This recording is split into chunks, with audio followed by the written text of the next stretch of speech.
Welcome to Fiction Audiobooks. If you enjoy the content, like and subscribing would be greatly appreciated. If you have any recommendations for novels, comment below. Please join my Patreon at https://www.patreon.com/fictionaudiobook. Chapter 1, Smid, Gotham Arc #. Gotham Arc Number 1. Gotham was much worse than it looked in comics and films. Crimes in alleys that reeked of rot, the brooding aesthetic that made his body itch, the pungent smell that threatened to suffocate him. It made him puke. Not that he had any choice, being here. Fate, or something equally divine, decided that his 9 to 5 wasn't torture enough. But would he give up his new advantages to get his old life back? Not exactly. Really. Not even the warmth of his apartment. The food? The jacuzzi. His friends. Family. Probably. The rats in the motels here were vicious. The food tasted like garbage. He knew no one here, no real connection. Yet. He still would choose to stay. Not prefer it, choose. Why? His knowledge from binging comics, animations, and spending way too much time in forums was one reason. The thought of all he could achieve from utilizing that cheat sheet drove him. And the powers he got. Superhuman abilities. It made it all worth it. The smell, he could stomach. The gothic atmosphere didn't matter anymore. Why would it? He had the strength to lift a truck. He could crawl through buildings and swing from one to the next. He was not free yet. Freedom came at a cost. A great responsibility. Jake moved in the night. Every swing was precise, every landing soundless. The wind bit at his face and he grimaced at the smell. Silently, he gave himself hope. An entire multiverse was waiting. Gotham was just the starting point. He latched onto the side of the tallest skyscraper in sight, sticking to the glass like a magnet. From his vantage point he could see the moon. It was full, a striking white with shadowy traces. He took in a long, deep and refreshing breath.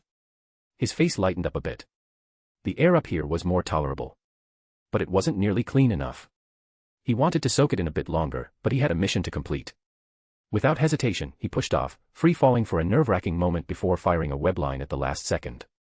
The line caught, securing him from crashing with the traffic, swinging him forward at just the right angle.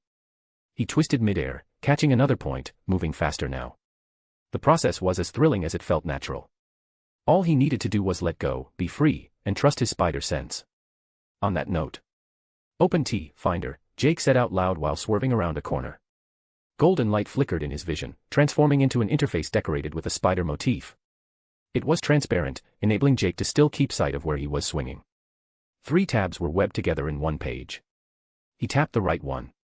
A spider-webbed field with a central icon representing his position. Most of the web strands were colored gold-white, with the exception of a dynamic red strand that blinked and fluctuated like a compass needle. A navigator. Guiding him as he hunted. He scaled a bank building and leaped. Free-falling, he pinched the interface and aimed at a balcony. He shot and swung, tapping the left tab. It displayed an object. His target. The system called it a totem. It was his job to find and collect it. Why? It had the essence required to fuel his spider powers, the cost. His responsibility. Only by collecting enough would he truly own this acquired destiny. Jake's hand moved before he could select the middle tab. It crashed to the corner of a building, pushing him away before he could collide with it. That was close. Jake breathed. His last swerve had been slightly unfocused. He was still getting used to this. The navigator pulsed. A strong gold-white hue. The totem was close. Jake didn't know where exactly he was in Gotham. The navigator was sensory-based. He would need an actual maps app to determine his precise location. It pulsed again. Stronger. Jake stopped, hanging from the side of a building. He looked around and down. Searching. The city was as dead as a zombie. There were people on the streets, cars on the road, traffic control, sirens wailing from a distance. All that, and yet the rhythm of the night was decayed. The city didn't have a soul. Gotham wasn't much without its villains, was it? Jake hoped that something eventful would happen. And soon. It was key to finding the totem. Nothing happened for a moment. He decided to swing across the street, in the direction of the wailing sirens. Suddenly, before he could fully cross. Ting. The strands of hair at the back of his head rose. He let go of the web line without thinking, senses suddenly sharp. One glance at the navigator, just in time to see the web field turn red, and he was certain. It's here, Jake said, almost excitedly as he pulled himself to the side of the closest building. He crouched. Pupils dilated, he scanned the streets with the keenness of a hawk. Down below, several people caught sight of him, but none showed any interest beyond a quick dismissive shrug. Guess Gotham had better brands than someone sticking to walls. Perhaps. The music started. Tinny and distorted, a cheery 1950s tune echoed through the corner, "Diamonds are a girl's best friend." A beat later, a delivery truck burst forth. It headed for the intersection, pink smoke spilling from its exhaust. The side read, "Quinn's Consultancy." Jake remained indifferent as she let out her characteristic maniacal laughter. Ha ha ha ha. Knock knock, Gotham. Time for your midnight makeover. He smirked. Harley Quinn was here, and he had been expecting her. He glanced at the image of the totem in the T-finder. It depicted a unique, heavy-looking mallet with the words, "Good night," embedded decoratively along its shaft and head. Who else possessed that in Gotham? His eyes fell back on the chaotically hurtling truck. He could feel the totem's pull from inside the vehicle. Jake fastened his hood, making sure his features were fully concealed. He dived, swinging straight for the truck. Explosions, gas. And of course the mallet, Jake mused as he approached. I shouldn't underestimate her. She thrives in chaos. He landed on top of the truck, sticking like glue. Harley must have heard him because she started cursing and yelling, and then she hit the brakes. Frankly, her turning the wheel left right left after that was unnecessary theatrics. The truck swerved uncontrollably before screeching to a halt, but all that did nothing to shake off the men on top. The left door flew open from a kick. Harley came out coughing, dragging her famed weapon after her. Jake stood up slowly, watching as a character seen only in screens and paper come to life. His breath held. The moonlight caught the glint of her sequined jacket. Her pale face covered in makeup contrasted with her colorful ponytails, yet the look suited her perfectly. For a heartbeat, time seemed to slow. And it felt as if Gotham was coming to life through her. What do you think you're doing, you fucking stalker? Harley yelled, squinting at Jake. Tryin' to hitch a ride, or are you here for an autograph? She pointed her mallet at him, swinging it with such ease and elegance that Jake wondered if it was heavy at all. Jake blinked, the moment breaking. He swung one leg over the edge and sat down, calm, collected, and unbothered. I wouldn't mind an autograph, Jake said casually. If it comes with that. He pointed, hardening his tone, making sure his intent came across clearly. Harley's grin faltered for half a second as she caught the edge in his voice. Oh, you disgusting creep, she said, grimacing. Hands tightening around the shaft. Just because you've got a little bass in your voice doesn't give you the right to make such demands. What? You scared I'm gonna take it? Jake asked. That made her laugh, high, wild, genuine. Oh, pardon, I needed that. You really think you can? Pretty sure. Her grin stretched wider. Then I'll happily give you some head. What dash? Jake barely registered the words before the mallet's head came screaming toward him. Wham! Spider. Mimic Lord. Spider. Chapter 2, Smid, Gotham Arc Number 2. Gotham Arc Number 2. Jake barely got out of the way, his brain short-circuiting somewhere between Harley's words and her swing. Deadly puns included. He should definitely not underestimate her. Metal buckled, the truck groaning as it collapsed in on itself. She lifted the mallet and flipped it, her face contorting. She had wrecked her truck. It made her fume. The guilt didn't last, but the expression remained. Those reflexes won't save you from getting squashed like a bug, Harley said, propelling the mallet for a combo attack. Jake didn't bother responding with words. He dodged the first thrust, then fired 2 quick web shots at her. Thwip thwip. Hop. Step. Harley jumped back and cartwheeled to the left, leaving the webs to splatter uselessly on the tarmac. Don't tell me you're an actual bug, she said, side-eyeing the sticky webs. You talk too much, Jake tried nabbing her with a web line. Flip. She dodged with a strained, yet surprisingly elegant handstand. Freak, Harley gnarled. I'll give a show if that's what you want. Jake caught himself impressed at how she twirled around the inverted mallet's shaft like a cobra. Up to the tip, she then flung it to rise with her in the air, subtly applying direction to its gathered momentum. Rayum. While the delicate balance with which she manipulated the mallet was mesmerizing, Jake's sharp senses kept him aware of the danger involved. He swung out of the way just before the mallet splintered and cratered the ground he'd been standing on, and yanked himself behind her before she could settle from her attack. That was impressive, he whispered behind her. But you. The wind turned monstrous. He didn't have the time for a full assessment, but half a glance to where the mallet had been a second ago was enough to make him wonder. How the heck she had managed to switch up the attack so quickly? He latched onto the side of the nearest building before the worst could be confirmed. Harley's mallet missed him by a hair strand, spider sense confirmed. Don't think you have the time to be flirtin', honey, Harley's grin stretched impossibly. I've never seen that before, Jake mumbled in shock, heart beating rapidly in his chest from the adrenaline. Not in any comic or film. A spider, huh? Harley wondered aloud. Never seen you around before. What's your deal? Jake breathed, shaking off the adrenaline. He eyed the mallet. It was the only explanation he had for the move she had just pulled. Deal. Pfft. Can't a guy have hobbies nowadays? Jake replied. Just sign the mallet and hand it over. Harley's eye twitched. She didn't like him threatening to separate her from her prized possession. She had made so many memories with her mallet, and she intended to keep going. Furious, she charged, her mallet thirsty for blood. The murderous intent stunk like a rotten corpse.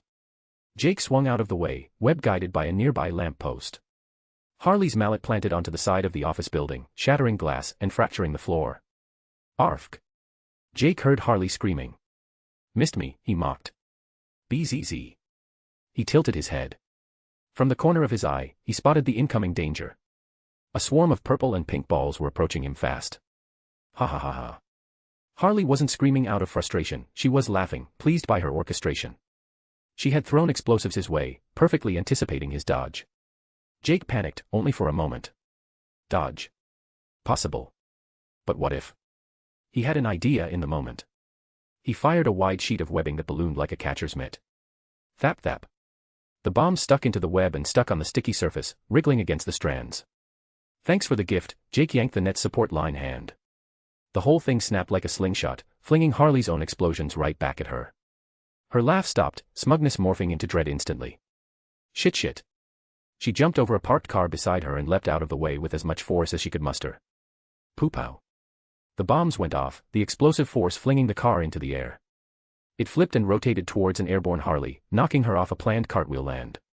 She let go of the mallet and fell face first, biting her lips alongside a series of injuries caused by the splintered ground. The car rolled off her back, adding pressure to injury. Jake yanked himself and crouch-landed before her. With no time to waste, he grabbed the mallet, bringing it to his hands with a web. It was lighter than he had anticipated, but still heavier than normal. Ow, inging jeg, Harley groaned in a pain-striking attempt to stand up. Her spine felt stiff and on the verge of breaking. She barely made any movement. Give that back. She hissed, words struggling to come out of her injured mouth. I would put ice on that if I were you, Jake quipped. I will kill you. Fucking bug. Harley threatened, her words broken but the intent crystal clear. Jake paused. She wasn't just going to let him take the mallet just like that, was she? Sounded like a problem. Web her up for the cops. She'll find a way to escape. End her now. His hands came forward instinctively, aiming at her head. Web her face and suffocate her. Reason slipped into his thoughts.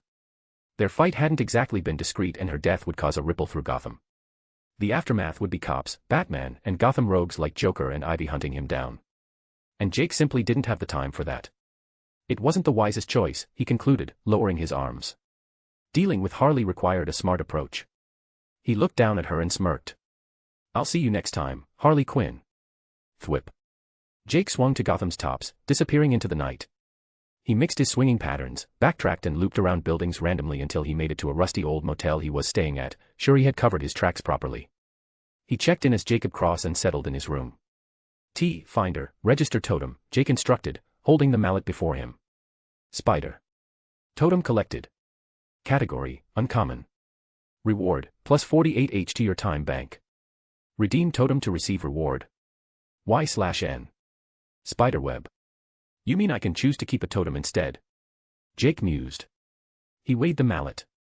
It wasn't his style, but reverse engineering Harley's process of enhancing its capabilities with chemicals could prove worthwhile. Nevertheless, that curiosity wasn't enough to tip the scales. He manually navigated the interface until the Progress tab was brought to focus. Spider. Progress tab. Completion, 0%. Totems redeemed. Time bank, 008. Spiderweb. On his arrival to this world, he had been given a head start of 72 hours to master his abilities and collect his first totem. With barely 9 hours remaining, his choice was obvious. Redeem totem, he didn't spare another thought on the matter.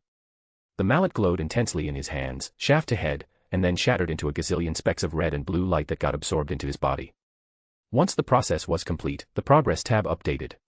Spider. Progress tab. Completion, 1%. Totems redeemed. Time bank, 0.56. Spiderweb. Was that it?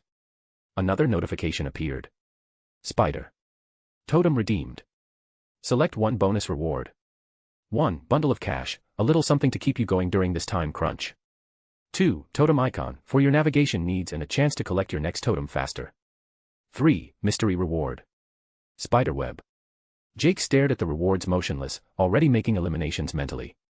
Having concentrated the bundle of cash he'd been given as part of the head start to paying the motel, Jake was currently broke. He barely had any money for food but still believed he could survive a while longer without another cash injection.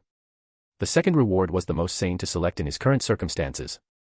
A totem icon was like a compass for the navigator. Totems were all over the world for Jake to collect. Without a clear focus on which one he was trying to locate, the navigator would lead him astray. Choosing this was wise because it saved time. But Jake had other ideas. He believed he could find the next token without the help of a totem icon, easily justifying his desire to pick the third option, for the satisfaction of his own curiosity. What would he get from it? I choose the mystery reward, Jake said with certainty.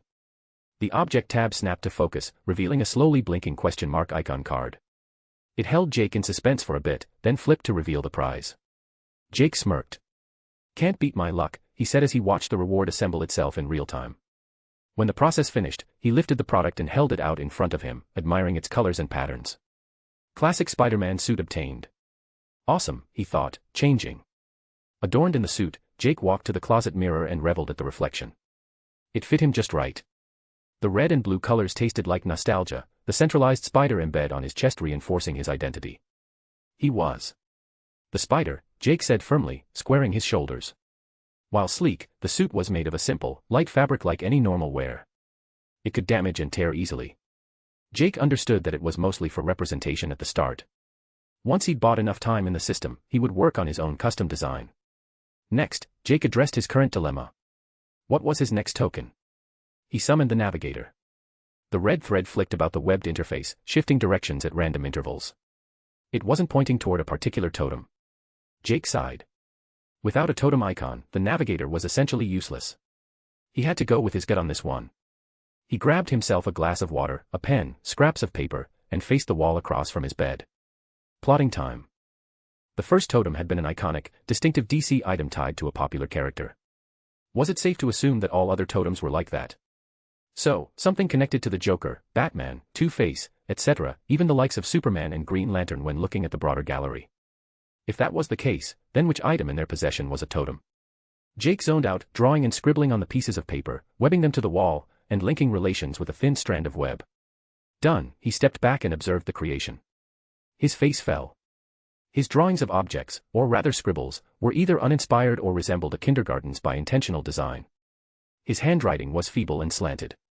And he'd used very thick webbing on some pieces, almost suffocating them. It was the ugliest board he'd ever seen that he was relieved knowing the webs would dissolve in a matter of hours. Still, it was useful. Having mapped out all the characters in Gotham he could remember, Jake had managed to narrow down his next target to either the Riddler or the Penguin.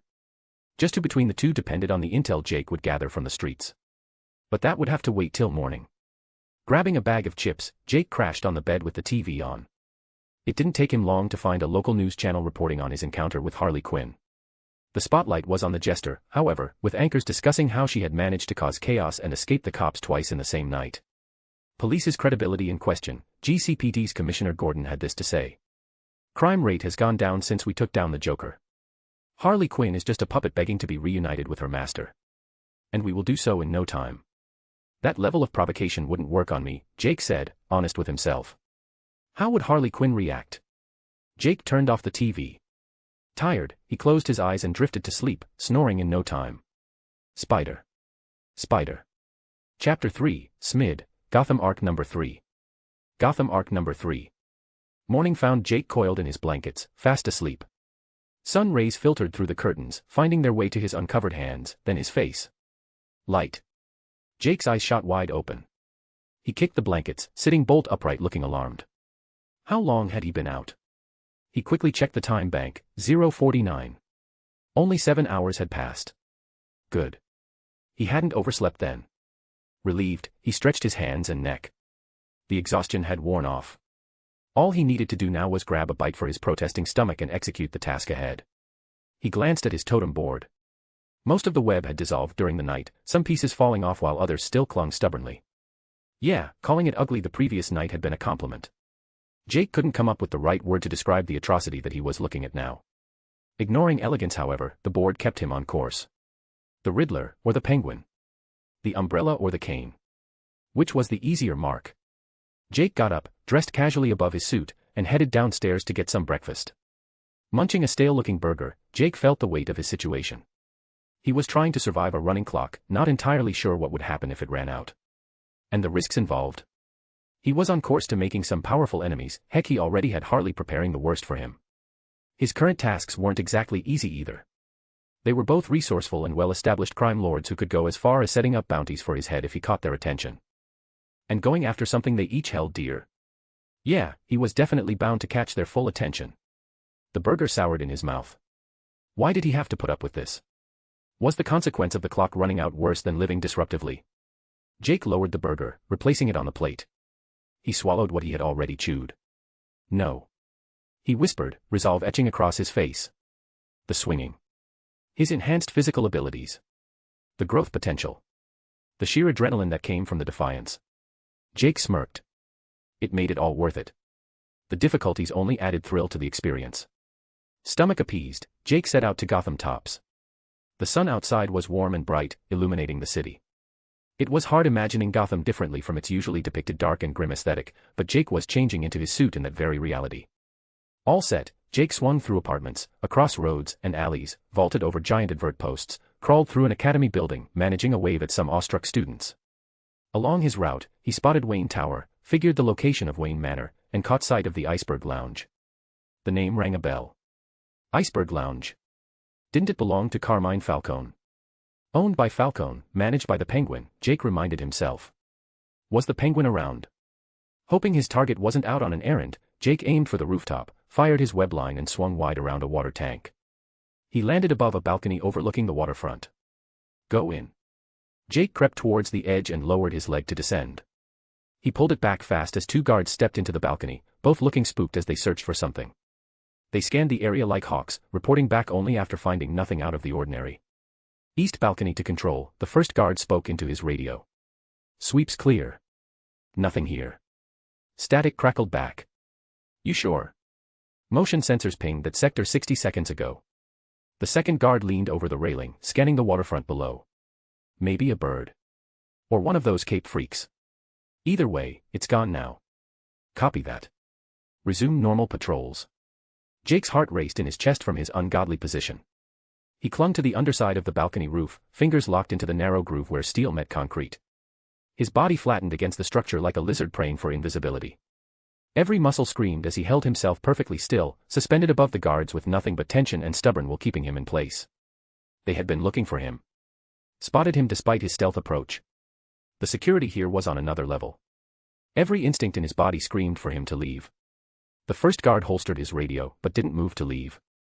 He pulled out a cigarette and lit it. Control's been paranoid ever since the cat burglar stepped up her game, the second guard muttered. Heard she's cleaning safes and leaving fucking thank you notes. Maybe so, but I doubt anyone's that stupid to rob from Falcone or Penguin. The first guard took another drag. She's safer hitting tomorrow's tournament instead. Ah, the underworld tournament. You planning on entering? The second guy asked. Not like the Riddler extended me an invite, the first shrugged. It's an open invitation. You find one of those riddles plastered around the East End, solve it, show up at the venue. That's your ticket in. What's the prize? The second guard shrugged. Nobody knows for sure. But word is, Riddler's just the host. Someone big is bankrolling this thing. Falcone, maybe. Or one of the other families. Big enough to get the Penguin's attention. The first guard stubbed out his cigarette. Think the boss will make an appearance? Hard to say. His partner moved toward the door. No one really knows his next move. The door clicked shut behind them. Jake waited. Counted to 30. Then carefully, painfully, unclenched his fingers and pulled himself back up to the roof. His arms shook. His shoulders burned. But his mind was racing. An underground tournament. Open invitation. Solve a riddle, walk in. And if luck was on his side, the Penguin would be there too. 2 totems. 1 location. 1 night. Jake checked the time bank, 46 minutes and 8 seconds. 46 hours. Plenty of time to find one of Riddler's riddles, figure out the answer, and prep for tonight. He fired a web line toward the east end. According to the guards, that's where the Riddler had been plastering his riddles. The overhead sun was scorching when he arrived by the neighborhood's clock tower just as it struck at noon. Time for a bagel. Jake searched the stacked buildings for a food place. He spotted an open bakery down the street, by the corner. Leaping from the clock tower, he swung down towards it, dropped on the sidewalk gently, and walked to the shop's front calmly. The best his sudden appearance had done was momentarily spook the people he had landed close by. Everyone else went about their errands unbothered, including the baker impatiently waiting for his order. Why did that make him feel invisible? 1 bagel and 1 cupcake to go, Jake said. That'll be $13.21, the baker said, casually handing him the receipt. Jake's jaw fell, his measly $5 note cramping in his fist. $6.41 for a bagel. $6.80 for a cupcake. Sir, I asked for 1 each. Jake repeated carefully, hoping to clear up any mix-up. The baker looked at him puzzled. You must be new here, he concluded, brows relaxing. Explains why you don't get the taxes. Taxes? Jake double-checked the receipt. The baker's attempts at snatching it failed against Jake's agility. Are you trying to rip me off? Jake asked, hangry. The baker waved it off, call the cops if you like. Those pigs ain't any different. Give him $5 for both and he will still owe me 45 cents, Jake rationalized. Here. He placed the wrinkled note on the glass top, web-snatched a bagel and cupcake from a side display. Before the baker could register what was happening, Jake was swinging across the street. Hey! Stop! Bring that back! The baker yelled, waving his fist angrily at Jake. How am I supposed to pay the taxes? Keep the change, Jake shouted, biting a mouthful of the bagel as he twisted out of sight. He found a bridge and tucked underneath it to enjoy his meal guilt-free. For an overpriced bagel, it tasted like a washed-down cardboard. He set it aside for the cupcake, hoping it would be better. It had the faint smell of vanilla that lingered less longer than a cheap perfume, overtaken by the undercurrent of something sharp and acrid. The stronger smell pricked at his senses, reminding him of a bucket of paint. Jake looked around to see if the walls of the bridge had been freshly painted. He walked towards a graffiti mark. It didn't stick or come off when he touched. It was dry, but the smell was still there. Why was this bothering him so much? He sniffed. The smell hit him full force that he almost gagged. Strangely, it didn't come from the graffiti, but was instead oozing from the blank space beside it. Not freshly painted or sprayed, just clean and spotless unlike the rest of the rusted, dirty wall. Curious. His senses were calm as he ran a finger along the smooth brick. Little by little, a green pattern emerged from his traced path until he could make out the letter R. Invisible green paint. Jake smirked, not stopping. He knew where this was going. And yet, he was eager to find out. Spider. Chapter 4, Smid, Gotham Arc #. Gotham Arc number 4. Jake took a step back. His eyes narrowing as he read the unveiled words for the second time. Riddle redeemed. The banger's font of the message glared at him, wiping the smirk off his face. Thick lines and exaggerated curves twisted the words into something far too delighted by his disappointment. Someone had beaten him to it. He had only just found out about the riddles. Was he too late to the game? The umbrella and the cane flashed in his mind. This was his best lead to acquiring both or either of them. He couldn't afford to feel defeated just yet. If he was lucky, all riddles smelled the same. Jake fired a web line and swung north, letting his nose guide him. The east end sprawled beneath him. Cramped buildings leaned into each other like drunks, laundry strung between fire escapes. Underneath the ever-present smell of Gotham's industrial rot, Jake caught a whiff of that sharp bite of chemical paint. He followed it to an alley behind Mortimer's pawn. The dumpster reeked of decay, but cutting through the stench was the acrid edge he'd learned to recognize. Jake dropped to the pavement and scanned the brick wall. Decades of graffiti layered over each other. Tags. Territorial marks. A faded bat symbol someone had spray-painted over the Joker's grin. Then he spotted it. A patch too clean. His finger traced the brick. Green emerged. Letters forming. I have cities but no houses. Forests but no trees. Water but no fish. What am I? Jake opened his mouth, a map, but the letters were already shifting. Riddle redeemed. The letters flared red, mocking him. Shit. His fist hit the wall. The impact sent pain shooting up his arm, but he barely felt it. Too late. Again. He swung to the next location, following a landmark symbol concealed in the green grin smeared beneath the riddle. It matched with the worn-down, founder's statue in Robinson Park. A dead end, however. No riddle. No clue. A distraction. Jake clenched his jaw. What now? First things first, a bathroom break. He found the public restroom near the west entrance. And a riddle on the mirror above the sinks. His fingers hadn't even finished tracing the question when the letters turned red. Riddle redeemed. He left without reading it. The fourth riddle, hidden behind a boarded-up theater in Crime Alley. Read before he finished the first word. The fifth, in a subway entrance. Read. Sixth. Seventh. Each one the same. That goddamn banger's font burning like accusations. The sun had set by the time Jake collapsed on a rooftop in the Bowery. He didn't know which building. Didn't care. His legs burned. The suit clung to him, soaked through with sweat. He pulled up the time bank with trembling hands. 0:40. 40 hours. He'd burned 6 hours chasing ghosts. Jake's head fell back against the rooftop access door.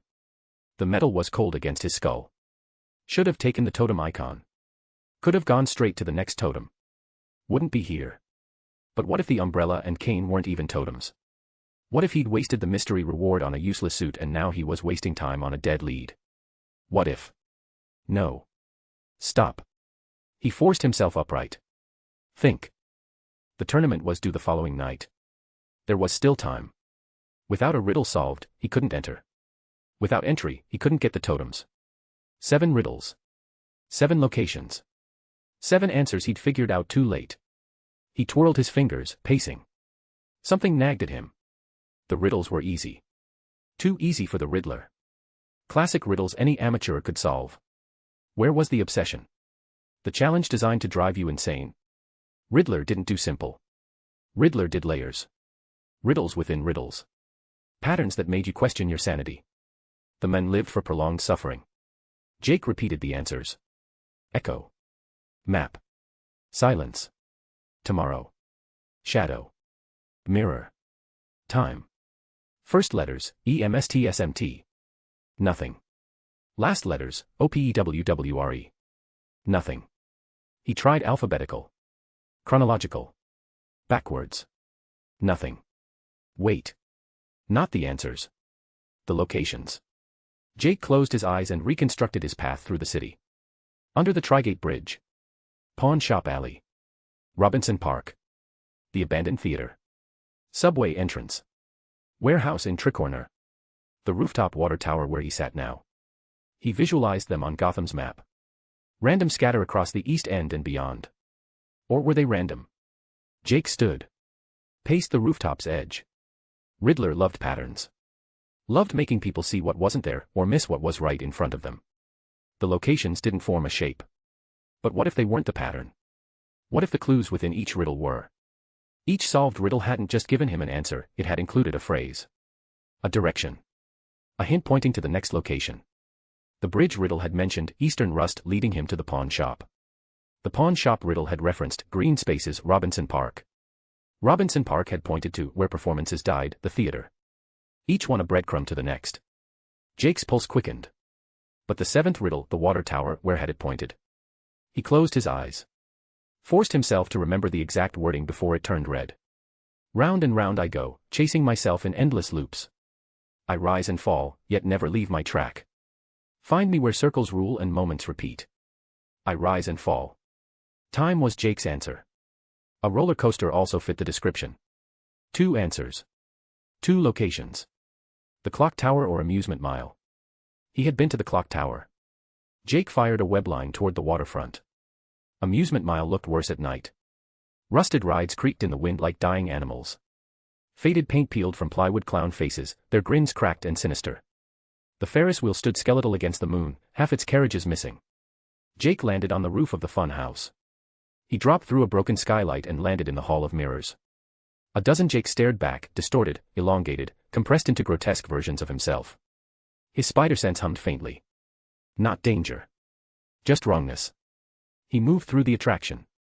Past animatronic clowns frozen mid-laugh, their painted smiles chipped and faded. Past the tunnel of love, boats rotting in stagnant water that reeked of mildew and rot. He approached a pristine mirror at the hall's end. His reflection watched him. Then it moved. Not mirroring his movements. Moving independently. The reflection tilted its head. Smiled. Its hand rose. Jake stepped back instinctively. His reflection stayed put. His spider sense spiked. This was wrong. Magic. Tech? In Gotham, the line blurred. Riddler had access to both through the underworld. The reflection began tracing words on the mirror's surface. From Jake's perspective, they appeared backward. He read them reversed. I speak without a mouth and hear without ears. I have no body, but come alive with fear. What am I? The reflection stopped writing. Stared at him. Waiting. Jake's mind raced. No mouth, no ears, no body, alive with fear. Secret, he said. The reflection shook its head slowly. Pointed at the riddle again. Its smile turned pitying. Then its finger tapped the glass 3 times. 3 strikes. Jake winced. Looked around as his spider sense buzzed. No danger in sight, but he could feel it lurking. It didn't matter. He would get this right. Come alive with fear. Something that grows with fear. Rumor. The reflection's smile widened. Mocking. It shook its head again. Jake's spider sense shrieked. Final attempt. He stared at the words. Read them once more. I have no body, but come alive with fear. Fear creates it. Fear gives it power. Fear makes it real even when it's not. His breath caught. A ghost. The reflection clapped silently. Then it reached behind its back. Jake's spider sense went quiet, pulled out a card wrapped in green smoke. It flicked it through the surface of the mirror like the glass was water. Fascinating. Jake watched it arc toward him. Not an attack. An invitation. He caught it midair, and the card felt real. Heavy cardstock, green ink.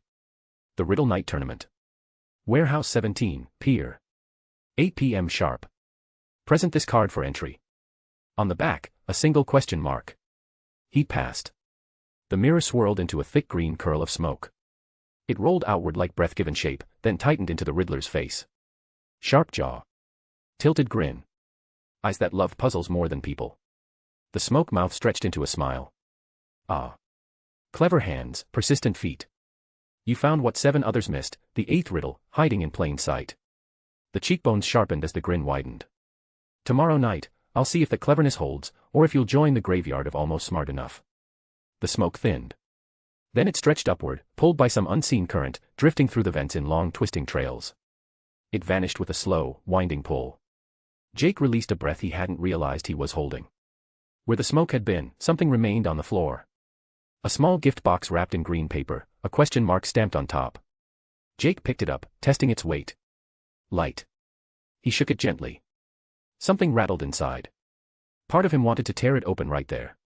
But the funhouse suddenly felt too exposed, too much like Riddler's territory. He tucked the box under his arm and headed for the exit. Whatever was inside could wait until he was somewhere with fewer mirrors watching him. The tournament was in 24 hours. He had an invitation, a mystery box, and no idea what he was walking into. But he was walking into it anyway. Spider.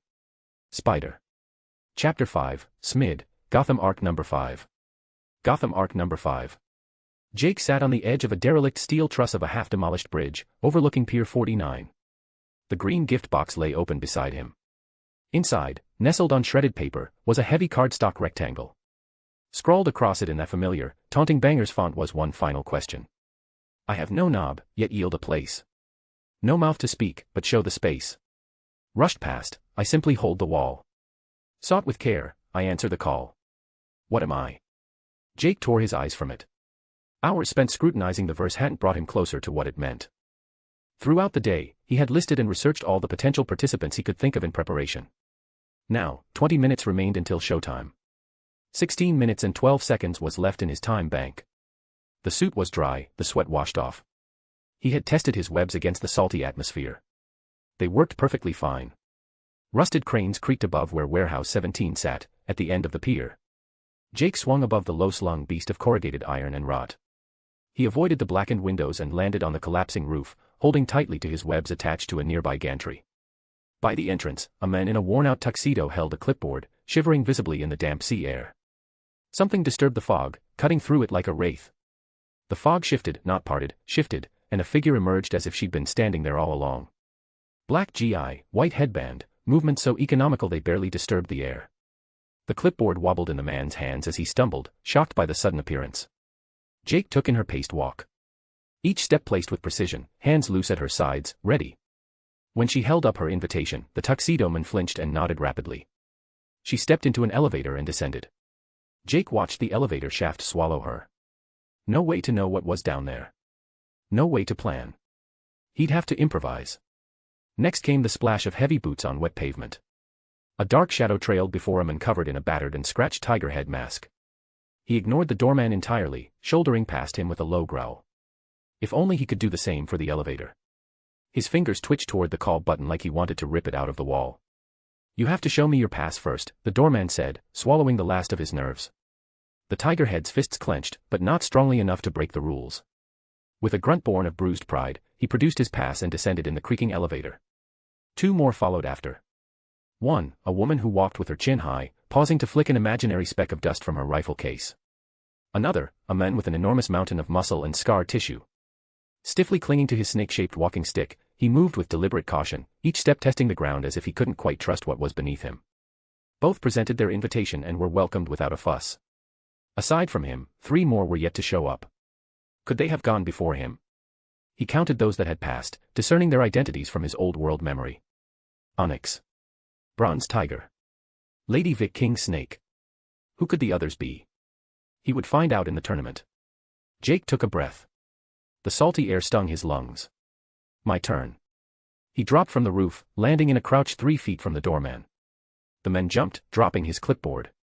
Jake smirked, pleased by the reaction. Straightening, he held out the green card with the single question mark. The lenses of his mask narrowed as he deepened his voice.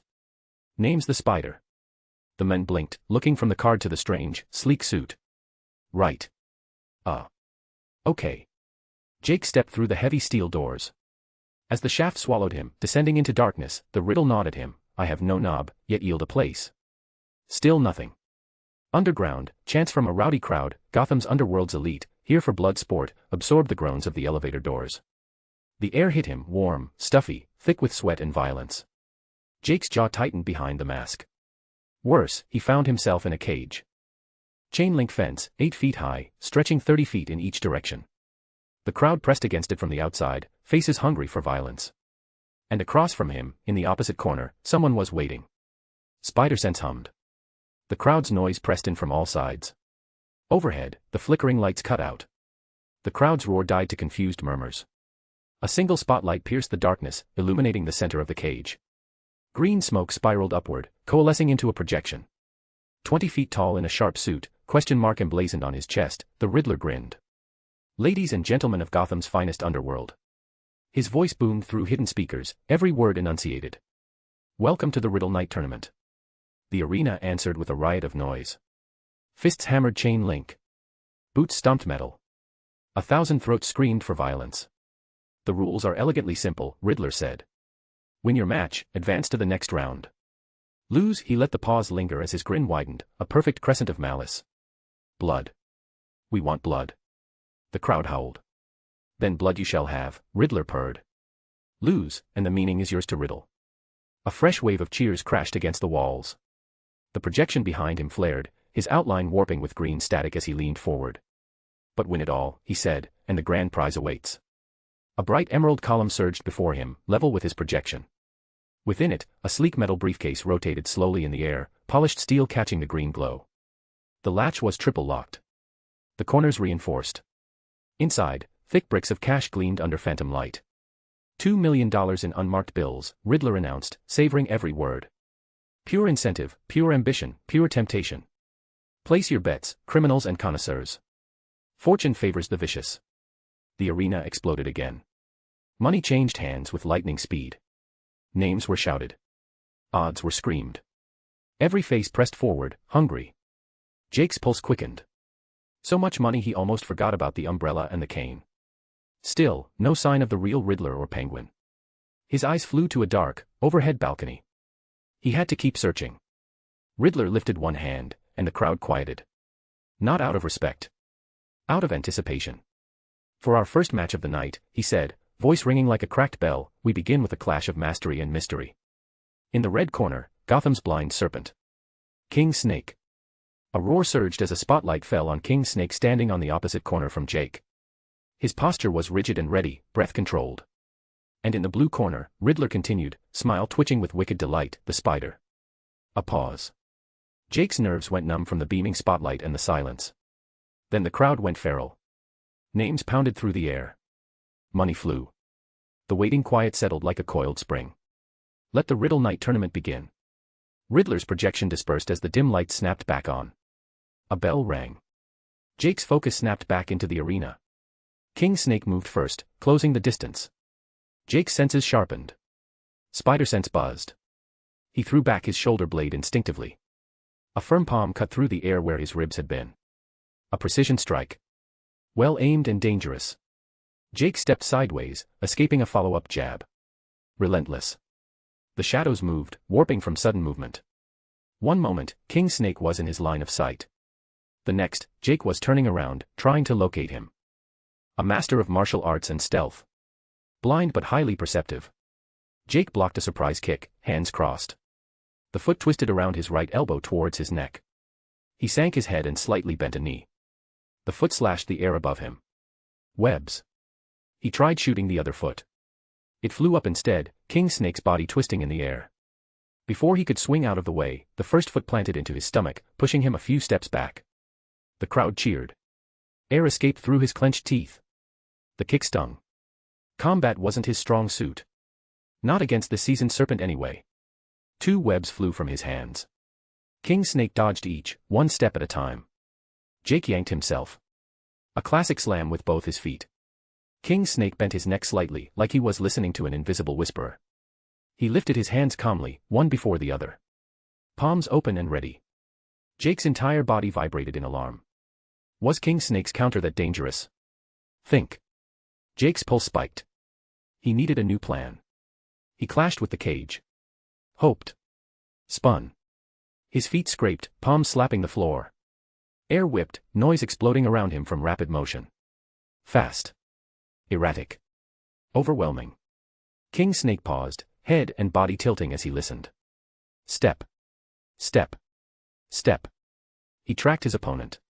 Jake swung to the right and flung above. He shot webs below him and to the side. King Snake's brows dipped. Rattled. Jake utilized the opportunity. In a sharp breath, his hand shot a web. It wrapped around King Snake's forearm, coiling tight. King Snake didn't bother untangling himself. He planted his feet, twisted and pulled. Jake caught the cage and held, unmoved. Another web snapped across his torso. The serpent froze. The spider's strength was unmatched and he was rapidly ensnaring the snake. Jake swung around his opponent, webs wrapping from shoulder to ankle. King Snake's fist struck the air. He twisted and kicked, but the sticky threads held. Defenseless, he fell on the ground defeated. The first round goes to the Spider. The Riddler's voice boomed from somewhere above. The crowd's held breath erupted into a deafening roar, a mixture of harass and protests from gamblers. The spotlight fell on Jake. He stood rigidly, eyes low as they scanned around him. He wasn't taking in the crowd's acknowledgement. Instead. There. He mumbled, locating the source of the Riddler's voice. He was seated in the balcony, now dim with eerie green light. Perceptible to the keen eye. Next to him sat the Penguin, eye glinting behind his glass as he observed Jake. But that's not what Jake saw. His eyes widened, focusing. The umbrella. It hung from Penguin's hand, unbothered. His heart raced. Hands rose, pulled towards it by a strange force, like a magnet. He was right. It was a totem. One of the 2 prizes he was truly after. He smirked. The game was only beginning. Spider. Spiderweb. Chapter 6, Smid, Gotham Arc Number 6. Gotham Arc Number 6. Penguin's umbrella. He had to get it. Riddler's cane too. Only the cage stood between him and his goal. Scale it. The top was sealed with chain link. Tough but breakable. His hand paused, inching away from the side mesh. His fingers twitched, spider sense buzzing. Why the creeping fear? He had touched it before. He could tear it apart with his strength. That was the problem. Too easy. The Riddler wasn't that simple. Mesh must be rigged to keep the players in and the crowd out. How? Electricity. Controlled at the Riddler's command. Was he overthinking this? The cage rattled under the pressure of the crowd's thirst for blood, the wire pushing inward. Dismissing his doubts, Jake mounted and started climbing. Confused crowd murmurs distanced as Jake's confidence grew. He yanked himself higher with webs, prowling to break free of the confine. Spectacular. Riddler's voice cheered over the speakers. Oh, what will he do next? Escape. Jake felt Nigma's eyes on him, glaring with delight like his damn banger's font, his grin exaggerated and sardonic like a bad omen. Would he fail? The thought gnawed at him. He clenched his teeth. Didn't matter. He would try anyway. Hands grabbed the top chain link. Careful, Spider, Riddler cautioned. My webs sting harder. Was he leaning closer with a gleeful smug? Jake shook the image off his mind. He pulled. A tingling sensation started from his fingers. It rose through his arms and exploded in his chest. His throat dried, body shaking like a leaf in the storm. Mind went blank as he plummeted. A surge of white blinding light rippled across the entire structure, throwing dozens from the crowd back with a powerful pulse. Some fell, stunned. Others flinched as the cage sparked chaotically. Jake crashed on the ground. Hard. Dust swirled around him. He groaned, vision blurry. Why were the lights blinking? He pushed his hands against the ground, trying to rise. Arms buckled. He collapsed back on the floor. Right. He had just been electrocuted. Felt more like a lightning blast. He lay still, heartbeat slow and weak. Breath straining. The ground moved. Sliding apart as if trying to swallow him whole. What the? Adrenaline jolted his heart back to life. Jake jumped out of the way. Body forgot the pain. He clung to the side of the cage, staring at the heavy darkness in the gaping floor. Slam. It snapped shut. Impressive. Riddler's voice boomed. 20 kilovolts of electricity and you are still moving, let alone alive. Jake's hands felt weird, numbing, tingling. Was he gripping the mesh? He let go quickly and crouched on the floor. Quite the competitor we have got. Riddler acknowledged. The Spider, everybody, he applauded, calling for praise. The crowd didn't disappoint. Their shocked silence turned into abrupt cheers and chants. Spider. Spider. Spider. Jake looked around, head blaring. He searched the ring. Where was it? His webs weren't something you just got out from. What had happened to King Snake's body? He lowered his head and knocked the floor. Twice. Thick steel. Hollow bottom. I have no knob, yet yield a place. Riddler interrupted. Jake didn't think it through, but he was close to figuring it out. He knew it. He just knew it. And for his next opponent. A man in love with the sport above all else. He announced, the red cage sliding open. A muscular man in a white hockey mask stepped out, white baseball bat hanging at his side. Sportsmaster. Riddler's voice reverberated. The brute grunted, resting the bat on his elbow. You're not a cricket, but I bet you squash the same, Spider. Sportsmaster said, voice deep and measured. The crowd clapped the mesh in approval. Jake rolled his shoulder blades. Stiffened bones cracked. His resolve didn't. This was a survival tournament. His specialty. Takes more than 2 brain cells to crack that joke, Jake mocked. Don't get a concussion before you taste my knuckles. The air thickened with anticipation, crowd eager for entertainment. Sportsmaster's grip tightened around his bat. He snorted, jaw clenching. And for the twist. Riddler continued amid the tension and excitement. 2 to replace each fallen contestant. The blue cage creaked open. A daughter eager to prove herself. Riddler paused. She walked out of the cage, each step gentle and fragile. She flapped her fan over her face, partially covering her white mask. Jake only needed to see the 2 pointy ears above her head. Cheshire, he breathed her name as Riddler announced it. She closed the fan, revealing her grinning Cheshire mask. Sportsmaster's free hand folded into a tight fist. Cheshire's eyes narrowed in the slits of her mask. Her body leaned. Sportsmaster's knees bent. Neither waited for the bell. Cheshire scurried. Fast. Precise. Agile. Sportsmaster charged, heavy steps vibrating the floor. Fan unfurled. Bat swung. Dodge. Slash. Twist. Throw. Grab. Crowd held its breath. Jake took to the sidelines. Funny how their unresolved issues could turn into hatred against him. He knew better than to get involved in a family feud. Better if they took care of each other for him. Bat rammed the floor, missing Cheshire by a whisk. She somersaulted above him, fan aiming at his neck. One graze, and the poison would do the rest. Sportsmaster pivoted his bulky frame, throwing an elbow back. Cheshire's eyes widened in horror. She won't make the dodge in time, Jake whispered and held his breath. She didn't falter. She brought her fan to her abdomen just as the blow connected.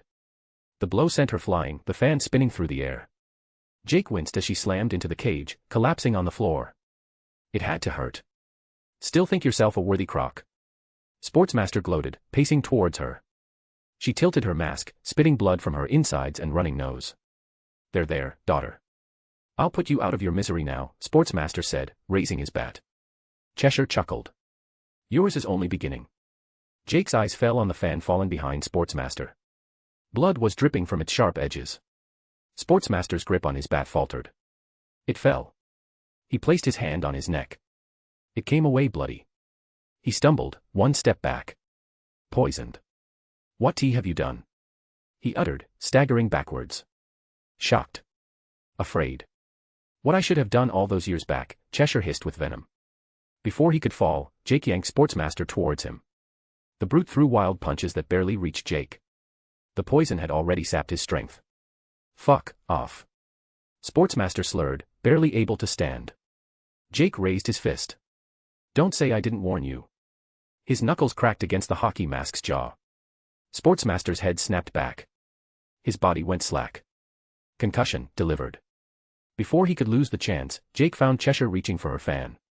No hard feelings, he said, webbing her up. The crowd's reaction was a mixture of jeers more than cheers. Not unexpected, he had stolen the show. But he was only here to survive. That's the only thing that counted. Not even having fans. Instinctively stepping away from both Cheshire and Sportsmaster, the ground beneath them split open, swallowing them into darkness. The fate of losers was theirs to riddle, Jake recalled Riddler saying. King Snake, now Cheshire, and Sportsmaster. Where did that passage lead to? I have no knob, yet yield a place. No mouth to speak, but show the space. Rushed past, I simply hold the wall. Sought with care, I answer the call. What am I? What connection did it have to the Riddler's final riddle? He has survived one. Even two. Riddler announced, distracting Jake's trail of thoughts. Is the spider the one to take the briefcase home? Or is this where his luck runs out? Riddler asked, tone level. A pause. Crooks and outlaws, he raised his voice. Are you ready for the final showdown of the Riddle Night tournament? Yeah. The red and blue cages lit up, doors snapping open. Chapter 7, Smid, Gotham Arc Number 7. Gotham Arc Number 7. From the red cage, a silhouette emerged. Onyx stepped into the light. She rolled her neck once, eyes scanning the arena with the detached interest of someone evaluating insects. Her gaze landed on Jake. She circled him slowly, predatory. Each step placed with precision. Hands loose at her sides, ready. The spider, she said, voice flat. Clinical. Cute name. I've squashed bugs with more fight in them. Jake didn't respond. His muscles were still screaming from the electrocution. Every nerve felt raw, exposed. Onyx dismissed him with a slight tilt of her head and moved to the far corner, settling into a stance that promised violence. The blue cage rattled. Bang. Bang. Bang. Bronze Tiger wasn't waiting for the doors to open properly. His fists hammered the elevator gate from inside, the metal buckling under each blow. The mechanism groaned, trying to slide open faster. He couldn't wait. The doors gave way with a screech of torn steel. Bronze Tiger burst through, mask gleaming under the lights. His shoulders heaved with each breath. Not from exertion. From anticipation. He scanned the ring, eyes hungry behind the mask slits. His fingers flexed. Claws ready to tear. Finally, he growled, voice like grinding gravel. The crowd roared. This was what they paid for. Raw. Brutal. Unhinged. Bronze Tiger, everybody. Riddler's voice boomed with theatrical delight. A warrior who lives for the thrill of combat. The scent of blood. The music of broken bones. Bronze Tiger cracked his knuckles. The sound echoed like gunshots. The red cage opened again. Lady Vic emerged with her chin high, rifle case slung over one shoulder. She paused at the threshold, surveying the arena with the cool appraisal of a professional. British. Posh. Deadly. Apologies for the delay, she said, accent crisp as cut glass. Traffic was simply dreadful. She set the case down with care, unlatched it, and assembled her rifle with practiced efficiency. Each piece clicked into place with satisfying precision. Jake's spider sense hummed. A rifle in a cage match. This wasn't just dangerous, it was chaos waiting to happen. Lady Vic chambered around. Nothing personal, darlings. But 2 million does buy a certain level of motivation. The blue cage creaked. Empty. Jake's spider sense spiked. He looked up. Catwoman crouched atop the cage, silhouette perfect against the lights. One clawed hand extended, goggles gleaming. She held the pose for a heartbeat, letting everyone see her. Then she dropped. No sound. Just motion. She landed in a crouch, rising slowly. Fluid. Feline. Every movement deliberate, almost playful. Her goggles tilted toward Jake. Studying him. Well, well, she purred. The spider who keeps surviving. Color me intrigued. Jake's chest tightened. 4 opponents. 4 very different styles. And he was already running on fumes. Riddler's projection flared to life above them, grin impossibly wide. Ladies and gentlemen. The moment you've been waiting for. 5 competitors remain. Only one can claim the prize. He spread his arms, showman to the core. The final showdown begins now. The bell rang. Nobody moved. 4 sets of eyes locked on Jake. The one who'd survived longest. The one who'd already proven dangerous. Bronze Tiger broke the stillness first. He charged, feral and direct. Onyx moved like water, circling wide. Lady Vic raised her rifle, sighting down the barrel. Catwoman watched. Calculating. Jake's spider sense screamed. He threw himself sideways as Lady Vic's rifle cracked. Bang. The bullet tore through the space where his head had been. It ricocheted off the cage, sparking. Someone in the crowd screamed. Bronze Tiger's claws raked the air where Jake had been. He pivoted, snarling, refocusing. Onyx struck from the blind spot. A palm thrust aimed at Jake's kidney. He twisted, felt the blow graze his ribs. Still hurt. He fired a web at her feet. She jumped, graceful, but Jake was already moving. He yanked himself to the cage wall, sticking high. Running already. Bronze Tiger laughed, brutal and mocking. Lady Vic tracked him with the rifle. Hold still, would you? Bang. Jake dropped. The bullet sparked above him. Catwoman's whip cracked out, wrapping around Lady Vic's rifle barrel. She yanked. Lady Vic stumbled forward, surprised. Terribly rude, shooting in close quarters, Catwoman said, almost playful. Lady Vic sneered. Says the cat burglar. They clashed, whip against rifle stock, close and vicious. Bronze Tiger ignored them. His eyes stayed locked on Jake. Onyx moved in sync with him, flanking. Professional. Coordinated without needing to communicate. Jake's mind raced. He was outnumbered. Exhausted. And they were all fresh. His spider sense buzzed. He ducked. Onyx's kick whistled overhead. Bronze Tiger lunged. Jake webbed his face, blinding him temporarily. The warrior roared, clawing at the sticky strands. Lady Vic's rifle swung up again. This time aimed at Catwoman. Bang. Catwoman twisted. The bullet grazed her shoulder. She hissed, more annoyed than hurt. That's quite enough of that, Catwoman snarled. Her whip wrapped around Lady Vic's ankle. She yanked hard. Lady Vic fell, rifle clattering away. Jake saw his opening. He webbed Onyx's wrist, yanked her off balance, and drove his fist into her solar plexus. She gasped, breath exploding out. He didn't give her time to recover. Another web, wrapping her arms. A sweep of her legs. She hit the ground. Hard. The floor beneath her split open. She barely had time to scream before the darkness swallowed her. The crowd erupted. Jake's chest heaved. One down. Bronze Tiger ripped the webs from his face, roaring. You'll pay for that, insect. Lady Vic scrambled for her rifle. Catwoman's boot pinned it down. Looking for this? Catwoman smirked. Lady Vic's hand shot to her belt. A knife flashed. Catwoman dodged, but not quite fast enough. The blade scored her side. Shallow, but bleeding. Jake fired a web at Lady Vic's back, yanking her away from Catwoman. She stumbled backward, right into Bronze Tiger's path. Bronze Tiger didn't care who was in his way. His fist drove into Lady Vic's ribs. She crumpled with a choked gasp. Apologies, Bronze Tiger growled, not sounding sorry at all. Lady Vic tried to rise. Jake webbed her to the floor. The panels beneath her opened. She cursed in clipped British fury as she fell. 2 down. Riddler's laugh echoed through the speakers. Oh, this is delicious. But let's make things interesting. The floor groaned. Panels slid open. Not just beneath the fallen, but scattered across the entire arena. Electricity arced between exposed circuits. Blue-white light crackled and hissed. Jake's heart stopped. No. Not again. His hands shook. The memory of 20 kilovolts surging through his body flooded back. His throat went dry. Bronze Tiger stepped toward one of the electrified panels. His foot touched the edge. ZZZZZT. He roared, body convulsing. The current surged through him, muscles locking. He collapsed to one knee, teeth bared in agony. But he didn't fall.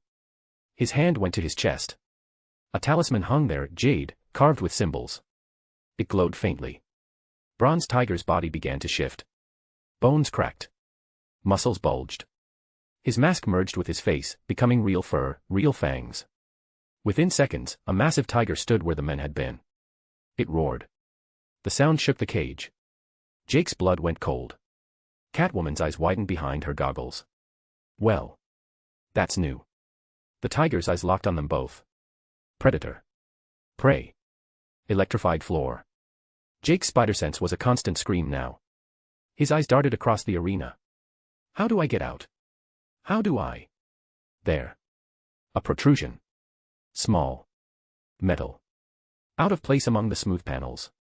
It nagged at him. Wrong. Deliberate. I have no knob, yet yield a place. A lever. Hidden. Mechanical. Hidden passage, Jake breathed. The answer had been there all along. A door. But not a normal door. A concealed one. Triggered by.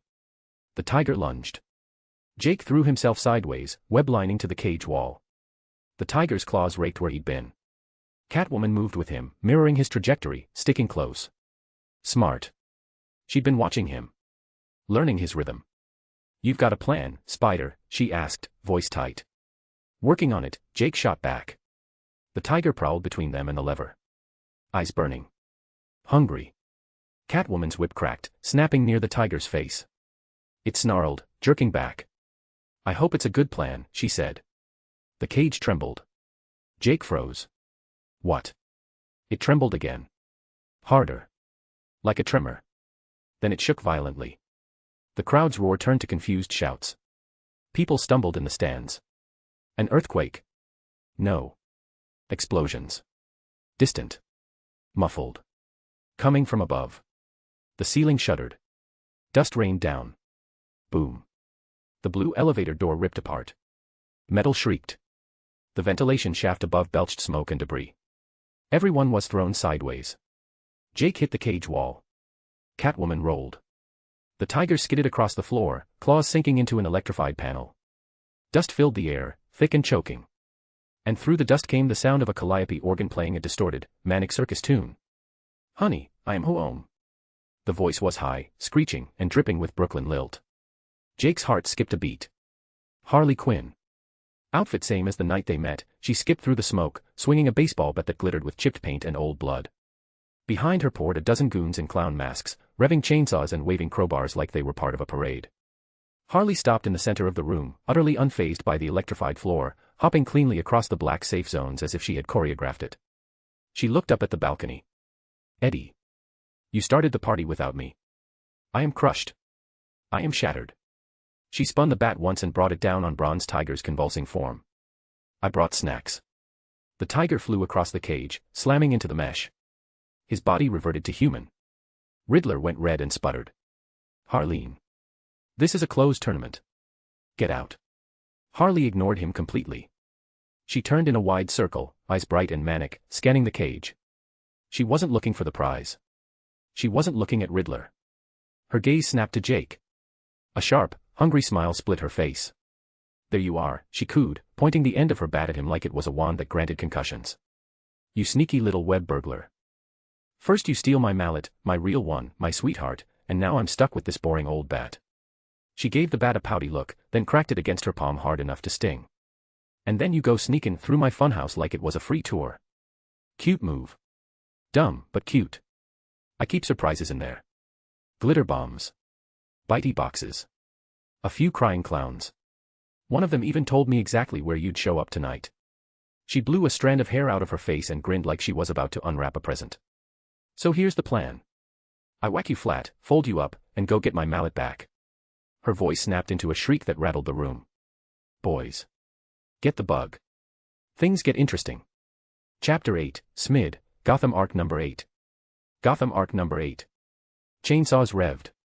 Crowbars clanged against the cage mesh. The clowns poured into the arena like a flood of painted nightmares. Jake's eyes snapped to the lever. 20 feet away. Might as well be a mile. Get him. Harley shrieked, voice cracking with delight. The first clown lunged, chainsaw screaming. Jake webbed his face, yanked him off balance, and used the momentum to swing past two more. Their crowbars whistled through empty air. The tiger, bronze tiger, still convulsing on the floor, groaned. Out of the fight. Good. Jake hit the ground rolling. A clown dove for his legs. He vaulted over the grasping hands, his calves screaming in protest, fired a web at the cage ceiling, and yanked himself up. His shoulders burned. His muscles were cooked. Every movement felt like tearing tissue. Below, the clowns stumbled over each other, laughing maniacally even as they collided. Coordination wasn't their strong suit. Chaos was. Catwoman moved like smoke through the mayhem. She wasn't fighting the clowns. She was using them. A whip crack sent one stumbling into another. A perfectly timed sidestep made two crash together. She was heading for the same spot Jake was. The lever. His eyes were fixed on it like nothing else mattered. Out of my way, boys. Harley vaulted over her own goons with gymnastic grace, bat swinging. She landed between Jake and the lever, grin stretching impossibly wide. Think you can just slip away? Nah, bug. We got unfinished business. The crowd was losing its mind. Not cheering, rioting. The electrified floor. Harley's invasion. The tournament had collapsed into pure anarchy. People were grabbing cash from fallen bettors. Security tried to restore order and got trampled. Someone threw a bottle. It shattered against the cage. Jake's spider sense buzzed. He twisted. Harley's bat carved through the space where his head had been. Stand still, she yelled, swinging again. He didn't. He fired two quick web shots, one at her feet, one at the bat. The first missed. The second caught the bat mid-swing and yanked it from her hands. Hey! Catwoman reached the lever first. Her hand closed around it. Don't. Jake shouted. She paused. Looked at him. Smirked. Why not? I don't know what it does yet. Her eyes gleamed behind the goggles. Only one way to find out. She pulled. The floor groaned. A section of steel plating near the corner, the exact spot Jake had been studying, slid aside with a heavy clunk.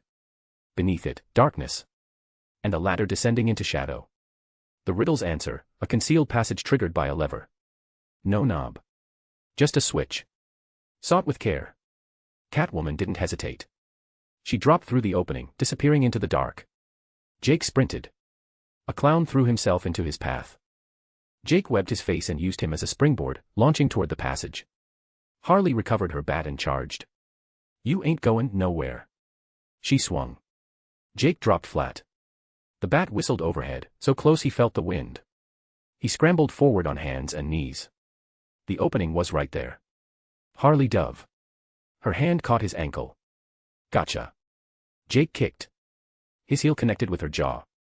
She yelped, grip loosening. He yanked free and threw himself into the passage. Grabbed the ladder. Descended 3 rungs.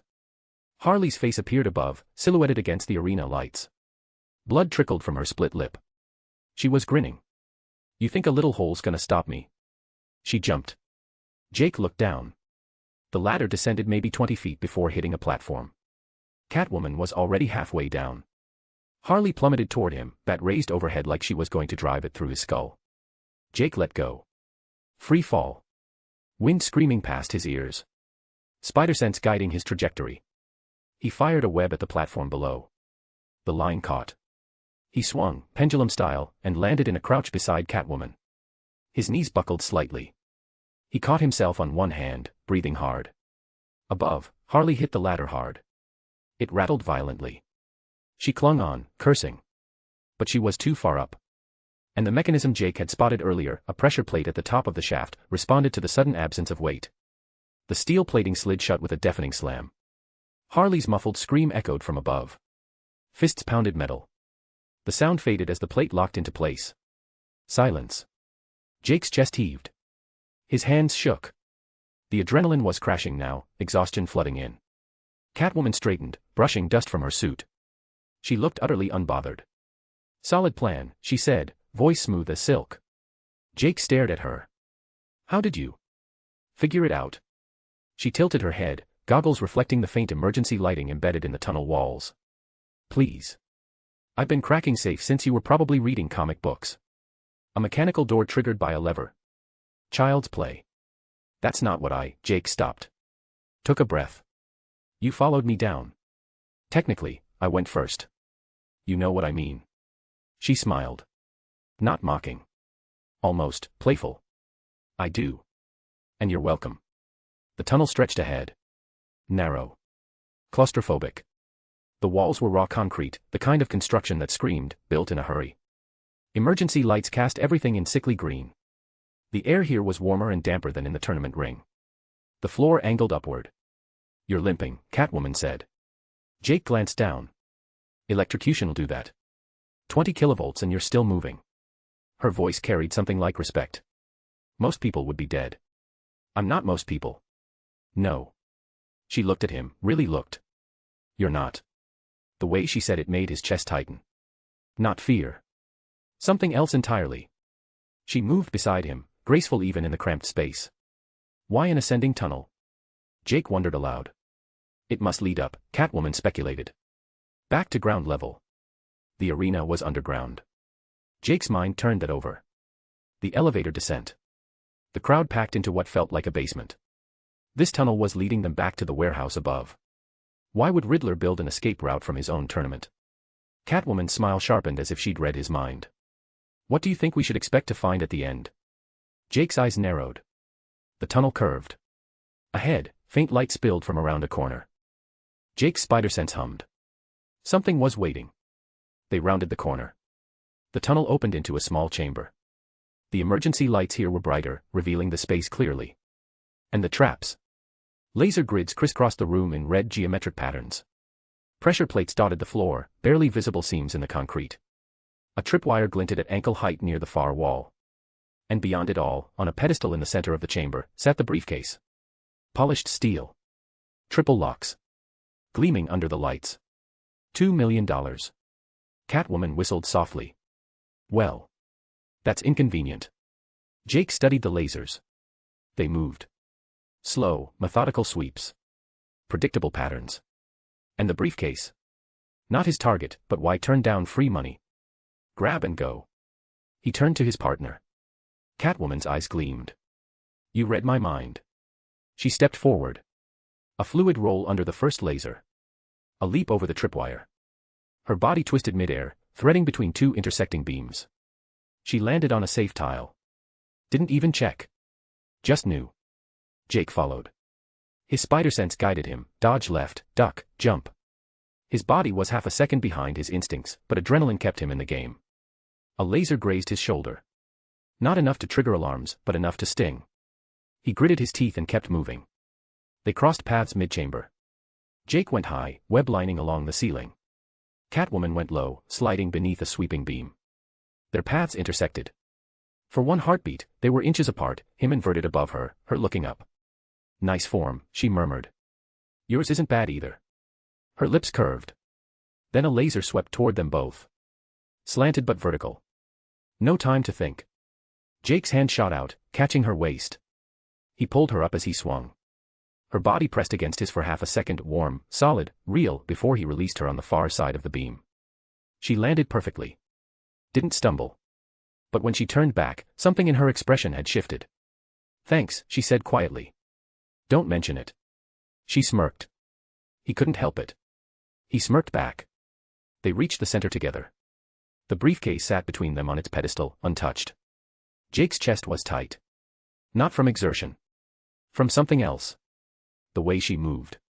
The way she looked at him. Like he was interesting. Dangerous. Worth her time. 2 million, Catwoman breathed. Her hand drifted toward the briefcase. That's a lot of cat food. Jake's hand shot out, stopping hers. Wait. If there are traps getting to it.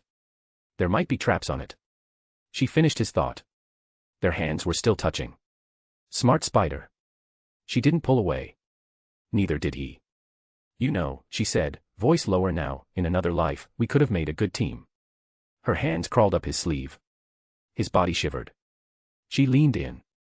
Her eyes met his through the goggles. For one moment, he thought. But her other hand was already moving. Not toward the briefcase. Toward a pressure plate near Jake's foot. His spider sense screamed too late. She stepped on it deliberately. The floor beneath Jake gave way. He tried to web the ceiling. His wrist flexed but the webs delayed. He fell. Not far. Maybe 10 feet. But the cage that slammed shut above him was reinforced steel. Bars thick as his wrist. He grabbed them, pulled. They didn't budge. Above, Catwoman looked down through the bars. Her expression was apologetic. Almost. This is where our partnership ends, Spider. Jake's jaw clenched, then relaxed. Fair enough. She had tricked him. It's what she did best. Didn't make it sting any less. 2 million is a lot of money. Her voice was soft. Regretful. But it's not enough for both of us. You understand. She turned toward the briefcase. Jake's hands tightened on the bars. His mind raced. The cage was solid. No obvious weaknesses. And his webs couldn't cut through steel. I'll let you keep it. Just let me out. Sorry, Spider. It's nothing personal. Her fingers reached for the briefcase. Chapter 9, SMID, Gotham Arc Number 9. Gotham Arc Number 9. ZZZZT. Electricity arced from the steel surface. Catwoman jerked back with a strangled cry, her body convulsing violently. The current tore through her, muscles locking, back arching. She hit the ground hard, twitching, gasping for air that wouldn't come. Well. The voice came from the shadows at the tunnel's far end. The Riddler stepped into the light, his signature green suit immaculate despite the chaos below. The question mark emblazoned across his chest seemed to mock everyone present. His mask gleamed under the emergency lights. But it was what he held that made Jake's breath catch. The cane. Sleek. Green. Question mark handle. Humming with faint electric charge. Jake felt it immediately. That pull. That hunger clawing at his chest like a living thing. The totem called to him like a magnet trying to tear free from his ribcage. His eyes flicked to the interface only he could see. Spider. Time bank, 013. Spiderweb. 13 hours. He'd burned through 2 hours in the tournament. Running out. Fast. He needed that cane. He needed the umbrella. He wasn't leaving without them. Riddler approached the pedestal with theatrical slowness, boots clicking on concrete. He circled Catwoman's twitching form, tapping the cane against his palm with each step. The rhythm was deliberate. Mocking. Quite the turn of events, he mused, voice dripping with satisfaction. The spider in a cage. The cat electrocuted. And the prize, untouched. He was shorter than Jake expected. Leaner. But his eyes, visible through the mask's lenses, were sharp. Calculating. Alive with manic intelligence that made Jake's skin crawl. Jake's hands gripped the bars tighter, ignoring the tremor in his fingers. His shoulders screamed. Every nerve ending still remembered the 20 kilovolts. Why the riddle? The hidden passage. What's your endgame, Nigma? Riddler's grin widened, stretching unnaturally. And I thought you were smart enough to figure it out, Spider. Turns out you're a blockhead just like the others. He stepped closer to the briefcase. His fingers hovered over it, trembling with barely contained anticipation. The prize, Jake said quietly, pieces clicking together. You wanted it for yourself. And you needed someone to take the fall. Riddler froze. Then he laughed high, delighted, genuinely impressed. Too little, too late to figure out my plan. He spun, cane pointed at Jake like a rapier. But it doesn't matter if you do. Your fate is sealed.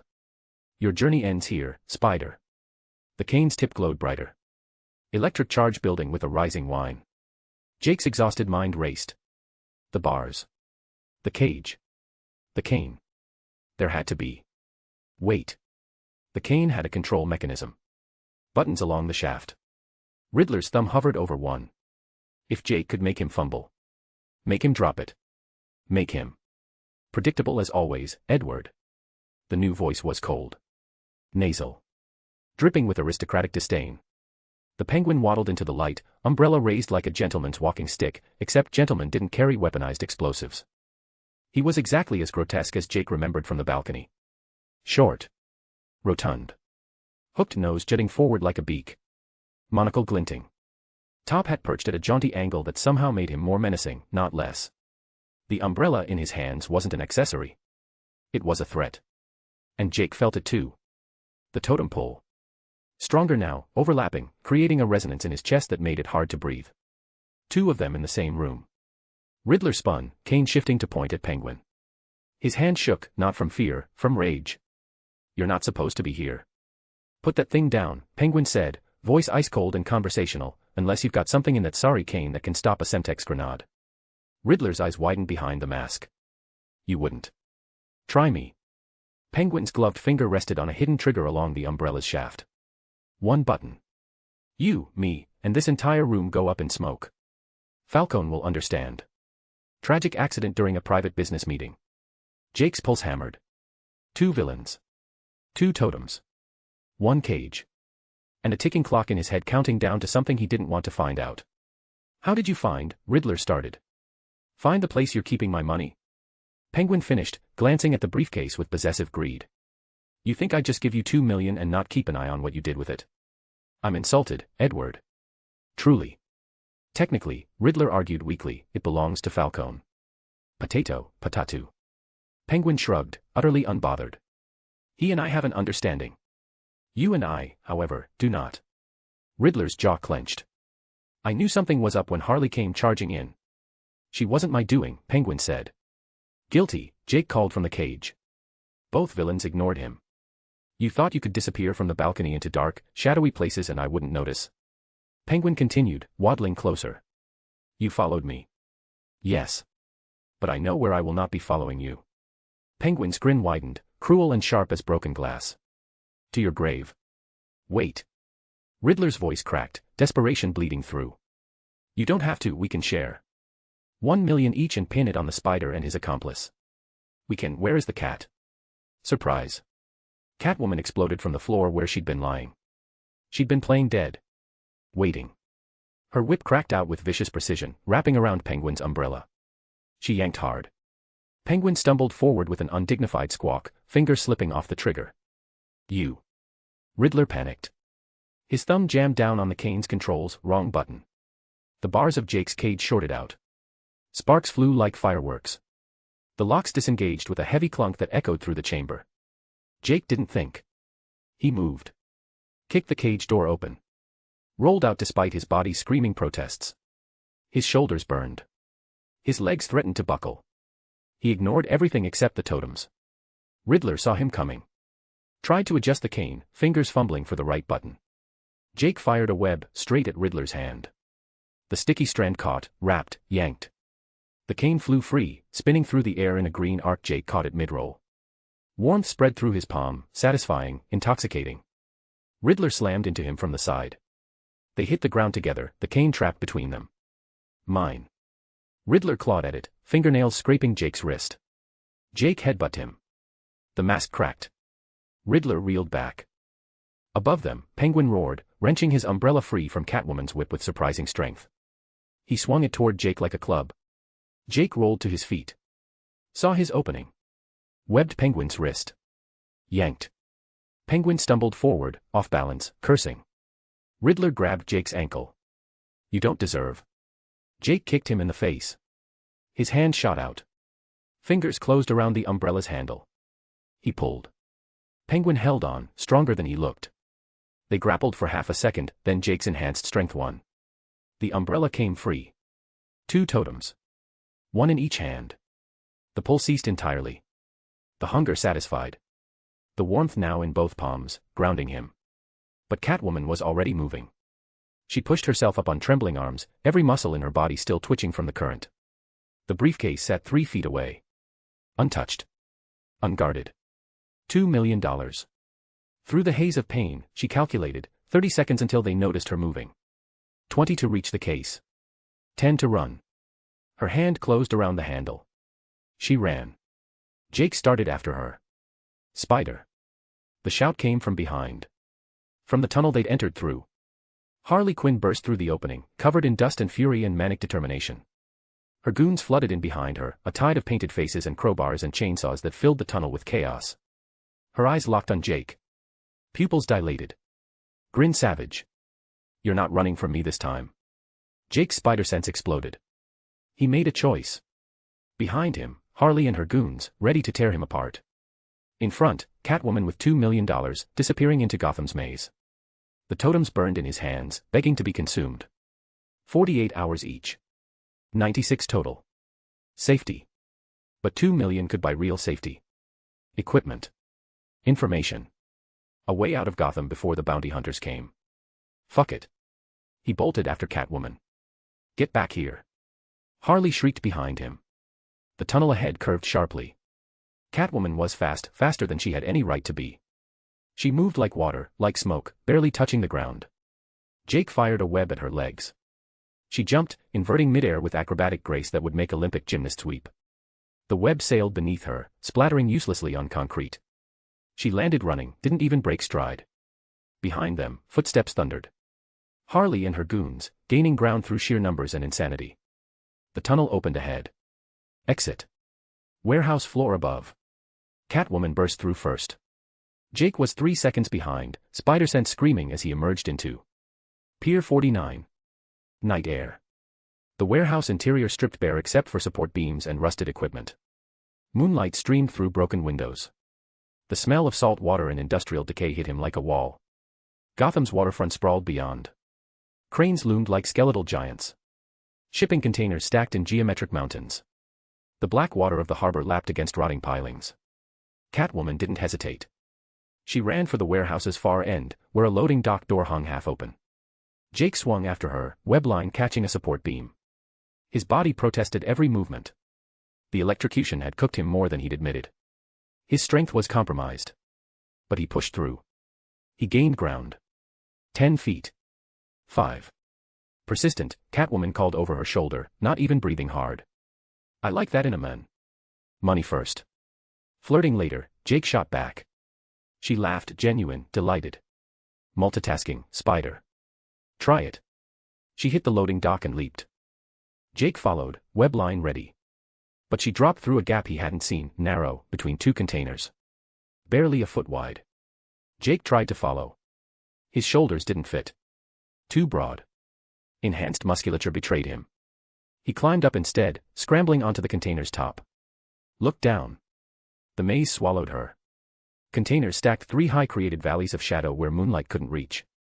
The smell of rust and brine mixed with old diesel. Somewhere, metal groaned as containers settled. Water lapped against pilings, masking footsteps. Jake's spider sense hummed, but it was useless here. She wasn't attacking, she was running. And she knew this territory. He didn't. His jaw clenched. He'd lost her. There. Harley's voice. Behind him. Jake spun. Harley and her goons spilled from the warehouse like a flood of madness. 15. 20.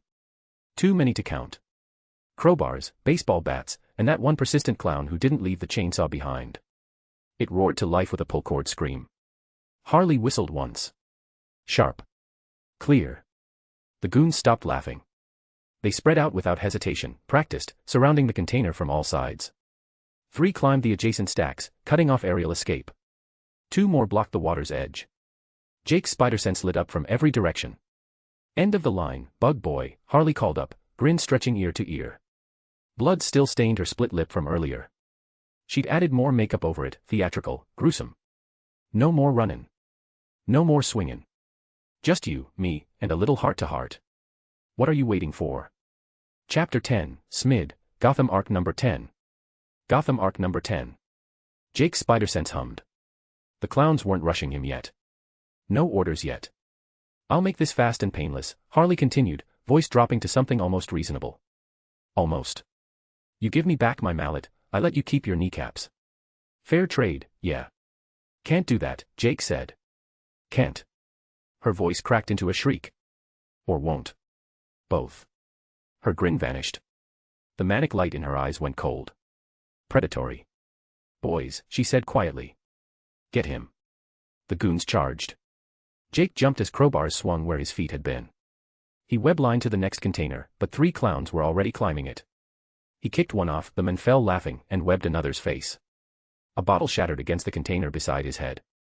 Molotov cocktail. Flames spread across rusted metal, cutting off his route.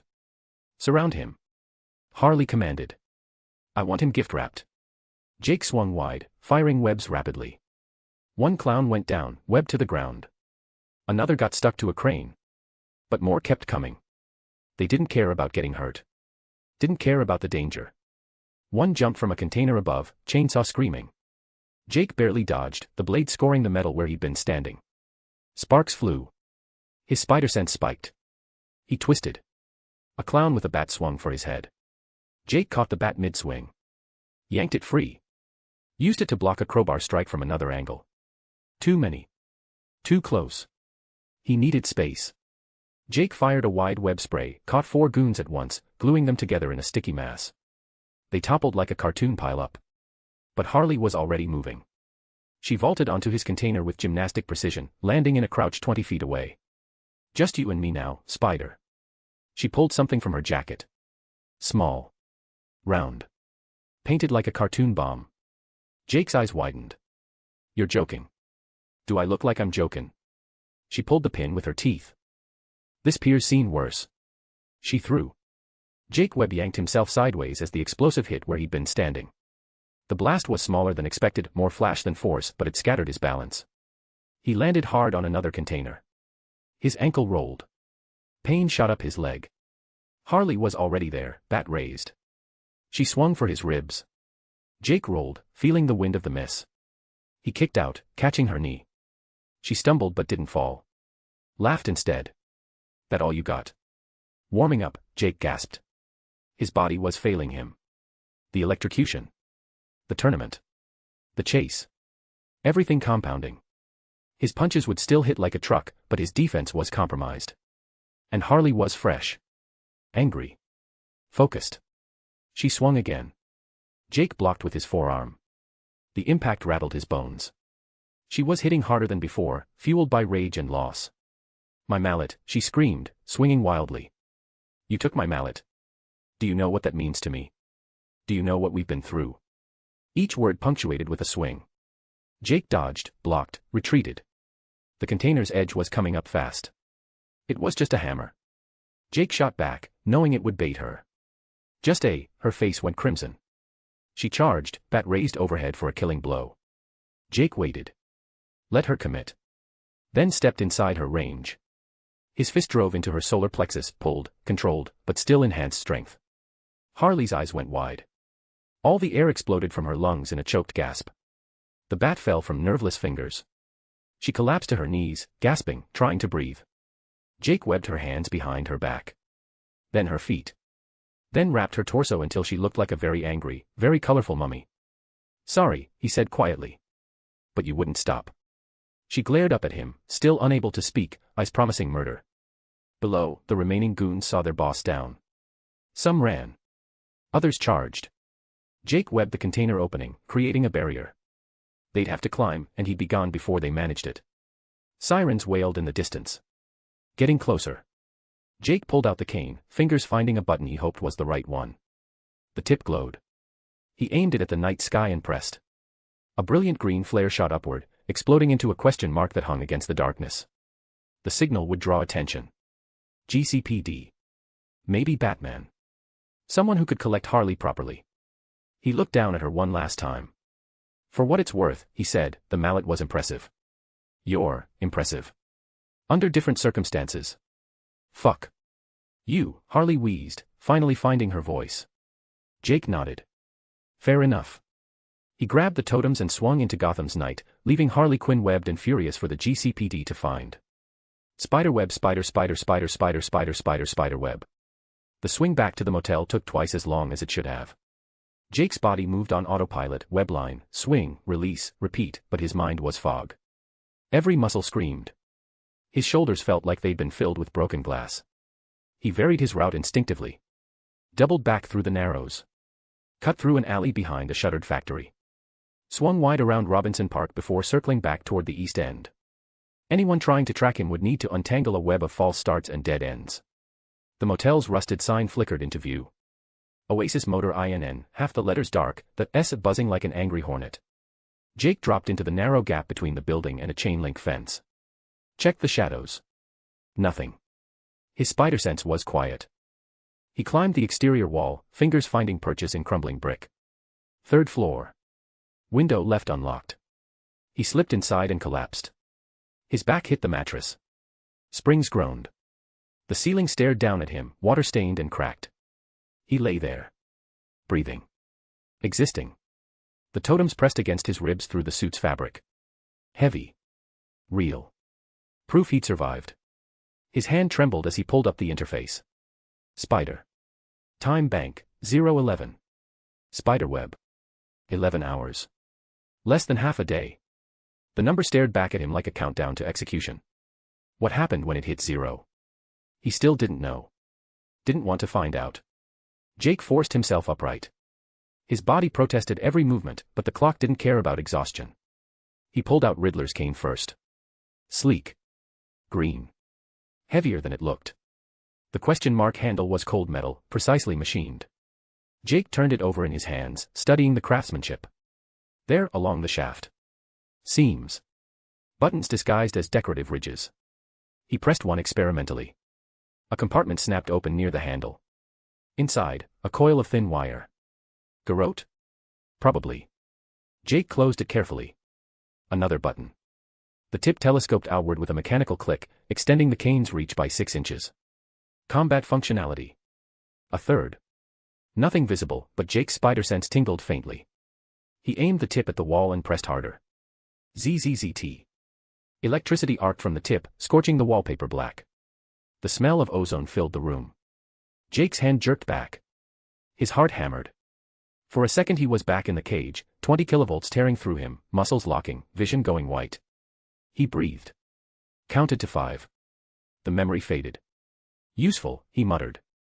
For Riddler. Most of the mechanisms required finesse he didn't have. Precision timing. Showmanship. This wasn't his weapon. It was Edward Nygma's ego wrapped in green metal. But it was still a totem. Jake held the cane before him. T. Finder, registered totem. Spider. Totem collected. Category, uncommon. Reward, plus 48H to your time bank. Redeem totem to receive reward. Y/N. Spiderweb. Redeem.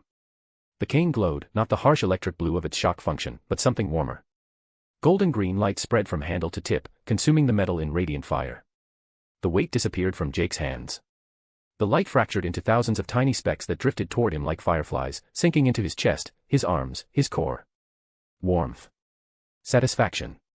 Safety. The interface updated. Spider. Progress tab. Completion, 2%. Totems redeemed. Time bank, 059. Spiderweb. 59 hours. 2.5 days. Breathing room. Jake released a breath he hadn't realized he was holding. His chest loosened. The weight crushing him eased just slightly. It hadn't all been for nothing. The notification appeared. Spider. Totem redeemed. Select one bonus reward. 1. Bundle of cash, a little something to keep you going during this time crunch. 2. Totem icon, for your navigation needs and a chance to collect your next totem faster. 3. Mystery reward. Spiderweb. Jake stared at the options. His stomach growled, answering for him. The mystery reward had given him the suit. Useful, but cosmetic. The totem icon would save time, lead him straight to the next target. Smart. Efficient. But he was broke. The $5 he'd shorted the baker was his last cash. He couldn't eat webs. Couldn't pay rent with spider powers. $2 million. Catwoman had it now. Somewhere in Gotham, probably laughing. Bundle of cash, Jake said. The reward materialized on the bed beside him. Not a duffel bag. Not a briefcase. Just a simple brown envelope, unsealed. Jake opened it.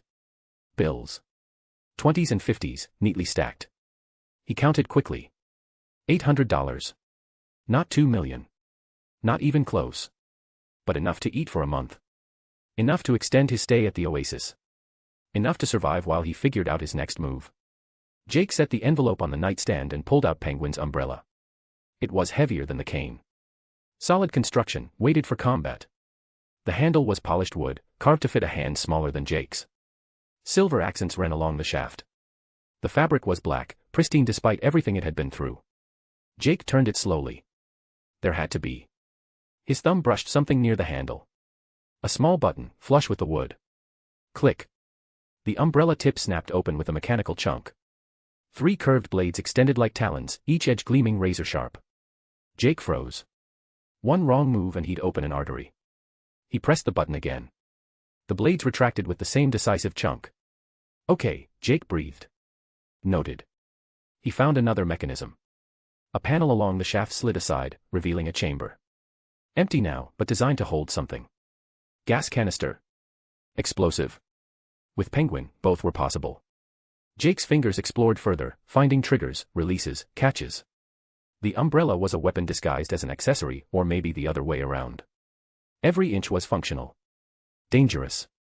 Fascinating. His pulse quickened. Not from fear. From something else. The thrill. The Riddler's tournament. The electrified cage. Harley's goons surrounding him. Catwoman moving through the dark. Every second had been survival balanced on a knife's edge. And he'd loved it. The realization hit him like cold water. When had that happened? When had danger stopped being something to avoid and started being something to chase? His hand trembled slightly as he pressed another button. A small dart fired from the umbrella's tip, embedding itself in the opposite wall. Jake's heart hammered. The shock snapped him back, electrocution, cage, Harley's bat whistling past his head. Real danger. Real consequences. He'd wasted too much time already. The swinging. The riddles. The tournament. All of it could have been avoided with a totem icon pointing him straight to the next target. Not that he regretted it. The electrocution was seared into his muscle memory. He'd carry that for a long time. But that moment with Catwoman. Suspended in the laser grid, their paths intersecting. His hand catching her waist. Her eyes meeting his through the goggles. That had felt real. Her betrayal had stung. Stolen the briefcase while he was distracted. Risked his mission for her own gain. But he couldn't stop wondering if they'd meet again. Jake shook his head. Focus. He held up the umbrella. Finder, register totem. Spider. Totem collected. Category, uncommon. Reward, plus 48H to your time bank. Redeem totem to receive reward. Y/N. Spiderweb. His eyes drifted to the wall across from the bed. The drawing board he'd made 2 nights before. Most of the webbing had dissolved, letting paper scraps fall to the floor. But one piece still clung. Stubborn. A clipped magazine image of the Batmobile. Jake's chest tightened. Fear. Adrenaline.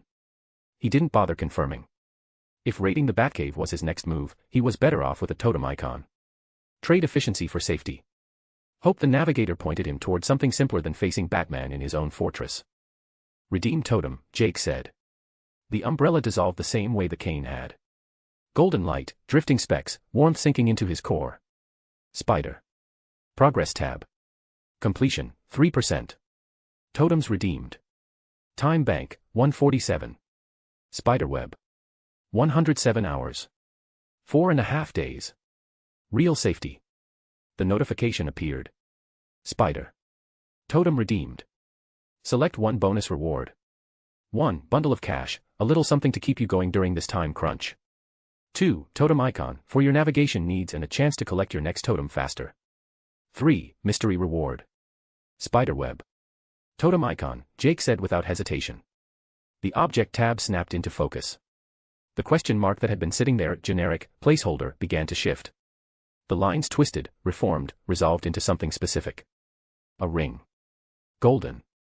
Simple band. No gemstone, no ornamentation. Just a smooth circle of precious metal that gleamed in the interface's light. Jake frowned. What was that? He searched his memory, comic panels, animated episodes, forum deep dives. Nothing clicked. The ring looked valuable but unremarkable.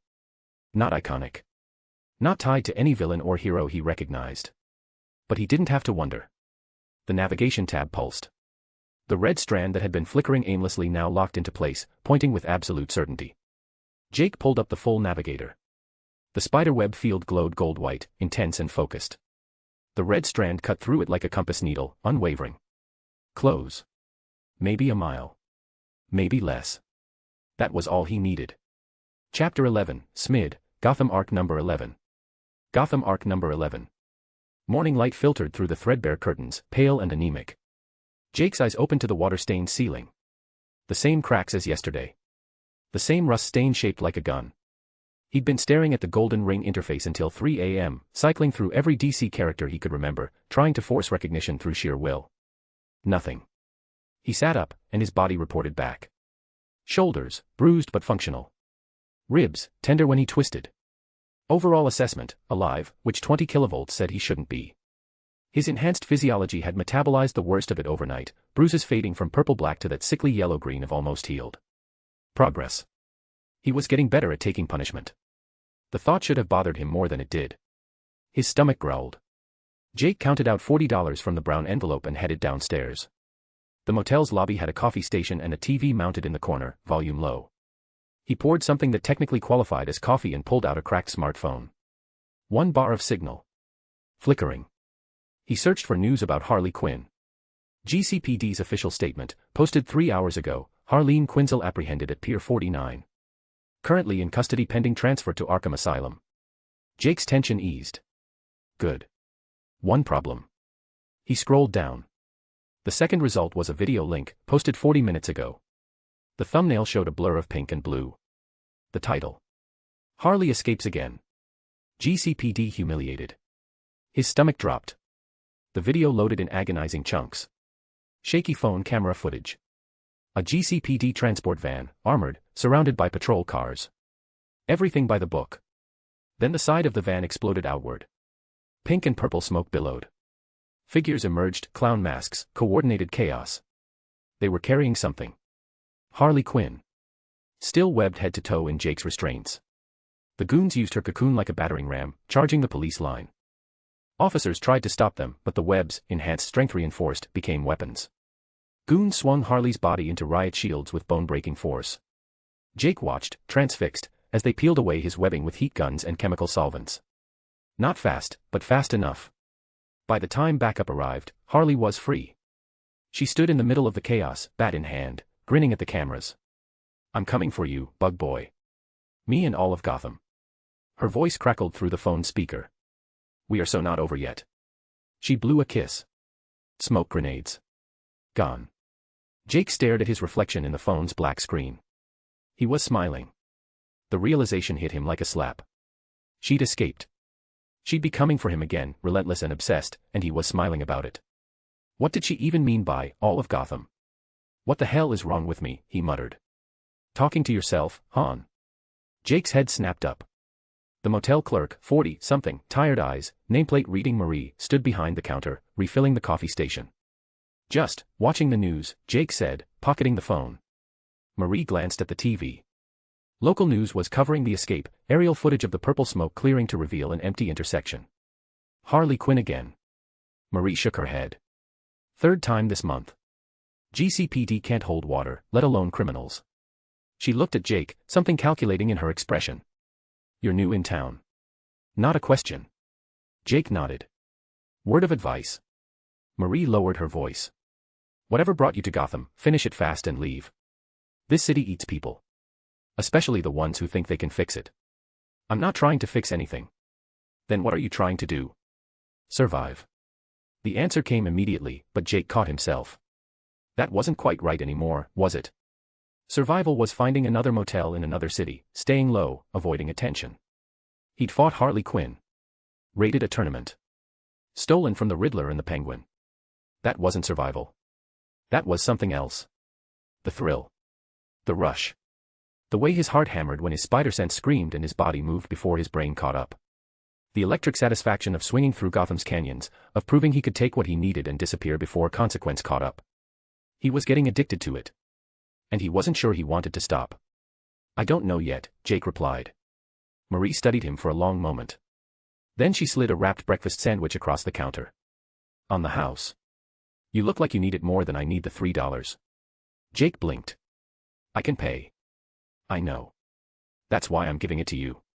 She turned back to the coffee station. "Eat." Then get out of Gotham before it decides what you are. Spiderweb, spiderweb. Back in his room, Jake laid the suit out on the bed. 3 tiers. Dulled colors.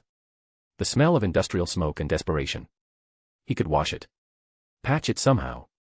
But the fabric was simple, not reinforced. One more serious fight and it would come apart.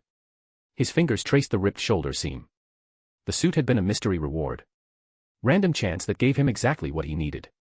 Or was it random? Jake pulled up the interface, staring at the reward options. Bundle of cash. Totem icon. Mystery reward. Are you reading my mind? He asked the empty room. Or am I just lucky? The interface didn't answer. It never did. Jake closed it and looked at the wall across from the bed. The drawing board, paper scraps on the floor, image of the Batmobile still clinging. Batman hadn't appeared yet. Not during the Harley fight. Not at the tournament. Not when Jake sent up that green flare from Riddler's cane. Where was he? And more importantly, what happened when he finally showed up? Jake's spider sense gave no warning. Batman wasn't a danger. Not yet. But he would be. Jake washed the suit in cold water and cheap soap, forced himself to be gentle despite his strength. While it dried, he pulled up the navigator. The spiderweb interface materialized, gold-white strands pulsing. The red thread pointed southwest with absolute certainty, no wavering. Close. Within Gotham's industrial waterfront area. Jake studied the direction. Not Pier 49, that was northeast. This was, he tried to remember Gotham's geography. The shipping district. The old railway terminus. He closed the interface and grabbed his phone, pulling up a map despite the agonizing load time. Southwest from his location. Dixon Dock. The commercial shipping terminal, mostly automated now. Container yards. Freight offices. The kind of place that moved cargo in and out of Gotham without asking too many questions. Jake's jaw tightened. Why would a totem be there? His mind turned over possibilities. Stolen goods being smuggled out. A villain's hideout in the container yards. Someone using the shipping routes to move something valuable. Only one way to find out. The suit had dried enough. Jake changed quickly, the familiar red and blue settling against his skin. The tears were still there, visible but functional. He pulled the hood up, checked the window. Clear. Then climbed out and launched himself. Spiderweb, spiderweb. Dixon Dock sat at the edge, where the city met Blackwater. He descended carefully, landing on the roof of a warehouse with faded lettering, Falcone Freight and Logistics. Of course. Falcone owned half the docks. Made sense he'd own this too. Jake crouched and pulled up the navigator. The red thread pointed down and east. Toward the container yard. He moved across rooftops, staying high. Below, the dock bustled with quiet activity. Forklifts moved between stacks of containers. Workers in high-vis vests checked manifests. Everything looked legitimate on the surface. But legitimacy was Gotham's favorite disguise. The navigator's pulse intensified. Close now. Very close. Jake dropped to ground level, sticking to the shadows between container stacks. The smell here was different from Pier 49, less brine, more diesel and rust. The containers formed artificial canyons, 20 feet high, creating a labyrinth of steel. The red thread pointed toward a gap between 2 stacks. Jake edged forward, spider sense humming low. He rounded the corner and stopped. The gap opened into a small clearing. Empty except for a single container, set apart from the others. The markings were standard, serial numbers, shipping codes. Why was it isolated? Was the ring in it?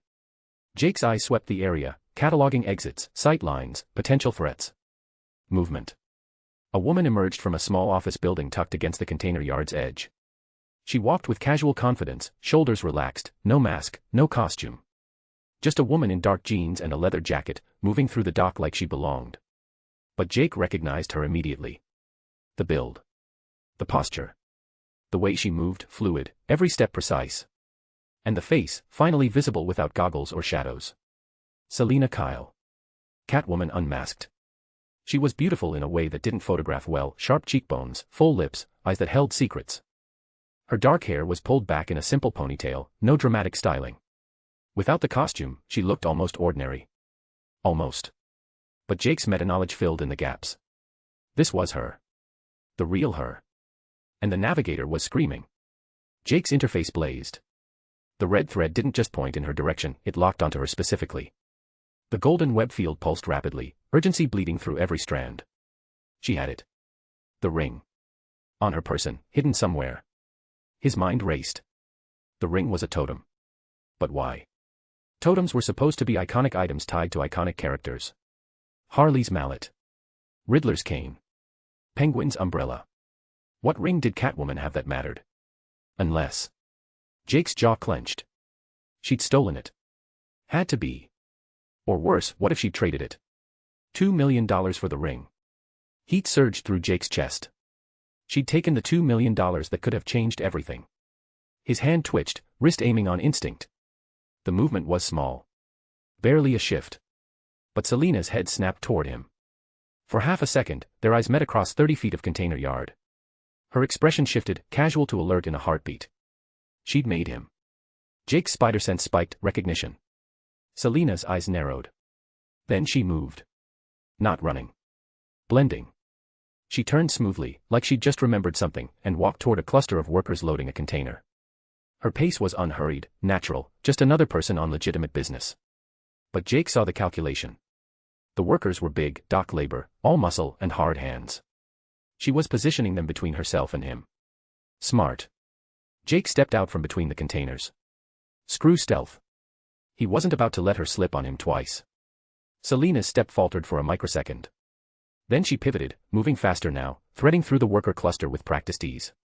"Excuse me," she said, voice warm and apologetic. "Sorry, coming through." One of the workers looked up just as Jake emerged fully into the clearing.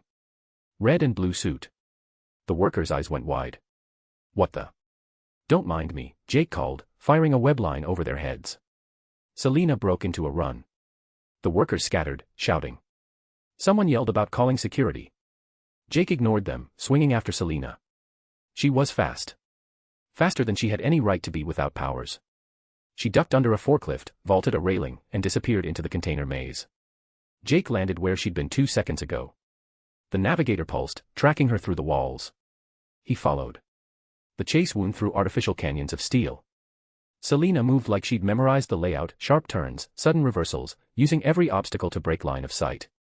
She grabbed a length of chain hanging from a container, swinging across a gap Jake had to webline over. She knocked over a stack of pallets, forcing him to vault. She even triggered a forklift's horn, startling workers into blocking his path. Pure Catwoman. Using the environment, using people, staying 3 steps ahead. But Jake had the navigator. Every time she broke visual contact, the red thread guided him back. And his enhanced speed was closing the gap. They burst out of the container maze into an open loading area. Selina sprinted for the water's edge, where a series of abandoned railway cars sat rusting on dead tracks. She glanced back once. Saw Jake gaining. Her expression hardened. Selina veered toward a group of workers moving cargo. "Help." That meant she pointed at Jake. "He's the one Harley's looking for. There's a reward." The workers hesitated. Looked at Jake. The spider emblem. The mask. His webs gave him away. They looked at each other. Money was a powerful motivator in Gotham. Jake's spider sense flared as 3 of them moved to intercept him, hands reaching for whatever they could use as weapons. "I don't want to hurt anyone," Jake said, still moving forward.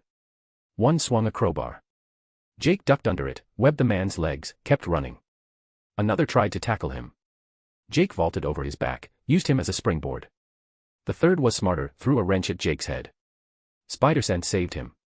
He caught it midair without looking, tossed it aside, and fired a webline over the crowd. Selina had gained 20 feet. "You're not going anywhere, bug boy." A tall, bulky figure stepped in his path. Jake stopped. His jaw set. Fine. Let her run.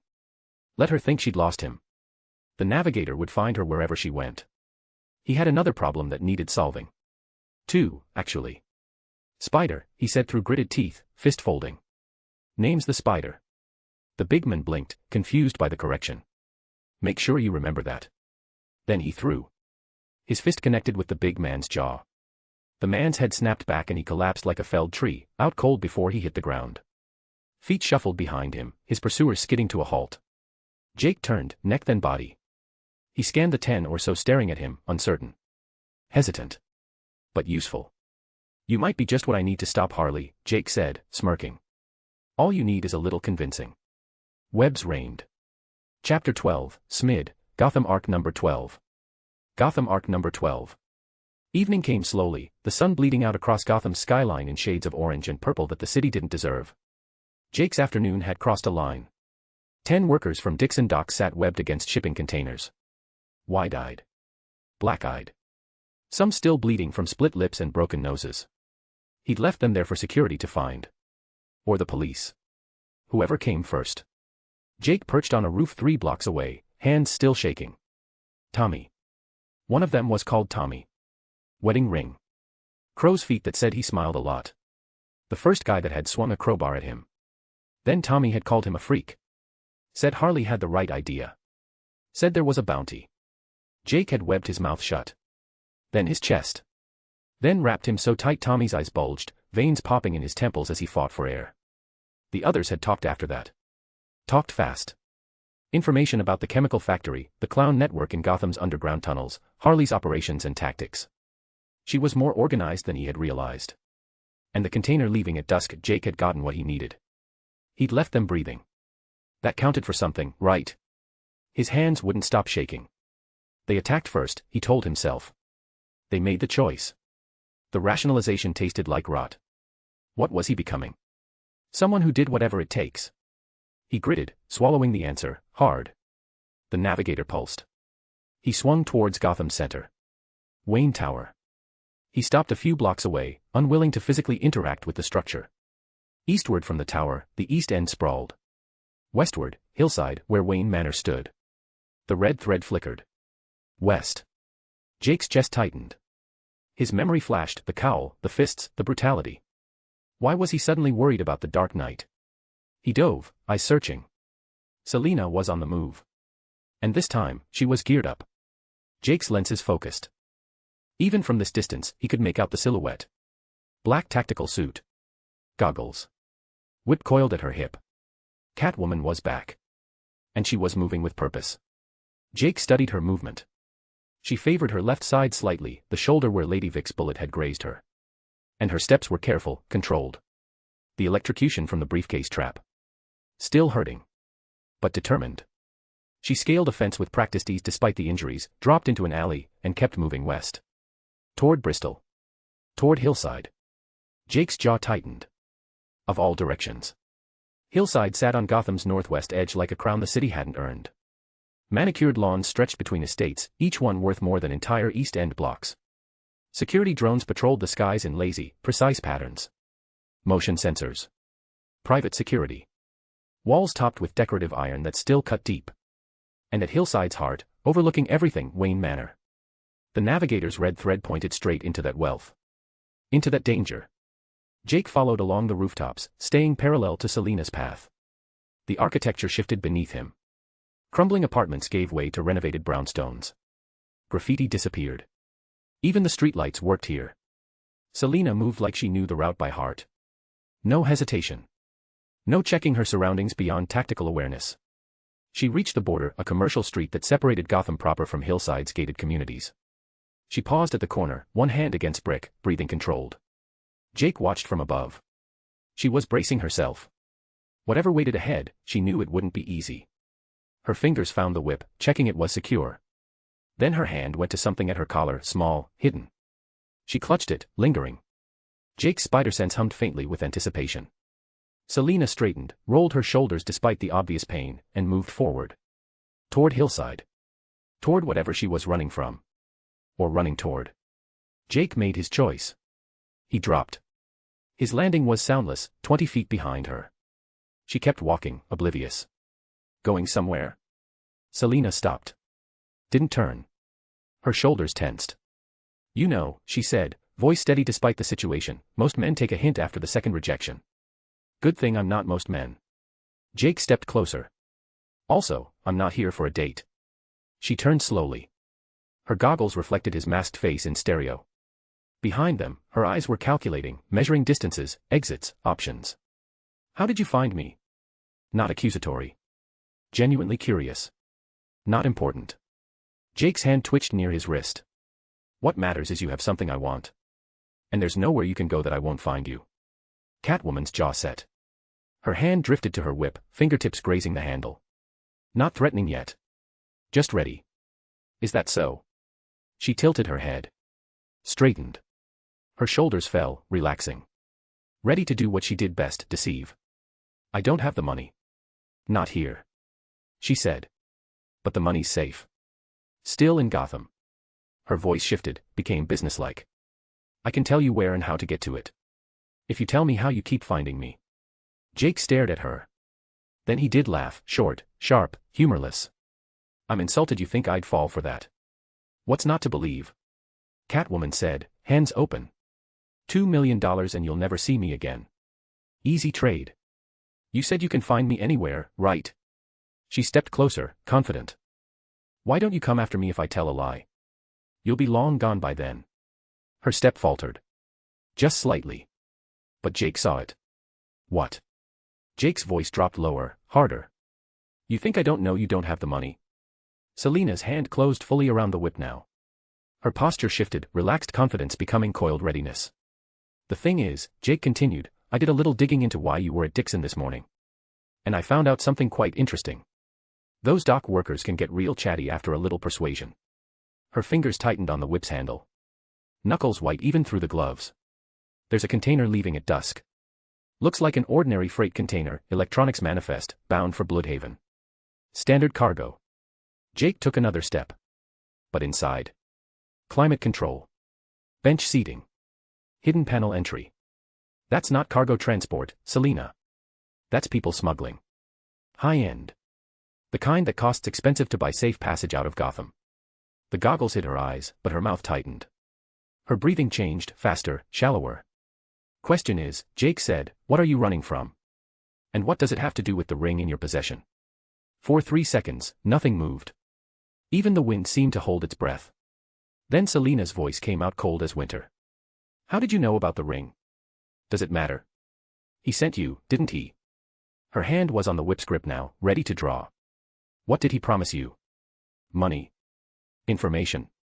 Whatever it was, he's lying. Nobody sent me. I don't believe you. I don't care. Selina's jaw clenched. Her other hand came up, placating, warning. Fair warning, thief to thief. Hey, I'm not a. Whatever he promised you, she talked over him, voice urgent now, almost desperate, he will try to get back on his word. The ring isn't worth what he'll do to collect on it. Trust me. Jake's chest tightened. Her fear was real. Whoever he was had her genuinely scared. But it didn't change anything. It doesn't matter, Jake said. Give it to me. It's my only insurance policy. Selina's voice cracked slightly. You understand that. Without it, I'm dead. It's the only thing keeping me alive. Then we have a problem. You'll have to kill me to get it. Jake studied her. The set of her shoulders. The tremor in her hands. The desperation bleeding through every word. Her problem, not his. The thought came easier than it should have. When had he started thinking like this? Like the villains he'd been stealing from. Didn't matter. The timer was running. The ring. He emphasized, voice cold. Not backing down. The conversation was over.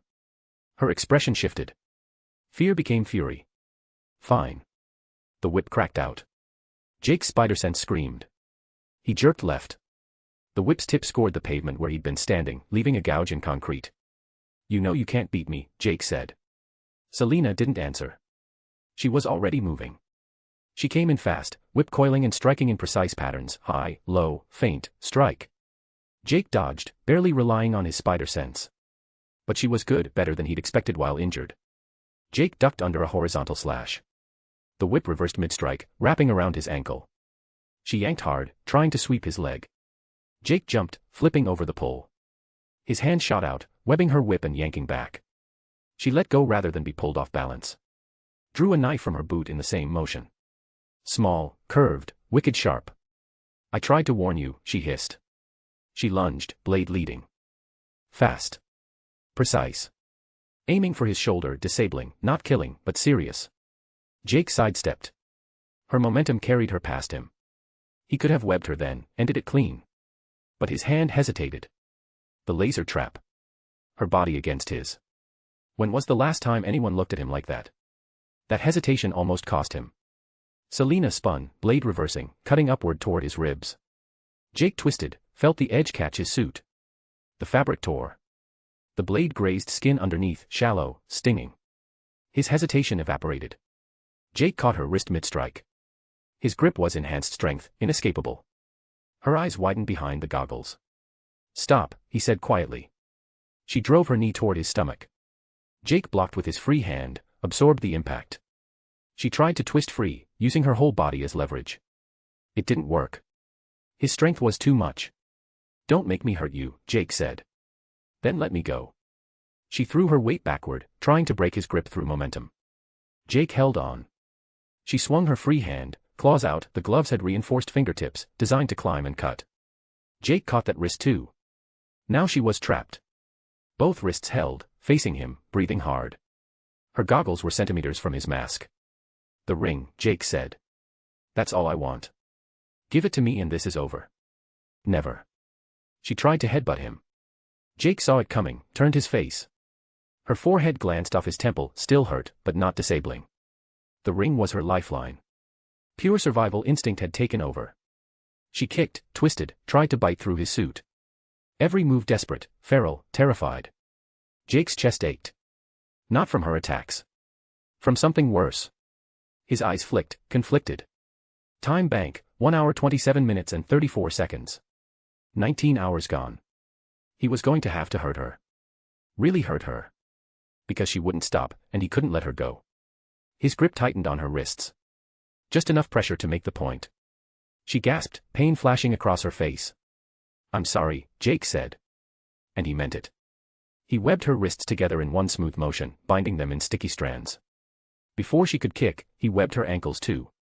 She tried to struggle, but the webs held. Jake lowered her to the ground, not rough, but firm. She landed on her knees, wrists bound before her, breathing ragged. "Where is it?" Jake asked. Her jaw set. Defiant silence. Jake's hand moved toward her collar. The hidden pocket he'd seen her touch earlier. Somewhere to store something small. Valuable. "Don't." His fingers found the seam. Found the pocket. Found the ring. He pulled it free. Golden band. Simple. Unadorned. But heavy. The weight wasn't physical, it was something else. Presence. Importance. The navigator's pulse cut off. The red thread disappeared. The hunger satisfied. Selina stared at the ring in his hand. Her expression crumbled. Fear. Desperation. Something close to grief. "Please," she whispered. "You don't know what you're doing. He'll kill me." "Who?" A sound cut through the night. Not loud. Just a displacement of air. A presence that made Jake's spider sense spike hard. He looked up. His gaze held, reading the form silhouetted against the Gotham skyline. It stood on the roof edge above them. Cape spread like wings. Eyes invisible behind white lenses. He wasn't imagining it, was he? That was. Batman dropped.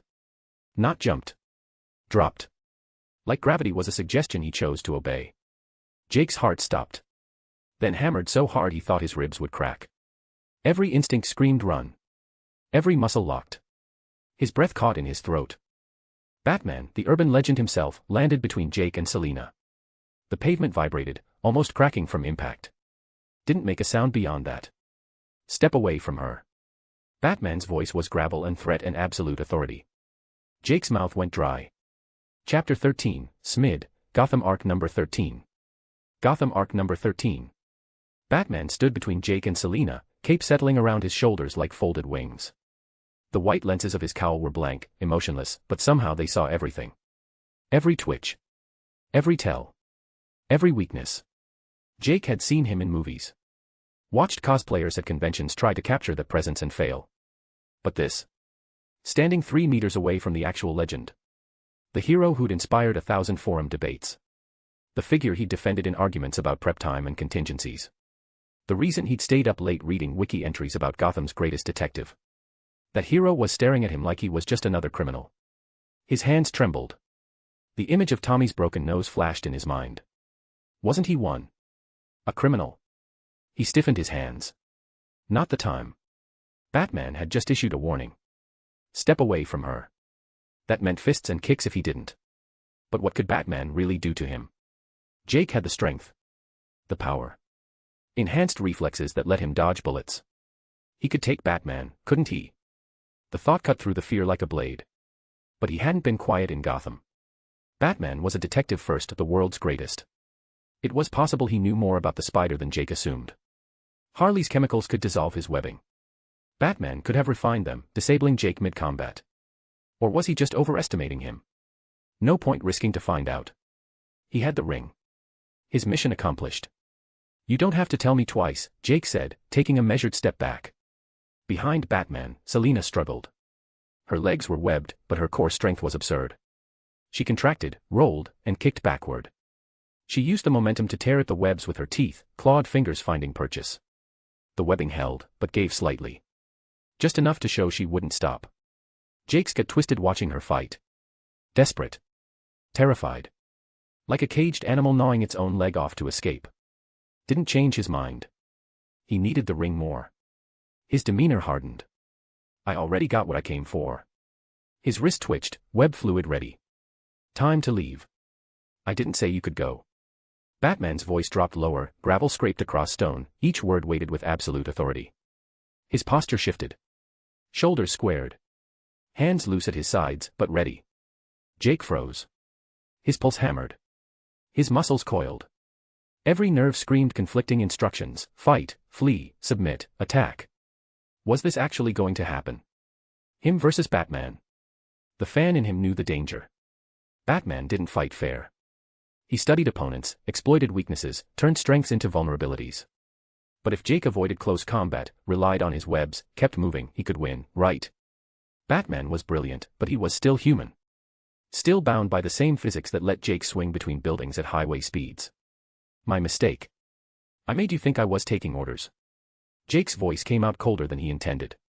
He shot a web from his left wrist. Batman's jaw tightened. A batarang flew, throwing the web off course with its momentum.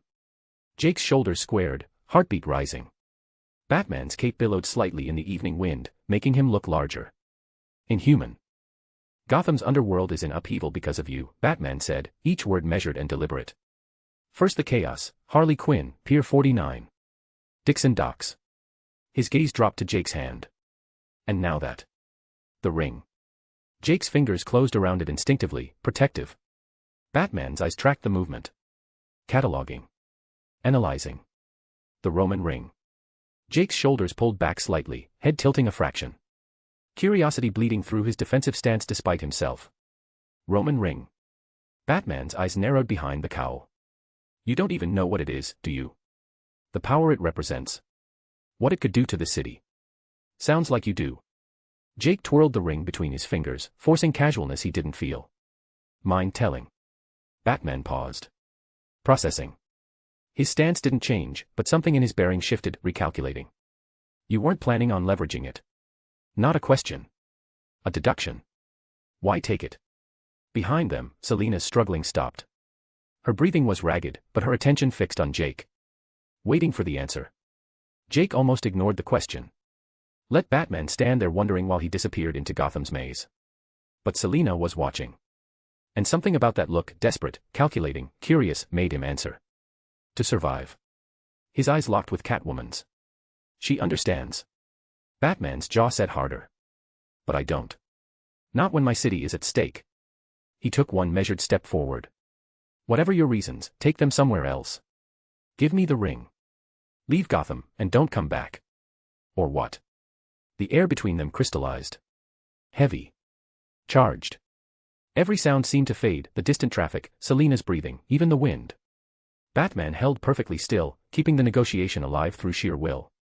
I'm giving you a chance. A warning, Jake corrected. One I won't heed. Batman didn't argue, he moved. Explosive motion that closed the distance in a heartbeat. Jake didn't need his instincts screaming. He was prepared. He threw himself sideways, web line already firing at a rooftop edge. Batman's fist carved through the space where Jake's head had been, the displaced air whistling. Jake yanked himself up and away, flipping mid-swing. His heart hammered against his ribs. Too fast. Batman was too fast for someone without powers. Every movement was precision-engineered, no wasted motion, violence intended. He knows what I can do, Jake realized. Batman's hand was already moving, pulling something from his belt. Jake's spider sense spiked. He twisted, firing a web shot at Batman's arm. The Dark Knight didn't dodge. The web hit his gauntlet, sticking. And dissolved. The webbing hissed like acid on metal, breaking down in seconds into inert black residue that flaked away. Jake's chest tightened. Shit. He'd prepared. Batman closed the distance again, using Jake's shock. A calculated strike toward Jake's ribs, testing, probing. Jake vaulted backward, firing 3 rapid web shots. High, middle, low. Force Batman to choose. Batman chose none. He dropped flat, letting all 3 sail overhead, and swept Jake's legs. Spider-Sense saved him. Jake jumped, already firing a web at the nearest building. He swung wide, gaining altitude, buying space to think. Batman didn't chase on foot. A grapnel fired, the line catching a fire escape above.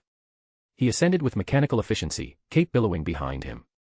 They met on a rooftop, flat, featureless, nowhere to hide. The skyline stretched around them, Gotham's decay made beautiful by distance and night. "You're making this harder than it needs to be," Batman said, already moving forward. "That's the idea." Jake fired a web shot at Batman's feet. Batman jumped, remarkably high, clearing the webbing. He threw another batarang. Jake's spider sense guided his hand. He caught it without looking, felt the weight, the balance. Threw it back twice as fast. Batman deflected with a gauntlet, the metal ringing like a bell.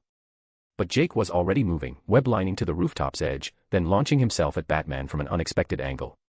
Batman pivoted, hands rising to intercept. Jake didn't engage. He fired webs past Batman, at the rooftop surface, the water tanks, the access door. Created an instant web net that spread like a spider's trap. Batman recognized the tactic and lunged forward, trying to get inside Jake's range before the net closed. Too slow. Jake yanked all the web lines simultaneously. The net collapsed inward with devastating force, threads strong enough to hold a moving truck converging on a single point. Batman. The Dark Knight tried to dodge, but physics won. The webbing caught his cape, his legs, his left arm. He stumbled, balance compromised for the first time. Jake pressed the advantage. Web after web, layering them, building momentum. He swung around Batman in a wide arc, firing constantly, each strand adding to the cocoon. Batman's free hand moved.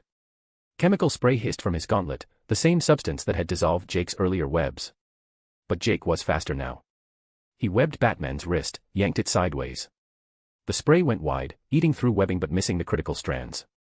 Batman's leg came up, impossibly fast, impossibly flexible, trying for Jake's head even while tangled. Jake caught the ankle mid-kick. No time for quips. He yanked hard. Batman's balance, already compromised by the webbing, gave way. He fell backward, and Jake was already moving, web lining to a higher perch, pulling Batman up with him. Upside down. Suspended by one ankle. The cape hanging down like a shroud. Batman didn't struggle.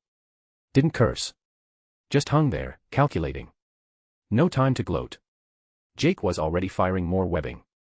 Behind them, Selina had finally torn free of her restraints, scrambling away from the confrontation and putting distance between herself and the violence. But she didn't run. Just watched, body coiled, ready to move if needed. Jake focused on Batman. Fast cocoon, before he could. Clink. Clank. Bang. He should have started with the belt. The thought hit him like a slap, too late. Ripped it out or webbed at it. Whichever disabled Batman's artillery best. Small cylinders fell from the belt. Smoke grenades. Flashbangs. They hit the rooftop and detonated simultaneously. White light exploded across Jake's vision, searing through his lenses. His spider sense hazed. The sensory overload too much, too many stimuli, can't process, can't. He went aerial on pure instinct.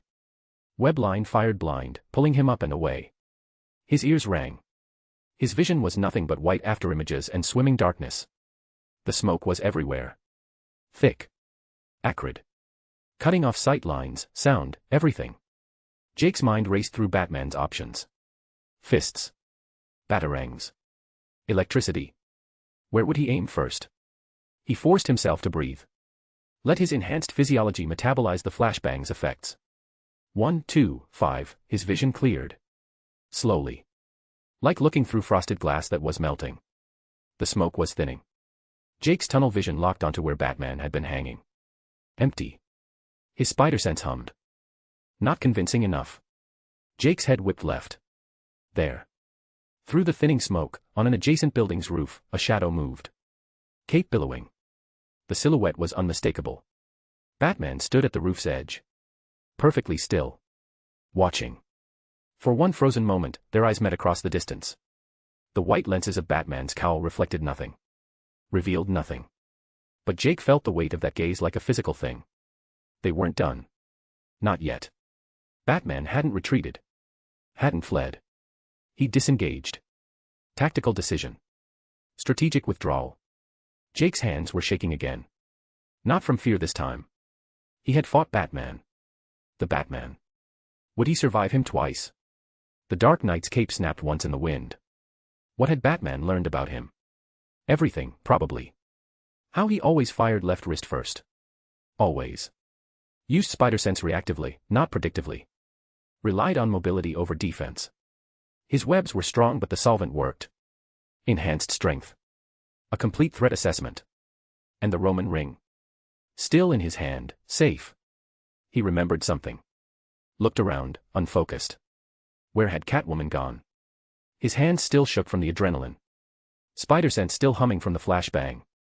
Maybe she had escaped. Could she have given up after all that fight? By the time he looked back, Batman was nowhere in sight. Swallowed by Gotham's shadows. Early release so I can read all your comments. Rate this chapter out of 10. I want to know how I did. Chapter 14, SMID, Gotham Arc #. Gotham Arc number 14. The spider-sense hum dropped from urgent to ambient. Jake's clarity returned, Batman was gone, but someone else was still nearby. He spun at the footsteps behind him, webs firing instinctively from both wrists. Hey, hey. Selina dodged, hands shooting up in surrender. I just want to talk. Her voice was level, non-threatening. No tricks. No fighting. The hump resisted, warning, not alarm. His fingers twitched over his web shooters anyway. Selina stood 10 feet away, torn webbing still clinging to her legs in ragged strips. Her posture was open, vulnerable. The whip coiled at her hip remained untouched, her hands spread wide. You really did it, she said quietly. Something in her voice, respect. Fear. Both. You fought Batman and walked away. Jake stared at her. His mind was still on that rooftop. On Batman's silhouette disappearing into shadows. On the certainty that this wasn't over. I wasn't doing it to impress you, Jake said, voice flat. Selina tilted her head, studying him with new eyes. Still, you forced him to retreat. Do you understand how rare that is? Flattery won't get you the ring back. Jake's fingers closed around the golden band protectively. Nothing will. That thing has brought me nothing but misery, Selina said, voice hollow. I'm not trying to get it back. I need something else. Jake lowered his hands. Good luck finding it. He turned to leave. Wait. Something like a plea crept into her voice. He paused mid-step. Don't you want to know who it belongs to, she asked. What the Roman ring means. Jake's thumb traced the ring's smooth curve. Did knowing the owner matter? He had the ring. The system should accept it. Finder. Selina was watching. His jaw tightened. The interface was his secret, and here he was about to summon it in front of her. You have to know who'll be coming for it, and why, to keep surviving. Selina took a step closer. Or, you can leave Gotham while you still can. Jake's jaw clenched, Batman's warning echoing in his memory. Being told where he could and couldn't go, that scraped against everything he was becoming. But beneath her words lay an unspoken ask. She wasn't just offering information, she was looking for a solution. Someone to take the problem off her hands permanently. I won't help you, Jake cut her off before she could ask. Not for information. And definitely not for a way out of Gotham. The regret hit before she even responded. Something flickered across her face, the beginning of a plea, quickly suppressed. Her mouth opened, closed. Whatever she'd been about to say, she swallowed it. Fine. She turned, jaw set, eyes hardening behind the goggles. He didn't owe her anything. The ring was his.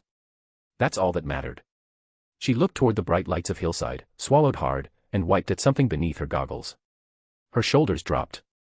Whatever her plan was, she would have to go on without the ring. She coiled, ready to spring. Wait. The word came out rougher than he intended. Damn it. He'd been too proud too soon. The interface blazed in his vision, red text cutting through his certainty. Spider. Totem collected. Category, unknown. Reward, unknown. Essence unknown, totem irredeemable. Spiderweb. He'd invoked the system. The interface had responded, but not how he'd expected. Unknown essence. Of course. The system needed identity, not just possession. What criteria? The owner's name. Looks. Traits. Didn't matter what. The Roman ring was still a mystery. One Selina could solve, if he swallowed his pride. Another second and she'd have been gone. The ring useless in his hand. He'd wanted to leave before the guilt settled. Now the system had trapped him. I'll help you, Jake said. Each word cost him something. She looked at him, puzzled, eyes widening behind the goggles. What's with the change of heart? The suspicion in her voice was understandable.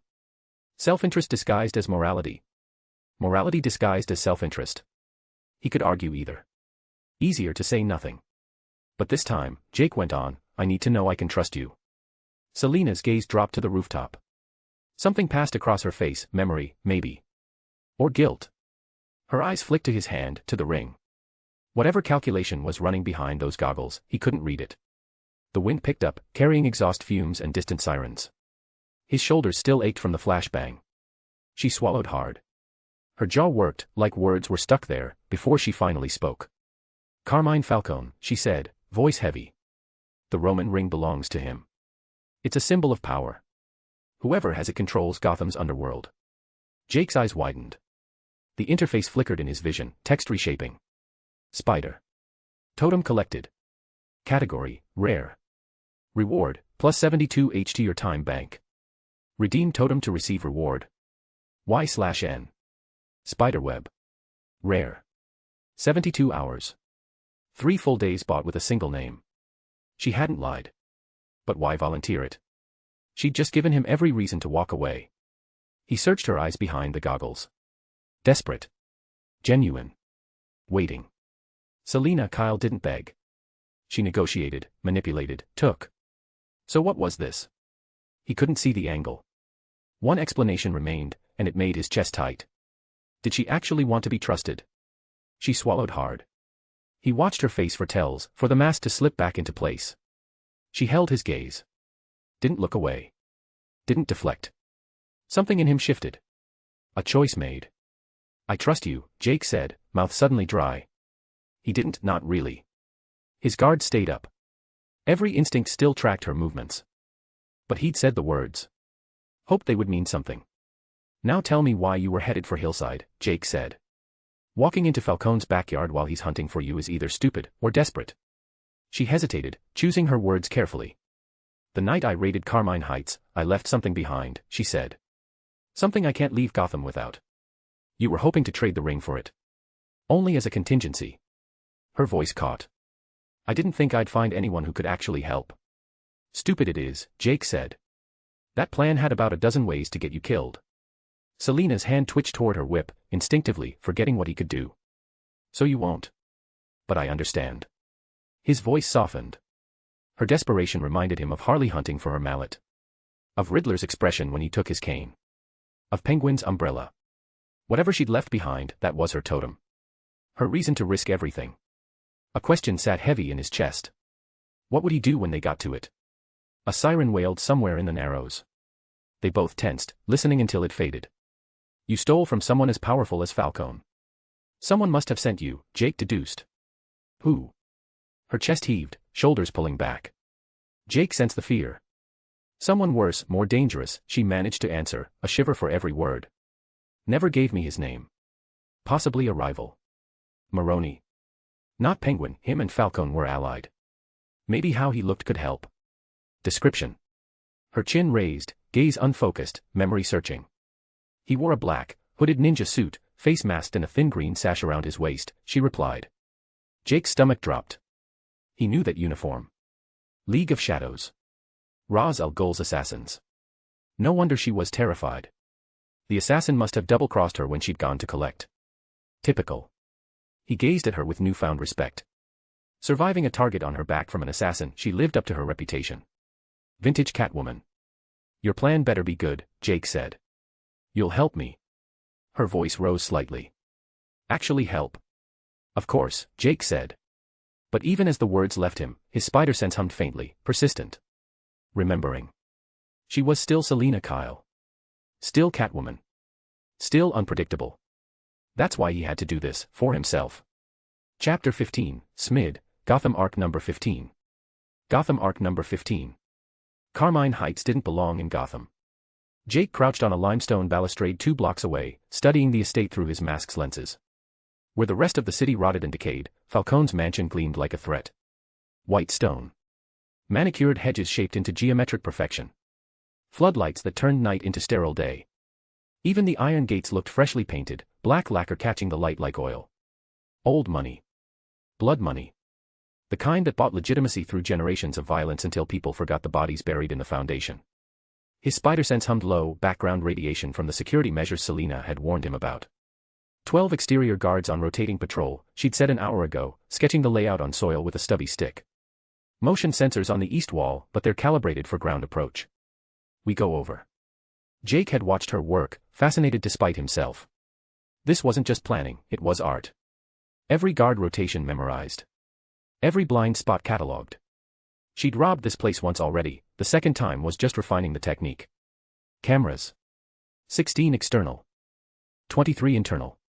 She tapped on the ground, indicating the conservatory. But there's a gap here. Old wiring.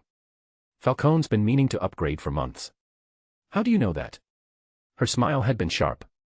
I make it my business to know. That's when Jake had understood. Catwoman wasn't just a thief. She was a researcher. Every job was intelligence gathering for the next. Every escape route memorized for the inevitable return. Vintage. He was learning from a legend. The locket, he'd said. Where exactly? Her expression had shifted, something vulnerable bleeding through the professional mask. I was compromised in the master suite. Second floor, northwest corner. It dropped inside, by the window. And if they found it? Falcone keeps personal items in the study. First floor, southwest. Safe behind the Canaletto painting, combinations his daughter's birthday backwards. She paused, jaw working. I know it sounds stupid, but it means the world to me. Jake had met her eyes. I don't think it's stupid to have something you cherish, he'd said quietly. Her breath had caught. Just for a moment. Then she'd nodded and kept planning. Escape route. South service entrance. Leads to the gardens, then the perimeter wall. We'll need to avoid the main hall entirely, too many staff, too much exposure. And the wine cellars out. Why? Panic room entrance. Motion-activated steel doors. You get caught down there, you're not getting out. Good intel. Life-saving intel. The kind you only learned by nearly dying. Selina had paused then, chewing her lip. There's something else. The guard rotations changed 3 days ago. Tighter. More frequent. And they installed new cameras in the east wing. Her fingers had tightened around the stick. Could be nothing. Could be standard security upgrade. Or he knows someone's coming back for something. Her voice had gone quiet. But we don't have a choice. If I leave Gotham without it. She hadn't finished the sentence. Didn't need to. Jake had studied her face. The desperation there. The fear. Then we go anyway, he'd said. She'd nodded, grateful and terrified in equal measure. Now, perched above hillside with Gotham's decay at his back and Falcone's kingdom ahead, Jake pulled up the interface. The Roman ring sat heavy in his palm, warm metal against his glove. The system pulsed, patient, waiting for his decision. Spider. Totem collected. Category, rare. Reward, plus 72 H to your time bank. Redeem totem to receive reward. Y/N. Spiderweb. 72 hours. Adding to his current brought his time bank to 2 hours 35 minutes and 56 seconds, nearly 7 full days. The number thrilled him, safety in progress. So why was he stalling? The bonus reward. That's what made him hesitate. A tag between 2 options, totem icon or mystery reward. The smart play was obvious. Consume the ring now, take the totem icon, find his next target faster. Efficiency over curiosity. But the mystery reward from a rare totem had to be better than the classic suit from an uncommon. Had to be. And if? His jaw tightened behind the mask. If he found Selina's locket. If it registered as a totem. If he chose to keep it for himself. Then he could redeem the ring for the mystery reward and the locket for the totem icon. Both prizes. Clean solution. The thought made his stomach turn. She trusted him. Actually trusted him. And here he was calculating how to betray that. His teeth clenched. No. He'd made a choice when he said he'd help her. He'd see it through. But carrying the ring into Carmine Heights was worse. Falcone would be desperate, prepared, dangerous. This was his totem, his symbol of power. If Jake lost it in there. No. He had to have faith the interface didn't require immediate bonus selection. Jake's thumb hovered over the mental command. Redeem totem. The ring flared golden white in his hand. Light spread from band to band, consuming the metal in radiant fire that didn't burn. The weight disappeared, transforming into thousands of firefly specks that drifted toward him like snow falling upward. They sank into his chest, his arms, his core. Warmth. Satisfaction. Safety. Behind him, heels stopped on concrete. Took one step back. Jake heard the catch of breath, the involuntary retreat. He looked over his shoulder as the last motes of light absorbed into his body. Selina stood frozen, one hand raised slightly like she'd been reaching for something. Her goggles reflected the fading golden glow. Behind them, her eyes were wide. Searching. Trying to categorize what she'd just witnessed. Magic. Tech? Mutation. The light died completely. Silence stretched between them, broken only by distant traffic and Gotham's ever-present sirens. Jake dropped. Curious? He asked. Selina blinked. Shook herself. Took one deliberate step forward, then another, until she stood beside him again. Not really, she said. But her voice was careful. Controlled. She brushed past him, moving toward the edge where Carmine Heights waited below. Ready. Committed. But her fingers trembled slightly against her whip. It's none of my business, Selina said. Her tone was light, dismissive, but Jake caught the way her head tilted, just slightly, like she was fighting the urge to look back. You've already shown me you're not ordinary. I wouldn't be surprised if you didn't bleed. Good, Jake said, following. Let's go. Spiderweb, spider web. The gap in the security grid was exactly where Selina said it would be. They dropped into the conservatory through a skylight, Jake's webbing making the descent silent. Glass and chrome and exotic plants that probably cost more than most Gotham families earned in a year. The air was humid, thick with the smell of orchids and old money. 2 guards passed outside, flashlight beams cutting through foliage. Jake and Selina pressed against the wall, motionless, barely breathing. The beams moved on. Northwest corner, Selina whispered. Stay close. They moved through the mansion like ghosts. Every step placed with precision. Every shadow exploited. Selina led, her body language screaming professional competence. This was her element, her domain. Jake followed, learning. The master suite door was unlocked. Careless. Or confident. Inside, silk sheets, imported furniture, a window overlooking the gardens. Selina went straight to the window frame, fingers searching the sill. Nothing. Her jaw tightened. Plan B. The study. They backtracked through the hallway. Jake's spider sense hummed louder now, they were deeper in, more exposed. His eyes tracked every corner, every potential threat. The study door was closed but not locked. Selina's hand hovered over the handle. She glanced at Jake, something uncertain in her expression. Last chance to reconsider. Open it. She did. The hinges were oiled. Silent. Inside, empty. Moonlight streamed through tall windows. Mahogany desk. Leather chairs. The Canaletto painting Selina had mentioned. But no guards. No Falcone. Just silence.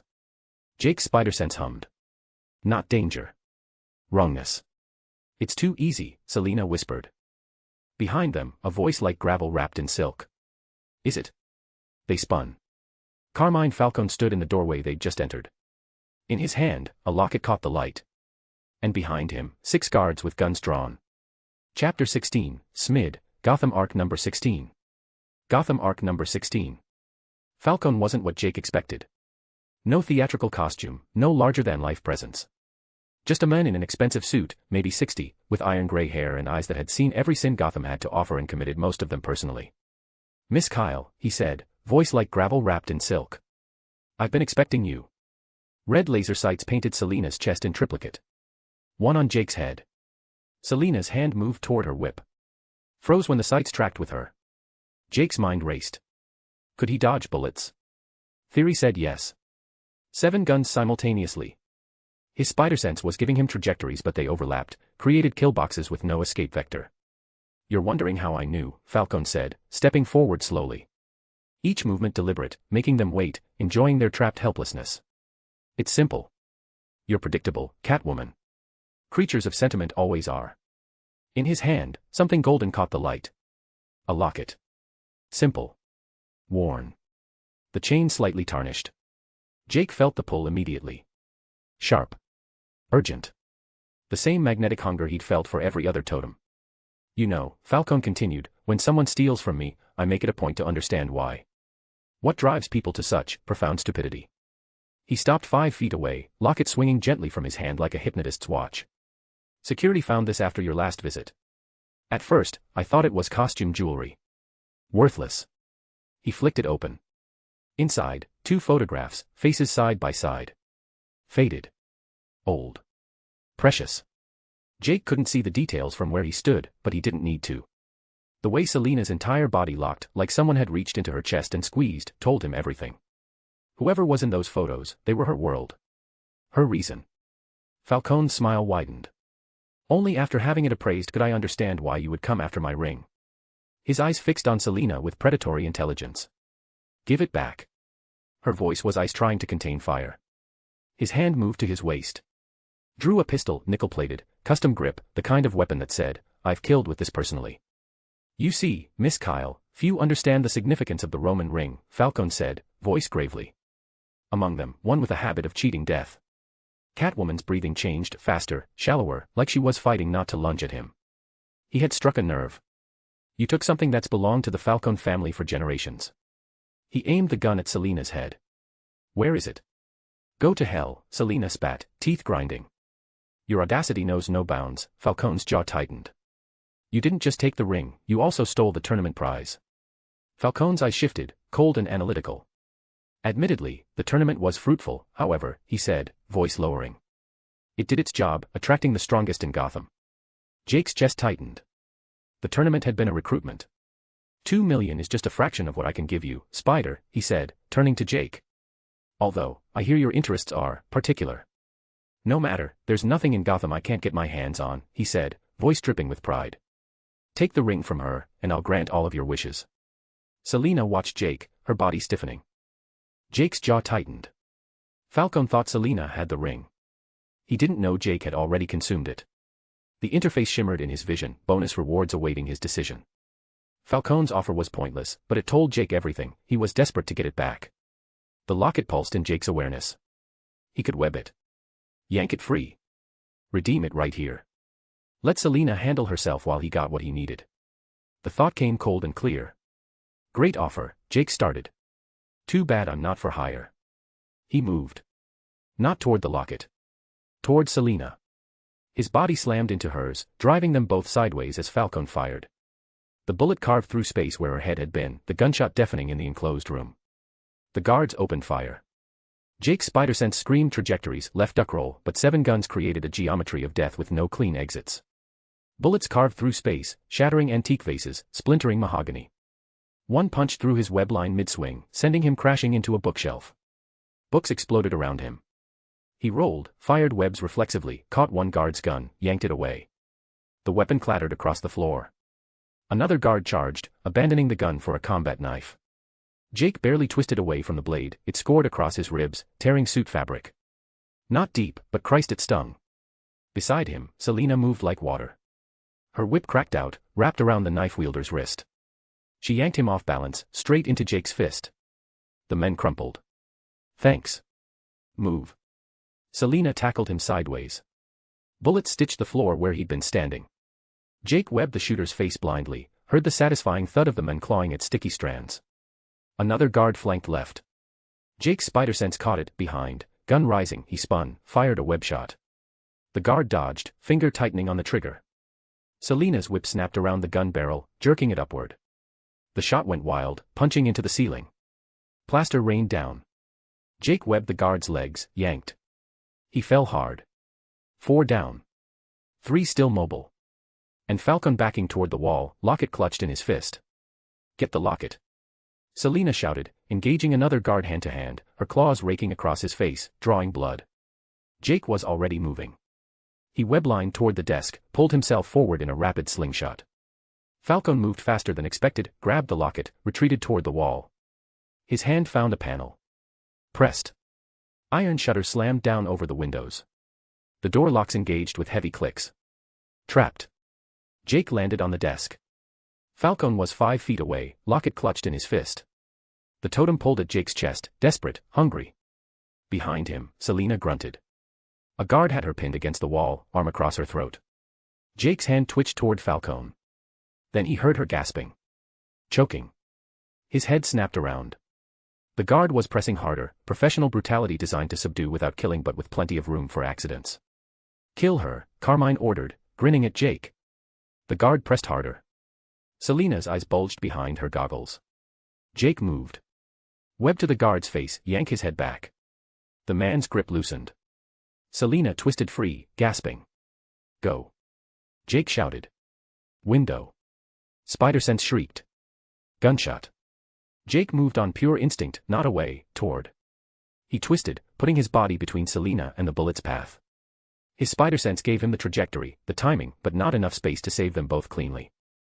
Pain exploded in Jake's shoulder, white-hot, tearing. His vision whited out. His right arm went numb, then screaming, nerves lighting up like exposed wire. He looked down. Blood spreading across the suit's red fabric, dark and wet.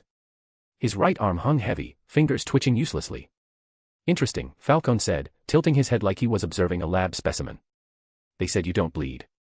Rage surged through Jake, white-hot, primal, overwhelming. The pain didn't matter.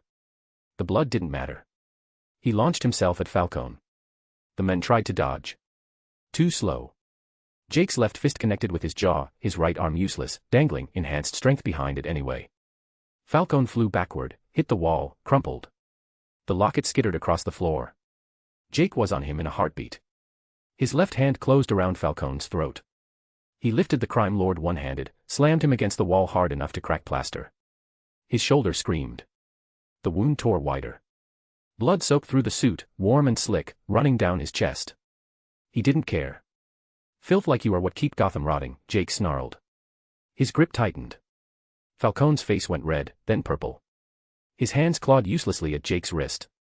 So easy. Just squeeze. Just end it. One less monster in the world. Stop. Selina's hand on his arm. Her voice cutting through the rage. That's enough. We have the locket. We can go. Jake's vision cleared slowly. Falcone's eyes were bulging. His lips were turning blue. The man was dying. Jake was killing him. And part of him wanted to finish it. Tommy's face flashed in his mind. No, this was different. People like Falcone were monsters. They deserved death. But that wasn't the problem. Jake was wrestling with something else. Would ending Falcone be the start of a streak he couldn't stop? What if he became a monster himself? His grip loosened. Falcone collapsed, gasping, clutching his throat. He webbed him to the wall. Thorough. Layers upon layers until only his head was visible, purple-faced and wheezing. Then he grabbed the locket from where it had fallen. The totem pull was immediate. Satisfying. Right. Let's go, he said. She nodded. Jake tried to raise his right arm. It wouldn't respond. Shit.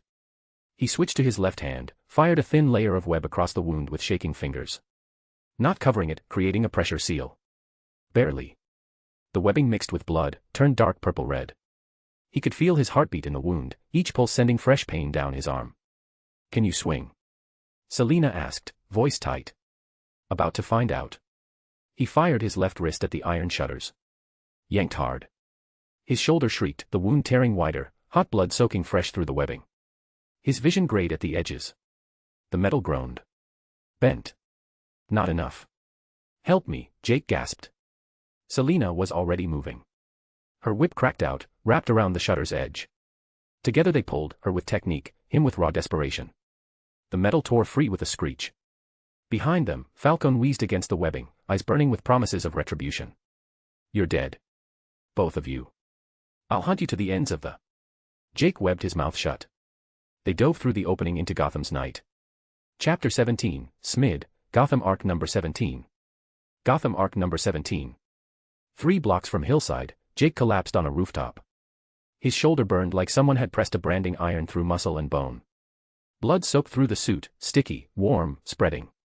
His hands wouldn't stop shaking. Beside him, Selina landed hard, rolled, came up breathing raggedly. Her suit was torn in 3 places. Bruises already forming on her throat where the guard had pressed. They'd made it. Barely. Then Selina started laughing. Not hysterical. Genuine. Thrilled. She pulled off her goggles, and her eyes were bright, alive, electric with the kind of joy that came from surviving something that should have killed you. I almost thought we wouldn't make it, she gasped between breaths, pressing one hand to her ribs. But you, Spider, she looked at him, grinning wide enough to show teeth. You're amazing. Jake didn't laugh. Couldn't. His mind was still in that study, hand wrapped around Falcone's throat, feeling the cartilage compress beneath his fingers. Watching the man's face go from red to purple. Wanting, needing, to squeeze just a little harder. What if he had? Could he learn to control the urge? But he smiled anyway. Cheered by Selina's infectious energy despite the darkness clawing at his thoughts. Behind the mask, small and genuine. He pulled out the locket, let it dangle from his fingers. The gold caught the moonlight, spinning slowly. Selina's laugh stopped. Her eyes locked onto it with the intensity of someone seeing water after days in the desert.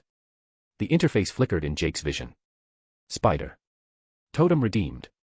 Select 1 bonus reward. 1 bundle of cash, a little something to keep you going during this time crunch. 2 totem icon, for your navigation needs and a chance to collect your next totem faster. 3 mystery reward. Spiderweb. The Roman rings bonus reward still awaited his decision. He deferred it, uncertain, keeping his options open. Now he had the locket. Weightless in his hand. Would he really give it up? He opened it with his thumb.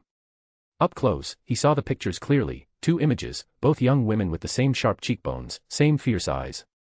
One in street clothes, confident and defiant, scar on the left cheek. The other in softer lighting, gentler somehow. Both wore the same face, twins. My twin sister, Maggie, Selina said, voice low and distant, like she was speaking from the bottom of a well. She died in a wildfire 2 years ago. Trapped in a building, couldn't get out in time. She closed her eyes. Her jaw worked, fighting something. That locket is the only thing I recovered from the ash. Her voice cracked slightly. It's all I have left of her. Jake's chest tightened.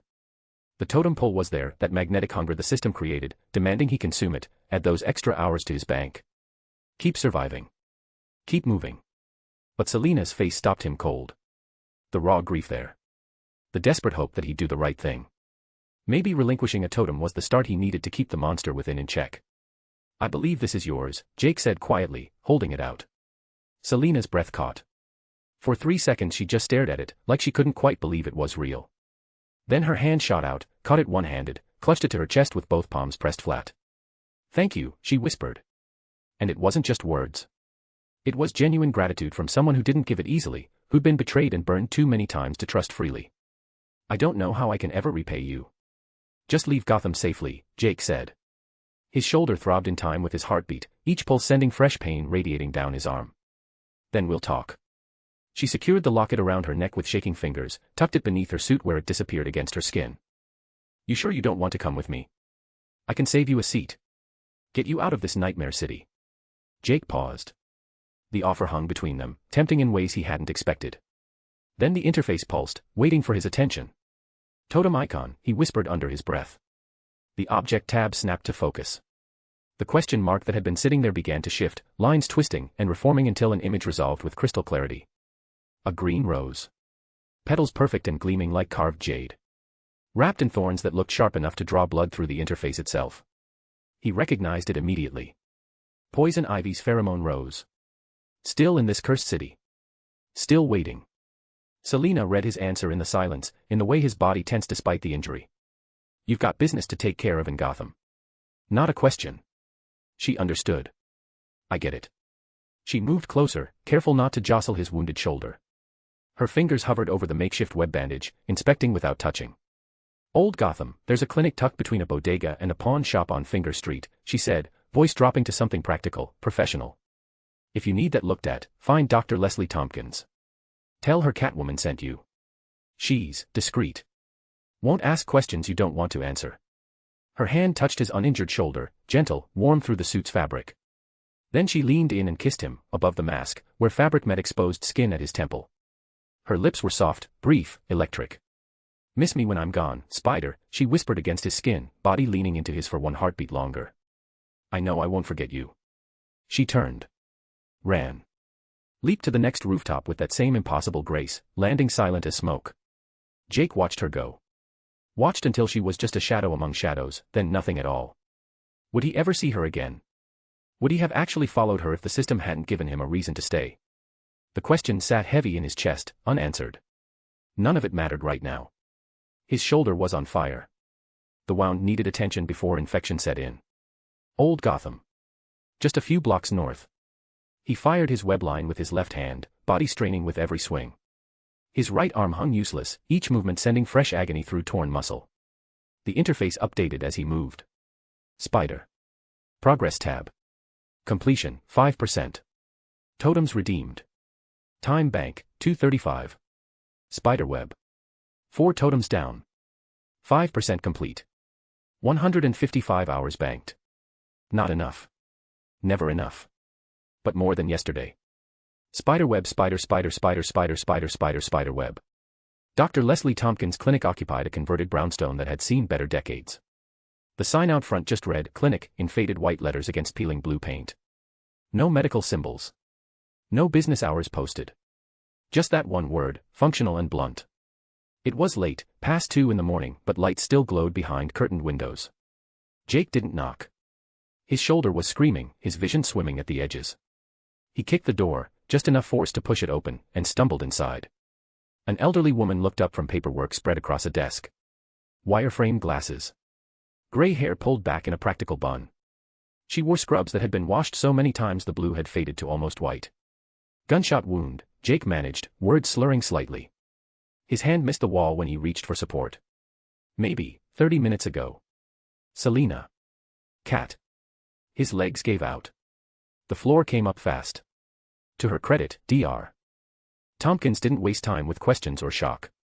She moved with practiced efficiency that spoke of decades in Gotham's underbelly, crossing the distance in 4 quick steps. Help me get him up, she called over her shoulder. A younger man emerged from a back room, nurse, maybe, or assistant. Together they hauled Jake's considerable weight onto an examination table. Chrome and leather, worn but clean. Medical equipment hummed quietly nearby. Jake's eyes were half closed now, consciousness fading like water through his fingers. The webbing, Dr. Tompkins said, examining the improvised seal with clinical precision. Clever. Synthetic protein matrix, self-adhering. Bought him time by maintaining pressure and preventing exsanguination. But I need to remove it to assess the damage. Carefully, don't tear the underlying tissue. Her hands were already moving, prepping instruments. Scissors. Forceps. Antiseptic that smelled sharp and chemical.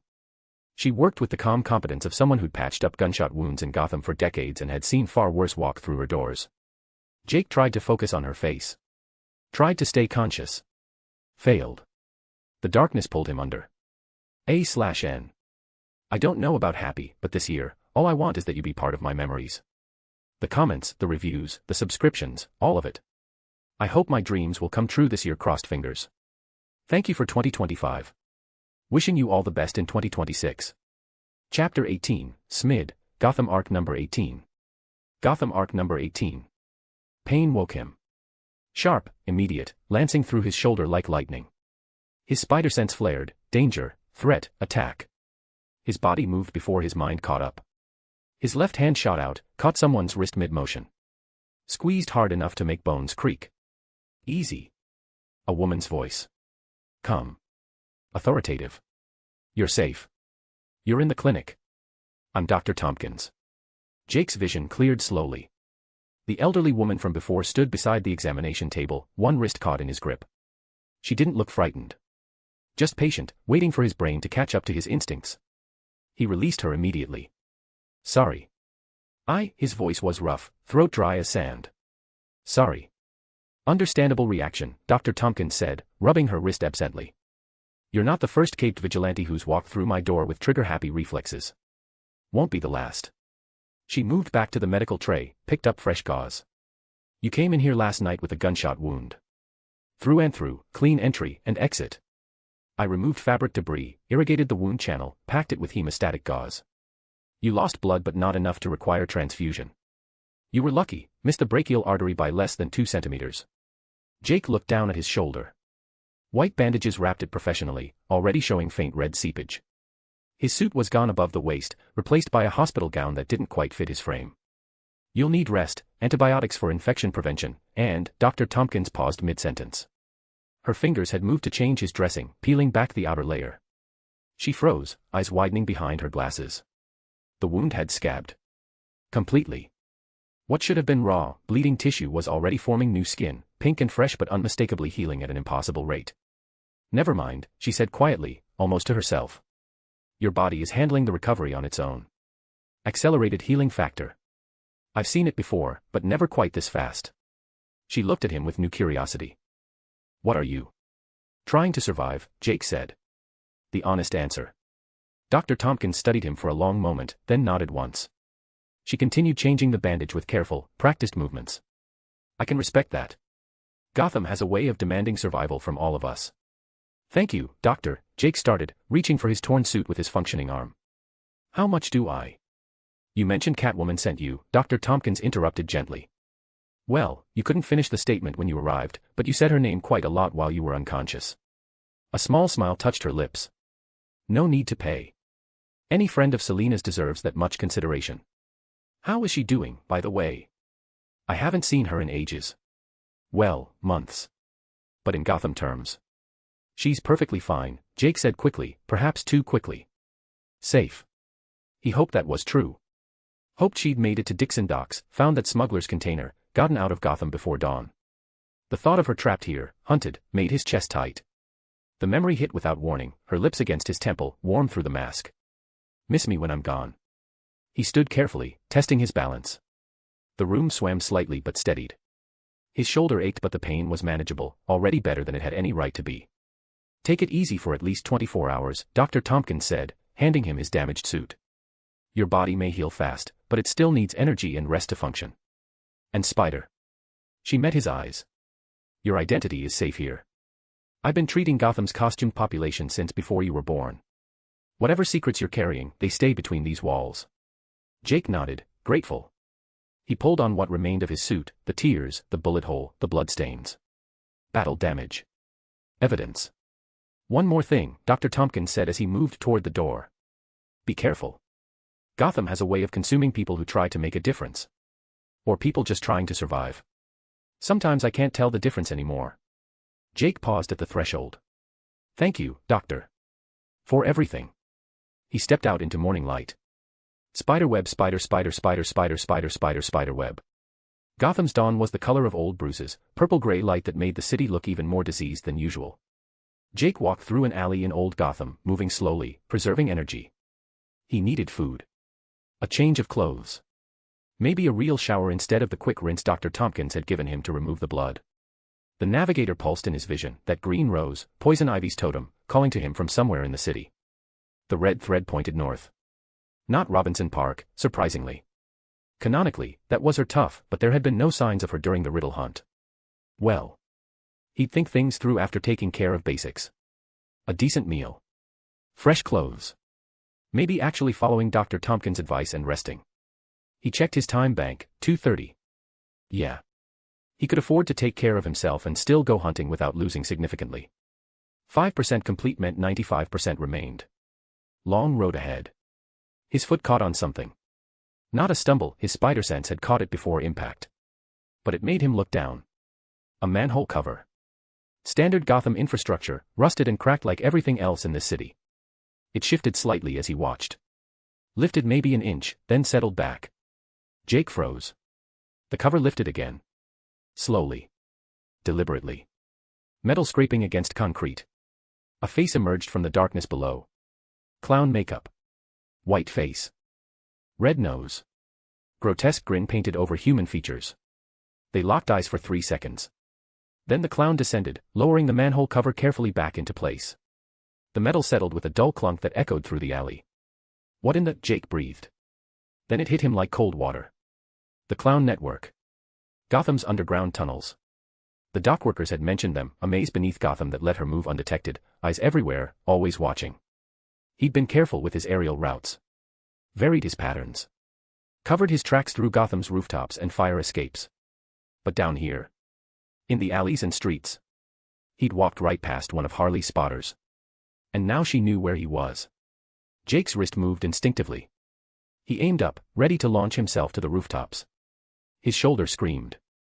The wound tore slightly, fresh warmth spreading beneath the bandages. His vision swam. The web line fired weak, barely catching the fire escape above. He tried to pull himself up.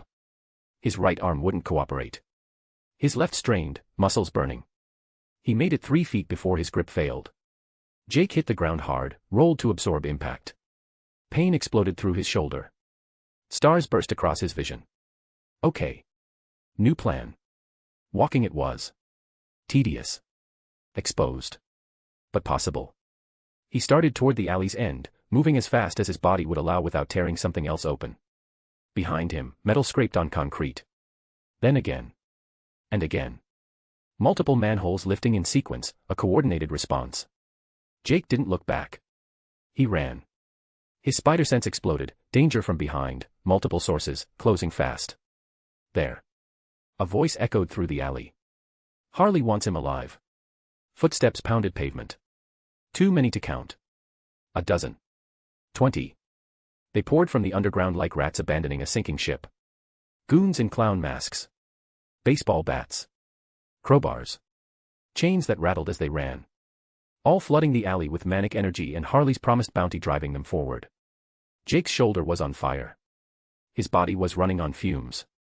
He'd burned through too much too fast, the tournament, the fight with Batman, Falcone's mansion, the gunshot wound. And now this. He reached the alley's end, burst into a wider street. Early morning Gotham, sparse traffic, a few pedestrians who took one look at the situation and scattered. The goons kept coming. Relentless. Hungry. Jake fired a web line at a building across the street. The strand caught. He pulled, launching himself. His shoulder gave out mid-swing. The line went slack. Jake fell, managed to roll, came up limping. The goons were 20 feet away. 15. 10. His spider sense screamed warnings from every direction. This was bad. This was really, really bad. Your support is appreciated. Folded hands. Chapter 19, Smid, Gotham Arc number 19. Gotham Arc number 19. Jake's lungs burned. His legs screamed. His shoulder wept fresh blood through Tompkins bandages. The goons were gaining. 20 clowns had become 30. 30 became 50. They poured from manholes like cockroaches fleeing poison, converging on him with the coordination of a hive mind. Baseball bats rattled against crowbars. Chains scraped pavement. Their painted faces grinned with manic hunger. $5,000, one screamed, voice cracking with greed. Harley's paying $5 grand for the bug. The number hit Jake like a fist. 5,000. Was he that cheap? But that was rent for half of Gotham's East End. That was food for months. Medicine. Escape money. That was enough to make desperate people do desperate things. Dead or alive, another shouted. Alive, you idiot. She wants him breathing. Worse. So much worse. Death would be quick. Whatever Harley had planned. Jake dove right, sliding across broken pavement as a bat carved through space where his skull had been. Rolled. Came up limping. Kept moving. His right arm hung useless. Every breath stabbed his ribs. His vision swam at the edges, blood loss and exhaustion compounding. He'd been running for 6 blocks. Maybe 7. The streets blurred together.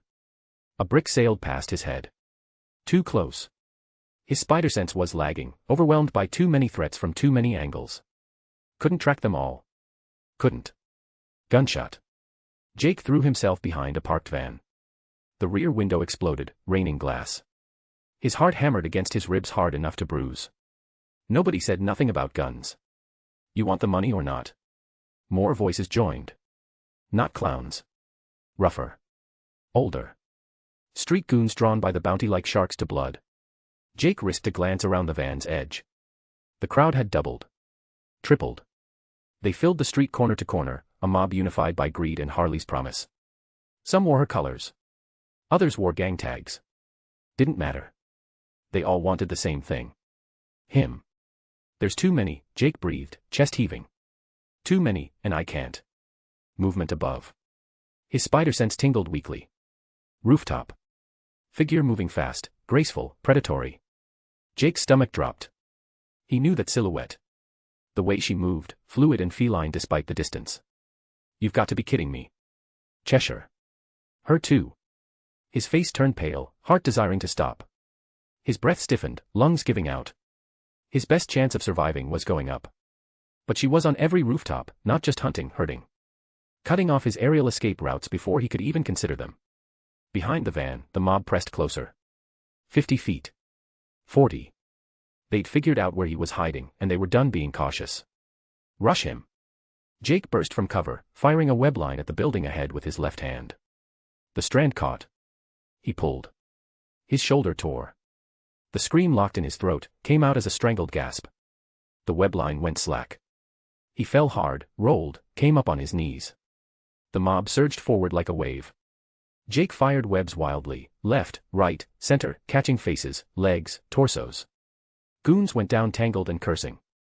But more kept coming. For every one he webbed, 3 more filled the gap. A crowbar swung for his head. Spider sense guided his duck. The metal whistled overhead. Jake's left fist drove into the goon's solar plexus. The men folded, gasping. Baseball bat from behind. Jake twisted, caught it one-handed. Yanked. The wielder stumbled forward. Jake's knee found his gut. The bat clattered free. But there were too many. All sides. No way. Pain exploded across his back. Someone had gotten through. Boot or bat, didn't matter. Jake stumbled forward, vision whiting out for half a second. Hands grabbed his injured shoulder. Squeezed. Jake screamed. Couldn't help it. His left elbow snapped back, caught someone's nose. Crunch. The hands released. He ran. Left. Right. Alley. Street. Circle back, no, clown van. Other way. The mob followed. Always following. Always closing. Jake's mind raced. Options. He needed options. Swing. Right arm useless. Left too weak to pull his full weight repeatedly. Fight. 50+ opponents. Injured. Exhausted. Math didn't work. Hide. They had spotters in the sewers. Eyes everywhere. Run. Where? How far before his body quit? Crack. Gunshot. Close. Too close. The bullet didn't hit him. Hit the pavement 3 feet ahead, sparked, ricocheted into a storefront window. Jake's head snapped toward the shooter. No. Lady Vic stood 20 feet away, rifle raised, eye pressed to the scope. British. Composed. Hair still perfectly styled despite the chaos around her. She lowered the rifle slightly, letting him see her face.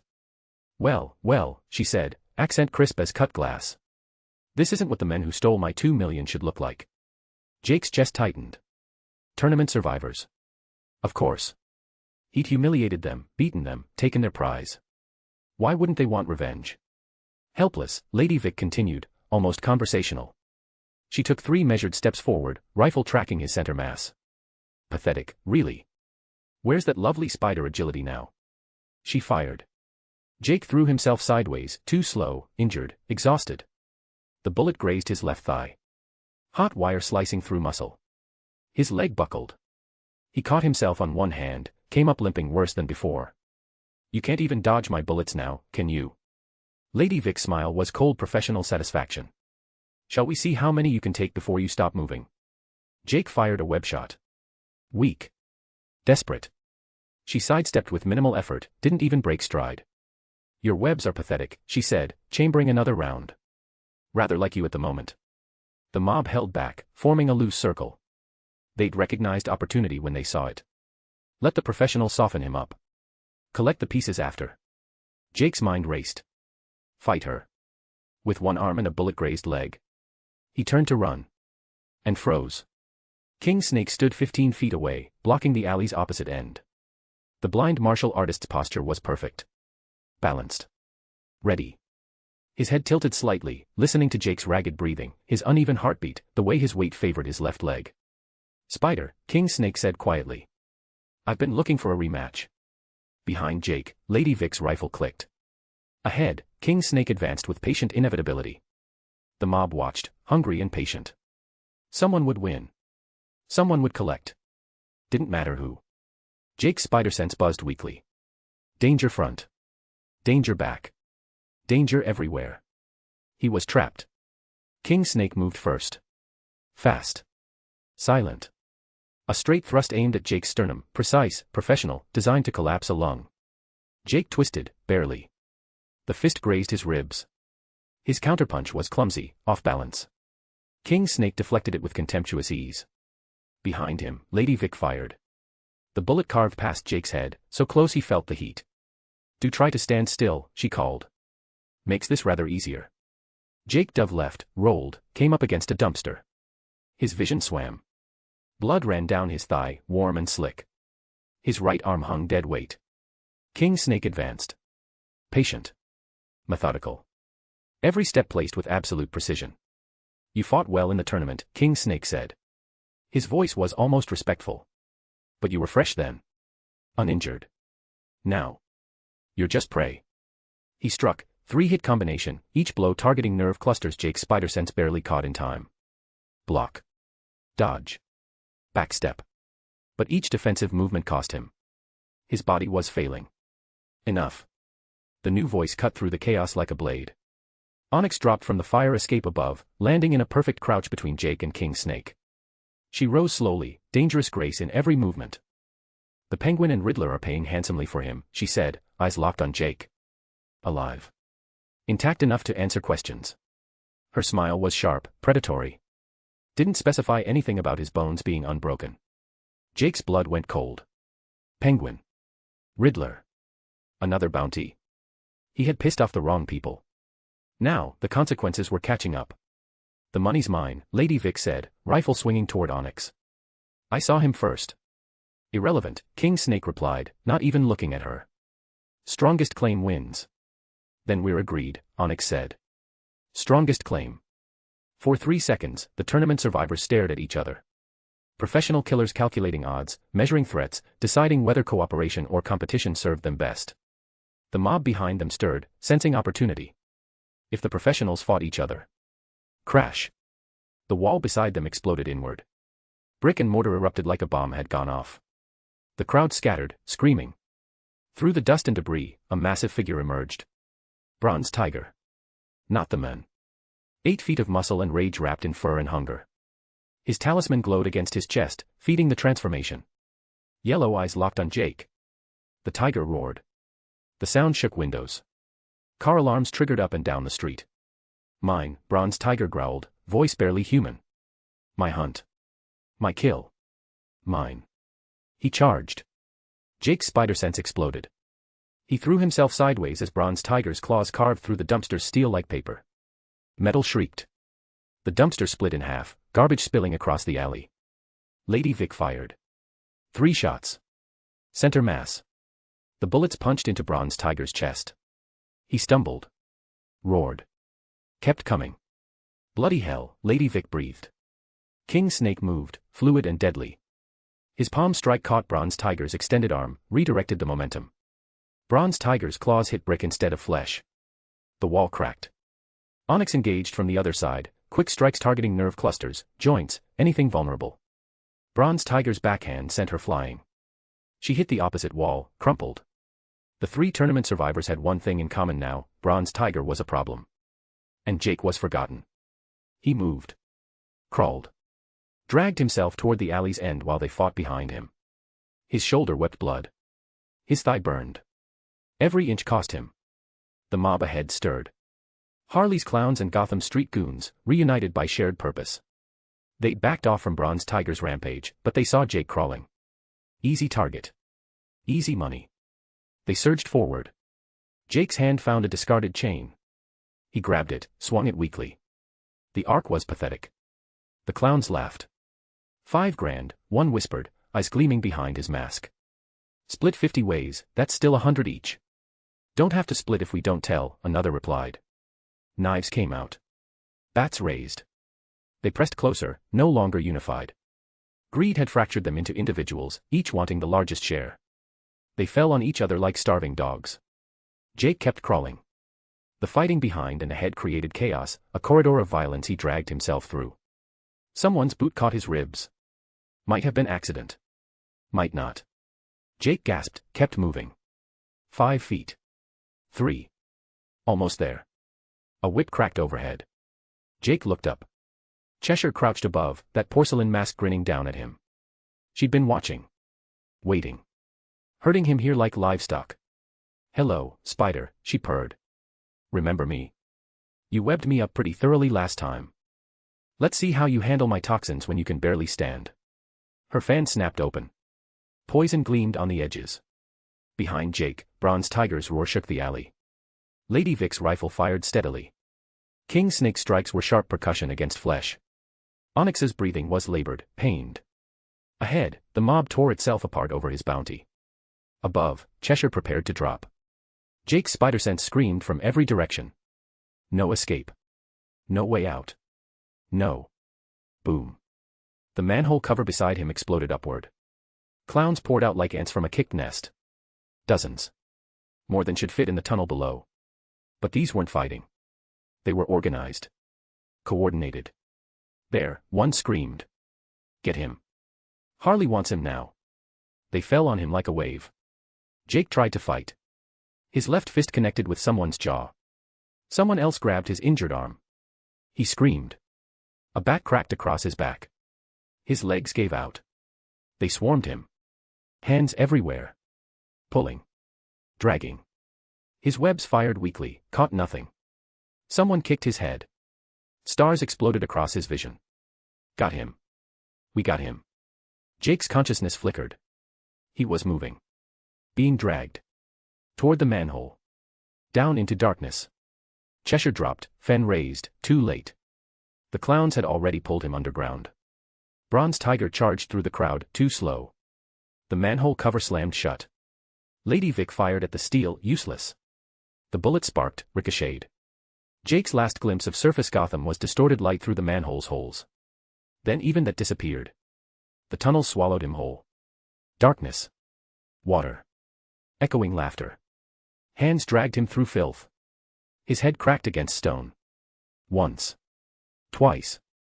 He tried to fight. Couldn't. His body had nothing left. "Harley's gonna be so happy," someone giggled. Jake's eyes closed. The darkness won. There's no better time than now for you to join. Subscribe. Support. Binge. Chapter 20, Smid, Gotham Arc number 20. Gotham Arc hashtag. The darkness wasn't complete. It flickered. Pulsed. Broke apart into fragments that didn't make sense. Jake's consciousness drifted in and out like a radio signal struggling through static. He was aware of movement, his body being dragged through spaces his mind couldn't map. Concrete scraped his back. Then metal. Then something wet that smelled like rot and waste. Voices echoed, distorted. Laughter that bounced off tunnel walls until it became inhuman. "Got him. $5,000. Harley's gonna." His head cracked against something. Stone. Steel. The impact sent white light exploding across his vision. He tried to fight, tried to move, but his limbs wouldn't respond. His body had become a passenger. Time fractured. He was being lifted. No, carried. No, dragged. Multiple hands gripped him, pulling him through spaces that shifted and changed.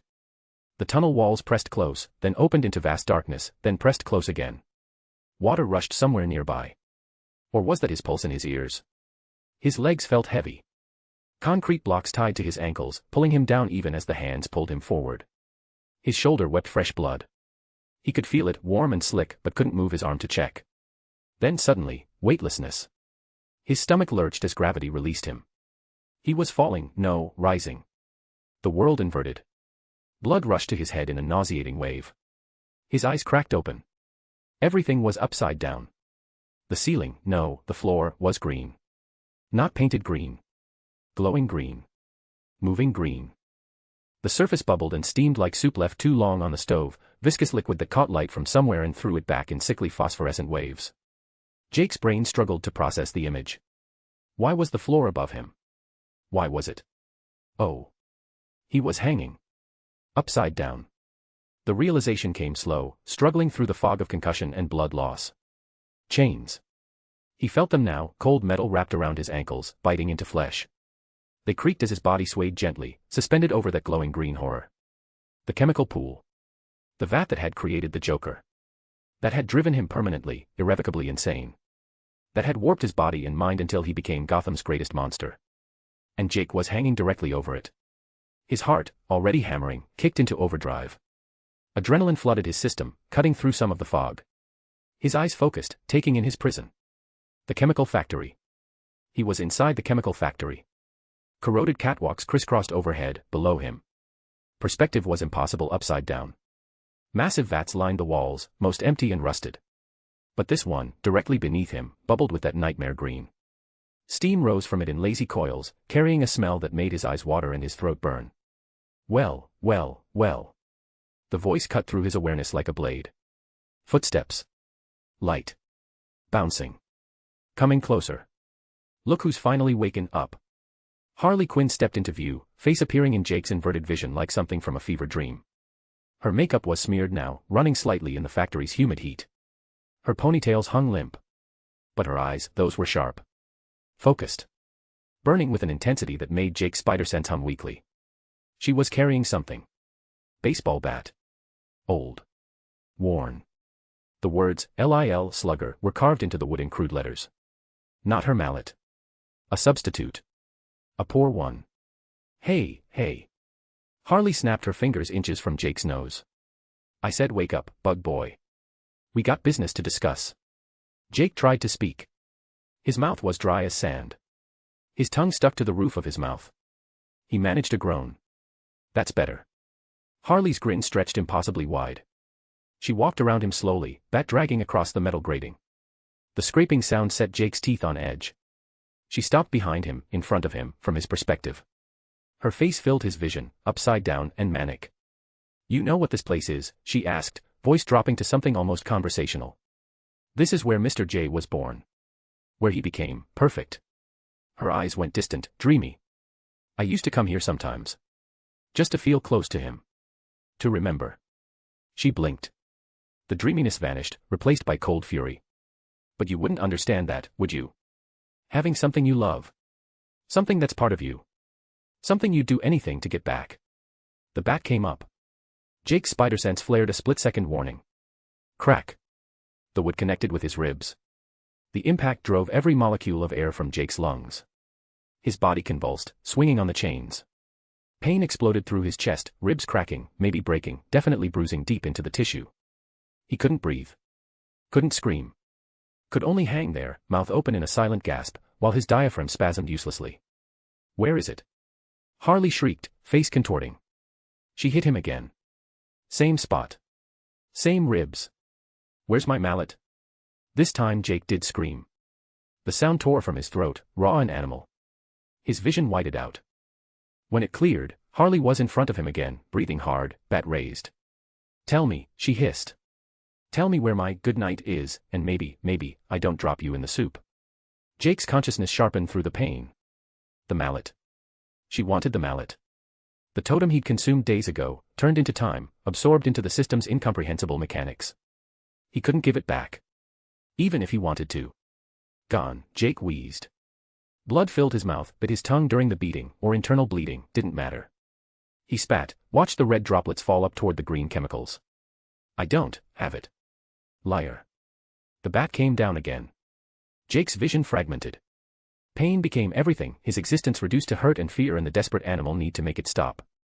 His shoulder wept. His ribs screamed. His head throbbed in time with his pulse, each beat a fresh knife through his skull. But somewhere, beneath the agony, something else pulsed. The interface. It flickered in his vision, struggling to manifest through the concussion and blood loss. Transparent. Wavering. But there. The navigator blazed brighter than he'd ever seen it. The spiderweb field was pure gold white, almost blinding. And the red thread, the totem locator, wasn't pointing anymore. It was drumming. Vibrating. Pulsing like a heartbeat. Like it was right on top of him. No. Not on top of him. Nearby. Very nearby. Jake's mind struggled to process through the pain. The rose. Poison Ivy's totem. The navigator had pointed north. And north was. The chemical factory, Jake breathed. What was that? Harley leaned closer, eyes narrowed. You got something to say? Jake's eyes tracked past her, scanning the factory floor through his inverted perspective. Catwalks. Vats. Rusted equipment. A makeshift living space in the corner, mattress, stolen furniture, empty takeout containers. And there, on a shelf made from a warped metal sheet, a potted plant. Small. Unremarkable from this distance. But something about it made Jake's chest tighten. The leaves were too green. Too perfect. And sitting in the center, impossibly vibrant against the factory's decay. A rose. Green as poison. Wrapped in thorns. You've got it, Jake whispered. But why here? Why with Harley? Where was poison ivy? Harley's face twisted with confusion. Had what? Your brain. 'Cause you're sure as hell losing it now. She pulled back, bat raised for another strike. Jake's mind raced. The pain receded slightly, not gone, just overwhelmed by desperate calculation. He had to get to that rose. Had to claim it before. Before what? Before Harley killed him. Before she dropped him in the chemicals. Before he ran out of time. His eyes darted to the interface. The progress tab flickered, barely readable through the concussion. Spider.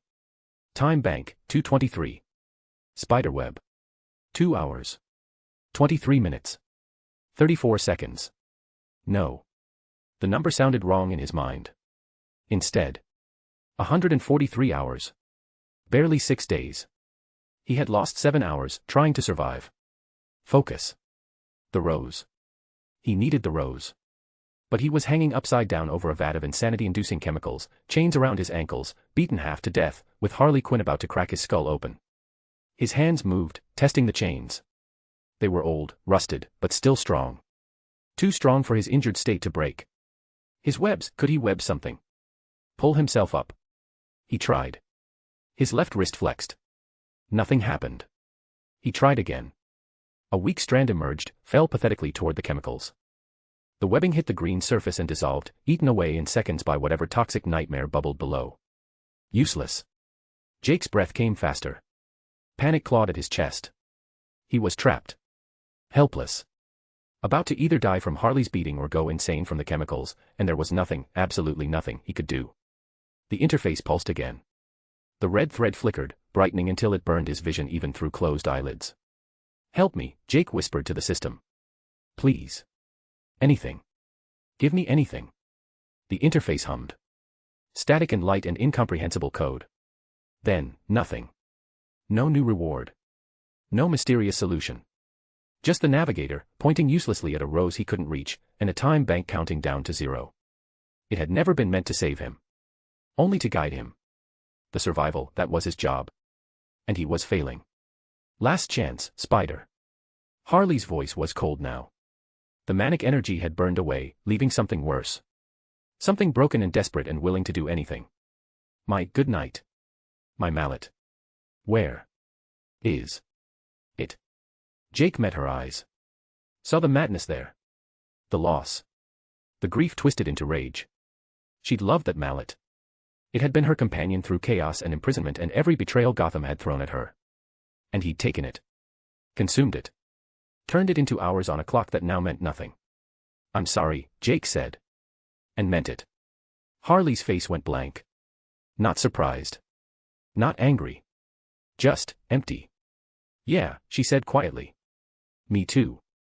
Her hands moved to the chain release. The mechanism was simple, a lever that would drop the chains, drop Jake, drop him into the green nightmare below. You'll give me my good night back, Harley said, voice hollow. One way or another. Either you tell me where it is. Her hand tightened on the lever. Or you fetch it for me like a good doggy. Jake's heart stopped. His spider sense exploded with certainty. Death. Insanity.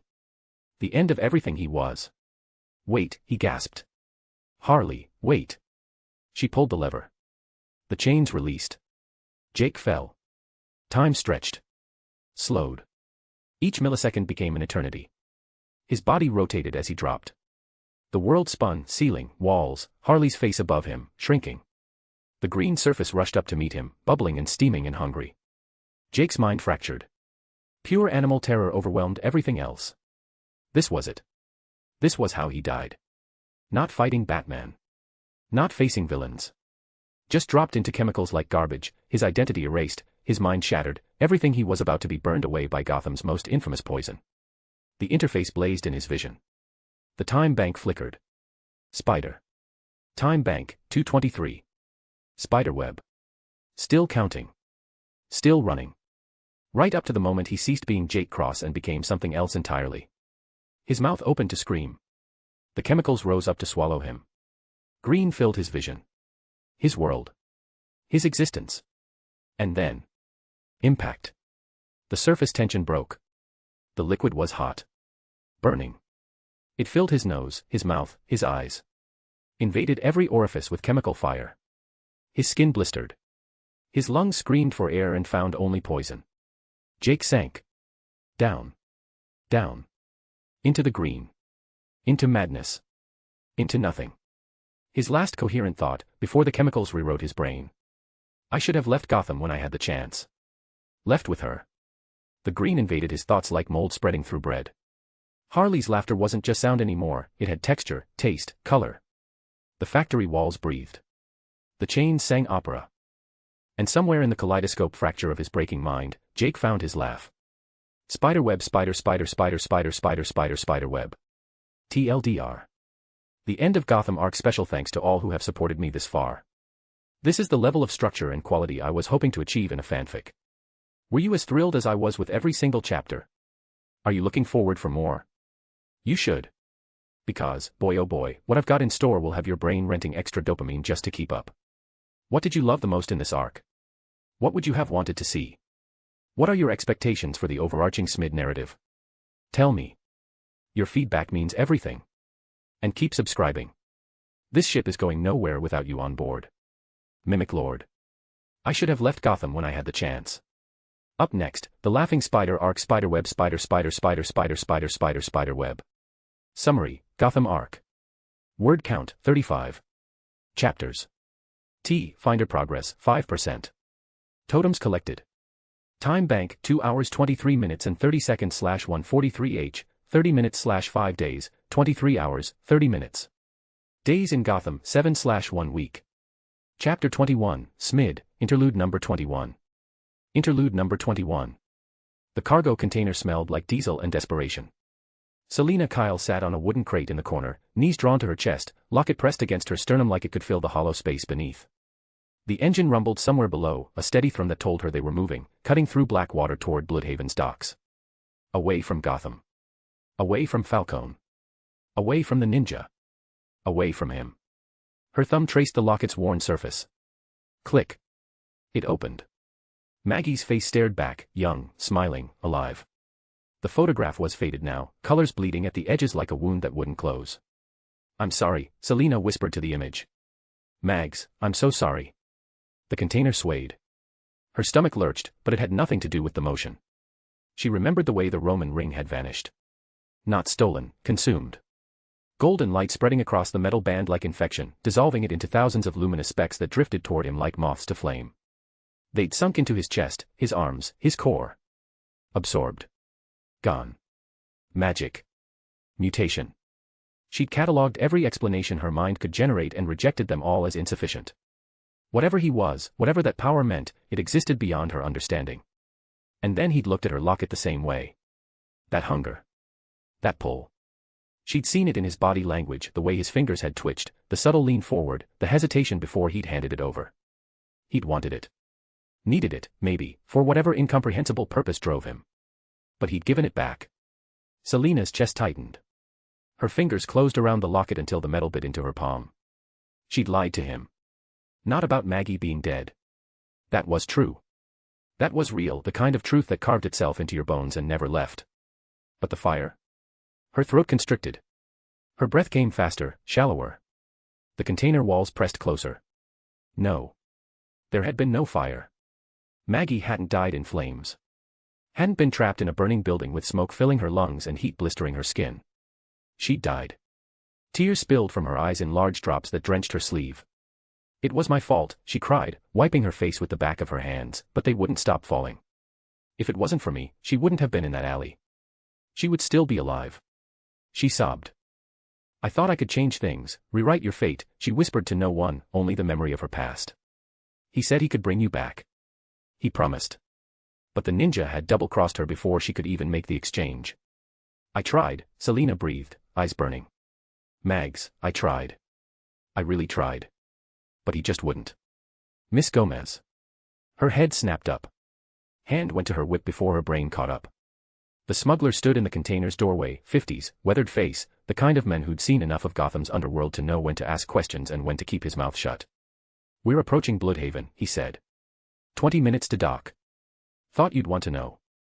Selina nodded, not trusting her voice.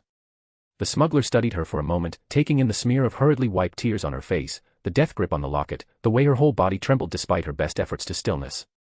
You running from someone specific, he asked quietly, or just Gotham in general? Does it matter? Suppose not. He turned to leave, paused. For what it's worth, whatever you left behind in that city, it ain't worth going back for. Gotham doesn't let people leave clean. You got out. Stay out. The door closed. His footsteps faded. Selina stared at the locket. Maggie smiled back, frozen in a moment before everything had gone wrong. She tucked it beneath her suit, against her heart where it belonged. Bloodhaven was just the first stop. A place to catch her breath, steal enough to fund the next leg. Her real destination waited further south, a city that had everything Gotham didn't. Light. Hope. The Man of Steel watching from above instead of a vengeful bat lurking in shadows. Metropolis. She'd make it there. Start fresh. Build something that didn't require looking over her shoulder every 5 seconds. Maybe even go straight for a while, though that thought felt like wearing someone else's skin. And maybe one day, when Gotham forgot about her and Falcone's reach couldn't extend that far and the guilt didn't claw quite so deep. Maybe she'd wonder if he'd survived. If the spider was still swinging through Gotham's canyons, still stealing from monsters. Her lips twitched. Almost a smile. Miss me when I'm gone, Spider, she whispered to the container's shadows. The engine thrummed. The water rushed past outside. Gotham fell away behind her, taking its ghosts with it. Spiderweb, spider, spider, spider, spider, spider, spider, spiderweb. Carmine Falcone stood in his study, surveying the damage with the cold assessment of a man calculating acceptable losses. The Canaletto painting hung crooked. The wall behind his desk bore a spider-shaped crack from where that freak had slammed him. His throat still ached where enhanced fingers had crushed his windpipe, turning his vision purple-black before the cat had intervened. Unacceptable. He poured himself whiskey, single malt, older than most of his enemies, and drank it in one smooth motion. The burn centered him. Cleared the rage that threatened to compromise his judgment. Tournaments and bounties were no longer in his to-do list. They didn't work. Gotham's usual methods, throwing money and bodies at a problem until it disappeared, were failing. Carmine Falcone hadn't built an empire by repeating failed strategies. He pressed the intercom. Send them in. And bring the packages. The door opened. 5 figures entered, each one a calculated investment in violence and fear. Two-Face came first. Harvey Dent's ruin made manifest, half-handsome lawyer, half-walking nightmare. His scarred side caught the lamplight, the burns twisting his expression into something between grin and grimace. He flipped his coin once, caught it, pocketed it. Mr. Falcone, Harvey said, voice perfectly level. I hear you have a problem that needs 2 solutions. Behind him, Deadshot adjusted his wrist-mounted firearms with the casual competence of a man who'd never missed a shot he'd intended to take. Cat burglar and a spider, Floyd Lawton said. Cute. What's the pay? Bane entered next, massive frame filling the doorway. The tubes running to his mask hissed softly as he breathed. The one who bested you, he rumbled, accent thick. The one who made the Roman look weak. I will break him. That's the idea. Falcone said. Catwoman is worth more to me alive. She stole something important. I want it back, and I want to know who hired her. Scarecrow drifted in like poison smoke, burlap mask giving nothing away. Fear, Jonathan Crane whispered. They both reek of it. The spider especially. So much potential in that one. So much to break. Break him after you find him, Falcone said sharply. Not before. The 5th figure made Falcone's jaw tighten despite himself. Clayface, Basil Carlo, moved with unsettling fluidity, his body not quite settled on a single form. The cat, he said, voice like mud sliding. I can be anyone she trusts. Anyone she'd run to. Effective. Falcone poured another whiskey. Which is why you're all here instead of the usual street trash. You have resources. Reach. The competence to finish this. The side door opened. 3 men entered carrying duffel bags that hung heavy in their grips. They set the bags on the desk with solid thuds. Falcone unzipped the first bag slowly. Inside, banded stacks of $100 bills. He unzipped the second. The third. The desk disappeared beneath a landscape of cash. $500,000, Falcone said. Each. Up front. Even Deadshot's eyes narrowed with focus. Consider it a signing bonus. Falcone's hand rested on the money. But here's where it gets interesting. Whoever kills the Spider gets an additional $1.5 million. Whoever brings me Catwoman alive gets an additional $1.5 million. The room's temperature dropped 10 degrees. Two-Face's hand stopped mid-reach for his coin. So we're competing. You're being motivated. Falcone's voice was iron wrapped in silk. You can work together, work alone, sabotage each other, I don't care. But only the one who delivers gets the bonus. Bane's breathing hissed through his mask. You pit us against each other. I'm making sure the job gets done. Falcone met each pair of eyes. Bring me what I want, and you walk away rich and feared. Fail, and someone else takes the prize. Two-Face pulled out his coin, flipped it high. It spun, tumbling. He caught it, checked it. Scarred side up. We accept. He grabbed his bag. Both of us. The others claimed theirs in sequence: Clayface, Scarecrow, Bane, Deadshot. Each movement was commitment. At the threshold, Deadshot paused. What if one of us kills the Spider and another brings in the cat? Then you both get paid. Falcone poured himself whiskey. I want results. How you divide the work is your business. Bane was the last to exit. He stopped, turned back. His eyes found the spider-shaped crack again. This one who hurt you, Bane said quietly. He is strong. Does that concern you? No. Bane's smile was invisible behind his mask, but audible in his voice. It excites me. Breaking the strong is infinitely more satisfying than crushing the weak. The door closed. Falcone stood alone, surrounded by the smell of old whiskey and older money. 6 killers hunting 2 targets. $3 million up front, $3 million more in bonuses. The largest bounty he'd ever placed outside of a war. His hand hovered over the phone. One call to Arkham. The Joker could be free by midnight. His fingers touched the receiver. Then pulled back. No. Releasing the Joker was the kind of decision that put even Falcone himself at risk. For now. He raised his glass to the crooked canaletto. To pest control, Falcone murmured. And to making certain everyone remembers why you don't steal from the Roman. He drank. Chapter 22, Smid, The Laughing Spider number 22. The Laughing Spider hashtag. He what? Edward Nigma's voice cracked on the last word, face going crimson behind his mask. The cane, his beautiful, brilliant, irreplaceable cane, was still not back in his hands. Still not where it belonged. Taken by Harley's clowns before I could graze him with my fan, Cheshire reported from across the room, arms crossed. Across the table, Oswald Cobblepot's grip tightened on the edge until his knuckles went white. My umbrella, he said, voice dangerously quiet. My family's umbrella. 3 generations. And you, he jabbed a finger at Riddler. You and your tournament are why it's gone. My tournament. Edward shot to his feet, chair scraping back. You're the one who funded it. You're the one who insisted on using the briefcase as bait. This is on you, Oswald. Don't you dare. Gentlemen. Bronze Tiger's voice cut through the argument like a blade. He leaned in the doorway, still healing from his rampage in old Gotham. Fresh bandages wrapped his chest. We've tracked them to the chemical factory. Harley's got him. The room went silent. Riddler's face went blank. Then he laughed high, manic, edged with something desperate. Of course. Of course that psychotic Harlequin has him. Probably torturing him for her precious mallet right now. Then we need to move, Penguin said, straightening. Before she kills him and we lose our only lead to nothing. Riddler spun, gesturing wildly. You think that Spider Freak is going to tell us where our items are? We're chasing ghosts, Oswald. Phantoms. Our treasures are gone. With that attitude, I won't be surprised if he's already broken your stupid cane in 2. Penguin's voice dropped to something cold and final. I will take him apart. Piece by piece. Brain cell by brain cell if necessary. And I will get my relic back. Riddler grimaced, but said nothing. His fingers twitched at his sides, itching for the cane that wasn't there. Onyx stepped forward from where she'd been leaning against the wall. I'm not getting paid to watch you two bicker. Lady Vic and King Snake are already en route. But the Spider is my kill.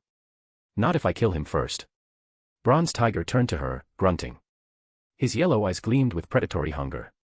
Cheshire studied the Riddler, calculating. Her porcelain mask caught the light as she tilted her head. The chemical factory is Joker's birthplace, she said slowly. Those two are practically walking into a death trap. Her eyes narrowed. But you. She pointed at the Riddler. You know something no one here does. I don't know what you're talking about, Riddler denied, eyes looking away. You son of a bitch. Penguin cursed, stepping forward. You're still playing mind games. Planning on getting to the spider before anyone else. Well, these imbeciles you hired have already proven to be useless, Riddler's voice raised, throwing his hand toward the trio. He was right there in the open and they couldn't catch him. Penguin's fist curled. His other hand moved toward his jacket, where he kept a concealed pistol. You are going to tell us what you know, or else. Or else what? Bronze Tiger cracked his knuckles. The sound echoed like breaking bones. Riddler broke a sweat, raising his hands as the brute pressed forward.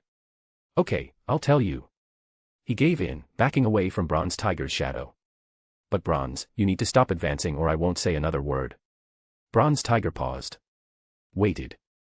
I know a safe passage into the chemical factory, Riddler said quickly. But for this to work, you'll have to take me with you. Not a chance, Penguin said immediately. This requires brains, not just brute force, Riddler argued, voice sharp. Isn't that why you still have me around? Penguin's fingers twitched, jaw clenching. The silence stretched, dangerous and taut. I'll go too, Penguin finally snapped. I won't let you botch this again, Edward. My people. My operation. They glared at each other across the table. Two brilliant minds, two massive egos, both driven half-mad by loss and the spider's impossible theft. The cane and umbrella weren't just weapons. They were symbols. Extensions of their very identities. And Jake had taken them. Consumed them. Made them vanish like they'd never existed. Shall we? Cheshire was first out the door, not waiting for further argument. The others moved. Bronze Tiger checked his talisman, fingers running over the jade surface. Onyx secured her weapons with practiced efficiency. The tournament survivors had been humiliated once. They wouldn't let it happen again.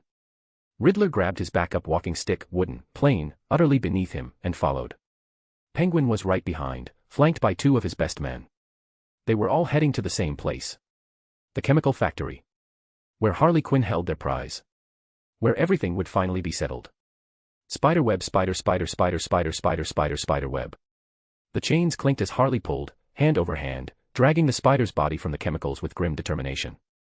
Come on, she muttered, makeup running, ponytails plastered to her neck with sweat and steam. Come on, you stupid bug. I know you're tougher than this. I know it. The body emerged slowly. Green liquid sluiced off in viscous rivers, pooling on the metal grating beneath. The suit, that stupid red and blue suit, was disintegrating, eaten away by the chemicals until only tatters remained.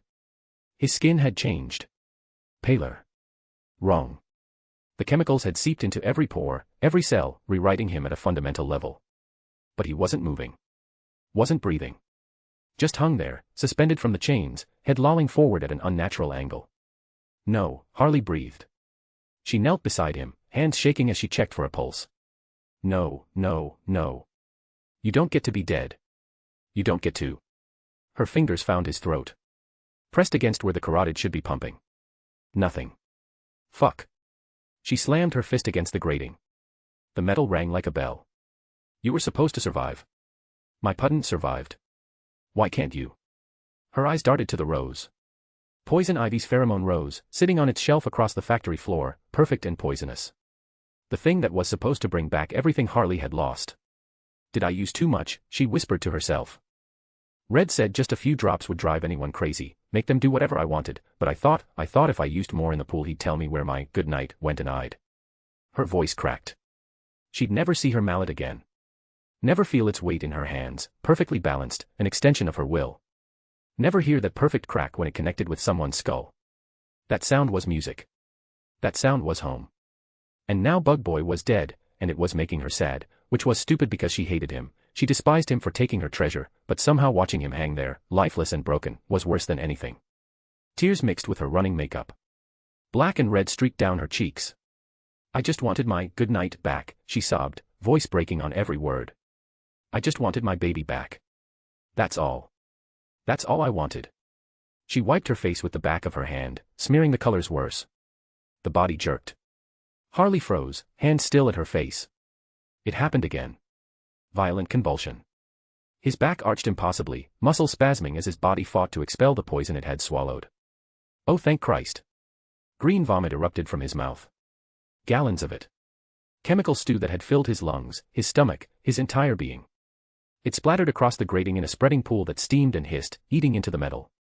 He choked. Gasped. Coughed up more, body convulsing with each heave. His chest heaved. Once. Twice. 3 times, each breath a desperate drag of air into lungs that had forgotten how to function. Then he started laughing. Not human laughter. Not the nervous chuckle of someone who'd survived the impossible. This was something else entirely. It started low. Bubbling up from his chest like the chemicals still simmering in the vat behind them. Building. Rising. Growing in volume and intensity until it filled the entire factory. Ah, ah, ah, ah, ah, ah. His head snapped up. Eyes open. Pupils blown so wide the iris was just a thin ring of color around an endless black void. The laugh continued. Uncontrolled. Manic. Born from a mind that had been taken apart by chemicals and fear and pain, then put back together wrong. So fundamentally, impossibly wrong. He laughed and laughed and laughed, the sound echoing through the chemical factory's corroded spaces, bouncing off rusted vats and broken catwalks. It was the sound of sanity breaking. Of something human becoming something else. A promise of worse things to come. Harley stared, makeup-streaked face frozen somewhere between relief and horror. Her hand had found her bat without conscious thought, fingers wrapping tight around the handle. And for the first time since she'd pulled that lever and dropped him into the green, she wondered if maybe, just maybe, she should have let him drown after all. The laugh didn't stop. Today's chapter, The Spider Assassin number 45. Go check it out. Chapter 23, Smid, The Laughing Spider number 23. The Laughing Spider hashtag. Everything tasted purple. Not looked purple. Not smelled purple. Tasted. Like someone had turned synesthesia into a permanent state and Jake's brain, was it still Jake? That name felt slippery, like trying to hold water, couldn't tell sensations apart anymore. His hands were doing something. Moving. Twitching. Playing piano on his thighs even though there was no piano. Tap tap tap tap tap. The rhythm was important. Or maybe it wasn't. Hard to tell. Everything felt important and meaningless simultaneously. Hey. A voice. Female. Painted face swimming into view. Pretty. Dangerous. Familiar in a way that made his chest hurt but not hurt. Like nostalgia for something that happened 5 minutes ago. Who was she again? Hey. Bug Boy. Bug Boy. That was him. Maybe. The name fit like a costume. Like something he could wear or take off. Not real. Nothing felt real except the laughter bubbling in his chest like champagne left too long in the sun. A hee, sorry. The words fell out of his mouth without permission. Was thinking about. What was he thinking about? Gone now. Slipped away like soap. The painted lady crouched down. Eye level. Her makeup was running, black rivers down white shores. Beautiful disaster. Can you understand me? Could he? The words made sense individually but strung together they became a puzzle. Understand. Me. 2 concepts that used to connect but now just floated separately in his skull. He nodded anyway. His head kept nodding. Bob. Funny. Like those toy dogs in car windows. Good. That's good. She sounded relieved. Why? You went in dead. Came out laughing. Dead. Laughing. The words triggered something. A memory. A dream. He'd been hanging. Upside down. Everything green and burning and swallowing him whole. And then nothing. And then this. This whatever this was. Her Puddin' did that too, he said. Or did she say it? The boundaries were blurry. Puddin'. That's funny. Why is that funny? Because you're broken, Bug Boy. She stood, circling him. A bat dragged across metal. Scrapey. The sound had colors. Blue-gray silver. Broken perfect. Broken. Yes. That felt right. All his pieces were still there but assembled wrong. Like someone had tried putting him back together using instructions for a different person. I can be. What could he be? The thought escaped. Something. Whatever. I'm very flexible. Bendy. Not physically, that'd be weird, but mentally I'm like my good boy. Good boy. The words sank into him like fishhooks. Caught something deep in his rewired brain and pulled. Made him want to wag a tail he didn't have. Yes. Too loud. He was being too loud. Yes, yes, yes. Good. Very good. The goodest. I can fetch. Do you need fetching? I'm excellent at fetching. Why was he saying this? Somewhere buried under the laughter and the wrongness, a tiny voice screamed. Resisted. Clawed at the inside of his skull trying to get out. But the chemicals were stronger. The pheromones wrapped around his neurons like vines, choking out everything except the need to please her. To make her smile. To be useful. He hated it. He loved it. He couldn't tell the difference anymore. Yeah. She was smiling now. Teeth showing. Shark smile. You're gonna fetch something for me, bug boy. Something you took. Something precious. Took. He'd taken something. Multiple somethings. His brain tried to catalog them but the list dissolved into giggles. The shiny things, he announced proudly. I collected shiny things. Like a magpie. Or a dragon. Dragons collect stuff, right? But they sit on it. I didn't sit on them. I did something else. Something. What did he do with them? The memory was there, just out of reach, laughing at him. My mallet, she said. Voice hard. My good night. Big. Heavy. Beautiful. You remember. Mallet. The word triggered images. Red and blue text floating in his vision. Numbers counting down. A hunger that felt like gravity pulling him toward objects that sang. The hungry things, he said. I found the hungry things. They wanted me. Or I wanted them. We wanted each other. It was very mutual. What the fuck are you talking about? What were they called? He'd had a word for them. Something important. Something that explained everything. But the chemicals had eaten that word along with everything else. The yummy yummies. No, that's not right. The sparkle bits. He made frustrated gestures. The things that make the clocky clock go. Her face was doing something complicated. Confusion mixed with anger mixed with something else. You're not making sense. Nothing makes sense. He was laughing again. Couldn't stop. The sound echoed off the factory walls, multiplying until it felt like 100 versions of him were laughing in unison. Sense went out the window when I went in the goop. Now everything's sideways and purple tasting and you're so pretty when you're confused. She hit him. The bat connected with his head. Crack. His vision went white then black then colors that didn't exist. He fell. Hit the metal grating. His skull probably fractured. Probably concussed on top of already being concussed. He giggled. Stop. Laughing. Each word punctuated with another hit. Ribs. Shoulder. Spine. Tell me where my mallet is. His body was already knitting itself back together, wrong, probably, but functional. Bones setting at odd angles because the chemicals kept rewriting the healing instructions. Like trying to build a house while someone kept changing the blueprints mid-construction. Can't. The giggles wouldn't stop. Erupting from his mouth like hiccups. It's gone gone gone. I made it disappear. Magic trick. Now you see it, now you don't, now it's inside me. He tapped his chest. Living here. With all the other hungry yummies I gobbled up. You ate it. Not ate. That's not the right word. He knew the right word once. Consumed. Absorbed. Redeemed. The vocabulary had dissolved. I did the thing. The thing where it goes poof and becomes time numbers. The clocky clock thing. Another hit. This one should have broken something important. Maybe it did. Hard to tell when pain was just another sensation swimming in the chemical soup of his brain. You're lying. But her voice wavered. Wish I was. His less broken hand mimed eating. Nom nom nom.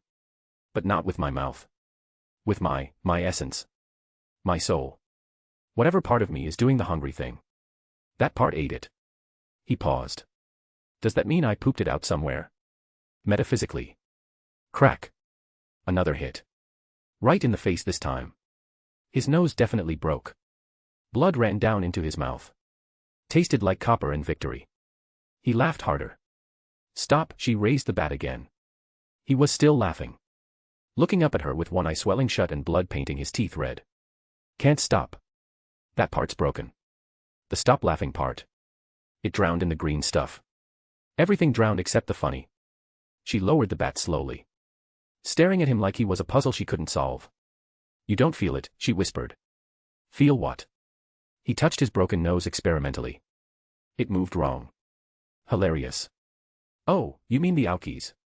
Nah. Those are happening to someone else. I'm just watching. We're all watching. Me and the other me's in my head. We're having a great time. You're crazy.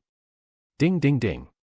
He tried to ring an invisible bell but his fingers were doing their own thing, conducting an orchestra only he could hear. Winner winner chicken dinner. Do I get a prize? Is the prize more hitting? I love prizes. She was laughing now too. Not her manic cackle. Something quieter. Horrified. No. You were crazy before. Before any of this. You had to be. Nobody sane eats a mallet. Didn't eat, did the other thing. How could you eat my good night? Her voice cracked. Real pain bleeding through. If you knew all the places it had been. The things it touched. The bones it broke. That mallet was my life. The words triggered something. Images flooding his fractured mind. The mallet crushing skulls. Painted hands gripping the handle. Blood and laughter and chaos. His stomach lurched. His face went greener. He made exaggerated gagging sounds, miming vomit. What are you? Gonna puke, he gasped between giggles. All those places. Can taste them. Can taste the memories. The skull bits. The brain matter. It's coming back up. Oh God. Oh no. The emotional significance is too heavy. Hey. She flushed. Those are glorious places. Glorious. You should be so lucky to. He stopped mid-heave. Looked at her. Really looked. Saw the flush on her cheeks, the defensive anger, the implication hanging in the air. Oh. Oh. His giggle turned into a full laugh. You mean the sexy places? The naughty places. The places where clothes come off and... He reached for her without thinking. Just an impulse. Touch pretty angry lady. Whack. The bat hit his fingers. Multiple bones cracked. His hand crumpled into a modern art sculpture. He yanked it back, cradling it against his chest. Ow ow ow. But he was still laughing. The pain was there somewhere but it couldn't reach him through the chemicals. Sorry. Sorry. The hands moved on their own. They're not good listeners. Not now, you naughty bug. But she was smiling. Actually smiling. His broken hand throbbed distantly. He looked at it. It hung wrong. Fingers pointing directions they shouldn't. Funny. His eyes drifted past her. To something on a shelf. Green and perfect and singing to him. The pretty. No. The flower thing. No. The. He didn't have a word for it. But every cell in his body was screaming for it. The hunger was worse now, amplified by the chemicals, by whatever had broken in his brain, by the numbers flashing in his peripheral vision that he couldn't quite read anymore. He lurched forward. Hands reaching. Red's rose worked better than I expected, she was saying somewhere behind him. Her voice was dreamy. Far away. Ground the petals right into the chemical bath. Mixed Ivy's mind poison with Joker's body poison. Two kinds of crazy for the price of one. She giggled. If only she was here. To see me now. To see what I built. His fingers were inches from the green thing. The hungry yummy. The clocky clock fuel. Do you think they put her with Mr. J? In Arkham. Like a reunion. Crack. The bat hit his reaching hand. More bones broke. His fingers collapsed into abstract shapes. He pulled back, giggling.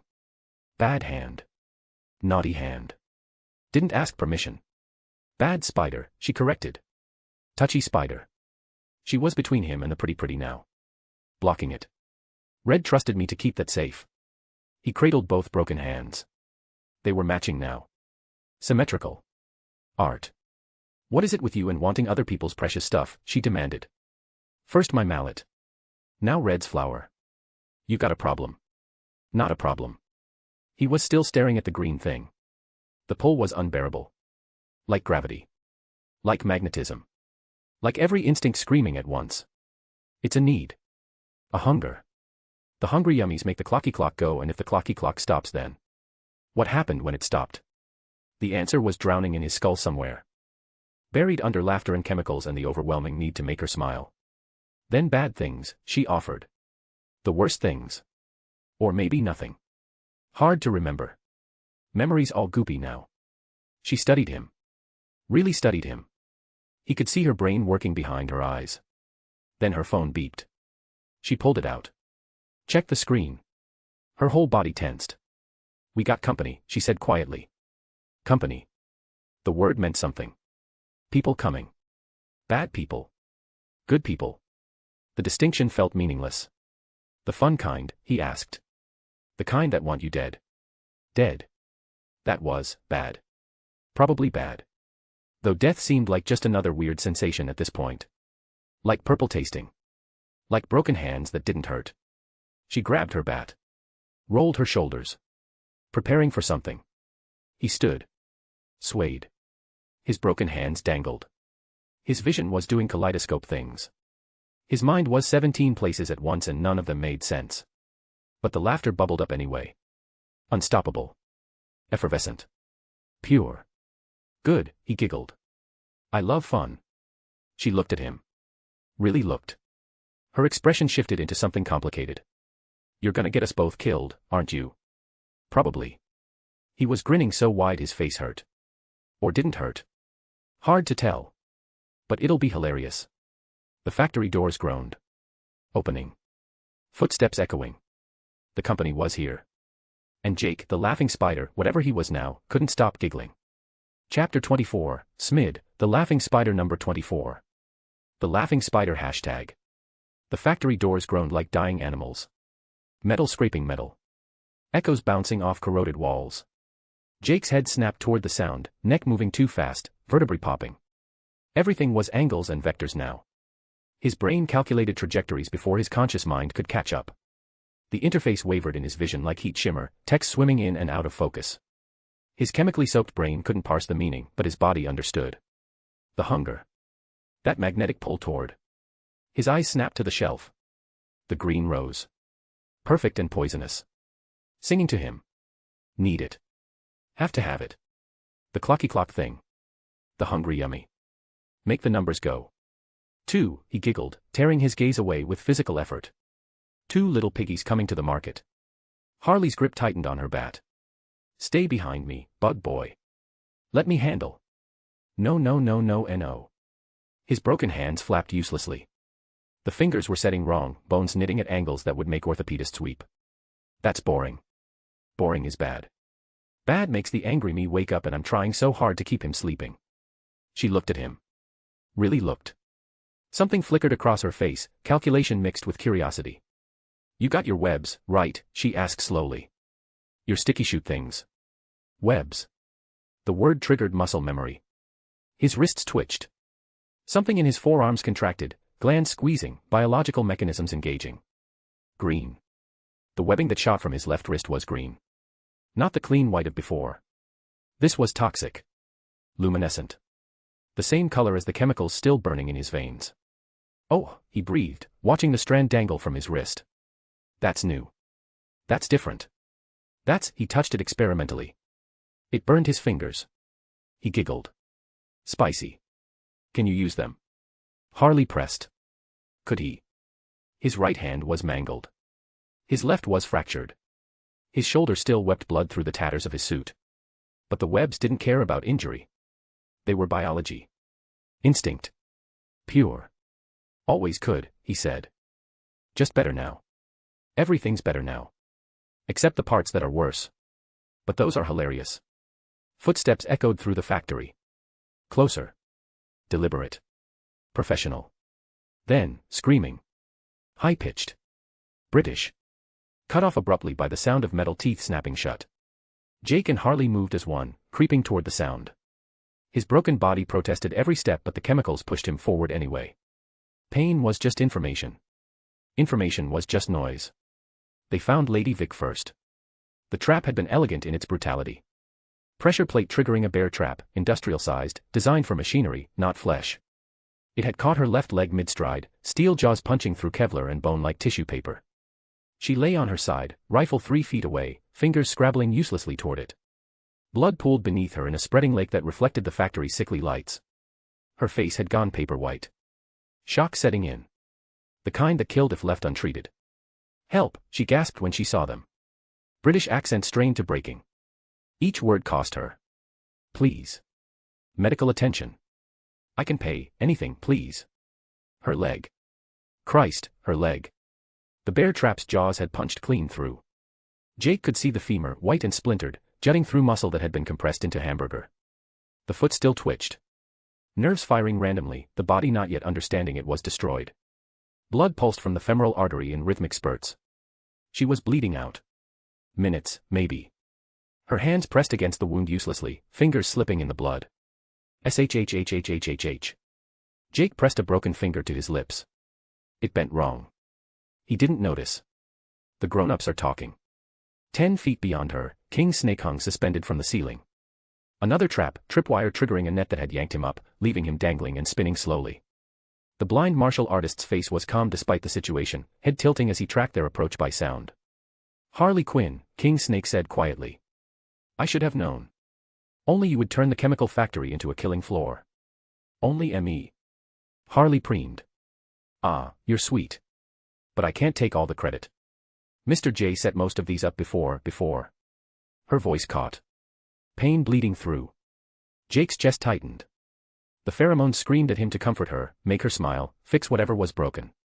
You have your webs, Harley repeated, voice harder now. Focused. Show me. Show her. Make her proud. Please her. His left wrist rose. The angle felt wrong but his body didn't care. Green webbing shot from his wrist, thick, viscous, glowing faintly in the factory's dim light. The strand caught Lady Vic's torso, wrapped around her chest and shoulders. Stuck. What are you? She started. Jake pulled. Not gently. Not carefully. With every ounce of enhanced strength his broken body could generate. The physics were simple. Acceleration equals force over mass. Lady Vic weighed maybe 140. Jake could bench press a truck. Her body yanked toward him like a fish on a line. Fast. Too fast. The bear trap held her leg in place while the rest of her body tried to travel 15 feet in half a second. The sound was worse than any scream could be. Rip. Flesh tearing. Not cutting. Tearing. The leg separating from the hip like pulling apart overcooked chicken. Ligaments snapping with wet pops. Muscle fibers shredding. The ball joint dislocating with a meaty thunk that echoed through the factory. Lady Vic's scream was inhuman. Pure animal. The sound a body makes when the central nervous system reports catastrophic damage from too many sources at once. Her spine compressed as she accelerated, vertebrae crushing against each other with rapid-fire pops that sounded like bubble wrap. Ribs cracked. Her shoulders dislocated simultaneously, both joints giving way under the force. She flew through the air trailing blood, arterial spray painting an arc across corroded machinery. Jake caught her, broken hands and all. The body in his arms was wrong. Boneless. A sack of meat in the rough shape of a person. Her torso bent at angles that shouldn't exist. Both arms hung limp, shoulders sitting 4 inches lower than they should. Her head lolled back, mouth open in a silent scream that had no breath behind it. Her eyes were open. Wide. Staring at nothing. Alive, but gone. The brain had mercy switched her off. Couldn't process that much damage and stay conscious. Her chest hitched. Shallow, irregular breaths. Ribs grinding with each one. Blood frothed at her lips, internal bleeding, probably a punctured lung from the fractured ribs. Look. Jake turned to Harley, holding Lady Vic's body like a child presenting a crayon drawing. The woman's ruined leg was still in the trap 15 feet away, twitching. I got her. I pulled and she came and I didn't know I could do that. He was laughing. Couldn't stop. The sound bubbled up from his chest, effervescent and wrong. Lady Vic's body jerked in his arms. A seizure, maybe. Or just nerves misfiring. Her face was gray now. Lips blue. Going into shock proper. She'd be dead in minutes. Maybe less. Harley had gone pale. Actually pale. Her makeup stood out stark against suddenly bloodless skin.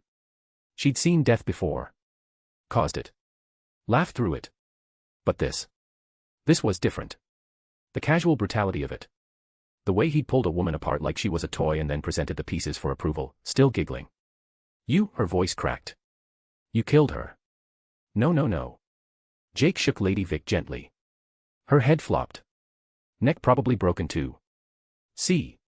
Breathing. That means alive. Very alive. Just, sleepy. He giggled again, the sound too high, too manic. Lady Vic exhaled, long, rattling, final. Her chest stopped moving. Oh, Jake said, looking down at the body. Now she's sleeping. The forever kind. He dropped her. She hit the grating with a wet sound, body crumpling into an impossible shape. Harley took a step back. Then another. Bug boy, what have you? The question hit him like a brick through a window. What have you become? The words triggered something. A memory. A cascade. Neurons firing in patterns his chemically soaked brain had forgotten it knew. He'd asked himself that question. Recently. When? The docks. Tommy's broken nose. The workers webbed against containers. His hands shaking after. The fear that he was becoming something he couldn't recognize. And then. The vat. Green swallowing him. Burning him. Rewriting him. Jake looked down at himself. Really looked. His suit was gone. Just rags hanging from chemical-scarred skin. His skin was wrong, too pale, mottled with green stains that wouldn't wash out. His hands were broken sculptures of bone and meat. His body was held together by enhanced healing fighting toxins, creating something neither human nor stable. He looked at his hands. Lady Vic's blood covered them. Cooling. Sticky. He'd done that. Those hands. His hands. No. No. The laughter died in his throat, strangled by something clawing its way up from the depths of his fractured mind. You did this, he said. His voice came out wrong. Raw. The chemicals tried to smother it, but for one moment, one desperate moment, Jake Cross broke through. You did this to me. Harley's eyes widened. Bug boy. Don't call me that. The rage was volcanic. Pure. It burned through the pheromone fog like a blowtorch through cotton candy. I had a name. I was something and you dropped me.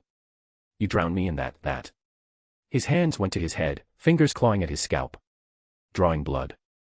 The pain helped. Cleared the fog for just a second longer. I can't, my brain won't, everything tastes wrong and I can't stop laughing and he looked at Lady Vic's body. At what he'd done. I killed her. I pulled her apart and I laughed. Tears mixed with the blood on his face. Real tears. Human tears. Jake Cross crying through the chemical corruption. Please, he gasped. Please fix me. Make it stop. Make my brain work right. I can't be, please. His wrists rose. Green webs shot toward Harley without his conscious command. The body moving before the mind could intervene. Harley tried to dodge. Too slow. The strands caught her torso, her arms, wrapped tight. Undo it. Jake was screaming now. Not laughing. Screaming. The sound raw and desperate and human. Fix me. Make it stop. Make the laughing stop. Make me remember who I was. I made a posting error but it's corrected now. All chapters are chronological now. Chapter 25, Smid, The Laughing Spider number 25. The Laughing Spider number 25. The webs in his hands trembled. Jake could feel the physics. The same equation. Pull hard enough and her spine would compress. Her body would tear. She'd come apart just like. Harley saw it in his eyes. The calculation. The same cold mathematics he'd applied to Lady Vic. She'd broken people before. Seen Joker do it. Watched minds shatter and reform. But she'd never been on this side of it. Never felt her own mortality staring back through someone else's chemically warped eyes. Please, she whispered. Genuine fear. Not the playful kind. The kind that came from understanding exactly how close death was. Please don't. I only wanted my mallet back. That's all. I thought you'd survive. I thought. Jake's hands tightened on the webs. The pull began. Just slightly. Just enough to lift her an inch off the ground. I'm sorry, Harley gasped, tears cutting through her makeup. I'm sorry, please, I didn't mean, I'll fix it. I'll find a way. I'll get Ivy. She knows plants and chemicals and, please. Her fear smelled like copper and desperation. And it triggered the pheromones. The scent hit Jake's rewired brain like a sledgehammer. The chemicals surged, overwhelming the moment of clarity. Drowning Jake Cross again. Pulling him back under. Protect her. Please her. Make her smile. No, the anger shattered like glass. Jake's face crumpled, the rage collapsing into desperate need. I'm sorry. I'm so sorry. I didn't mean, I don't want to hurt you. I just wanted. His broken hands moved to his face. Clawed at his skin. Punishment. Self-harm as apology.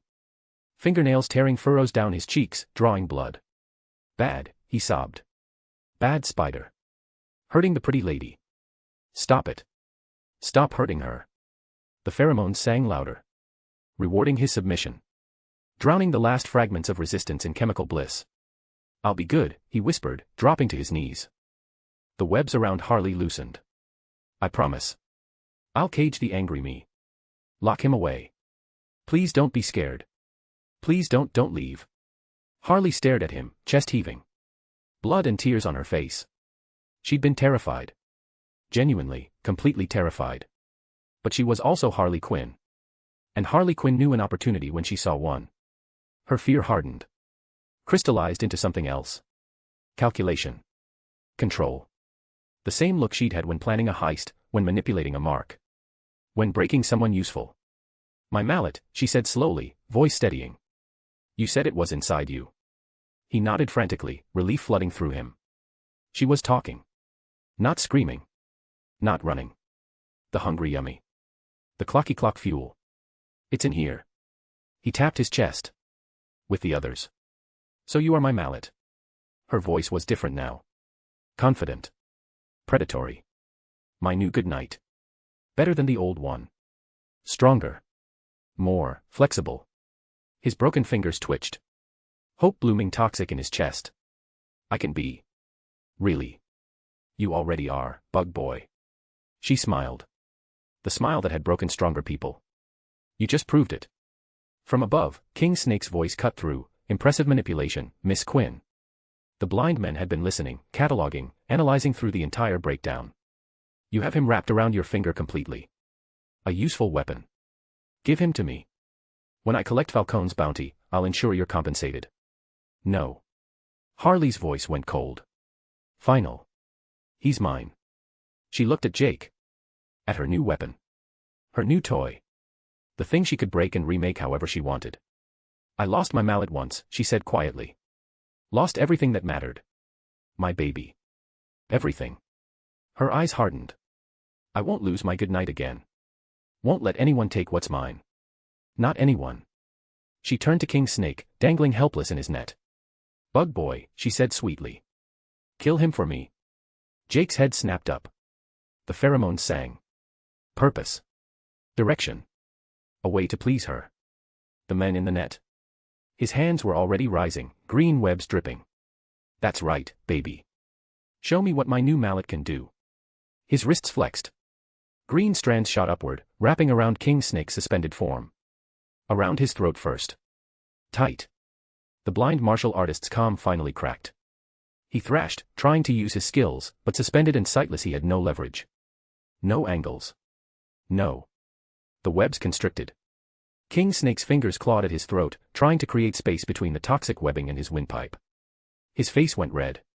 Then purple. Jake laughed through the whole thing. High and manic and delighted. More webs. Wrapping the chest. Squeezing. Ribs cracking one by one, sharp reports like distant gunfire. King Snake's mouth opened in a silent scream. No air to scream with. His thrashing intensified. Desperate. Animal. The body's survival instinct overriding the mind's discipline. Jake pulled the webs tighter. King Snake's eyes bulged behind closed lids. Blood vessels burst across his face, red spiderwebs blooming under the skin. His tongue protruded, swollen and purple. The thrashing slowed. Weakened. Stopped. One final convulsion. King Snake's neck snapped with a sound like a gunshot. The body went still, swaying gently in the net. Jake stared at it for 3 seconds. Then giggled. Then laughed. Then cackled until his sides hurt. Good boy. Harley clapped, genuinely delighted. Oh baby, we're gonna paint this city red. No, green. Like your pretty webs. Jake turned to her, face split in a chemical grin. Blood and tears still on his cheeks but the joy overriding everything else. Then his eyes caught on the shelf. The rose. The green, perfect, singing rose. The hunger surged back. Overwhelming. The interface flickered in his vision, demanding, urgent, incomprehensible but vital. The pretty, he breathed, pointing with a broken finger. The flower thing. Can I need, his voice cracked. The angry me wants it. He's waking up. He'll come out if I can't. Harley followed his gaze. Saw the rose. Poison Ivy's prize. Her friend's treasure, left in her care. She looked at Jake. At the desperation in his eyes. At the way his hands twitched toward the shelf. At the threat underlying the need. You want Red's rose, she asked slowly. Need, Jake corrected. The clocky clock thing. The angry me says if I don't get it he'll break out and then I won't be good anymore. The implication hung heavy. He'd almost killed her minutes ago. The rage was still there. Caged but not gone. Harley's mind worked. Red wasn't coming back. Not for a long time. The rose was just sitting there, beautiful and useless. But if she let him take it. If she controlled access to what he needed. Okay, she said finally. You can have it. But she stepped closer, catching his broken hands in hers. Red's rose is special. Precious. It needs protecting from grabby hands. Villains. Heroes. All of them would want to take it. Jake nodded frantically. So my new mallet, Harley continued, voice honey-sweet, my good knight, needs to protect it. Keep it safe. Can you do that? Yes. Relief flooded through him. I'll guard it. Keep it close. No one touches. I promise. Good boy. She guided him toward the shelf. Take it. Make it yours. His broken hands reached for the pot. Trembling. Reverent. The moment his fingers touched the ceramic, the interface blazed in his vision. Incomprehensible symbols. The hunger-screaming satisfaction. He was supposed to do something. He couldn't remember what. His brain couldn't parse the commands anymore. But holding it was enough. The proximity satisfied something deep in his corrupted instincts. Where will you keep it? Harley asked, already knowing. Jake looked at the pot. At his broken hands. At the webs dripping from his wrists. On me, he giggled. Make it part of me. He turned his back to her. His wrists flexed, green webbing shooting over his shoulder, wrapping around the pot in careful layers. Sealing it. Securing it. The rose protruded from the webbing, positioned perfectly at the base of his neck. Green petals framing his head like a twisted halo. A thorn pricked his skin. Drew blood. Jake laughed. The sound echoed through the factory, mixing with the distant drip of water and Lady Vic's cooling corpse. It tickles, he giggled, reaching back to touch the rose. Another thorn caught his finger. Ow, but funny. Harley studied him. Her new weapon. Her new good night. Broken and remade into something perfect for her needs. But she needed more control. More leverage. She moved close. Let her body press against his, one hand trailing up his chemical-scarred chest. You did so good, baby, she purred. Killed for me. Protected me. Took the rose like I asked. His breath caught. The pheromones flooded his system, rewarding the proximity. You want something, don't you? Harley continued. Want to touch? Want to see? Please, Jake whispered. The desperation was pathetic. Beautiful. I'll be so good. Better than good. Perfect. Just let me. She guided one broken hand to her chest. Let him squeeze gently. His fingers shook, bones grinding, but the sensation. The pheromones rewarded him with pure dopamine. His brain lit up like a Christmas tree. Every pleasure center firing at once. That's a taste, Harley whispered against his ear. Behave. Do what I say. Keep that angry part of you caged. Kill who I tell you to kill. And maybe, I'll let you see everything. Anything, Jake breathed. I'll do anything. She kissed his forehead. Right where the chemicals had burned his skin toxic green. I know you will, good night. Because tonight, we're gonna rob Gotham National. Show everyone that Harley Quinn is back. Better. Deadlier. With a new toy that makes the old one look like a training bat. Bank robbing. Jake's eyes lit up, chemical joy overriding everything else. With explosions. And screaming. And making you proud. All of that and more, baby. Somewhere deep inside, buried under layers of chemical fog and pheromone-induced devotion, Jake Cross screamed. Screamed at what he was becoming. Screamed at Lady Vic's broken body cooling on the grating. Screamed at King Snake's corpse swaying in the net. Screamed at how good it felt to touch her, how desperately he needed her approval, how completely the chemicals had hijacked his reward system. He tried to hold onto the horror. Tried to remember Selina's face. The locket. The choice to do the right thing. Tried to remember he'd been human once. But the chemicals were stronger. They were always stronger. And Harley Quinn walked toward the factory doors with her new weapon following behind, broken fingers twitching, green webs dripping, pot secured to his back with a poisonous rose blooming at his neck, laughter echoing through corroded halls. "Come on, good night," she called back. "Let's go make some memories." Jake followed. He had no choice. The rose pulsed against his spine, thorns pricking deeper with each step, drawing blood that mixed with chemical sweat. And he laughed the whole way. Chapter 26, Smid, The Laughing Spider number 26.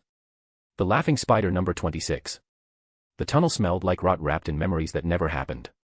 Jake's broken hands traced the brick wall as they descended, fingers bumping over mortar that felt like velvet.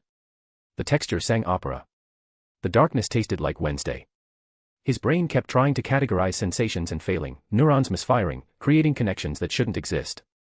"Careful, good night," Harley called back, her voice bouncing off curved walls. "Don't want you breaking those pretty fingers worse." Pretty. He giggled. His fingers were sculptures now. Abstract art. 8 directions at once. The tunnels beneath Gotham stretched like arteries through a dying body. Old smuggler routes. Maintenance access for the subway that was never completed. Natural caves that predated the city itself. All connected. All mapped in the minds of those who lived in Gotham's shadows. Harley knew them. Had memorized every turn during her time with him. With Mr. J. The name triggered something in Jake's chest. Jealousy. The emotion felt green. Tasted like copper. "Stop thinking," Harley said without turning around. How did she know? "Your face does this twitchy thing when the angry you tries waking up." Jake's hand went to his face. Touched the chemical burns. The green-stained skin. His reflection in puddles showed a stranger wearing his body like a poorly fitted costume. They turned a corner. Light ahead. Firelight. Flickering. A group of clowns huddled around a barrel fire, faces painted in variations of madness. Some wore the traditional white and red. Others had improvised, birthday party makeup smeared over gang tattoos, Halloween masks modified with kitchen knives. They looked up as Harley approached. Bodies tensing. Weapons appearing. Then recognizing. Boss. One scrambled to his feet, nearly tripping over his oversized shoes. "Boss, we caught him for you." The spider. The one with the bounty. "Caught is such an ugly word," Harley said, stopping before them. The firelight cast shadows that danced across her face, making her smile look carved. "I upgraded him." Jake stood behind her. The rose on his back pulsed, thorns digging deeper with each breath. Blood trickled down his spine in warm rivulets. He could taste it in colors. Crimson sounded like violins. The clown stared. Taking in his chemical-scarred skin. His mangled hands. The green webbing dripping from his wrists. The way he swayed slightly, like a puppet with cut strings. "Is that," one pointed at the rose. "Is that Ivy's?" "Focus." Harley's voice cracked like a whip. The clowns flinched. "Tonight's special. Tonight we show Gotham that Harley Quinn is back. Better. Deadlier." She reached back, fingers finding Jake's broken hand. Squeezed. Pain shot up his arm. He giggled. "My new mallet," Harley continued, "is gonna help me paint Gotham National red. Or green. Whatever color his webs are feeling." The clowns looked at each other. Uncertain. Hopeful. "What about the $5,000?" one asked quietly. "You promised. For whoever caught the spider. We got families. And you'll get paid." Harley's voice softened. Maternal. The tone she used when breaking someone gently. "But first, you rest. You've been hunting all day. All week. You're tired. Let me take care of tonight. Let my good night handle the heavy lifting." One of the clowns, older, graying under the makeup, stepped forward. "Boss, the cop's been everywhere since old Gotham. GCPD's mobilized. And word is Batman's." "Batman's what?" Harley's eyes narrowed. "Scary. He's always scary. Doesn't mean he wins." She pulled Jake forward, displaying him like a prize. "Look at what I made. Look at what survived the same soup that made Mr. J perfect." The clowns studied Jake with new eyes. Seeing not a broken man but a weapon. A tool. Proof that Harley Quinn could create legends. "Rest," Harley repeated. "Tomorrow, you get paid. Tonight, you watch the show." She pulled Jake past them. Deeper into the tunnels.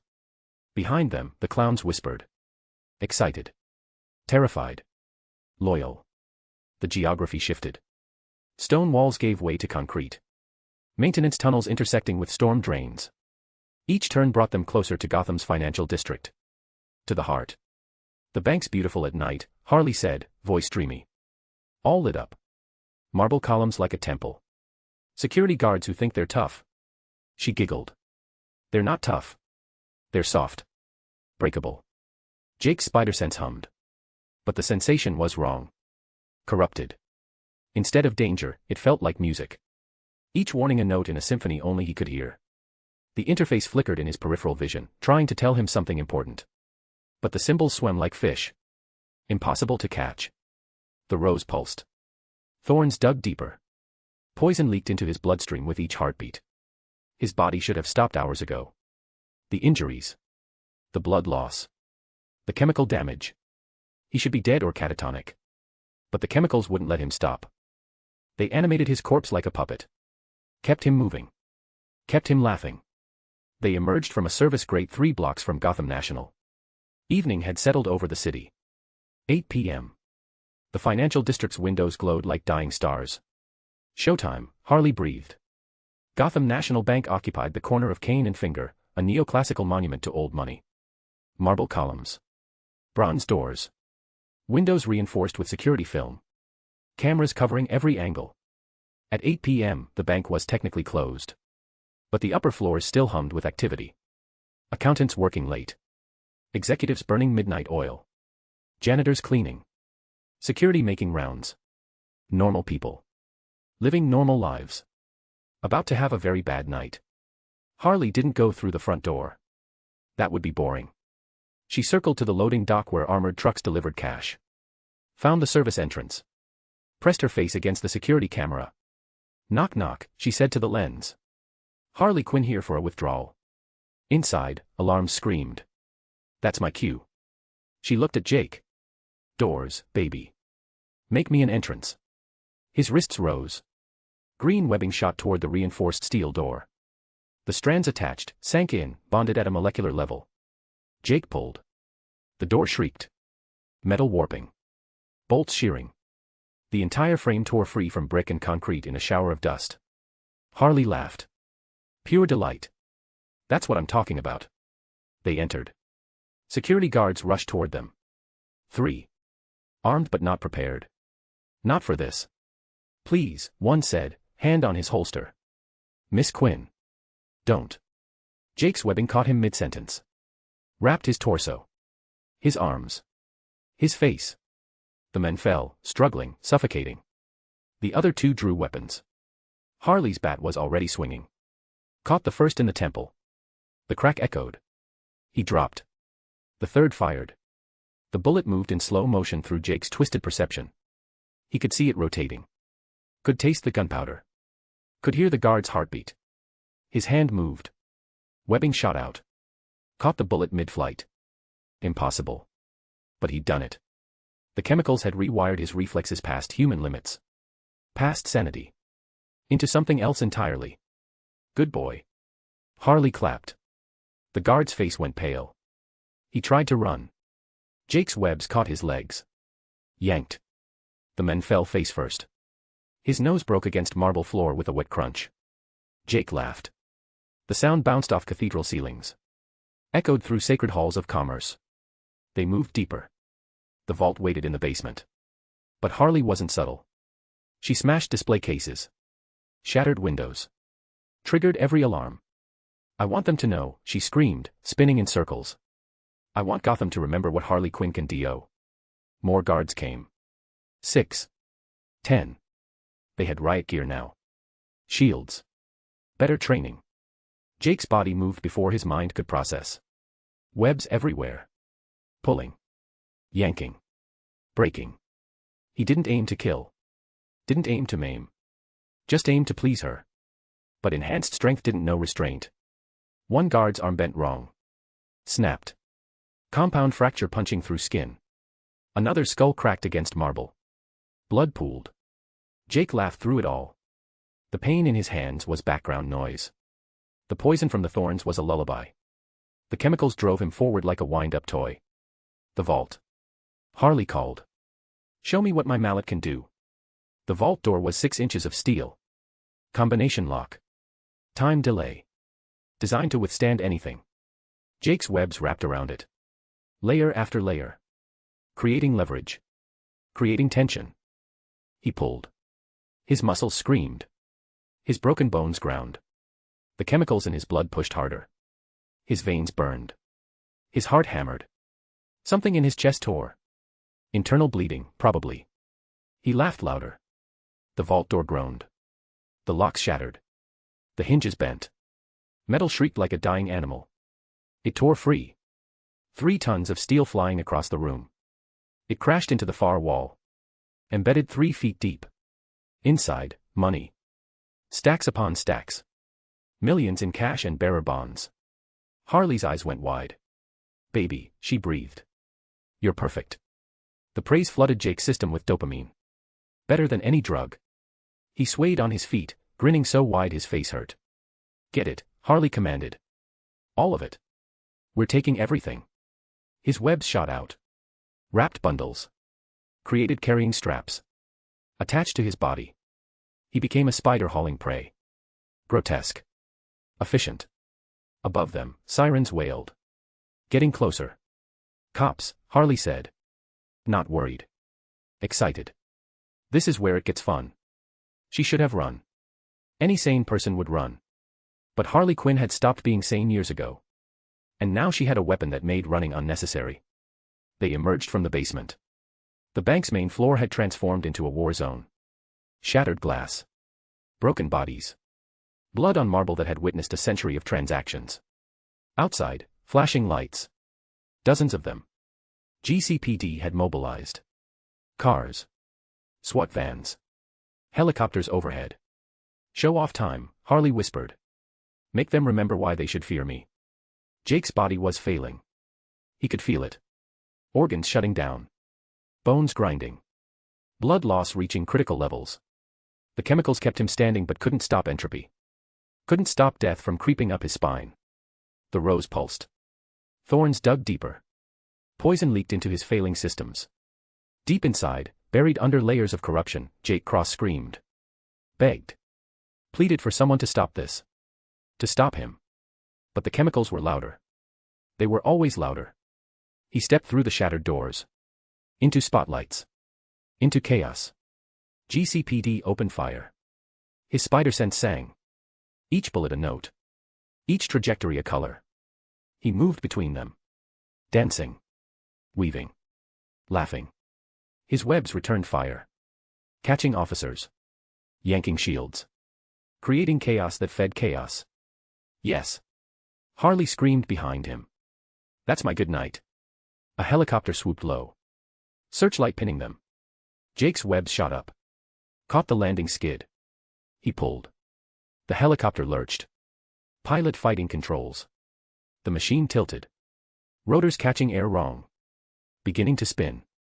Let go, someone inside screamed. Jake pulled harder.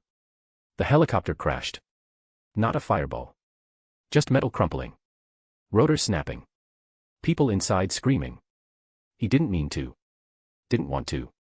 But the chemicals needed Harley's approval more than those people needed to live. Beautiful. Harley was laughing. Actually laughing. Pure joy at the destruction. More cops. More gunfire. More bodies falling. Some dead. Some wounded. All broken. Jake's body moved on autopilot. The interface flickered warnings he couldn't read. The time bank counted down through a fog he couldn't penetrate. The rose pulsed. The poison spread. The buried Jake screamed. And somewhere in the chaos, through the synesthesia and chemical corruption, through the spider sense that tasted colors and heard trajectories, a sound. Low. Rumbling. Mechanical. Engine. Not any engine. The engine. His head snapped toward it. Every instinct firing at once. Danger. Prey. Hunger. Hope. The Batmobile. It hadn't arrived yet. But he could hear it. Blocks away. Getting closer. The interface blazed in his vision. That magnetic pole. That totem hunger. Need it. Have to have it. The clocky clock thing. But beneath that, deeper, in the part of him the chemicals couldn't quite reach, hope. Batman. Batman was coming. Batman could stop this. Could stop him. Could save him from what he had become. Please, Jake thought. Please save me. Please make it stop. His body hesitated. Just for a second. Webb's faltering mid-shot. Harley noticed. Her eyes narrowed. Good night. Baby. You okay? The engine got louder. Closer. We should go, Jake said. His voice came out wrong. Almost Jake Cross. Almost human. Before he what? Harley grabbed his face. Forced eye contact.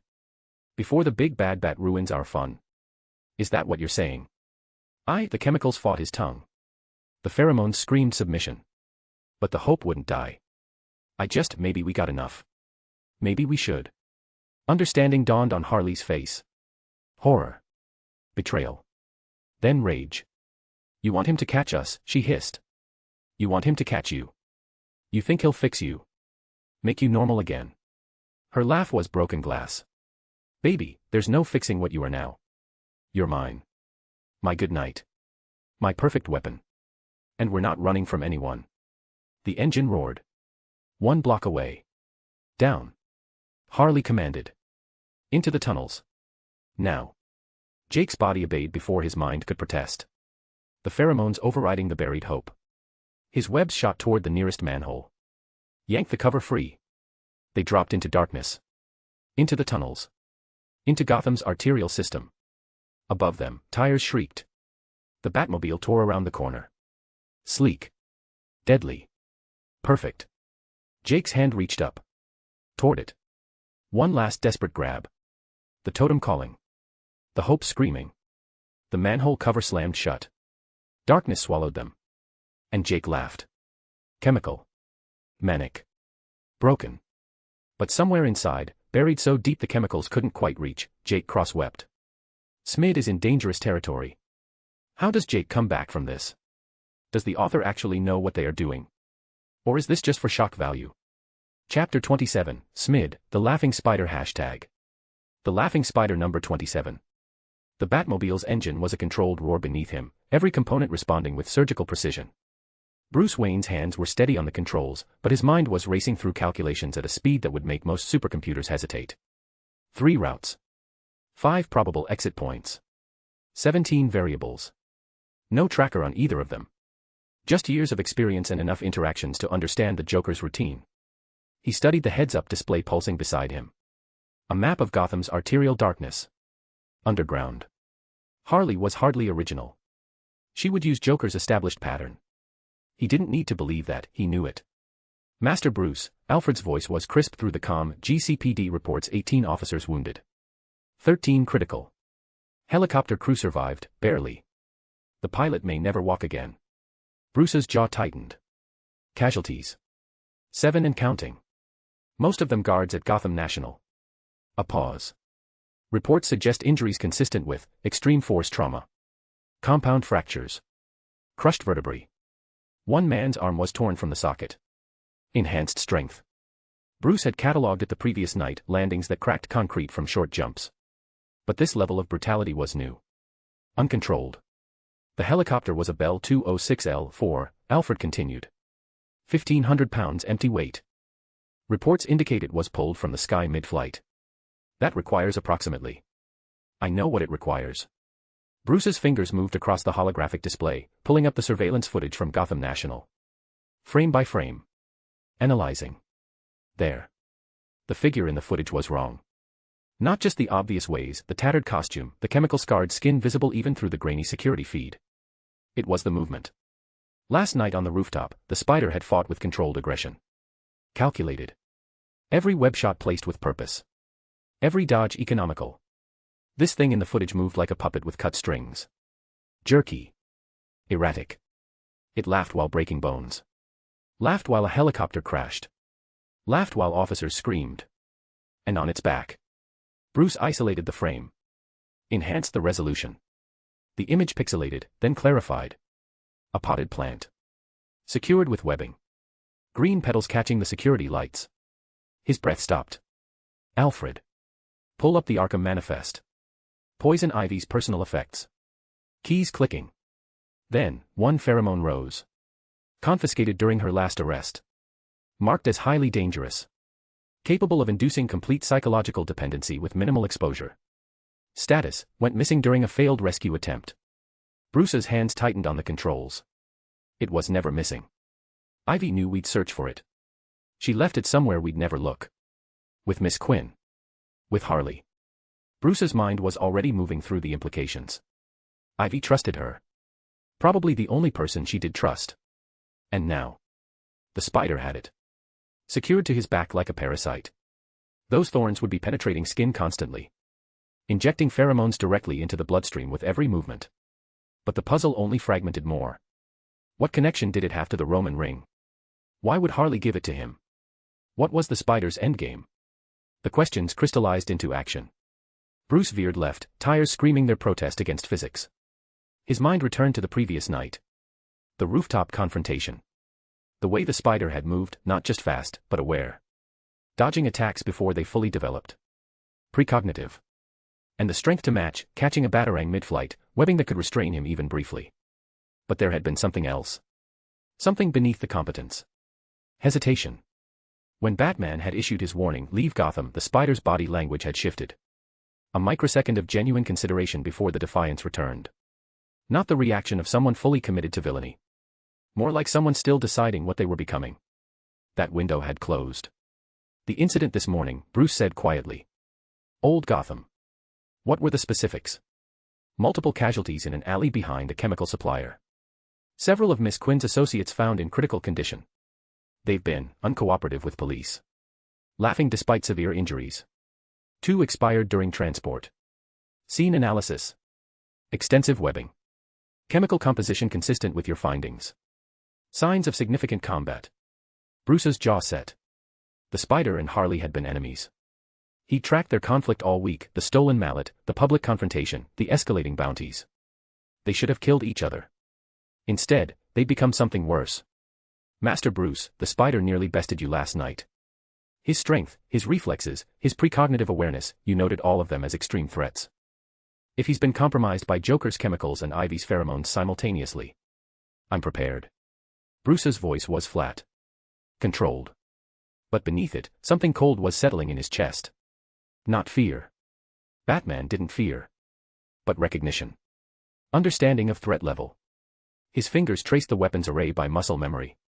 The solvent that could dissolve the spider's webs, refined from Joker toxin precursors, optimized to destabilize the polymer lattice.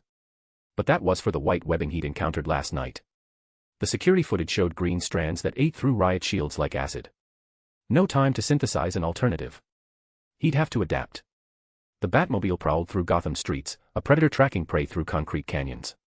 Bruce's mind overlaid the tunnel network beneath the city, decades of memorization, updated constantly through Wayne Enterprises' infrastructure contracts. Station Road and Grundy, he said, more to himself than Alfred. Tunnel convergence 17 feet below street level. The vehicle stopped with perfect precision. Bruce emerged, cape spreading like wings in the sodium light. His movements were economical, practiced. Every motion served purpose. He approached the manhole cover. Crouched. His gauntlet fingers found the edge, and with a burst of enhanced strength, he pried it open. The darkness below yawned, breathing the city's decay.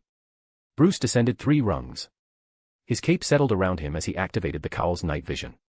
The tunnel system spread before him in shades of green, water pipes, electrical conduits, the ghost of Gotham's abandoned subway. How many tunnels converge at this point? His voice was barely above a whisper. The map shows 4. None heading in the direction of the factory. There are 5 here.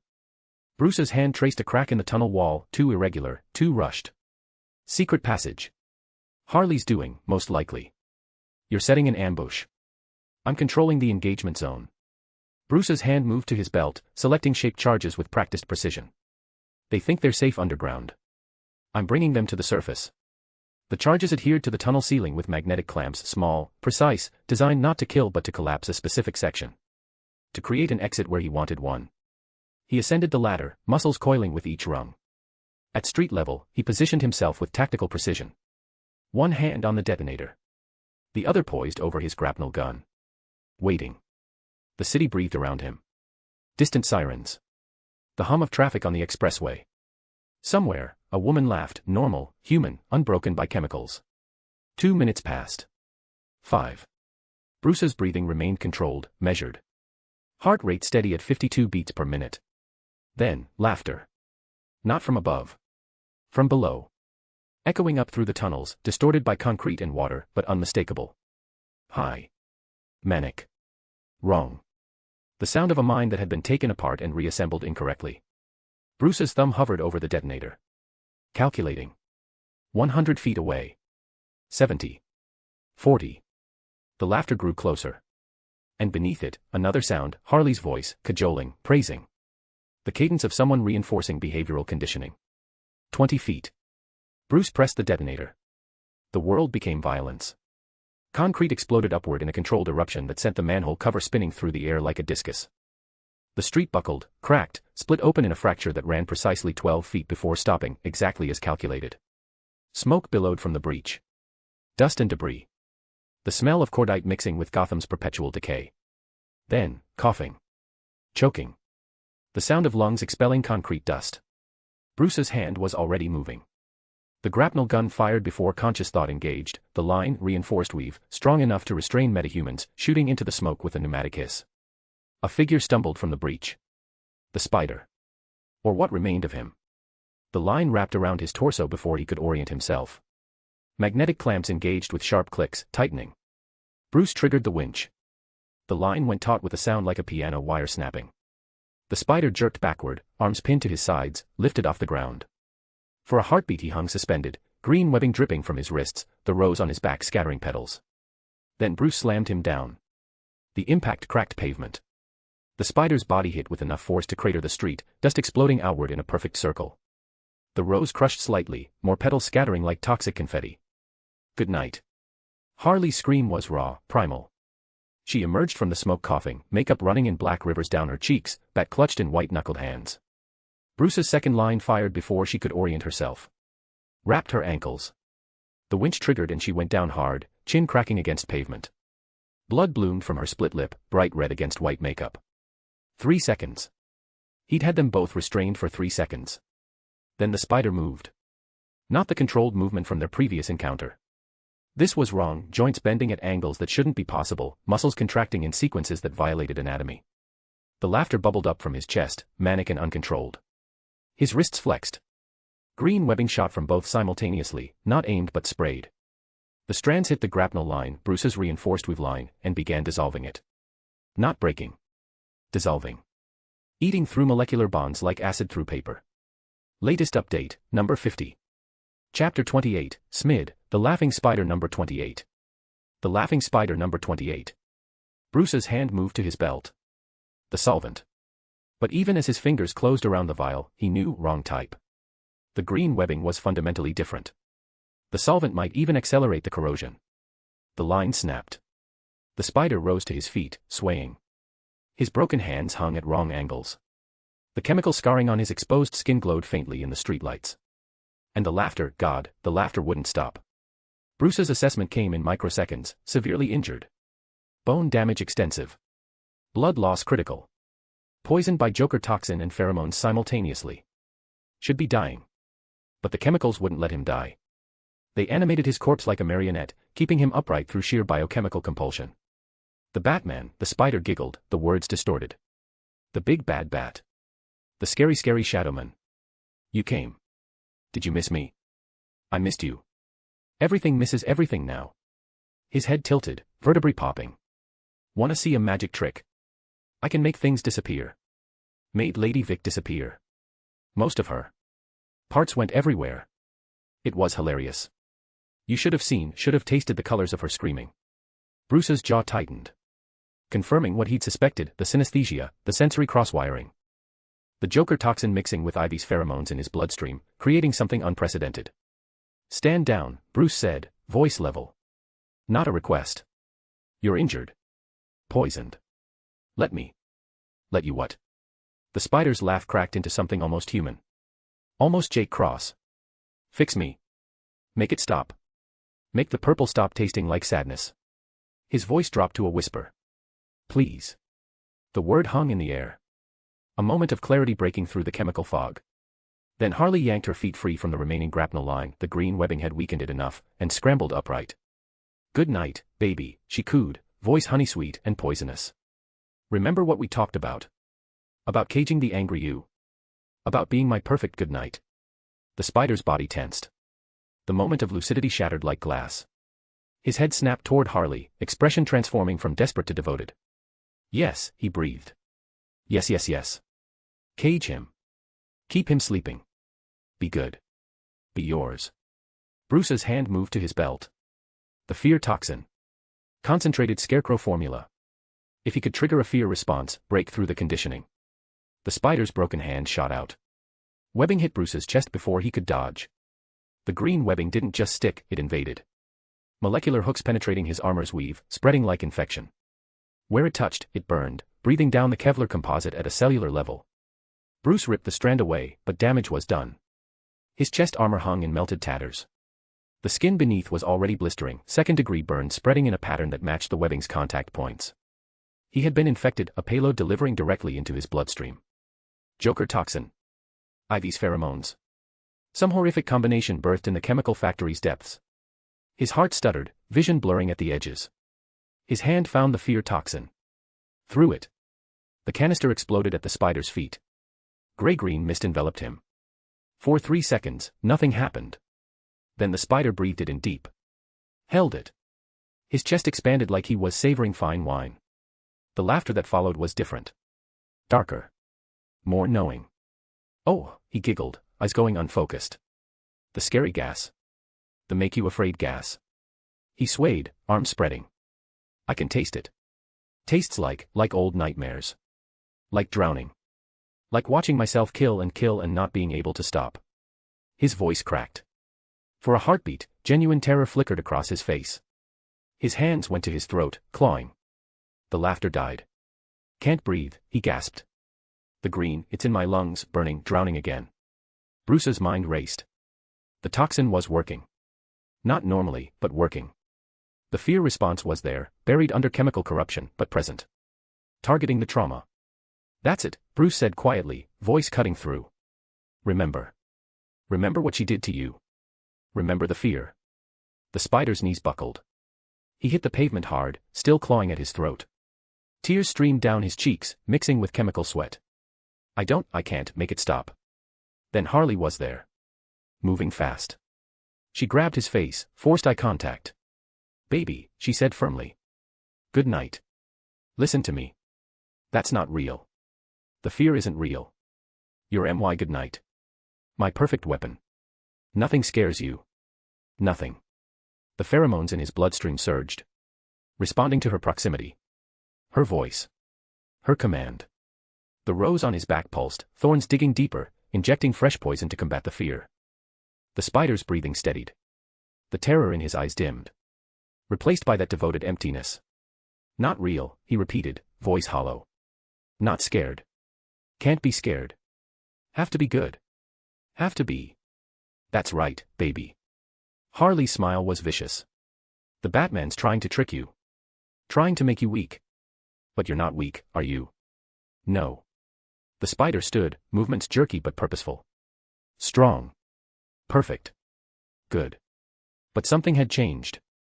The laughter when it returned was forced. Mechanical. Like he was performing rather than succumbing. Bruce filed that information away. The fear toxin hadn't broken the conditioning, but it had cracked it. Had proven that the spider was still in there, still capable of genuine emotion beyond chemical compulsion.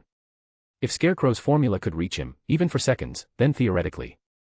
Harley swung her bat. Aimed at Bruce's head.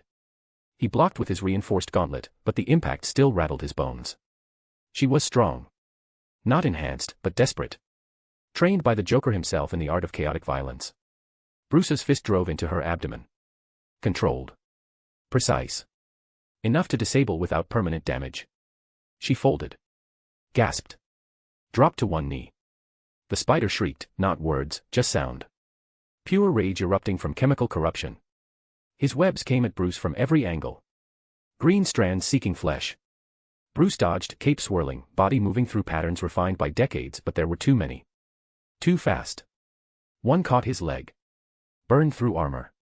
Ate into his calf muscle. Bruce felt the poison spreading. His leg buckled. Another strand caught his cape. The fabric, designed to be detachable in emergencies, released. But the webbing kept coming. Hit his shoulder. His arm. The pain was exquisite. Chemical fire eating through nerve endings. Bruce's world narrowed to the immediate: dodge, deflect, survive. The spider was laughing through tears now. Real tears. Human tears streaming down chemical-scarred cheeks. You can't save me, the spider said, sing-song.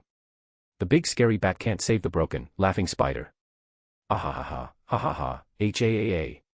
More webs. Bruce rolled, came up limping. His utility belt, half the equipment melted by the green webbing. The calm in his cowl was dying, Alfred's voice fading to static. Harley was back on her feet, bat raised. That's my good night, she said proudly. My perfect weapon. You can't beat him, Batsy. You can't even survive him. She was right. Bruce's analytical mind processed the data, poison spreading. Leg compromised.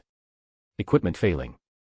Against an opponent with no fear response, no pain limitation, no sanity to appeal to. Enhanced strength fueled by chemicals that wouldn't let him die even when his body begged for it. This wasn't a fight he could win. Not here. Not now. Not like this. Bruce's hand found a smoke pellet, one of the few items not melted. He threw it at his own feet. The world became gray chaos. He ran. Or tried to. His leg gave out after 3 steps. He fell, rolled, came up behind the Batmobile. His breathing was labored. Poison making his chest tight. Laughter chased him through the smoke. Echoing off surrounding buildings. Multiplying. Coming from everywhere and nowhere. Found you. The spider's voice punched through the gray. 5 feet away. 3. Bruce's hand moved to his belt. A body collapsed onto the Batmobile's hood with a wet thud. The spider. Sprawled across the vehicle like a broken doll, broken fingers scrambling for purchase on the polished surface. The big hungry yummy, he giggled, face pressed against the hood. So shiny. So pretty. Want it. Need it. Mine. He wasn't looking at Bruce. His entire focus had narrowed to the vehicle beneath him.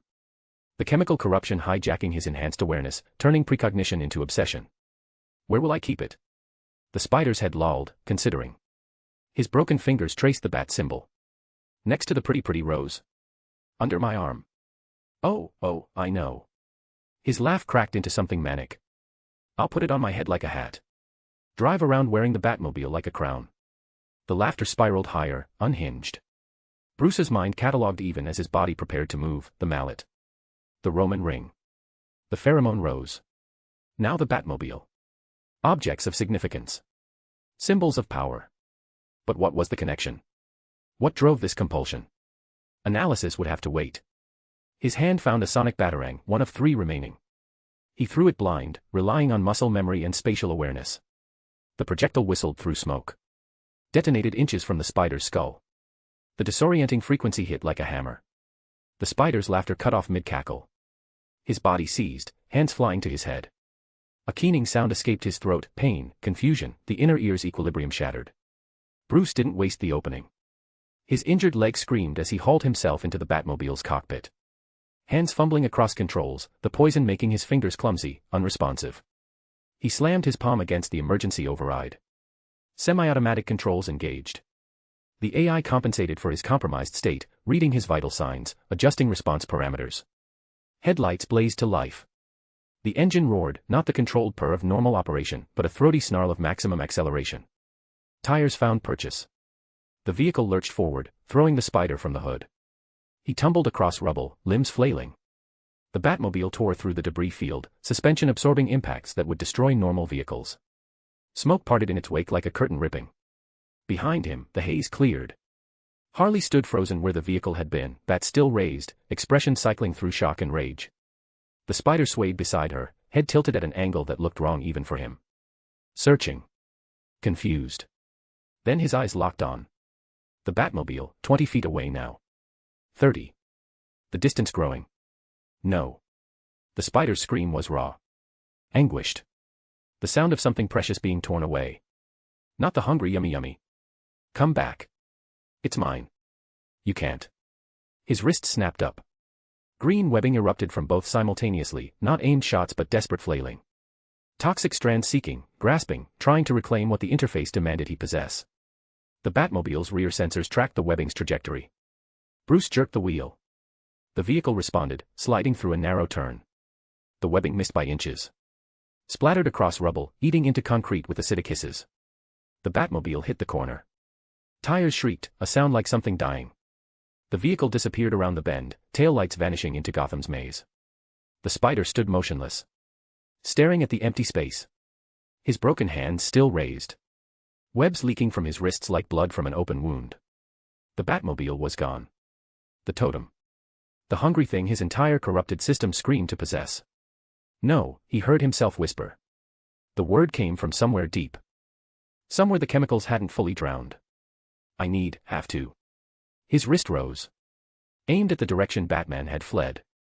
Green webbing began forming at the glands, ready to shoot, to chase, to claim what the interface demanded. Good night. Harley's voice cut through the compulsion like a blade. The Spider froze mid-motion. Body locked between imperatives, the hunger pulling him forward, her voice anchoring him back. His arm trembled. The webbing leaked down his wrist, and used. Let him go, baby. But his voice cracked. Raw. The timer. The numbers, they won't stop and I need. Harley moved closer. Slowly. Like approaching a wounded animal that might still bite. We won tonight. Her voice was gentle. Patient. Showed Gotham what Harley Quinn can do with her new goodnight. You made Batman run. The Batman. Nobody does that. The Spider's hands lowered slightly. Trembling. But his eyes stayed fixed on where the Batmobile had disappeared. The big one, he whispered. The important hungry thing. It got away and the angry me says if I don't. The angry you is speaking. Her tone shifted. Became quieter. More dangerous. The Spider flinched. His broken fingers found his temples, pressing hard like he could physically cage something inside his skull. I'm keeping him sleeping, he said quickly. I am. I'm being good. Are you? She stepped closer. Close enough to touch now. Because good boys listen when Harley talks. Good boys don't let angry voices make them chase things that are already gone. Silence stretched. The Spider swayed, lips moving soundlessly. Arguing with himself. With voices. With the chemicals rewriting his neural pathways in real time. His arm twitched. Rose slightly. The hunger wouldn't stop. Couldn't stop. Harley's hand caught his wrist. She didn't grab hard. Didn't need to. Just touched the broken bones. Applied the gentlest pressure. Pain exploded up his arm. White hot. Cutting through even the chemical fog. His vision fractured. The webbing dissolved before it could form. When his eyes cleared, she was there. Her face filling his world. We talked about this, she said softly. Not angry. Disappointed. About keeping the angry you caged. About being my perfect good night. I'm sorry. The words tumbled out. Desperate. I'm sorry, I'm sorry. I know you are. Her hand moved from his wrist to his face. Palm against his chemical-scarred cheek. And I know it's hard. The hungry things want to wake him up. Want to make you chase and never stop chasing. She leaned closer. Her breath warm against his ear. But good boys who keep him sleeping, she purred, each word deliberate, who choose Harley over hungry things, they get everything. His breathing changed. Faster. Shallower. The pheromone surging at her proximity. The rose on his back pulsed. Thorns dug deeper. Injecting fresh compulsion into his bloodstream. Everything. The hunger for the Batmobile flickered. Dimmed. Replaced by a different desperation. Everything, everything. She smiled. I'll let you touch. See. Do all the things that make the happy chemicals. Her fingers traced his jawline. Tonight you earned it. Made me so proud. The Spider's pupils dilated. The totem hunger was still there, would always be there, but the pheromones were stronger. The conditioning deeper. The yummy thing is far now, he whispered. The lie tasted true even as he spoke it. The chemicals rewrote reality before the words left his mouth. Too far. Gone. Don't need it. That's my good boy. Harley's smile could cut glass. Let's go home. Celebrate properly. She took his broken hand. He whimpered, pain breaking through even the fog, but didn't pull away. They turned back to the tunnels, clearing the rubble to get through. They laughed. His high and fractured. Hers sharp and knowing. Keep Mimic Lord going by engaging and supporting however you can. Thank you. Chapter 29, Smid, The Laughing Spider number 29. The Laughing Spider number 29. Harley kicked the factory's corroded doors, bat balanced on her shoulder. They groaned, opening a little wider. Behind her, Jake stumbled, body pulling webbed bundles of cash that should have been effortless for someone with his strength. Bones grinded with each attempt to secure the weight. Shit, he giggled, dropping to his knees. Bills scattered around him like toxic snow. Sorry. He had more to say, but his exhausted jaw couldn't keep up with his thoughts. Blood seeped through his tattered suit. His muscles torn and shrunk, eaten by the chemicals. His enhanced healing was fighting a losing battle, the chemicals struggling to keep his body strung together. He tried gathering the money. His fingers fumbled, pushed bills around uselessly instead of grasping them. The laughter bubbled up his dried throat, coming out as a wheeze. I can do it, he whispered. Just need a second. Just need to. Harley watched him struggle. Something flickered across her face, disappointment mixed with concern. She'd expected her good night to be invincible. Instead, he was falling apart. Baby, she said quietly, setting down her own bundle. Let me. No. His voice cracked. Tears mixed with the sweat on his face. I can be useful. I can carry. I can. His hand closed around Bill's, pulled them close. Half fell through his broken fingers. Please. Please don't stop needing me. The desperation in his voice made Harley's jaw tighten. She knelt beside him, not touching, just watching as he tried and failed to perform a simple task his body once would have handled without thought. Okay, she said finally. Okay, good night. We'll do it together. She helped him gather the money, her hands doing most of the work while he made fumbling attempts to assist. Each failed grab made him laugh hard, then cough dryly, the sound mixing with sobs until they became indistinguishable. They managed to drag the bags deeper into the factory. Toward the vat. Toward home. The chemical pool still bubbled and steamed, that nightmare green reflecting off corroded catwalks. The shelf where the rose had sat was empty now, the pot secured to Jake's back, thorns drinking his blood, worsening his state. Harley set her bags down, turned to help Jake with his. Light exploded across the factory floor. Harsh white that cut through the darkness like surgical blades. Jake's chemical-corrupted spider sense screamed too late. The warnings were pointless, his body too compromised to react. Well. The Riddler emerged from behind a rusted vat, back up walking stick tapping against metal with each step. Behind him, the Penguin waddled forward, flanked by 6 armed men in expensive suits. Their weapons pointed at Jake. From the shadows, Cheshire's porcelain mask catching the light. Onyx moving like smoke given form. Bronze Tiger, his talisman glowing against his chest, muscles coiled. They'd been waiting. Harley Quinn, Riddler said, voice dripping with theatrical malice. And her new pet. How delightfully domestic. Jake's body moved on instinct, tried to. His legs gave out after one step. He collapsed, caught himself on broken hands. The impact sent bone fragments grinding. He laughed through the agony. Company, he giggled, struggling to rise. The fun kind. The party kind. Should we? His wrists flexed. Green webbing leaked from the glands, but the strands were weak. Thin. His body had nothing left to give. Harley's grip tightened on her bat. You really think you can take us? My good night here just made Batman run. Your good night, Onyx interrupted, stepping forward, can barely stand. It was true. Jake swayed on his knees, vision fragmenting. The lights tasted like brass. The concrete smelled purple. His mind was fracturing faster than the chemicals could hold it together. But he tried anyway. For her. To please her. To be useful. Pathetic, Penguin's eyes narrowed on Jake, disappointed. He waved his hand. The weapons lowered. I expected more. Webs shot toward Bronze Tiger, the perceived strongest threat. The green strands caught his chest, stuck. Jake pulled. Nothing happened. His enhanced strength, the power that had torn apart Lady Vic and crushed King Snake, couldn't generate enough force. The chemicals were eating his muscles from the inside. The poison spreading through his bloodstream was shutting down major organs one by one. Bronze Tiger looked down at the webbing hissing on his chest, then back at Jake. Almost pitying. He flexed. The strand snapped like thread. Useless, Bronze Tiger growled. Jake tried again. Aimed at Onyx this time. The webbing fell short, splattered on the grating between them. Dissolved into toxic puddles that steamed and hissed. "Good night," Harley said, voice tight. "Baby, get up. You need to."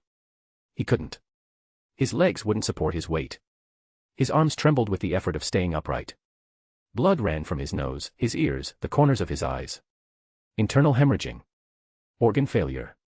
Death creeping up his spine. But he laughed. Couldn't stop laughing.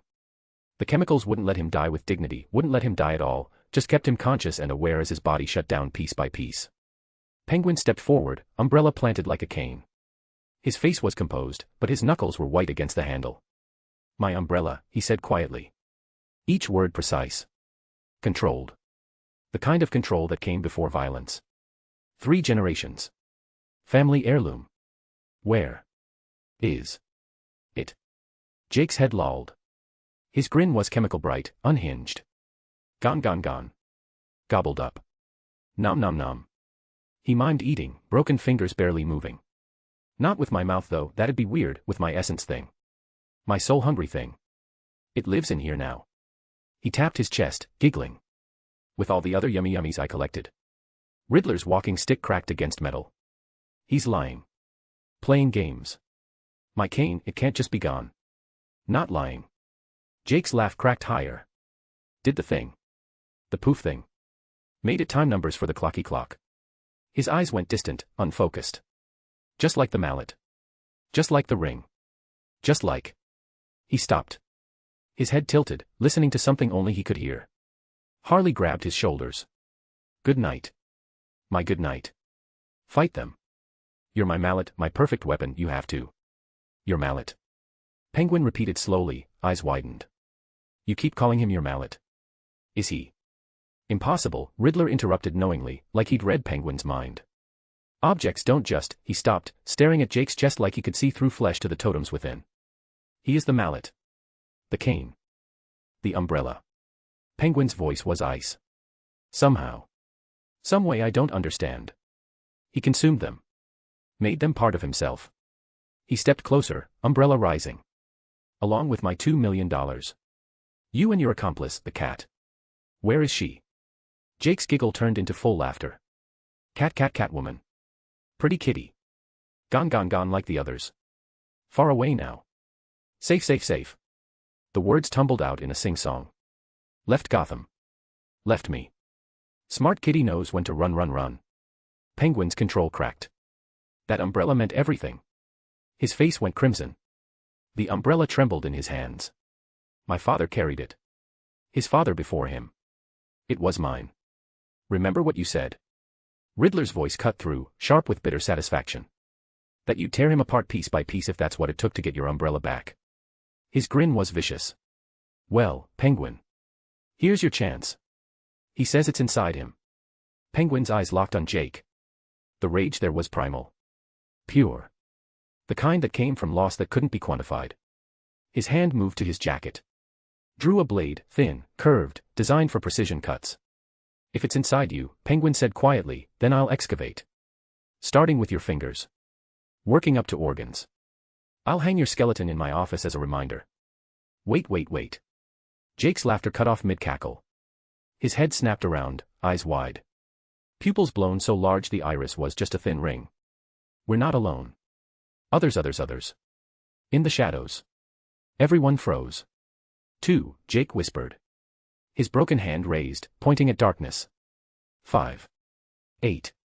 His head tilted the other way. Listening. Sensing. His spider sense, corrupted, twisted, but still functioning, was screaming warnings his mouth could barely articulate. "They're hiding," he continued, voice dropping to something almost lucid. "Think I can't see them. Can't sense them. But I can smell their fear." He inhaled deeply. Tasteless. Like water. Like nothing. Harley's grip tightened on her bat. "Good night, what are you?" "He's delirious," Onyx said. "The toxins." But Cheshire had gone still. Her hand moved to her fan. Her body coiled. She'd spent time in the shadows to recognize something moving in the darkness. "Maybe," she said slowly, "we should listen to the spider." "What?" Bronze Tiger turned to her. "He's tasting and seeing things that aren't there," Riddler snapped. The chemicals have destroyed his higher brain functions. Cheshire was already moving. The pile of cash was 10 feet away, she wouldn't make it in time. She turned toward the exit, her instinct screaming louder than greed. 3 steps. The darkness moved. A figure materialized directly in her path, not from the sides, not from above, but from shadow that shouldn't have been deep enough to hide anything. Orange and black armor caught the harsh light. One visible eye locked onto her with mechanical precision. Cheshire's hand went to her fan. Too slow. His palm strike caught her chest with surgical accuracy. The air exploded from her lungs. Her fan clattered across the grating, spinning. She tried to gasp. Couldn't. Her diaphragm had seized, paralyzed by the precise application of force. Before she could recover, his hand closed around her throat, not choking, just holding. A promise of what could happen. Leaving so soon. His voice was cold. Bored, even. Like he'd done this 1,000 times. And here I thought assassins had better survival instincts. Deathstroke. She wheezed, fingers clawing at his wrist. Enhanced strength, trained by her father, refined by years of killing, should have been enough to break free. Our training was wasted on you. His grip didn't budge. He held her at arm's length, studying her mask with clinical detachment. Then his eye shifted past her. To the assembled villains frozen in their positions. Gentlemen, Deathstroke said, still holding Cheshire like a caught fish. And lady. I believe we have business to discuss. 4 more figures emerged from the shadows behind him. Ninja suits. League of Shadows design, green sashes around their waists. They moved with silent coordination, weapons drawn but not aimed. 5 total. Cheshire's fingers found the pressure point on Deathstroke's wrist, the one that should force any grip to loosen reflexively. She pressed hard. Nothing. Nice try. He sounded almost amused. You were going for the right nerve cluster. Points for technique. His grip shifted slightly. Maybe you're not a complete waste. He tossed her, not hard, just efficient. She hit the grating and rolled, came up coughing, still unable to draw full breath. Her hand found her fan. Raised it defensively. One of the ninja trained a crossbow on her. She lowered the fan slowly. Smart girl. Deathstroke stepped fully into the light. His armor was immaculate, not parade ground clean, but combat maintained. Every strap tight. Every weapon positioned for instant access. The sword on his back caught the harsh factory lights, reflecting them like liquid mercury. His one visible eye swept the room, cataloging threats with mechanical efficiency. Penguin frozen with his blade. Riddler's walking stick. Bronze Tiger's coiled muscles. Onyx calculating. Harley's bat. The Spider, broken and laughing softly. The eye lingered on him, assessing. Then back to Penguin. The League of Assassins, Penguin said, voice trembling slightly. You are not supposed to be here. His blade lowered a fraction, not surrender, just recognition of reality. You're right. I'm not supposed to be here. Deathstroke's tone suggested mild irritation. Ra's al Ghul has a strong policy about operating in Gotham. He took one measured step forward. His men moved with him, maintaining perfect formation. One that I strongly disagree with. His voice dropped. Final. The kind of tone that preceded violence or ended it. Cheshire pushed herself upright, still clutching her ribs. Her breathing was returning, shallow and pained. She looked at the exit, 4 steps. Might as well be miles. Deathstroke's men had positioned themselves perfectly. Every angle covered. Every escape route blocked. Except up. And Jake, broken and laughing, looked at the catwalk above them. At the rusted bolts holding it together. At the chemical vat beneath. His wrists twitched. Hey, he giggled, blood bubbling at his lips. Wanna see a magic trick? Chapter 30, Smid, The Laughing Spider number 30. The Laughing Spider number 30. Jake's wrists rose, trembling. Every cell in his body screamed for rest. For death. For anything except this. But Harley was here. And the pheromones wouldn't let him stop trying to save her. Wanna see? His voice cracked, blood bubbling at his lips. Wanna see a magic trick? Green webbing erupted from both wrists simultaneously. Not the controlled shots from before. This was desperation made manifest. Toxic strands spraying in every direction like a dying spider's final defense. The webs caught Deathstroke's chest. Stuck. Jake pulled with everything he had left. Nothing happened. Deathstroke looked down at the webbing dissolving against his armor. The material was designed to resist chemical attacks. The green strands hissed and died, leaving barely a mark. Admirable effort, Deathstroke said flatly. More webs. Jake aimed at the assassins. One strand caught a ninja's arm. The man simply cut through it with his blade.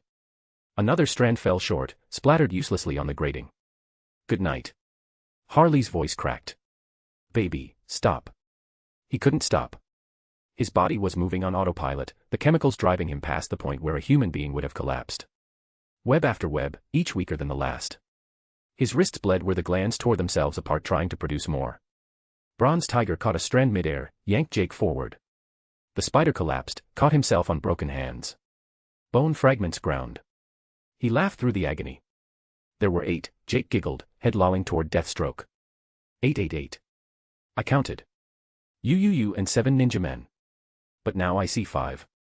Where'd the others go? Did they disappear? Did I make them poof? Deathstroke's visible eye narrowed slightly. The closest thing to surprise he'd shown. 5, he said quietly. I brought 4 men. You counted me 4 times. His head tilted, studying Jake with new interest. During position changes. You sense me moving through the shadows. Jake's grin was chemical bright, unhinged. The shadows taste like you. Orange and black flavored darkness. It's delicious. Impressive, Deathstroke said, and meant it. Even dying, poisoned, your awareness is exceptional. He took one measured step forward. Wasted potential. You could have been useful. Jake tried to web him again. The strand dissolved before it could form, blood dripping from his wrists instead. His body had nothing left. The glands were destroyed. The chemicals were eating him from the inside out. He looked at Harley. At the way she gripped her bat. At the fear bleeding through her manic facade. Then at the vat. The chemical pool. Still bubbling. Still steaming. Still waiting.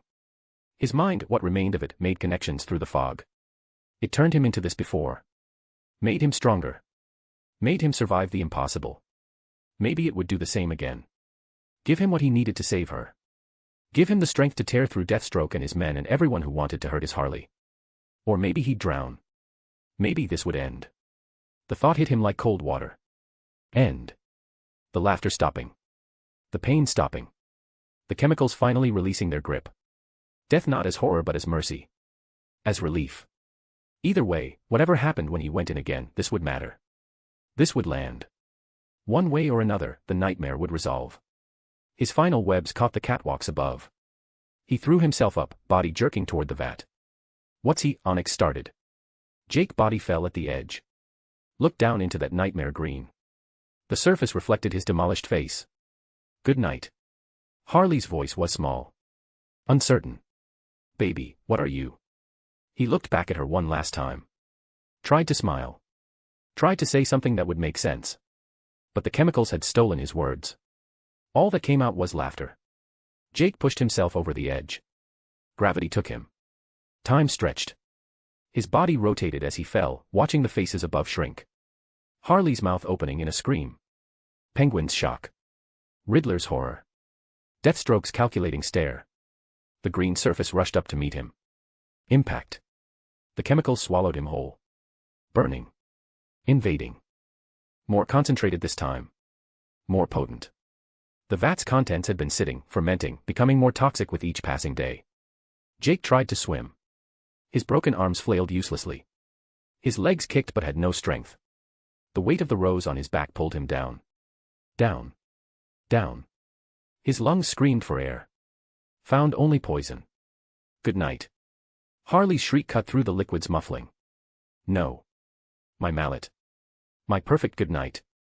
She was at the edge, reaching down. Her fingers grasping at nothing. Tears streaking her makeup. Not like this, she sobbed. You can't leave me, I just got you back, I just made you perfect. Riddler stumbled forward, face gone white. The cane, he whispered. It's inside him. If he drowns, his voice cracked into something raw. Everything I am. Everything I was. Gone. Dissolved in that fucking soup. Penguin's blade clattered from his hands. My umbrella. 3 generations. The family legacy. No. He grabbed the vat's edge, staring down into the green. You can't die yet, you bastard. Not before I cut it out of you. Not before I get it back. Below the surface, Jake's consciousness flickered. Fragmenting. The chemicals were rewriting him again, but this time there was nothing left to rewrite. Just meat and bone and the last sparks of a mind already shattered. His mouth opened in a scream. Chemicals rushed in. Filled his lungs. Burned from the inside out. His hands clawed at nothing. Searching. Grasping. Finding only liquid darkness. The rose's pot shattered against his spine. Petals scattered through the chemicals, thorns breaking off in his flesh. The pheromone concentration spiked, pure, undiluted, lethal. His body convulsed. Once. Twice. 3 times. Then stopped. Sank. The green swallowed him completely. No bubbles rising. No movement. Just a shape descending into the depths. Getting smaller. Disappearing. Gone. Silence crashed over the factory like a wave. Harley collapsed to her knees at the vat's edge, hands pressed against the metal. No, she whispered. No, no, no. Come back. Please come back. Be my good night. Be my perfect weapon. Don't leave me alone. Don't. Her voice broke into sobs. Deathstroke watched the chemicals settle. Watched the surface calm. His expression hadn't changed, still that clinical detachment, but something flickered in his visible eye. And here I thought him taking the ring from the cat burglar was the most stupid thing he could do, he said quietly. Almost to himself. Penguin's head snapped toward him. His eyes were wide. Manic. Wait. Wait. He grabbed Deathstroke's armor. What did you say? The ring. The Roman ring. You're the one, his voice climbed higher. You sent the cat burglar to steal it from Falcone. Where is it? Deathstroke's hand closed around Penguin's wrist. Squeezed until bones creaked. Penguin released him, stumbling back. She was smart, Deathstroke said, voice cold as winter. Clever. Saw through the lies. My assassin couldn't convince her well enough to hand it over. His eye narrowed. Of course I had to discard him for failing twice. First during the exchange. Then for retreating, afraid of Batman, when the spider took it from her. The words landed like grenades. Penguin's face went from white to gray. No. No. The spider. Not that object-munching creep. No, he didn't. His hands flew to his head, fingers clawing at his scalp. Not the Roman ring. Do you know what that could? Precisely. Deathstroke's tone didn't change. Its significance is why I was after it. But the Roman is now drowning and decaying in the pit that makes monsters. Riddler had been processing. His face cycled through shock, horror, then something calculating crept into his expression. This has to be a mistake. You're not talking about the actual Roman ring. The most powerful symbol in Gotham's underground. The reason, his voice quickened. The reason Falcone has held power for decades. The reason the families haven't torn each other apart. The reason. His eyes gleamed behind his mask. The opportunist surfacing even through horror. The reason everything has been stable, he finished softly. Penguin recognized it immediately. Saw where Riddler's mind was going. You can't be serious, Nigma. You of all people understand what this could do to Gotham. The chaos. The power vacuum. But it's the reason Falcone has had everyone under control for so long, Riddler interrupted, voice rising with manic energy. Held back even the assassins. Kept the families in line. The Roman ring was order. And now it's. And that's why no one should know. Penguin's voice cracked. He spun toward Deathstroke. There's no evidence it's gone. And their word means nothing. Without proof of the ring, you can do nothing. Nothing can happen to Gotham if we keep this quiet. His eyes found Riddler. I know you're reasonable, Edward. We can. Reasonable. Riddler's laugh was broken glass. That was the men with the cane. But my cane, your umbrella, what's left of us without those? We're nothing but broken men. Even Falcone will be nothing without his ring. His voice dropped to something dangerous. We're in pain. And Gotham needs to feel it. Yes, Riddler whispered, eyes distant. I can see it now. The other families reacting. Maroni making his move. The territories fracturing. The streets running red. His grin stretched impossibly wide. Gotham needs to burn. Penguin's face went hard. I knew I should have ended you when I had the chance. His men moved forward, weapons rising. Aimed at Riddler. Deathstroke's assassins shifted, positioning themselves between Penguin's men and Riddler. Crossbows raised. Blades drawn. Deathstroke's hand rose, a stop gesture. Then lowered. No, he said quietly. Let them. His men stepped aside. Penguin's face showed genuine surprise. Then savage satisfaction. Finally. Some sense. The vat exploded. Not from below. From within. A geyser of chemicals erupting upward, showering the factory floor in toxic rain. The liquid steamed where it hit metal, hissed where it touched flesh. The spider? Can't be. Penguin rejected the possibility. Deathstroke's eyes narrowed, scanning the vat. Trying to find the bottom. The factory shook, shockwaves erupting from a laugh so primal, so inhuman.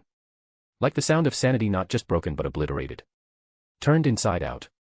Made into something that existed only to express agony through joy. Ahahaha. Ahahaha. Ahahaha. Chapter 31, Smid, The Laughing Spider number 31. The Laughing Spider number 31. From the center of the geyser, rising like something from a nightmare given form, was Jake. But not Jake. Nor the spider. Not anymore. His skin had gone past pale into something translucent. Veins visible beneath the surface, pulsing with green luminescence. His broken bones had reset, arms bent backwards. Spine curved into shapes that shouldn't support life. His face was a mask of chemical scarring, features barely recognizable. Harley's sobs cut off. Her face transformed from grief to manic delight. Good night. My good night. You came back. Jake's head snapped toward her. Eyes completely black. No iris. No pupil. Just void. Then he moved. His body contorted, joints bending backward, forward, sideways. Spider-like but wrong.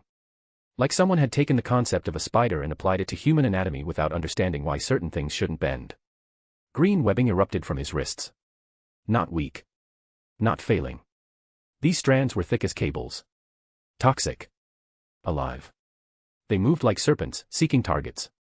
One strand caught an assassin. The man screamed as the webbing ate through his armor, his clothes, his skin. He fell, still screaming, into the vat. The chemicals swallowed him. His screams cut off abruptly. Another strand caught Penguin's man. Yanked him upward. The webbing constricted. Bones cracked like gunshots. The man's spine compressed until vertebrae punched through skin. He stopped moving. Jake released him. The body fell into the vat with a wet splash. I'm stronger. Better. Perfect. His voice was multiplied. Overlapping. Like several versions of him speaking at once. More webbing. Everywhere. Penguin's men tried to dodge. Too slow. 3 more caught. 2 died instantly, neck snapped by the force of being yanked. The third hit the catwalk's railing. The impact folded him in half backward. His legs twitched once, twice, then stopped. Bronze Tiger roared. His talisman glowed brighter. The transformation began, human to animal, muscles bulging, fur sprouting. Jake's head snapped toward him. Black eyes locked on. Webbing shot out. Bronze Tiger dodged, already moving with animal instinct. The strand missed by inches. Hit the wall behind him. The metal began dissolving, eaten away by the chemicals woven into the webbing's structure. Bronze Tiger charged. Fast. Powerful. Claws extended. Jake, quiet, moved. His body contorted impossibly, bending under the swipe. His counterstrike caught Bronze Tiger's ribs. Enhanced strength amplified by chemicals and madness. The impact sent the transformed meta flying. He crashed into Onyx. She'd been trying to flank, moving through the shadows. Bronze Tiger's bulk slammed into her. They both went down in a tangle of limbs. Jake hissed. More webbing caught Bronze Tiger's ankle. Jake pulled. The tiger came flying back. Jake caught him midair. Held him overhead. The beast's weight should have been impossible to manage. Jake threw. Bronze Tiger hit the far wall. The impact cracked concrete. He slid down, human again, talisman dark. Onyx grabbed his arm, already dragging him toward the exit. Penguin's remaining men opened fire. Bullets tore through the air. Jake's black eyes tracked each trajectory with impossible precision. He moved between them. Dancing. Weaving. Horrifyingly silent. His body contorted around each bullet like water flowing around stones. When the gunfire stopped, magazines empty, Jake's head tilted. Green webbing erupted like a tidal wave. It caught 4 men simultaneously. Yanked them toward the vat. They screamed. Clawed at the webbing. At each other. At anything. They hit the chemicals. Their screams intensified for 3 seconds. Then stopped as the liquid invaded their lungs. Riddler had been backing toward the exit. Slow. Careful. Not attracting attention. Deathstroke's eye tracked him. One assassin moved to block. Deathstroke's hand rose. Stop. Let him go. The assassin stepped aside. Riddler didn't need to be told twice. He ran. His backup walking stick clattering against metal with each step. The sound echoed through the factory, mixing with Jake's silence. Another of Penguin's men tried to follow. Webbing caught his leg. He fell. Tried to crawl. More webbing wrapped his torso. His arms. His head. The webbing constricted. His muffled screams were cut off as his ribcage collapsed. The chemicals in the webbing began eating through. By the time the strands dissolved, there wasn't enough left to identify. The assassins remained. They tried coordinating. High, low. Jake's webbing caught them mid-attack. Slammed two together with bone-crushing force. He held them there, suspended in the air, bodies pressed together like lovers. He constricted the webbing. The men screamed as bones broke. As organs ruptured. As their bodies were compressed into each other until it was impossible to tell where one ended and the other began. When he released them, they fell as one mass. Didn't separate. The impact finished what the compression had started. He caught an arrow from a crossbow, aimed for his head, with blackened teeth. Fired it back with inhuman speed. It blew through the assassin's chest, revealing his torn heart. Deathstroke watched it all with that same clinical detachment. His remaining assassin stood beside him, waiting for orders that didn't come. Jake's black eyes found them. Deathstroke's hand moved to his sword, understanding. He calculated, measuring. No. He turned. Walked toward the exit. His pace was unhurried. Professional. A man completing a job. Jake's webbing shot toward him. Deathstroke's sword was already moving. The blade cut through the strand mid-flight. The two pieces dissolved before hitting the ground. Impressive, Deathstroke said without turning. But I'm done here. More webbing. His sword cut through it. Then more. Each strand met the same fate. Jake wasn't laughing, but his face was morphing into something like a smile only found in horror movies. Deathstroke was already at the door. His assassin backing out beside him. They disappeared into the shadows. Jake stood in the center of the factory floor. Surrounded by bodies. By blood. By chemicals eating through metal and flesh indiscriminately. His chest heaved. His black eyes swept the carnage. His gaze found Penguin. The crime lord had pressed himself against the far wall. His blade was still on the ground. His hands were empty. His face was pale. "You," Jake whispered. His eyes somehow grew darker. More distant. He took one step forward. His joints bent wayward with each movement. Bones clicking. Tendons snapping. "Stay back," Penguin managed. I can pay, whatever you want, name your price." Jake took another step. One more step. Penguin was trapped. Nowhere to run. The wall behind him. Jake in front. Bodies everywhere else. Jake's wrist rose. Green webbing forming. Ready to fire. Ready to tear. Ready to. His body seized. Not from external attack. From within. His back arched impossibly. His mouth opened in a silent scream. His black eyes rolled back. The chemicals had finally caught up. His heart. Liver. Kidneys. Brain. His entire body shut down. Jake fell forward. Hit the grating with a wet sound. His body twitched once. Twice. Then stopped. No movement. No breathing. Just meat and bone and chemicals eating him from the inside out. The silence in the factory eased into something less uncomfortable. Penguin stared at the body. Didn't move. Couldn't move. His mind was still catching up with survival. With the fact that he wasn't dead. Maybe I overestimated his worth, Deathstroke's voice came from the shadows. He hadn't left. Had been watching. Studying.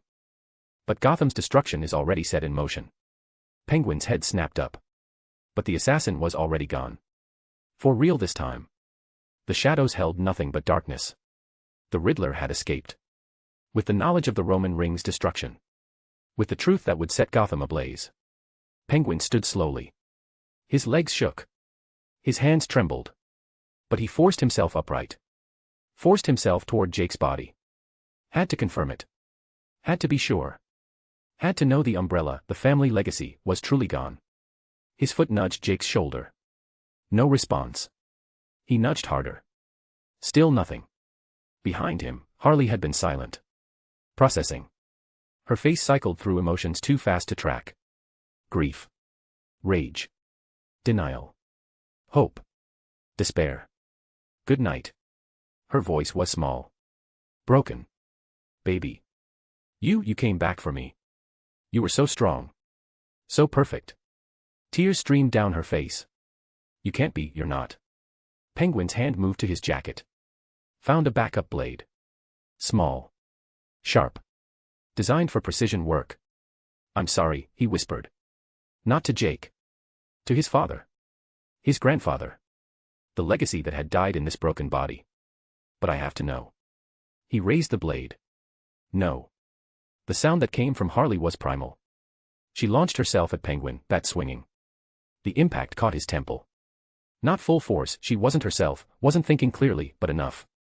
His vision whited out. His legs gave way. He collapsed beside Jake's body. Harley stood over them both. Bat raised. Ready to swing again. Her makeup was completely destroyed now. Tears and chemicals had washed away the paint. Revealed the face beneath. Young. Scared. Broken. That's my mallet, she said through sobs. My mallet. My good night. My perfect weapon. Her voice rose. And I will defend him from all the bad men coming for him. All of them. She swung the bat again. Caught Penguin's ribs. Something cracked. He groaned but didn't get up. Harley dropped to her knees beside Jake. Her hands hovered over his body. Afraid to touch. Afraid of what she'd find. Come on, sweetie, she whispered. I'll protect you from all the bad men. Take you where no one can harm you. Her fingers finally touched his face. Cold. Still. You'll be okay. I know you will. You've proved it to me so many times. She gathered him in her arms. His broken body was lighter than it should be. The chemicals had eaten away muscle mass. Dissolved organs. Left only the frame. So many times, she repeated. Rocking back and forth. You always came back. Always got stronger. Always. Her voice broke. Around them, the factory settled into its familiar decay. The chemical pool bubbled. Bodies cooled. Blood mixed with chemicals and disappeared into the grating. And Harley Quinn held her perfect weapon. Her good night. Her mallet made flesh. And sang him a lullaby through her tears. Chapter 32, Smid, The Laughing Spider number 32. The Laughing Spider number 32. The Batcave's lights cast sterile white across Bruce Wayne's exposed torso. Each breath was agonizing, ribs expanding against chemical burns that had eaten through Kevlar, through skin, into muscle tissue beneath. Alfred Pennyworth's hands hovered above him, cutting away the remains of the armor. The material came apart in brittle chunks, polymer bonds destroyed at a molecular level. Where the green webbing had made contact, Bruce's flesh was mottled, angry red transitioning to necrotic black at the edges. The standard neutralizing agent, Master Bruce. No. Bruce's voice was controlled despite the pain radiating through his chest. The green webbing, its multiple compounds interacting. Not just the Joker toxin. Alfred's fingers paused over the chemical burns, professional concern bleeding through his composure. You've developed resistance to most toxins through controlled exposure. This shouldn't have. It shouldn't have worked. Bruce's jaw tightened as Alfred applied initial antiseptic. The burn intensified before dulling to a manageable throb. But the delivery method, direct injection through compromised tissue, bypassed my built-up immunity.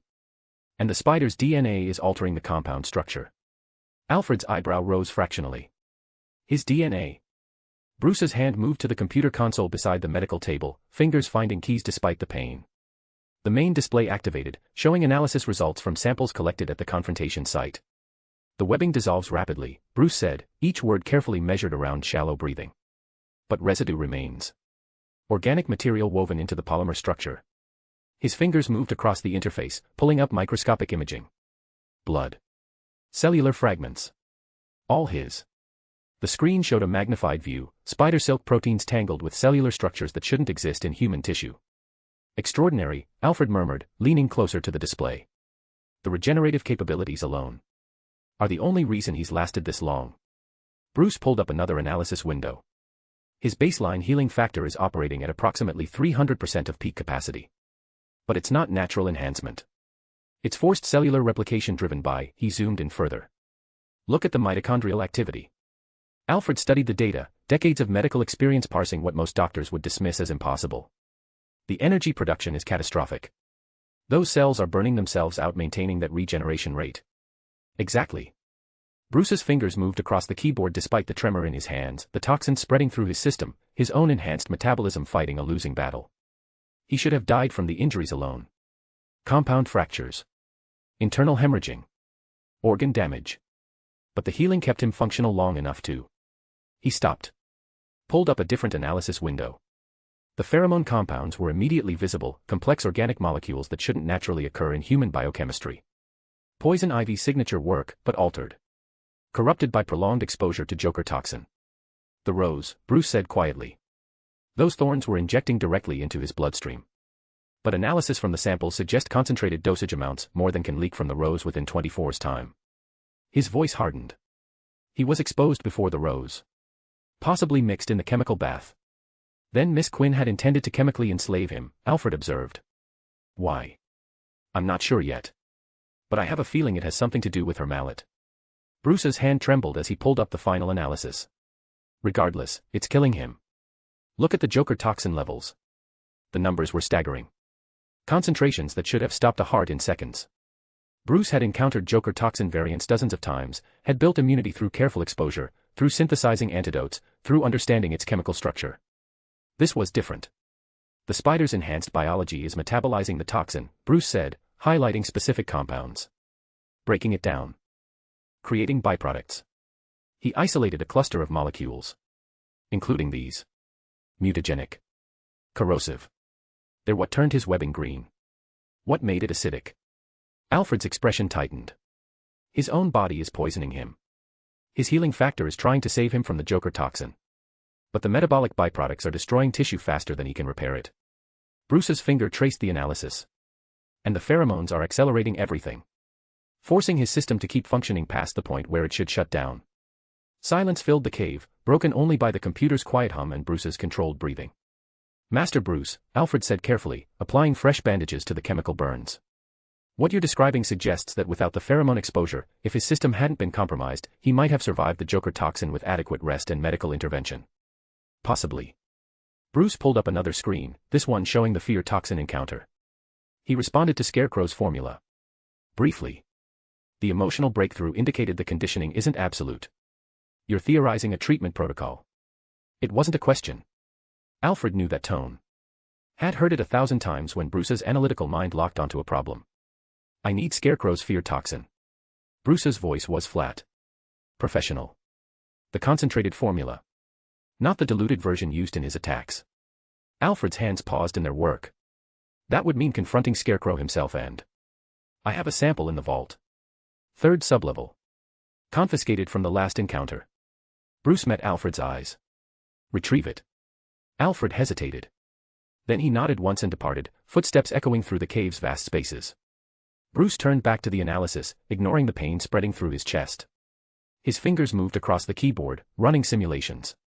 Modeling chemical interactions. Testing theoretical outcomes. The fear toxin had worked in the field. 4 seconds, yes. But it had worked. Had cut through the pheromone conditioning enough to trigger genuine emotional response. Terror. Clarity. Recognition of what he'd become. If the dosage could be calibrated. If the delivery method could be optimized. If. Too many variables. Too many unknowns. Bruce pulled up the cellular analysis again. Studied the mitochondrial activity. The forced regeneration. The metabolic byproducts eating through tissue. There. A reaction cascade he'd missed initially. The fear toxin's norepinephrine response triggering a brief suppression of pheromone receptors. Not permanent. Not even sustained. But present. He ran the numbers. Modeled the interaction. The math was brutal but clear.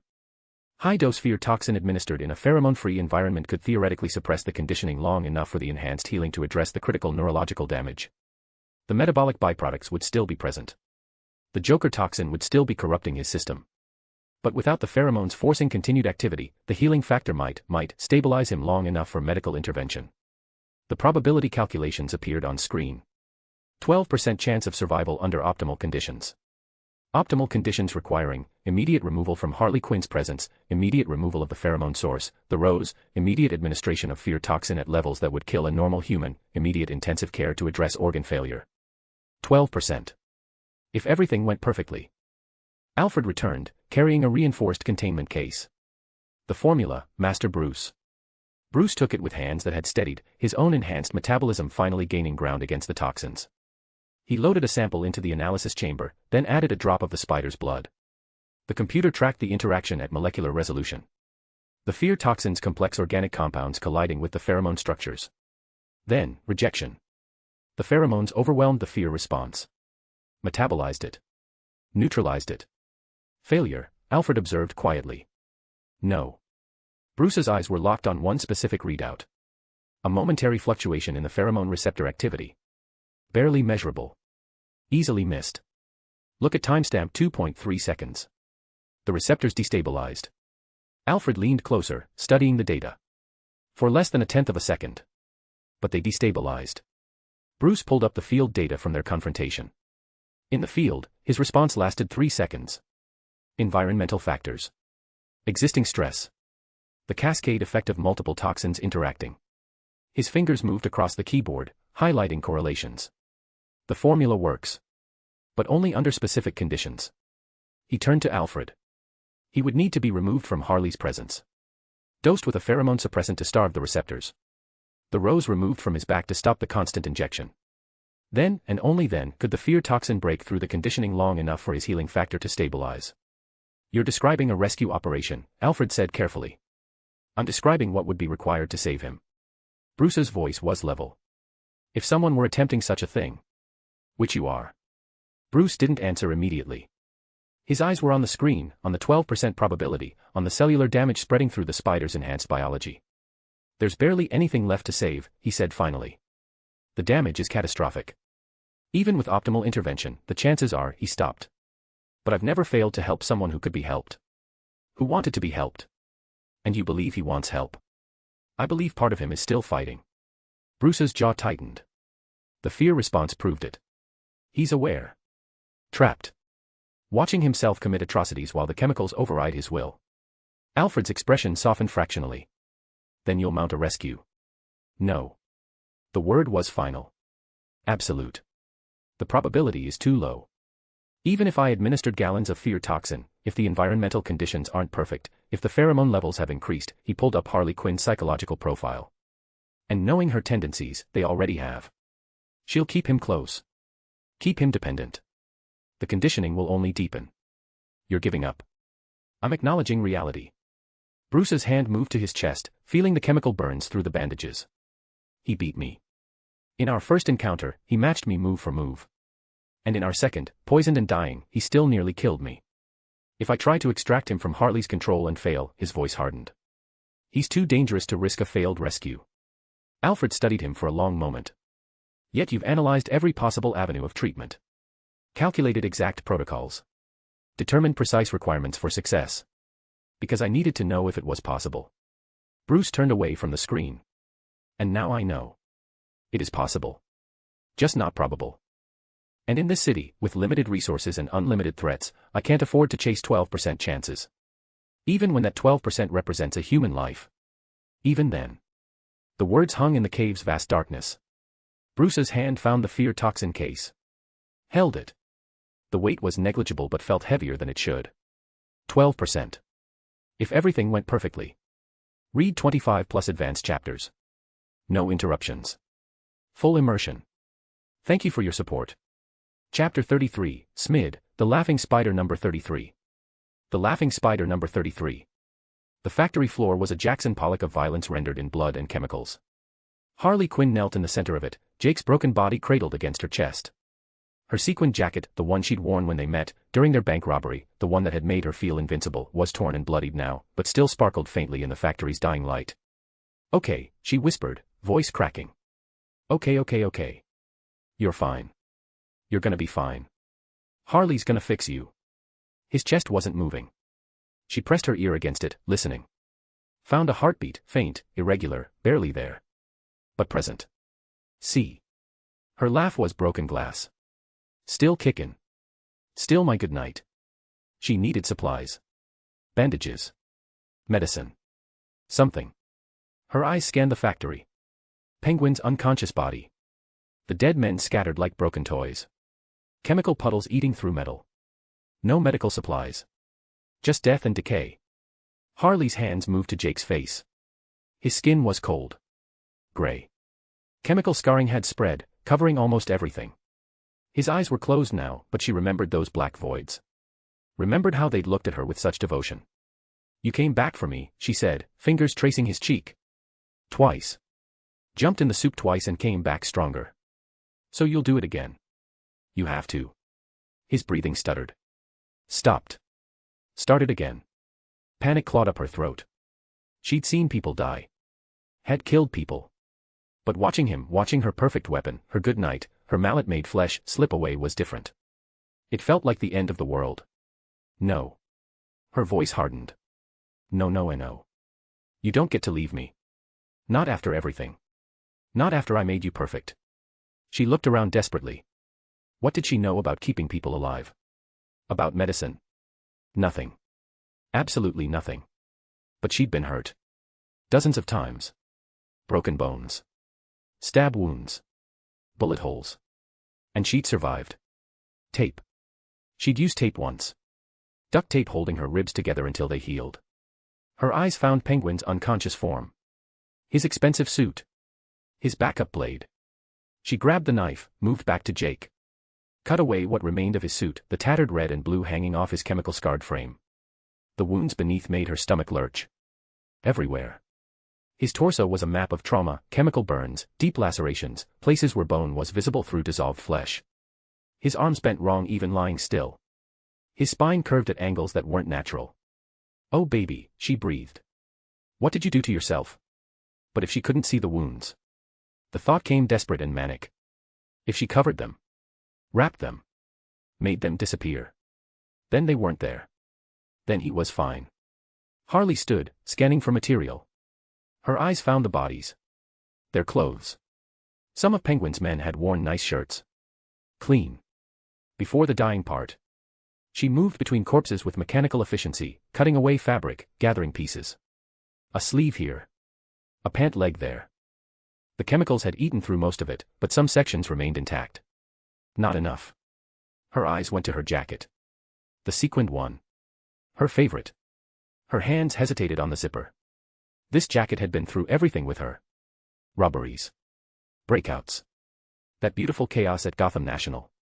It was Harley Quinn made manifest, bright, chaotic, perfect. But Goodnight needed it more.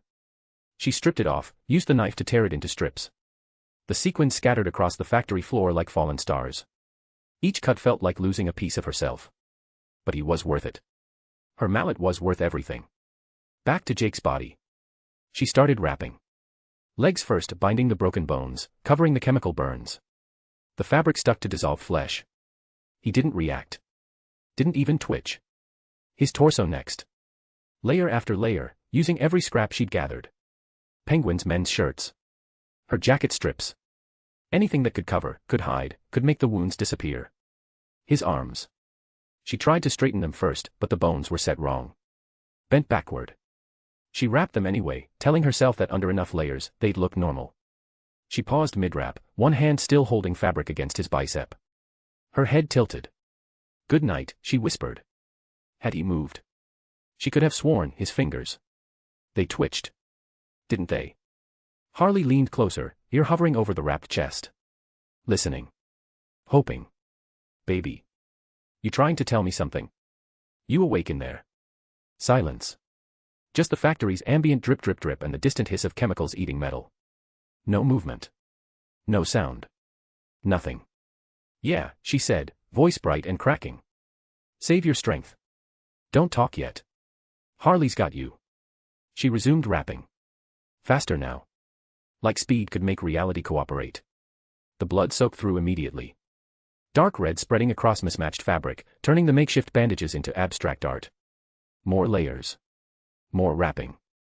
She worked faster, desperate, not caring about technique or cleanliness. Just covering. Making it go away. Behind her, a groan. Harley's head snapped around.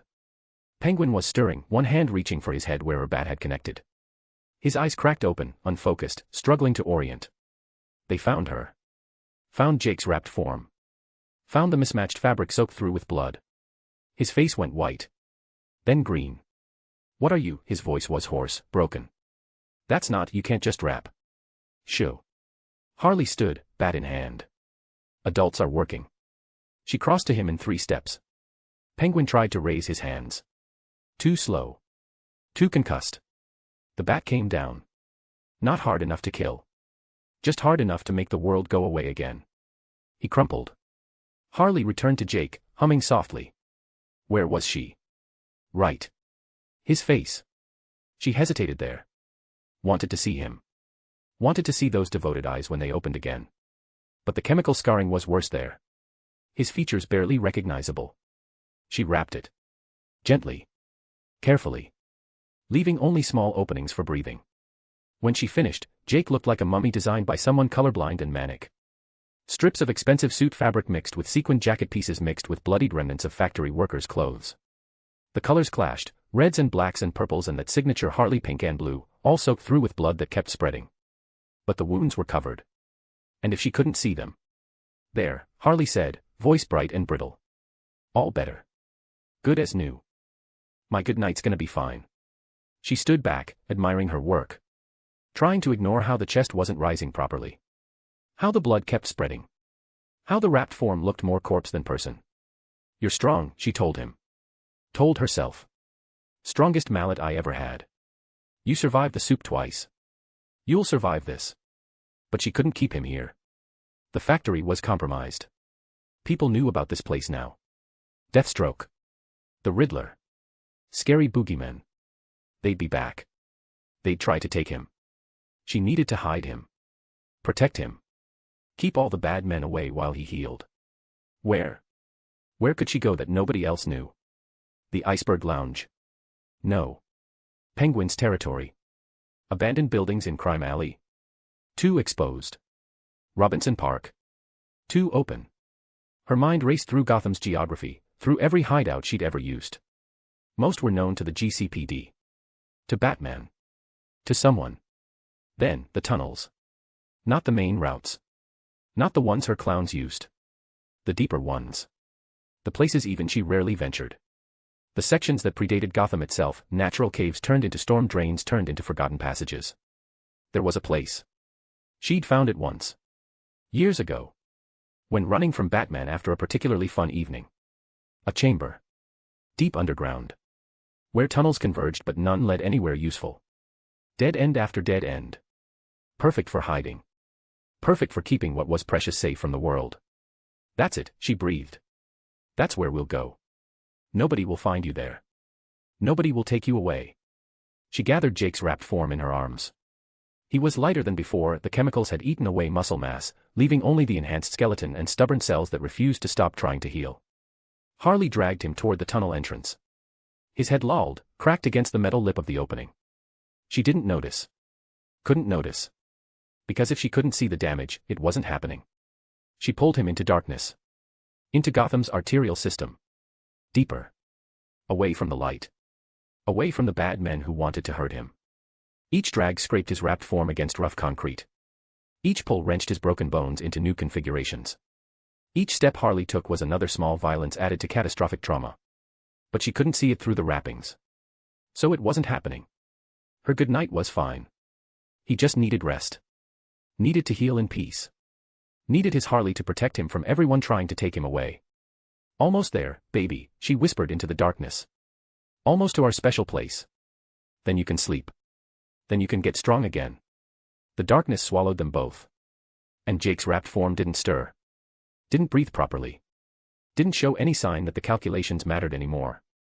But deep in his cells, where enhanced biology fought toxins, where healing factors raged against impossible damage, where some small part of Jake Cross remained trapped behind chemical corruption, the mathematics continued. Continued calculating. Continued trying to survive against odds that shifted with every moment. 12%. 11%. 10. Dropping with each drag across rough concrete. Each hour without proper medical intervention. Each second the pheromones and toxins fought over what remained of his system. The numbers didn't care about intentions. Didn't care about love twisted into possession. Didn't care about Harley's desperate faith that wrapping wounds made them disappear. Math was pure. Math was honest. Math was cruel. 9%. 8. If everything went perfectly. If anyone tried. If. Spiderweb, spiderweb. The chamber opened before her, a confluence of dead-end tunnels that created a pocket in Gotham's underground. Water trickled down one wall, pooling in the corner. The air tasted like rust and old earth. Harley lowered Jake's wrapped form to the driest spot she could find. The concrete here was almost smooth, worn down by decades of water flow. There, she whispered, arranging his arms at his sides. The broken bones shifted under the wrappings. She pretended not to notice. Comfy, right? Better than that nasty factory floor. She pulled off her boot, just one, the right one, and placed it under his wrapped head like a pillow. His neck bent at an angle that wasn't natural. She adjusted it. Made it worse. Adjusted again. Perfect, she said, voice bright. Now you can rest. Now you can. A sound. Behind her. Not the ambient drip she'd grown used to. Not the distant rush of water through pipes. Something else. Something breathing with mechanical assistance. Harley froze. Someone was blocking the passage she'd come through. The emergency lights were dying down here, flickering on and off, but she could make out the silhouette. Massive. At least a foot taller than her, shoulders spanning the tunnel width. A figure stepped forward into a patch of struggling light. The mask came first. Leather. Studded. Pipes running to a device on his back that hissed with each breath. Then the body, not just muscular but architectural. Like someone had taken the concept of human strength and rebuilt it from first principles with no concern for what biology claimed was possible. Harley's hand went to her bat. Her other arm stayed wrapped around Jake's wrapped form, protective. Harley Quinn, his voice was thick with an accent she couldn't place. Spanish. You hold someone I've been dying to break. Read ahead. Catch up to the latest posts. Your support and readership are highly appreciated. Chapter 34, Smid, The Laughing Spider number 34. The Laughing Spider hashtag. The bat rose in Harley's trembling hands, splinters digging into her palms. Her knuckles were white against the worn wood, blood from cracked ribs making each breath taste like copper. You're one of the bad men. Her voice didn't crack this time. Steadier than it had any right to be. Coming for my mallet. She shifted her stance, finding balance despite the pain radiating through her torso. But you're gonna have to go through me first, Bane. Each of Bane's breaths was mechanical thunder, hiss-click, hiss-click. The tubes running to his back pulsed with luminous green, casting shadows that made his already massive frame seem to fill the entire tunnel. His muscles weren't the bloated excess of street corner dealers. They were architecture. Purpose made flesh through wool that refused to acknowledge human limitation. His visible eye studied her with the patience of someone examining an insect under glass. Taking inventory of the torn jacket strips serving as bandages. The protective stance that knew it was futile but stood anyway. The way her body angled between him and the spider's wrapped form like a prayer made physical. Then he laughed. The sound held no mockery. No cruelty. Just something that might have been recognition. I have never seen such fire in your eyes, Harley Quinn. The accent thickened each word, turned them into something almost tactile. You who have been shadow and echo. The Joker's broken reflection. His massive shoulders rolled, a predator's stretch. But now you burn with something of your own. He's mine. The words came out fierce. Possessive. Not yours. Not anyone's but mine. She raised the bat higher, muscles trembling with the effort. And I've smashed bigger skulls than yours, so maybe think twice before you take another step. The threat should have been comedy. A woman who barely reached his sternum, exhausted and injured, threatening a man who'd snapped Batman's spine like kindling. But something flickered across Bane's expression. Not fear. Something closer to hunger. There, he breathed, taking one measured step forward. That refusal to accept the obvious. That beautiful, doomed defiance. His hands flexed, veins standing out like cables under his skin. I have broken warlords who commanded armies. Dictators who ruled nations through fear. His eye gleamed behind the mask. But you I will savor breaking. The tubes pulsed brighter. Whatever flowed through them responded to his anticipation, feeding his system with chemical promise. His frame swelled incrementally, not grotesque but inevitable. Violence given form. Come then. He spread his arms wide. Open. Vulnerable. An invitation that was also insult. Show me these flames burn hot enough to matter. Harley charged. The bat cut air in a wide arc, aimed where temple met jaw, all her weight driving forward. The form was good, chaos had taught her well. Desperation and love weaponized into a single strike. Bane's hand snapped up. Caught the bat mid-swing. The wood should have shattered his palm. Should have made him flinch.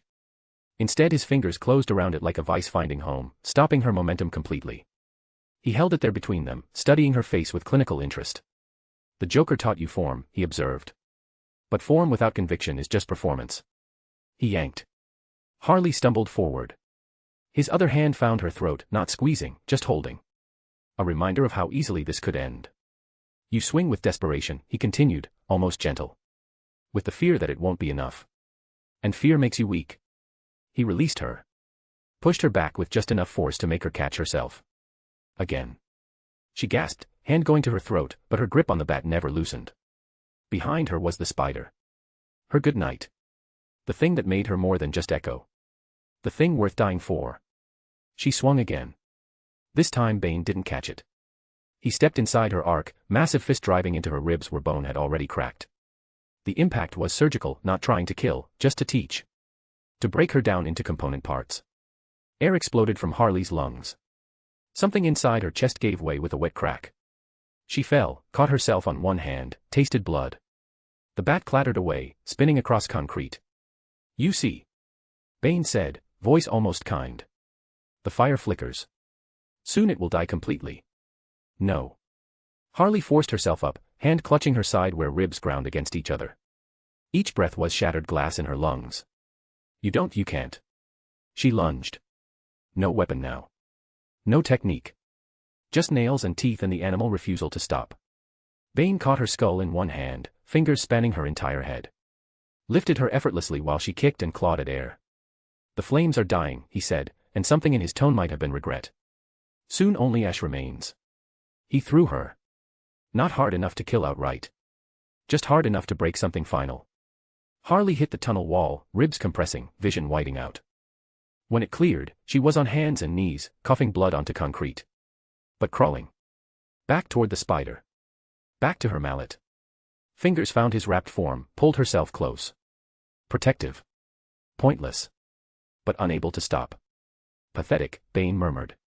Then his head tilted. Yet. Something had changed. A finger. The spider's finger. Twitching beneath the makeshift bandages. Then again. More deliberate this time. Jake's wrapped hand spasmed. Fingers curling inward, releasing. His chest hitched with something that wasn't quite breathing but wasn't quite death either. Bane crouched slowly, massive frame lowering until he was eye level with the wrapped form. Interesting. Jake's wrist flexed. The sound of tearing tissue. Green fluid leaked from beneath the wrappings, splattered weakly. Where it landed, the makeshift bandages began smoking, dissolving. The discharge was pathetic, nothing like the toxic cables that had killed men in the factory. But present. Proof of something still fighting. She means something to you, Bane said quietly, not to Harley but to whatever remained conscious in that broken body. Even now. Dying. You hear her pain and respond. His hand moved to the spider's wrapped face. Pulled fabric back slightly, revealing one eye. The lid sealed shut with dried blood and chemical scarring. But beneath it, movement. Rapid. Dreaming or aware, impossible to tell. Then stand, Bane commanded, voice hardening. Fight. Protect her. Show me flames worth breaking. Silence. Just Harley's labored breathing and water dripping somewhere in darkness. Jake's form didn't move. Couldn't move. Whatever had caused those twitches wasn't enough. Bane waited. 10 seconds. 20. His expression cycling from anticipation through disappointment toward something resembling anger. No. He stood abruptly, motion violent with frustration. This is not what I came for.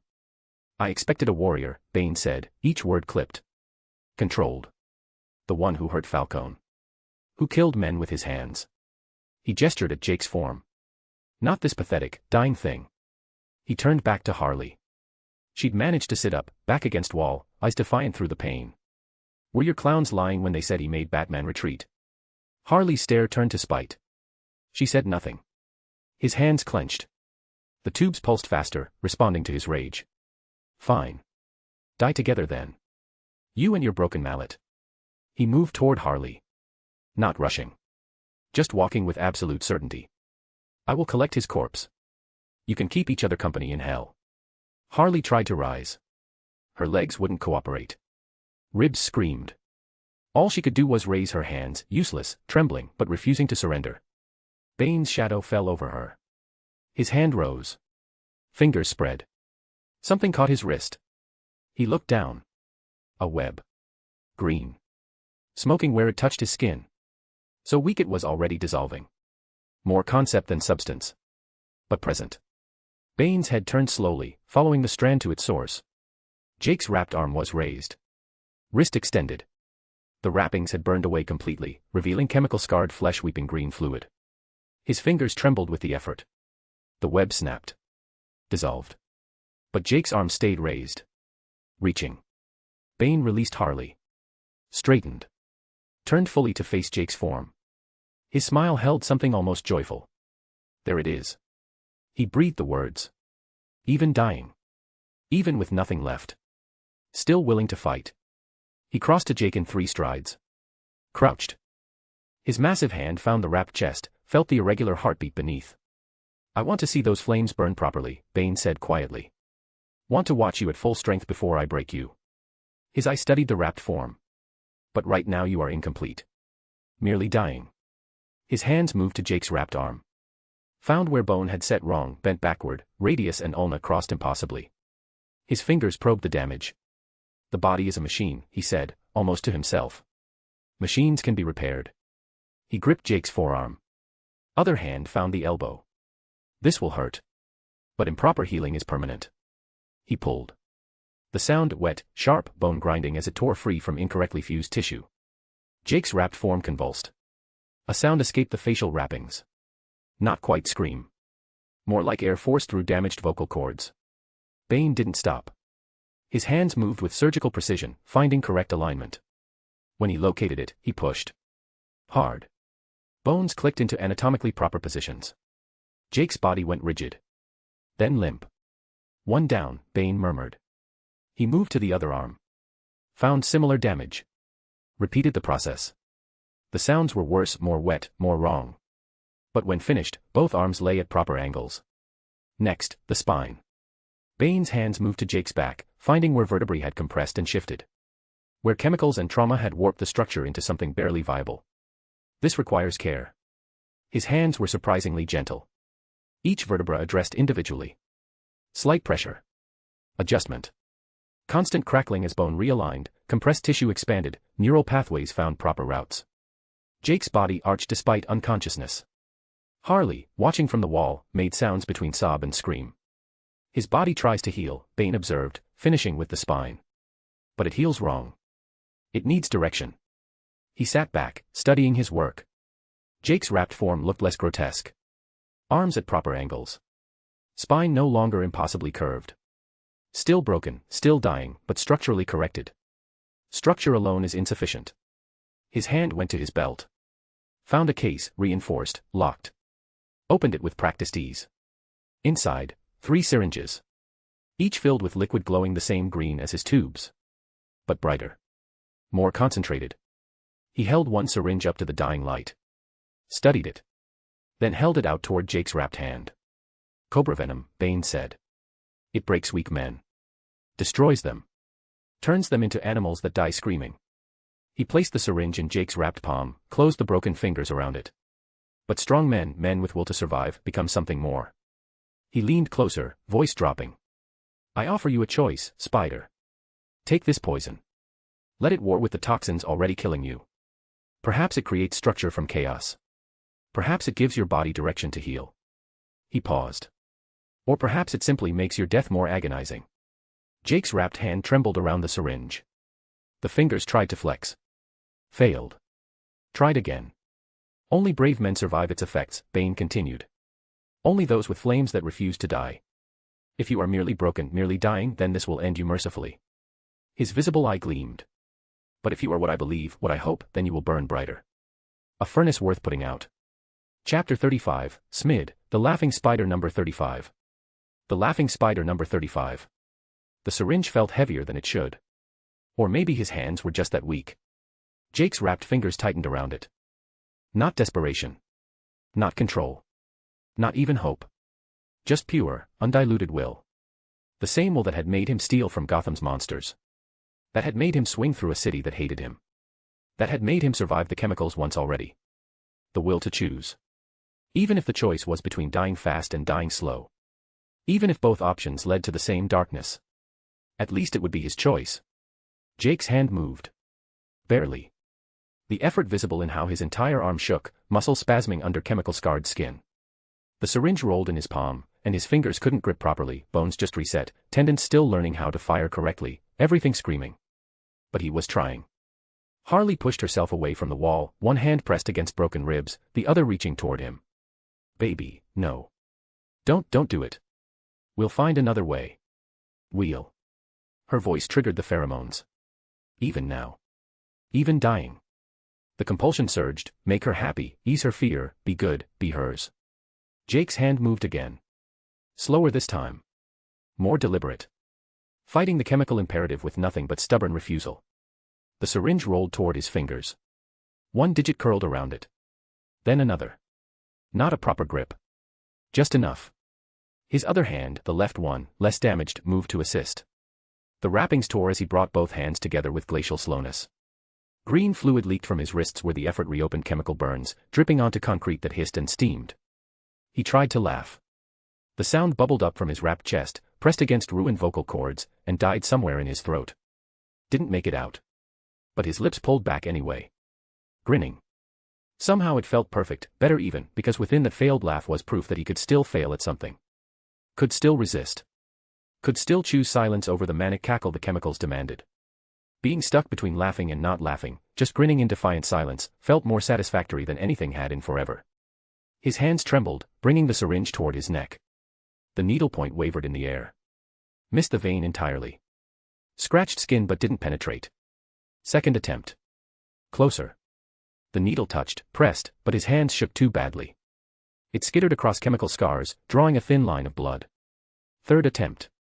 The needle found the vein Bane had identified earlier, carotid, pulsing weakly but present. Slid in with the inevitability of choice made flesh.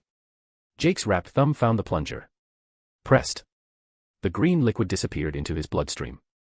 Bane leaned back, expression unreadable behind the mask. Now show me you are not just easy bounty, he said quietly, watching Jake's hands fall away. The empty syringe clattered on concrete, rolling until it hit the tunnel wall. The effect was immediate. Jake's body seized. Not the small convulsions from bone setting. Not the tremors from toxin exposure. This was total system failure and reboot happening simultaneously. Every muscle contracting at once, pulling in impossible directions, trying to tear him apart from the inside. His back arched so violently that the spine Bane had corrected threatened to warp again, vertebrae grinding against each other. The wrappings began tearing, not from his movement but from his frame expanding. Muscles swelling with forced growth as cobra venom flooded his system and demanded more. Steam rose from his skin. Chemical burns bubbling as three poisons collided, Joker toxin that had rewritten his neurology, Ivy's pheromones that had enslaved his will, and now Bane's venom demanding supremacy over them all. Spiderweb, spiderweb. Life flashes before your eyes right before you die, so they say. For Jake, it wasn't any different. Memories swarmed his broken mind like moths drawn to dying light, frantic, desperate, consuming themselves in their urgency to be seen one last time.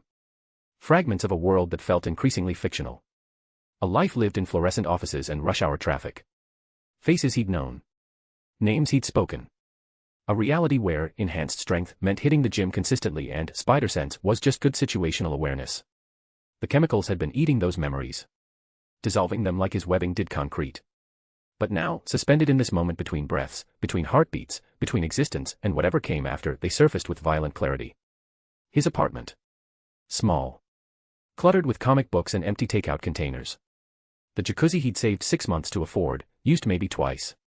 Windows that looked out on a city skyline he'd once found beautiful. His friends. Their faces swimming up through chemical fog. Mike, who'd dragged him to conventions. Sarah, who'd argued Spider-Man versus Batman with the passion of religious conviction. David, whose couch he'd crashed on after the breakup. The breakup. Her face resolved with painful precision. Not beautiful, he'd learned that distinction the hard way. But compelling. The way she'd laugh with her whole body. How she'd trace the scar on his shoulder and ask again how he'd gotten it. The morning she'd looked at him over coffee and said with devastating gentleness, "I don't think you're actually here." She'd been right. Even then, part of him had been somewhere else. Chasing that itch. That hunger for something more than fine and comfortable and safe. The memory should have hurt. Should have carried weight. But the chemicals wrapped around it like parasitic vines, squeezing, reshaping, until the face changed. Not subtly. Not gradually. Just transformed mid-thought into something else entirely. Harley Quinn. Perfected by chemical corruption. Her face glowed with impossible light. Those ponytails, one pink, one blue, defied physics, floating around her head like halos.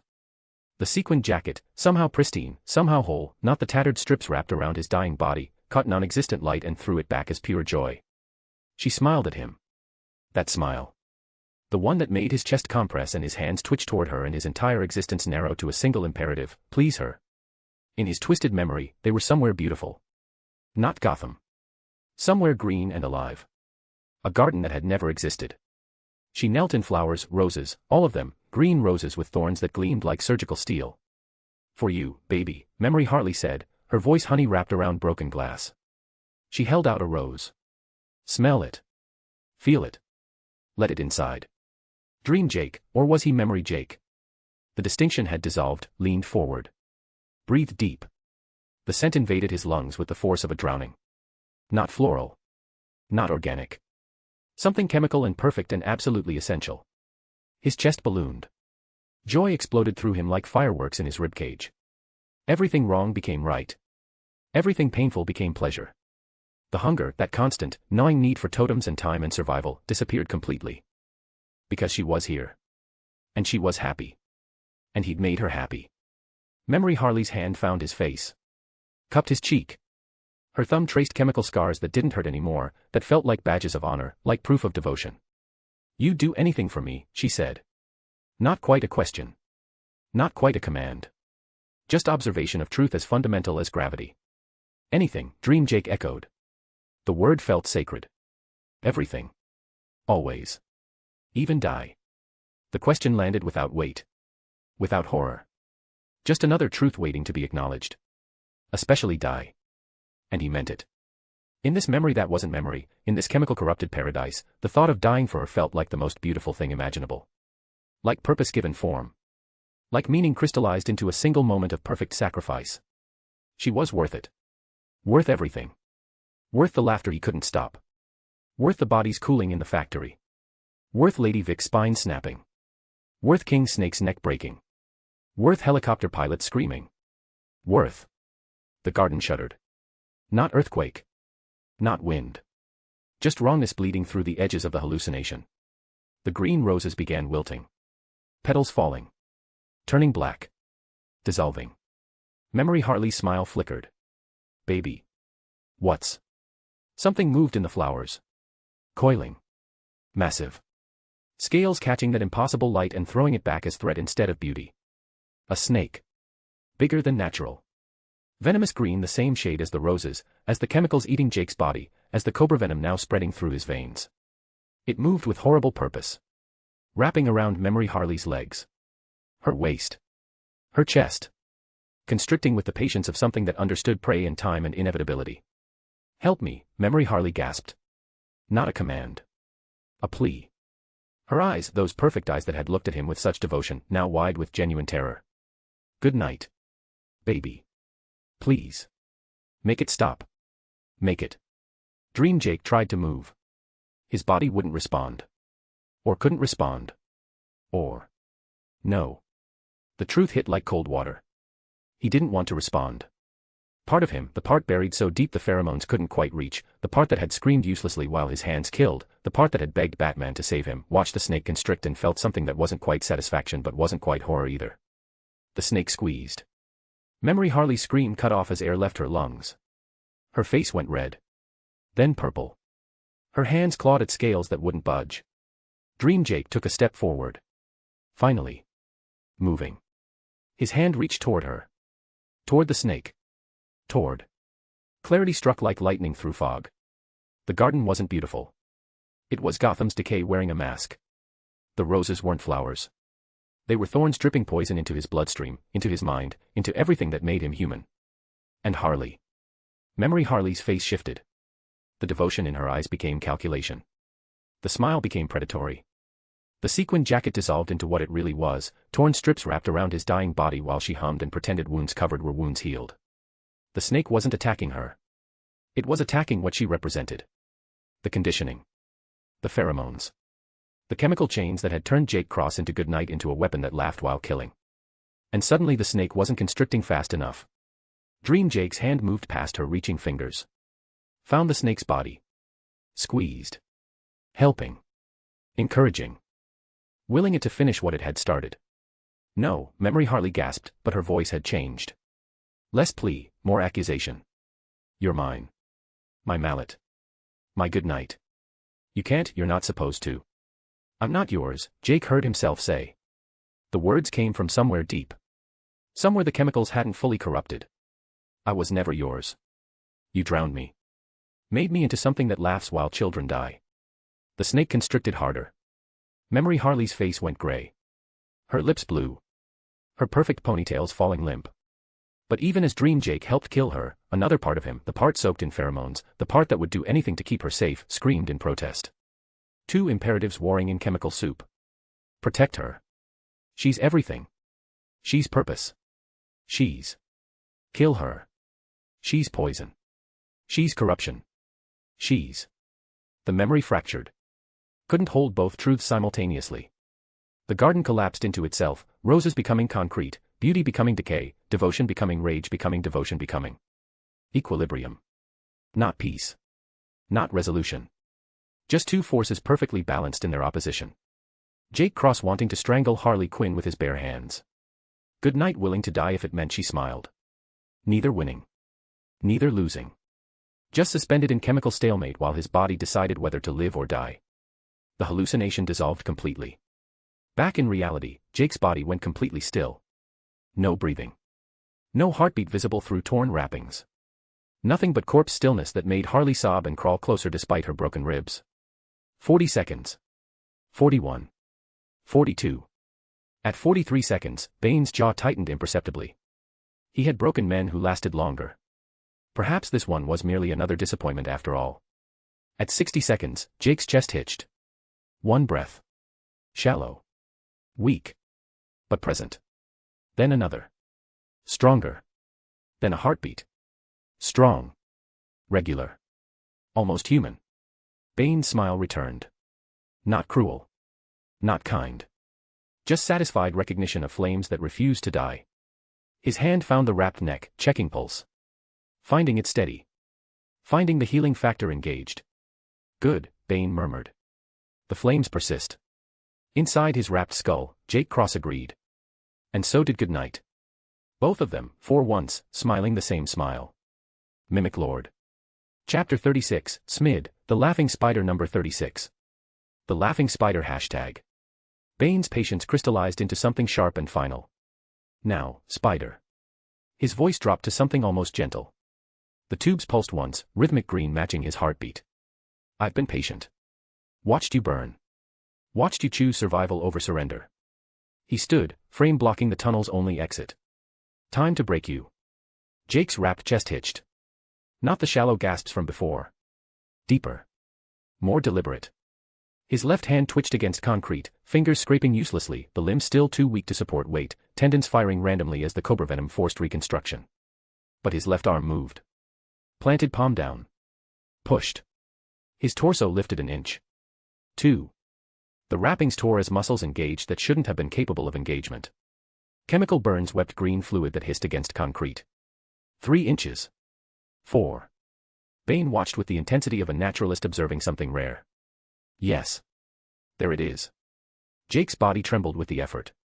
His spine threatened to buckle, vertebrae still settling from Bane's corrections, not fully healed, grinding against each other with sounds like distant gunfire. But he kept pushing. 6 inches. 8.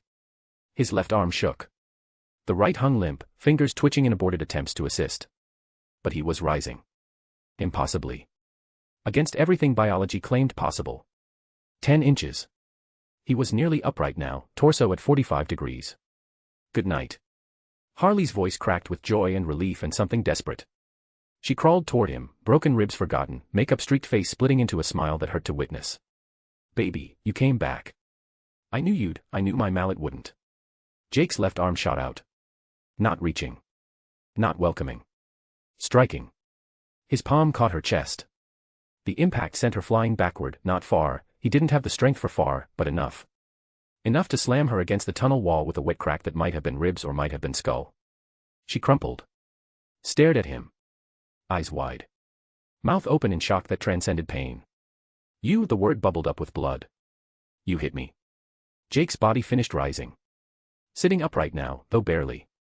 His right arm dangled useless. His left trembled with the effort of staying planted. But his head turned toward her with mechanical precision. His half-wrapped face showed nothing. But beneath the fabric, his jaw worked. Grinding. Fighting. The pheromone surged, make her smile, ease her pain, be good, apologize, crawl back and beg forgiveness. The cobra venom surged harder, move, fight, dominate, survive. And somewhere between them, buried under chemical warfare, Jake Cross screamed a single word that made it past corrupted vocal cords. Shut, the syllable tore his throat. Blood bubbled at the wrappings covering his mouth. Up. His left hand moved to his back. Found the shattered pot. The rose still embedded there, thorns deep in flesh, roots wrapped around spine. He grabbed it. The thorns tore through his palm. Ripped channels through chemical-scarred skin. Green pheromone concentrate flooded the wounds, one final desperate injection. Make her smile. Please her. Be hers. Be good. Be. Jake pulled. The roots came free with sounds like tearing wet paper. Flesh came with them, chunks of back muscle, fragments of vertebrae, pieces of himself that should have stayed internal. He dropped the rose. It hit concrete and shattered completely, petals scattering like toxic confetti. The pheromone flood peaked. Then crashed. Then began its retreat as his healing factor finally, had something to work with besides constant injection. Jake's head cleared. Not completely. Not even mostly. But enough. Enough to remember Lady Vic's spine compressing. King Snake's neck snapping. The helicopter crew screaming. The officers at Gotham National bleeding out while he laughed. Enough to know whose fault it was. His left wrist rose. Aimed at Harley. At the woman still staring at him like he'd just murdered her entire world. Green webbing began forming at the glands. Then he saw his hand. Black. Not the chemical scarring he'd grown accustomed to. Not burns or bruises or trauma. Black like char. Like something carbonized. Like flesh turned to coal while still attached to living bone. The color spread up his forearm. Past his elbow. Black veins visible beneath skin, pulsing with each heartbeat. The cobra venom and Joker toxin at war, and this was the battlefield, his left arm becoming the concentrated point of chemical warfare. His right arm showed nothing. Clean. Healing normally. Just weak. His body was isolating the poison. Quarantining it. Letting one limb die so the rest could live. Jake stared at the blackened fingers. At the way they still moved despite looking like they belonged on a corpse. At how the webbing forming at his wrist was darker, more viscous, smoking with concentration that made his previous acidic strands look like spit. Horror tried to surface. Failed. The adrenaline was too strong. The rage too pure. He looked back at Harley. She was trying to stand. Failing. Her legs wouldn't cooperate. Broken ribs had punctured something vital, each breath brought pink froth to her lips. But she was trying. Still trying. Because that's what she did. Survived. Adapted. Refused to die even when dying made sense. Baby, she gasped. Please. I only wanted. You drowned me. Jake's voice came out wrong. Layered. Like several versions of him speaking at once. Made me laugh. Made me kill. Made me. His blackened wrist flexed. The webbing shot out. Harley tried to dodge. Her body wouldn't respond. The strand caught her shoulder. Stuck. Began smoking immediately, eating through her torn jacket, her skin beneath. She screamed. Jake pulled. Not hard. Didn't have the strength for hard. But enough to drag her a foot closer. Close enough to see her face. To see the betrayal there mixing with genuine confusion. I made you perfect, she sobbed. My good night. My mallet. I was never yours. He raised his blackened hand. Formed a fist that looked more like sculpture than anatomy. Prepared to bring it down. To end this. To Enough. Bane's hand closed around Jake's blackened wrist. Not squeezing. Not yet. Just holding. A reminder of differential. Of what strength actually meant when applied by someone designed for it instead of someone barely keeping their corpse animated. She is not your fight, Bane said quietly. His visible eye studied Jake's rapt face with something approaching respect. This rage. This refusal. This burning. His grip tightened fractionally. This is what I came to break. Jake's other hand, the right one, still weak but functional, shot out. Webbing fired point blank at Bane's face. The strand caught his mask. Stuck.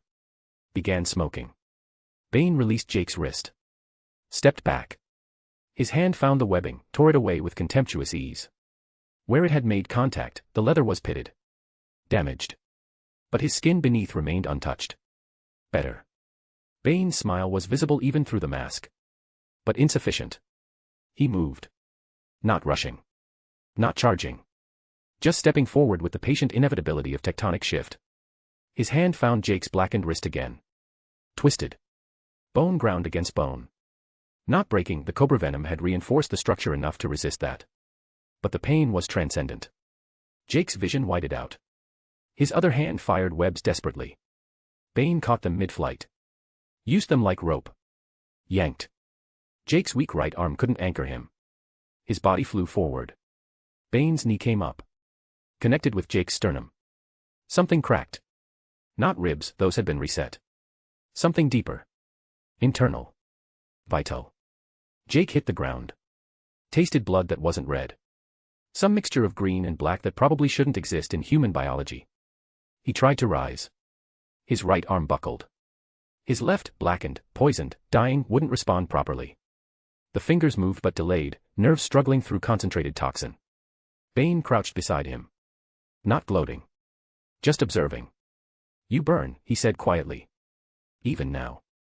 Even broken. The flames refused to die. His hand found Jake's shoulder. Not gentle. Not cruel. Just measuring. But burning alone is not strength. It is merely fuel waiting for direction. He lifted Jake by the shoulder. One-handed. Like lifting a child. Jake's legs dangled. Tried to find purchase. Failed. I will give you direction, Bane continued. His other hand formed a fist. I will shape these flames into something purposeful. Something. Jake's blackened hand shot up. Fingers spread. Webbing erupted not at Bane but past him. At the tunnel ceiling. The strand caught concrete. Stuck. Jake pulled. Not pulling himself up. Pulling the ceiling down. His enhanced strength was compromised. His body was failing. But the webbing, concentrated, acidic, overproduced by glands in chemical overdrive, was strong enough. The concrete groaned. Rebar shifted. The tunnel had been compromised already, decades of water damage, the general decay that was Gotham's foundation. And now Jake's webbing eating through key support points. Bane recognized the threat. Released Jake. Stepped back. Too late. The ceiling collapsed. Not catastrophically. Not the whole tunnel. Just a section. Maybe 10 feet of old concrete and rusted rebar and earth that hadn't been properly packed in 50 years. It came down in chunks. In clouds of dust. In violence that transformed confined space into chaos. Bane disappeared into the debris cloud. Not buried, he was too aware, too skilled to be caught but obscured. Momentarily blocked. Jake hit the ground as rubble rained around him. A chunk of concrete caught his shoulder. Another his leg. Smaller pieces everywhere. But he was moving. Crawling. Away from Harley's broken form. Away from Bane's patient destruction. Toward. Where? The tunnel's only exit was blocked by Bane. The collapse had created maybe 3 seconds of opportunity. Not enough to escape. Not enough to. Up. The collapsed ceiling had created a gap. Not large. Not clean. Just a wound in Gotham's infrastructure where Earth met tunnel, where the collapse had punched through to. Something. Storm drain. Service tunnel. Surface. Jake's blackened hand found rubble. Pulled. His body followed. Climbing through debris. Through dust. Through pain that transcended description. His right arm dragged behind him. Useless. But his left, poisoned, dying, black, worked. Gripped. Hauled his weight inch by agonizing inch. Behind him, through the dust, running demonstrates wisdom. Bane's voice. Come. Almost approving. But you merely delay the inevitable. Jake kept climbing. Reached the gap. Found it too small. Maybe 2 feet across. His shoulders wouldn't fit. His blackened hand pressed against the ceiling. Against old concrete. Against the barrier between him and any form of escape. The toxins in his system concentrated. Responded to desperation. His veins glowed, visible through carbonized skin, black shot through with luminous green. The glands in his wrist went into overdrive. Production spiking. Chemical composition destabilizing. The webbing that formed wasn't webbing anymore. Just corrosive sludge. Pure acid given form by spider biology corrupted past recognition. He fired it point blank at the concrete. The strand hissed. Smoked. Began eating through. Not fast enough. Below, Bane's footsteps. Measured. Patient. Coming closer. Jake's right hand, weak, barely functional, found purchase in the rubble. Anchored. His left hand kept firing. Kept producing that toxic sludge. Kept eating through concrete that was already compromised. The ceiling cracked. Shifted. Jake pulled himself into the gap. Shoulders scraped concrete. Ribs compressed. He was too large for this space. Too broken to make it work. But the cobra venom didn't care about too. It only understood forward. His body compressed. Bones grinding. Something in his chest gave way, cartilage or organ, impossible to tell. He tasted blood that was mostly chemicals now. He was through the gap. Barely. Into some kind of service space. Darkness above and below. The stench of rot and standing water. Behind him, Bane's hand reached through the gap. Found his ankle. Gripped. You demonstrate potential, Bane said, voice echoing up through the wound Jake had created. But potential unfocused is merely wasted energy. He pulled. Jake's body slid backward. Toward the gap. Toward the tunnel. Toward being dragged back down for the breaking he'd been promised. His blackened hand found something overhead. A pipe. Corroded. Barely supporting its own weight. He fired webbing at it. Then at the gap behind him. Created a connection. A bridge of that corrosive sludge. Then released everything. Not controlling the reaction. Not trying to direct it. Just letting the concentrated toxins in his arm vent all at once. The result wasn't fire. Wasn't explosion. Just chemical combustion. Oxidation happening too fast, generating heat and pressure and force that had nowhere to go except out. The pipe shattered. The webbing ignited. The gap collapsed completely. And Jake was thrown. Not launched. Not lifted. Ejected. His body flew through darkness. Spinning. Tumbling. No control. No awareness of up or down. He hit something. Wall. Floor. Another pipe. His blackened arm took the impact. Bones that should have shattered held together through sheer chemical stubbornness. The right arm wasn't so lucky. He heard it break. Felt the snap all the way up to his shoulder. The limb went from weak to dead weight in an instant. He kept flying. Ricocheting. Hitting surfaces he couldn't see in darkness absolute. Then, air. Fresh air. Cold. Real. He was outside. Jake hit ground that was actual ground. Not concrete. Not metal. Earth and grass and the kind of surface that gave instead of breaking. He rolled. Tumbled. Came to rest in a position that couldn't have been comfortable if he'd had the capacity to process comfort. His blackened arm was ruined. The entire limb from fingertip to shoulder looked like something pulled from a crematorium. Still attached. Still technically functional. But destroyed. His right arm was broken in at least 3 places. Bone visible through chemical scars. His chest wasn't moving right. Something internal was bleeding. Probably multiple somethings. But he was breathing. Heart beating. Alive. Above him, stars. Gotham's perpetually overcast sky had cleared just enough to show a few. They seemed impossibly distant. Like things from a reality he'd never actually been part of. Jake tried to laugh. Couldn't. The chemicals wouldn't let him anymore. The pheromones were finally dying. The cobra venom was stabilizing. And whatever was left of him was too broken to produce sound. So he just stared at the stars and tried to remember what it felt like to be human. Below ground, in that tunnel chamber, Bane stood amid settling rubble. Harley Quinn's broken form lay in the corner, still breathing, still surviving through sheer stubborn refusal. And the gap where Jake had escaped was collapsed completely. Tons of earth and concrete sealed it. Bane studied it for a long moment. Then turned. Walked back the way he'd come. Unhurried. Professional. The spider had escaped. Had demonstrated potential. Had burned with flames worth breaking. But flames that ran were merely fuel waiting to be collected. Patient men always collected what was owed. Spiderweb spider web. TLDR. Spiderweb spider web. Thank you for reading The Laughing Spider. This arc was about perseverance. The ability to keep standing in the face of adversity. If you felt the escalation, the pressure, and the turning point, then we're on the same wavelength. I want to thank everyone who has subscribed, commented, and supported the story so far. Your engagement is what allows me to keep pushing the narrative harder, sharper, and more ambitious with every arc. What comes next builds directly on what just happened. New dynamics. New threats. A very different Jake. The Spider Assassin arc is where the long game starts to show its teeth. So tell me, what moments stood out to you in this arc? Which character interactions hit the hardest? What are you expecting from Jake now that things have shifted? If you're enjoying the ride, stay subscribed, like the chapters, and drop a comment. It genuinely helps the story grow and lets me know what's landing with you. We're just getting started. Mimic Lord. I was never yours. Up next, Spider Assassin arc Spiderweb Spiderweb. Summary, The Laughing Spider arc. Word count, 31.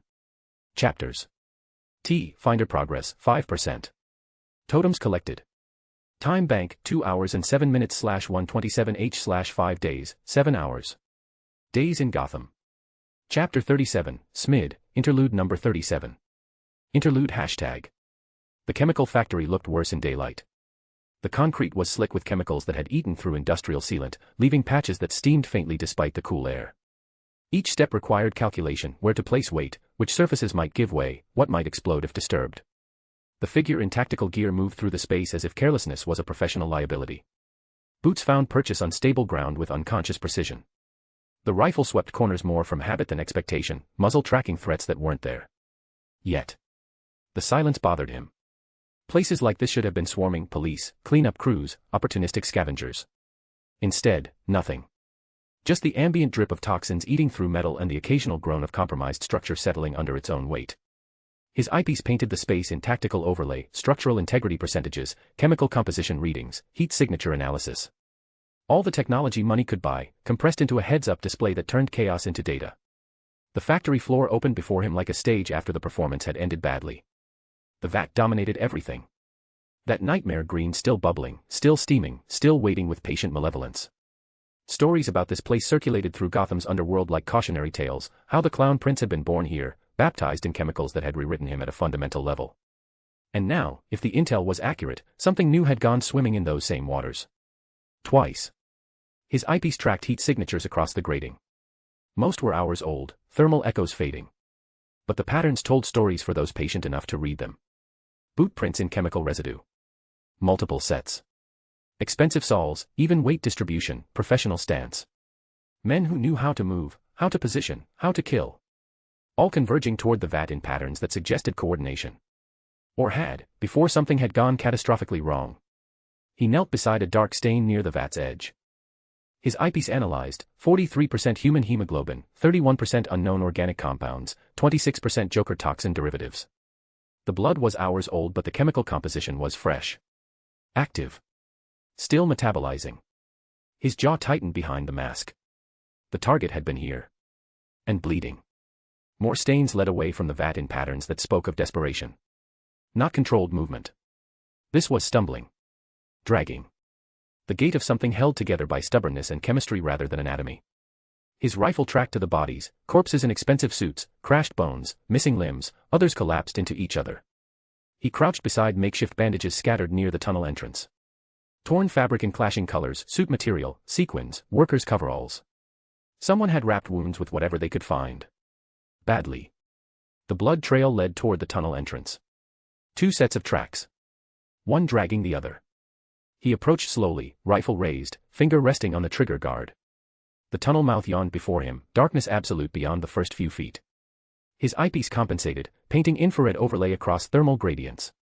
The entrance showed recent structural compromise. Cracked spiderweb through concrete overlaying decades of water damage and neglect. Something had hit this section hard, recently. He was 3 steps from the tunnel when his eyepiece registered displacement behind him. Not through heat signature or movement. Just the subtle shift in air pressure when something massive occupied space it hadn't occupied a moment before. His rifle came around in a practiced arc, stock finding his shoulder, eye finding scope, finger finding trigger. The entire motion took less than a second. Muscle memory refined through 10,000 repetitions. The scope's crosshair settled on the tunnel entrance. On the figure that filled it completely. Massive frame. Mask made of leather and metal, studded, with tubes feeding directly into it. One eye visible behind the apparatus, studying him with the patience of something that had no doubt about the outcome of any confrontation. And on one massive shoulder, draped like a broken doll, a figure. Smaller. Female. Ponytails, one pink, one blue, hanging limp. Dead weight. His eyepiece calculated firing solutions automatically. 73% chance of immobilization. 34% for a kill shot. 92% chance of provoking immediate retaliation. His finger stayed on the trigger guard. Not squeezing. Not yet.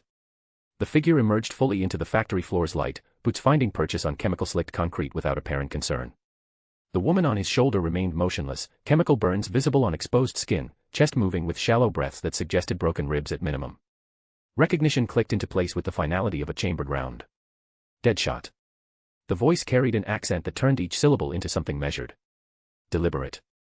A statement rather than a greeting. Deadshot's rifle lowered incrementally. Not holstered. Not safe. Just, adjusted. Bane. His voice was flat. Professional. The tone of 2 specialists acknowledging each other's presence. He watched Bane shift the unconscious woman's weight with casual ease, adjusting her position like someone repositioning luggage. The movement revealed more damage, the signature colors of Harley Quinn's outfit torn and bloodied, makeup smeared beyond recognition. Reports from the bank heist had mentioned her involvement with the Spider. Shown the transformation. Mentioned a lot of things that were supposed to end with the Spider's corpse. Bane emerging with her broken form might have ensured it. I expect, Deadshot said, eyepiece tracking Bane's vitals through his scope, the confrontation between you and the Spider resulted in death. His pause was calculated. His. Bane's visible eye gleamed with something that might have been amusement. I admire your reverence, Deadshot. The accent made his name sound foreign. Almost formal. But I must say that one of us is already dead. His pause carried weight. It is just a matter of when. Deadshot's expression didn't change behind his mask. His eyepiece was already recalculating, Bane's stance suggested readiness despite the cargo, weight distribution indicated he could drop the woman and attack within half a second, optimal firing solutions updated in real time. But his voice carried professional disdain when he spoke. You lost. The words landed clean. Precise. Deliberately placed to cut. Typical, Deadshot continued, rifle still lowered but ready, how far the mighty Bane has fallen. Bane's frame went rigid. Not preparation for attack, this was controlled fury. The tubes pulsed faster, responding to the spike in chemical demand. His hand tightened fractionally on Harley's unconscious form. The men who broke the bat. Deadshot adjusted his rifle's strap, the motion casual but placing the weapon within instant reach. His voice carried across the factory floor with deliberate volume. Who almost destroyed Gotham. His pause was surgical. Now he can't even squash one little spider. If it's a fight you're looking for, each word was carved from something cold and final.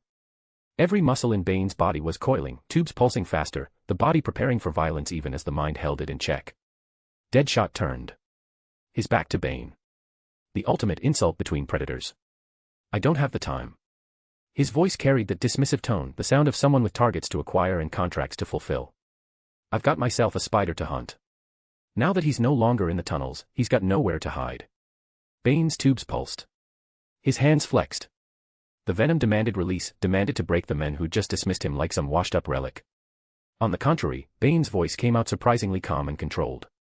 The spider has everywhere to hide. It's his flames that burn too bright to keep him hidden.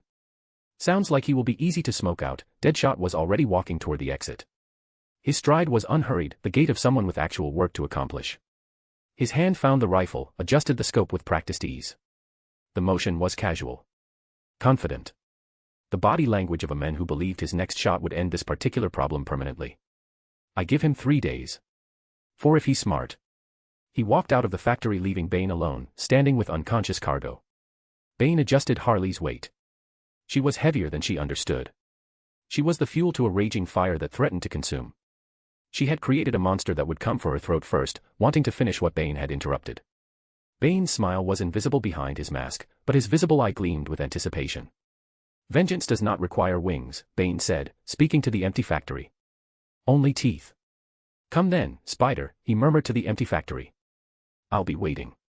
While predators circled the spider's trail, the families were already moving. Spiderweb, spider, spider, spider, spider, spider, spider, spiderweb. Salvatore Maroni's patience had limits.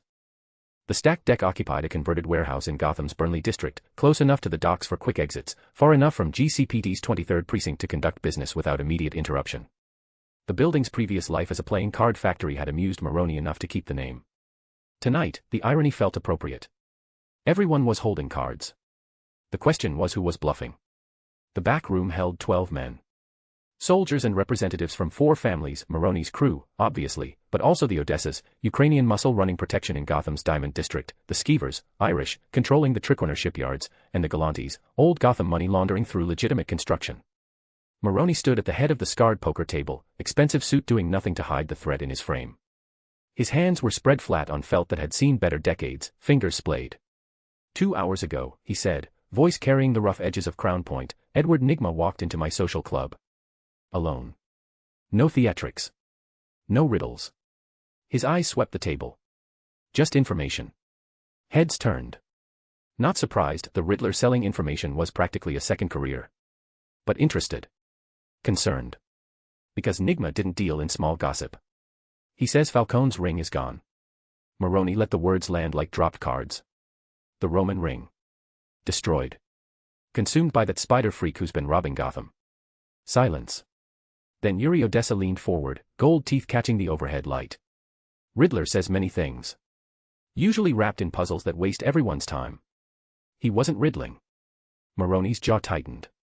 He wasn't selling either. Straight information. Said he was doing it for Gotham. Breaking the facade. You believe him? Tommy Skeever's Boston accent made the question sharper than intended. Could be bullshit. Could be Falcone paying him to spread panic, see who moves first. Could be, Maroni acknowledged. Which is why we're not moving. Not yet. He pulled out a chair, sat deliberately. The posture of a man settling in for a long game.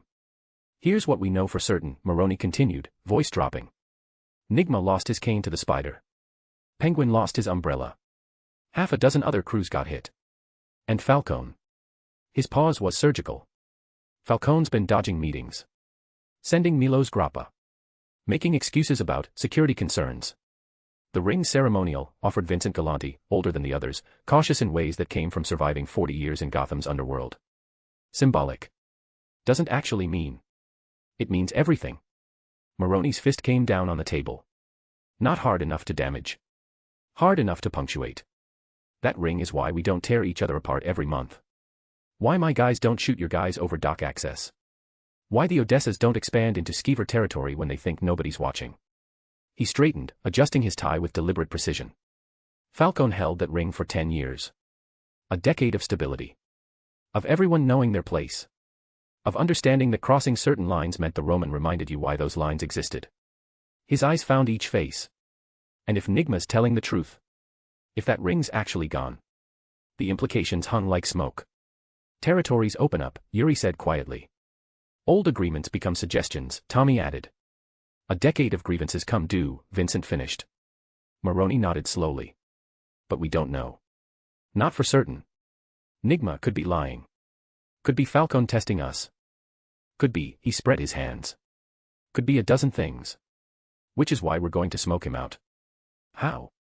Yuri leaned back, arms crossed. We challenge him. Maroni's smile had teeth. Publicly. Respectfully. We request a meeting at the sink, neutral ground, witnesses, the whole 9 yards. We say we've heard rumors. We say we want reassurance. We give him every opportunity to prove the ring's still his. And if he refuses? Tommy asked. Then we know something's wrong. Maroni's fingers drummed once on felt. If he's got the ring, he shows up and flashes it. Puts the rumors to bed. Business continues. And if he doesn't have it? Vincent's voice carried the weight of experience. If he shows up without the ring, or doesn't show at all. The room's temperature seemed to drop. Then Gotham burns, Maroni said simply. And from the ashes, a new order will rise. Mimic Lord. Thank you for reading. Chapter 38, Smid, the Spider Assassin number 38. The Spider Assassin hashtag. The stars were gone. Jake's eyes tracked where they'd been moments before, pinpricks of light that had felt like proof he'd escaped something worse than death. Now just Gotham's perpetual cloud cover, returning like a sick joke. Even the sky wouldn't let him have this. His body reported damage in waves. Right arm, compound fractures, 3 distinct breaks. Left arm was worse. The blackened flesh pulsed with heat that felt wrong, like fever concentrated into a single limb. Ribs, compromised, each breath a negotiation with agony. Spine, reset by Bane's hands, but the vertebrae ground against each other with sounds only he could hear. He needed to move. The thought came distant. His body argued. His body lost. Jake rolled onto his side, tasted earth and chemicals. His right arm screamed. His left arm, that carbonized limb that looked like it belonged in a crematorium, barely registered sensation beyond pressure and heat. Up. He needed up. His legs found purchase. Pushed. His body rose in stages, knees, then hunched crouch, finally something approximating vertical. The world tilted. His spider sense caught him before he fell, warning him which direction meant concrete and which meant grass. The grass meant away from the tunnel. Away from Bane. Away from Harley's broken form and the patient inevitability of being hunted. Jake stumbled forward. His gait was wrong, legs moving at different speeds, spine curved at an angle that biology claimed was temporary until healing set it permanent. But he was moving. That counted for something. The synesthesia hit without warning. Color exploded across his vision in patterns that had nothing to do with light. The path ahead tasted like Wednesday and smelled purple. His spider sense translated danger into sensory chaos, each potential threat painting itself across reality in hues that shouldn't exist. Red. Everywhere red. Not blood red. Not warning light red. This was the red of arterial spray translated into sound, the red of broken bones rendered as taste, the red of death approaching from angles his corrupted neurons couldn't properly categorize. Jake turned. Away from red. Toward green. No. Blue. The blue that tasted like safety, that smelled like distance between him and things that wanted him dead. His feet found pavement. An empty street. Buildings rose on either side. Familiar? Maybe. His memory was fractured, competing with toxins for processing power. But his spider sense knew. It painted paths through the city in colors that hurt to perceive but were impossible to ignore. Left here. This alley. Not that one, red red red. The second voice spoke up unbidden, layered over his thoughts like static bleeding through a radio station. Why run? Running is boring. Running wastes energy. Energy that could be used for laughing. Jake's jaw clenched. His broken body kept moving while his mind fought itself. She made you perfect. Made you strong. Why are you running from strong? Shut up. His voice came out raw, destroyed. The words scraped his throat like broken glass. Make me. Oh wait, you can't. I'm the part of you that survived. The part that thrived. The part that. Jake slammed his blackened fist into a brick wall. The impact sent cracked spiderwebbing through mortar. His hand remained intact, the cobra venom had reinforced the bones past breaking, even if the flesh looked like charcoal. The second voice laughed. Not manic. Not cruel. Just, there. Permanent as the chemicals that had rewritten his brain. His spider sense pulled him right. Down another alley. The motel should be close. Had to be close.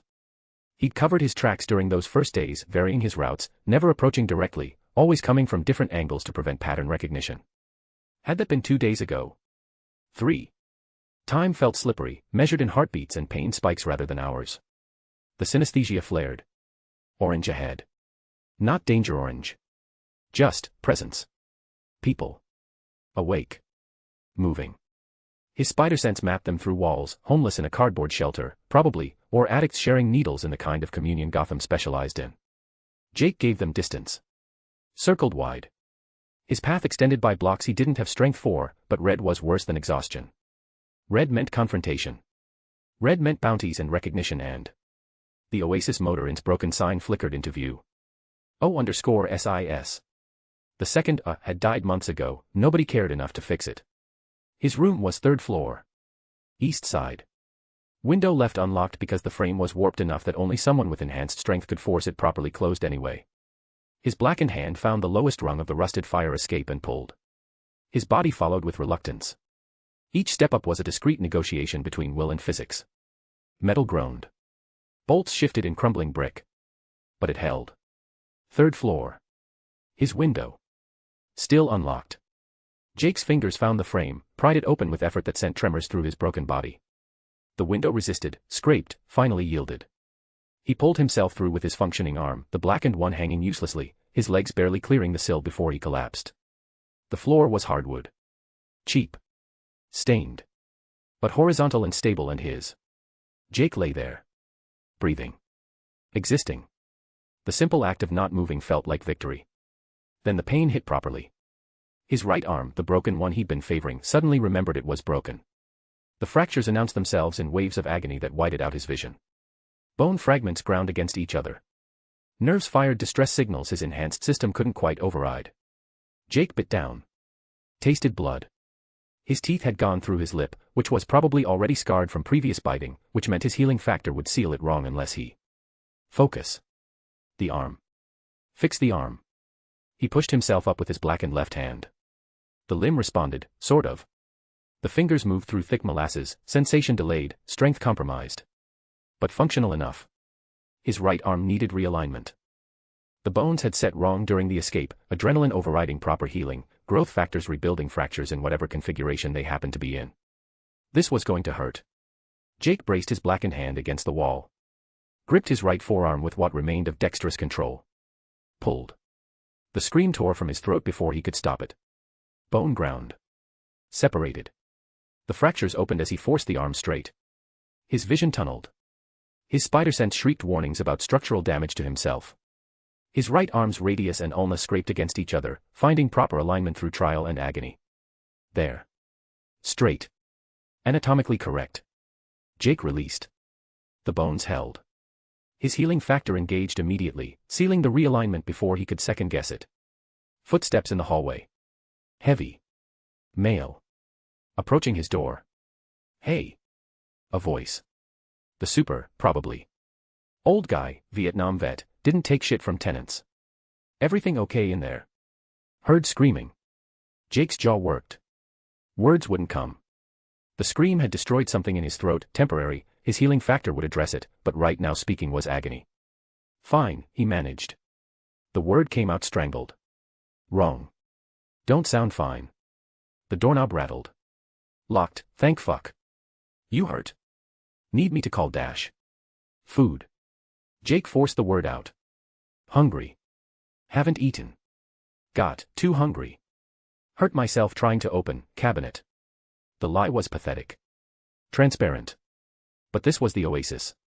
People came here to hide. To nurse wounds. To die quietly. The super knew better than to push. Cabinet, huh? Skepticism dripped. You want me to get you something? Place down the block does delivery till 4. Cash.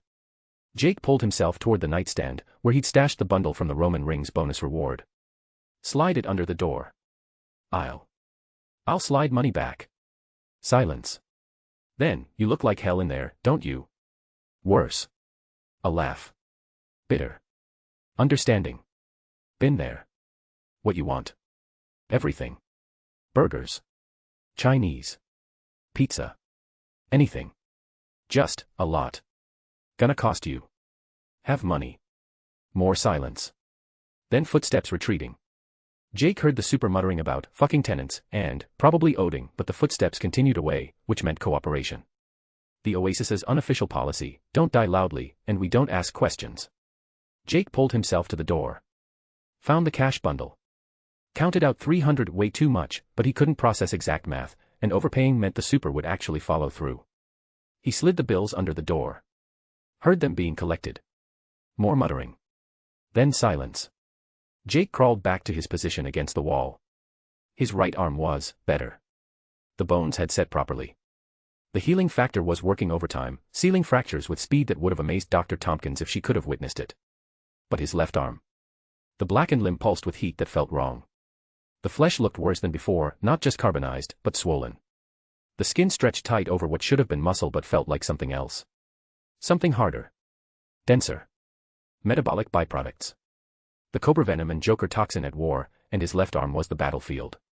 The toxins weren't destroying tissue, they were transforming it into something that biology had no name for. Jake's eyes closed. Rest. He needed rest. Just a few minutes before the food arrived, before he had to function again, before. Something pressed against his back. Sharp. Insistent. A point digging into flesh through the tattered remains of his suit. Jake's hand, his right, now functional, reached around. Found his spine. Found the source. A thorn. Green. Gleaming. Curved like a fishhook. Remnant from the rose he'd torn away in that tunnel, a final gift from Ivy's pheromone nightmare. He pulled it free. The extraction hurt less than it should have, his back was so damaged that one more puncture barely registered. The thorn caught light as he held it. Still wet with his blood. Still carrying traces of that concentrated pheromone formula that had enslaved him. Jake threw it. The thorn clattered against the far wall. Fell. Disappeared into the room's accumulated grime. But the damage remained. The conditioning wasn't fully gone, couldn't be gone, not when his blood still carried traces of that poison. But weakened. Diminished. Like a radio signal fading. She made you perfect, the second voice insisted. She cared. She protected. She drowned me. Jake's voice was stronger now. His throat healing. Made me kill. Made me. You enjoyed it. You were meant for it. Knocking at the door. Food's here. The super's voice. I'm leaving it outside. You got 5 minutes before I take it back and eat it myself. Footsteps retreating. A door slamming somewhere down the hall. Jake pulled himself up. His right arm cooperated. His left arm moved. Sort of. The blackened limb felt heavier than before. Bulkier. Like the flesh was packed with something that shouldn't exist in human anatomy. He reached the door. Unlocked it. Cracked it open. 3 bags waited. Grease-stained paper. The smell hit him, cooking oil, processed cheese, MSG, all the chemical comfort Gotham's late-night establishment specialized in. Jake grabbed the bags with his right hand. Pulled them inside. Locked the door. The sight of food triggered something primal. His stomach cramped. His mouth flooded with saliva that tasted like chemicals. His body remembered it needed fuel. He tore into the first container. Burger. Cold. Congealed. Perfect. The first bite tasted like colors. The synesthesia translated grease into sound, meat into texture that his tongue interpreted as Thursday afternoon. But his body didn't care. His enhanced metabolism demanded calories. Jake ate. Mechanically. His right hand bringing food to his mouth while his left arm hung useless. 3 bites. 4. His stomach cramped again, not hunger, something else. The food wasn't sitting right. He stopped. Forced himself to swallow. His stomach immediately threatened rebellion. The chemicals in his system were rejecting processed food, or his digestive tract was too damaged, or... Jake set the burger down. Tried the Chinese instead. Fried rice. Easier. His stomach accepted it with less complaint. He managed half the container before nausea forced him to stop. The pizza was hopeless. Just looking at it triggered dry heaves. He'd barely eaten. Maybe 800 calories total from the $300 of food surrounding him. His enhanced metabolism needed 5,000 minimum just to maintain basic function. Not enough. But it would have to be. Jake crawled to the bed. His body wanted horizontal more than it wanted sustenance. He pulled himself onto the mattress, springs protesting, cheap fabric catching on chemical scars, and collapsed. Rest. Just rest. Everything else could wait until. His eyes closed. Darkness swallowed him. Give me a chance. Folded hands, cartwheel upside down, face backhand, index pointing down. Chapter 39, Smid, the Spider Assassin #. The Spider Assassin number 39. Time fractured. Jake's consciousness flickered between states like a dying bulb.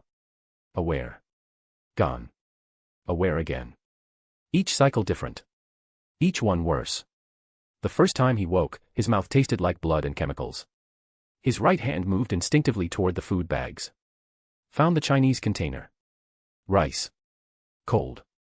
Congealed. His body didn't care. He ate. Managed more this time, maybe the whole container. His stomach accepted it with marginally less complaint. He passed out mid-bite. The second time, his left arm was screaming. Not metaphorically. The nerves in the blackened flesh were firing distress signals that his enhanced awareness couldn't filter. The limb felt wrong, heavier, harder, like someone had replaced muscle and bone with concrete that was still trying to move. Jake forced himself to sit up. Looked at the arm in dim light filtering through broken blinds. The black had spread. Past his elbow. Creeping toward his shoulder. But it wasn't just discoloration anymore. The flesh looked rigid. Inflexible. Like it was transforming into something that didn't belong on a human body. He tried to move the fingers. They responded. Barely. The motion was delayed, sluggish, like sending signals through thick syrup. Getting worse, his analytical mind observed. Getting better, the second voice corrected. Getting stronger. Getting perfect. Just like she needs. Jake fell back. Unconscious before his head hit the pillow. The third time, eating was easier. His stomach had adapted. Or his healing factor had repaired enough damage. Or he was just too exhausted to register nausea. He consumed everything within reach, the remaining Chinese, half the pizza, even the cold burgers that had been sitting out for hours. His body processed it with desperate efficiency. Converting calories to cellular repair. Prioritizing critical systems. The fractures in his right arm sealed completely. The chemical burns on his torso began forming scar tissue. His spine settled into proper alignment. But his left arm kept getting worse. The fourth time he woke, the pain had changed. Not burning. Not throbbing. This was pressure. The blackened flesh felt like it was expanding from within. Like something inside was trying to burst through skin that refused to tear. Jake sat up. The motion took effort, his left arm's weight had increased dramatically. It pulled at his shoulder, stressed his spine, threw off his balance. The bed had collapsed. He tried to lift it. The limb barely responded. When he managed to raise it 6 inches, the weight was staggering. The arm felt like it had been filled with lead. Or stone. Or something denser that physics couldn't explain. The skin was stretched so tight he could see the texture beneath, not muscle, not bone, something else. Crystalline structures. Mineral deposits. His enhanced vision picked out patterns that looked almost geometric, like his flesh was trying to become architecture. This is wrong, the analytical voice said. This is evolution, the second voice countered. Jake's right hand pressed against the blackened flesh. Firm. Unyielding. Like pressing against a boulder. The cobra venom. The Joker toxin. The metabolic byproducts. They weren't killing the arm, they were transforming it. Turning living tissue into something that had no business existing. And it was getting worse. The fifth time he woke, the pain was unbearable. Not pain. Beyond pain. Pain was a signal meant to encourage behavior modification. This was his nervous system screaming in a language his brain couldn't process. Jake rolled off the bed. Hit the floor. His left arm barely moved when he landed, the limb had become dead weight, heavy enough that falling pulled at his shoulder joint in ways that threatened dislocation. He looked at it properly for the first time in hours. Days. Time had lost meaning. The blackened flesh had expanded. The arm was now twice its original size. The skin stretched impossibly tight, and beneath it, movement. Shifting. Like whatever was inside was still growing. Still transforming. Still trying to. It was going to burst. The realization came with absolute certainty. The pressure was too great. The skin couldn't contain it. And when it ruptured. Cut it off. The thought arrived without hesitation. Not panic. Not emotion. Just problem solving. The arm was ruined. Unsalvageable. The toxins had transformed it into something that would kill him if it remained attached. The infection would spread. Already spreading. The black had reached his shoulder. Soon it would creep toward his neck. His chest. His heart. Cut it off now. Jake's right hand moved instinctively toward his back. Found the remains of his suit. Found a torn strip with reinforced edging. Not sharp enough. His eyes scanned the room. Found the bathroom. Pulled himself across the floor, one-armed, dragging the dead weight of his left side. The bathroom mirror was cracked. Perfect. Jake's right fist drove into it. The glass shattered. Shards rained into the sink. He selected the largest, 8 inches long, wickedly sharp, thick enough not to snap under pressure. This would work. He positioned himself. Back against the bathtub. Left arm extended. The blackened flesh gleamed in fluorescent light, pulsing with that internal pressure. Where to cut? Above the elbow. Had to be above the elbow. If he cut lower, the infection might remain in the shoulder. But cutting higher meant more to remove. More blood loss. More risk. No choice. Jake's right hand gripped the glass shard. Positioned it against his upper arm. Where black met normal flesh. Where corruption ended and humanity remained. This is going to hurt. He pressed down. The glass bit into flesh.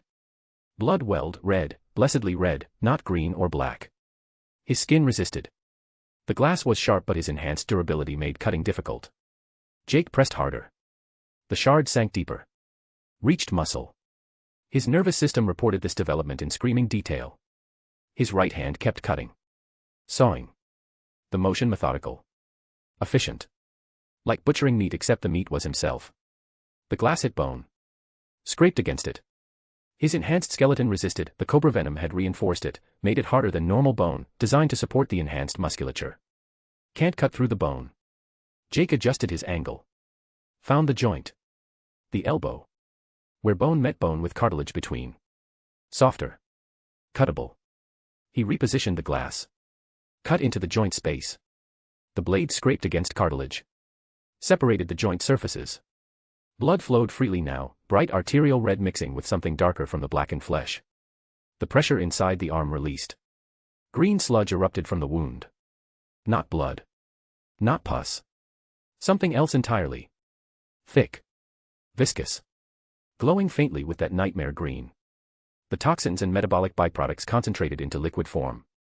The sludge splattered across the bathroom floor. Where it landed, the tile hissed. Dissolved. Chemical burn eating through cheap ceramic. Behind the sludge, fresh blood. Normal blood. Red and clean, and proof that his body was still trying to function properly. Jake kept cutting. The last tendons. The last connective tissue. The muscles that hadn't transformed. Everything holding the arm to his body. One final cut and the arm separated. It fell to the bathroom floor with a sound too heavy. The dead weight of transformed flesh hitting tile. The blackened limb lay there, disconnected, still pulsing with that internal pressure. Jake stared at the space where his arm used to be. Blood poured from the stump. A lot of blood. Too much blood. His enhanced healing was trying to engage, but there was so much damage, so much exposed tissue. Then it started. The bleeding slowed. Stopped. The exposed flesh began closing over itself with speed that was almost visible. New skin forming. Muscle knitting. Blood vessels sealing. His healing factor working at a level it never had before. The toxins. Even corrupted, even concentrated in the severed arm, they had enhanced his entire system. Upgraded his healing past normal Spiderman levels into something unprecedented. In 30 seconds, the stump was sealed. Pink scar tissue covering where his shoulder ended. No infection. No complications. Just clean amputation and immediate closure. Jake sat against the bathtub. One arm. One stump. Staring at the severed limb leaking green sludge onto dissolving tile. He'd lost part of himself. Literally cut it away. And he felt relief. The pressure was gone. The infection contained. The constant pain that had been building for hours gone. Just clean removal and the manageable ache of fresh scarring. Harley did this, his analytical mind observed. She tried to help, the second voice countered. She wrapped your wounds. She protected you. She drowned me. Jake's voice was steady. Clear. The first time since the chemicals that he'd spoken without the laughter trying to escape. Made me.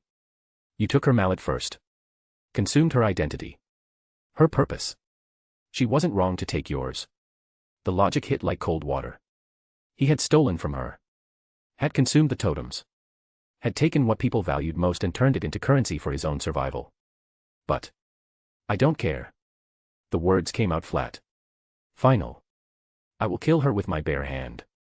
Your bare hand is on the floor, the second voice observed with that maddening logic. Then I'll use the other one. His heart lurched. Not metaphorically. Actually lurched. The rhythm stuttered. Skipped a beat. Then another. Then established a new pattern that felt wrong. Too fast, then too slow, then something between that his cardiovascular system didn't recognize. Jake's right hand went to his chest. Felt the irregular thumping. Each beat announced itself differently, some heavy and pounding, others barely perceptible. Like his heart was forgetting how to be a heart. Then it stopped. 1 second. 2, 3. It restarted. Different rhythm. Even more irregular. What? The interface shimmered into view. Not summoned. Not requested. Just appearing with the inevitability of something that couldn't be ignored. The progress tab. Usually transparent. Usually background. Now blazing with urgency that made his chemical-scarred eyes water. Spider. Time bank, midnight. Spiderweb. 1 minute. 1 single minute. Jake's mind raced. 5 days. He'd been out for 5 fucking days. The time bank had been counting down while he fought for survival, while he recovered, while he... No totem. No fuel. No way to... The bathroom's shadows deepened. Not naturally. Not from the flickering fluorescent. This was wrongness bleeding into reality. Darkness that existed independent of light. Shadow that cast itself. A figure materialized from that impossible darkness. Tall. Impossibly tall. The ceiling was 8 feet and this thing's head scraped it. Robed in something that looked like cloth but moved like smoke. A hood obscured most of its face, but what was visible was bone. Not skull. Not Death's head. Just absence. The concept of face removed from reality and replaced with void. In one skeletal hand, a scythe. The blade gleamed with light that had no source. Each edge perfect. Surgical. Designed for separation, soul from body, life from death, existence from whatever came after. The Grim Reaper. The interface pulsed once more. Spider. Time bank, midnight. Spiderweb. Time was up. The Reaper's empty eye sockets found Jake. Regarded him with the patience of something that had all eternity and none of it simultaneously. The scythe rose. Jake stared at death incarnate. One arm. Broken. No totems. No fuel. No way to. The blade fell. Not ready to pay yet. No worries. Join as a free member and stand a chance to get 50% off or more on your first subscription. Happy reading. Chapter 40, Smid, the Spider Assassin number 40. The Spider Assassin hashtag. Jake rolled, the blade falling. His body moved before conscious thought engaged. The scythe's edge kissed the air where his neck had been, so close he felt the displacement, the cold that had nothing to do with temperature. The blade hit tile with a sound like breaking reality. The ceramic didn't crack. Didn't shatter. Just ceased. A perfect circle of floor simply stopped existing, revealing darkness beneath that had no bottom. Jake's right arm caught the bathtub's edge, hauled himself away. His heartbeat was chaos, 3 rapid thuds, then nothing, then 2 weak pulses that barely moved blood. His cardiovascular system was forgetting how to function. This cannot be it. The thought came with desperate clarity. The Reaper straightened, withdrew the scythe from the void it had created. Turned those empty sockets toward Jake with the patience of something that had witnessed every death since the first and would witness every death until the last. Not like this. Jake's mind raced through his time in this world. The swinging through Gotham. The stealing from monsters. The feeling of invincibility that came from enhanced strength and spider sense and the pure adrenaline of defying a city designed to break people. He'd earned this. The system. The powers. The chance to be something more than the 9-to-5 existence that had been suffocating him. Just 100%. That's all it would take. Complete all the totems. Claim the powers permanently. Make them truly his instead of borrowed time bought with stolen objects. But he'd failed. Gone soft with the locket. Let sentiment override survival. Selena's face when he'd returned it, that genuine surprise, that gratitude, he'd chosen that over 48 more hours. Over safety. And Harley. He hadn't fought hard enough. Not against the conditioning. Not against the chemicals. He'd let himself be drowned. Let himself become good night. Let himself kill while laughing because the pheromones made resistance feel like betrayal. Pathetic. The Reaper moved forward. Not walking. Just occupying different space. One moment at the bathroom door. Next moment 3 feet closer. The physics of it made Jake's chemical corrupted brain hurt. His heartbeat stuttered. 4 rapid pulses. Then nothing for 3 seconds that felt like eternity. Then 1 weak thump. Dying. Actually dying. His enhanced system was shutting down. The timer had expired and whatever mechanism kept him alive, whatever force the system wielded, was withdrawing. The scythe rose again. Angled.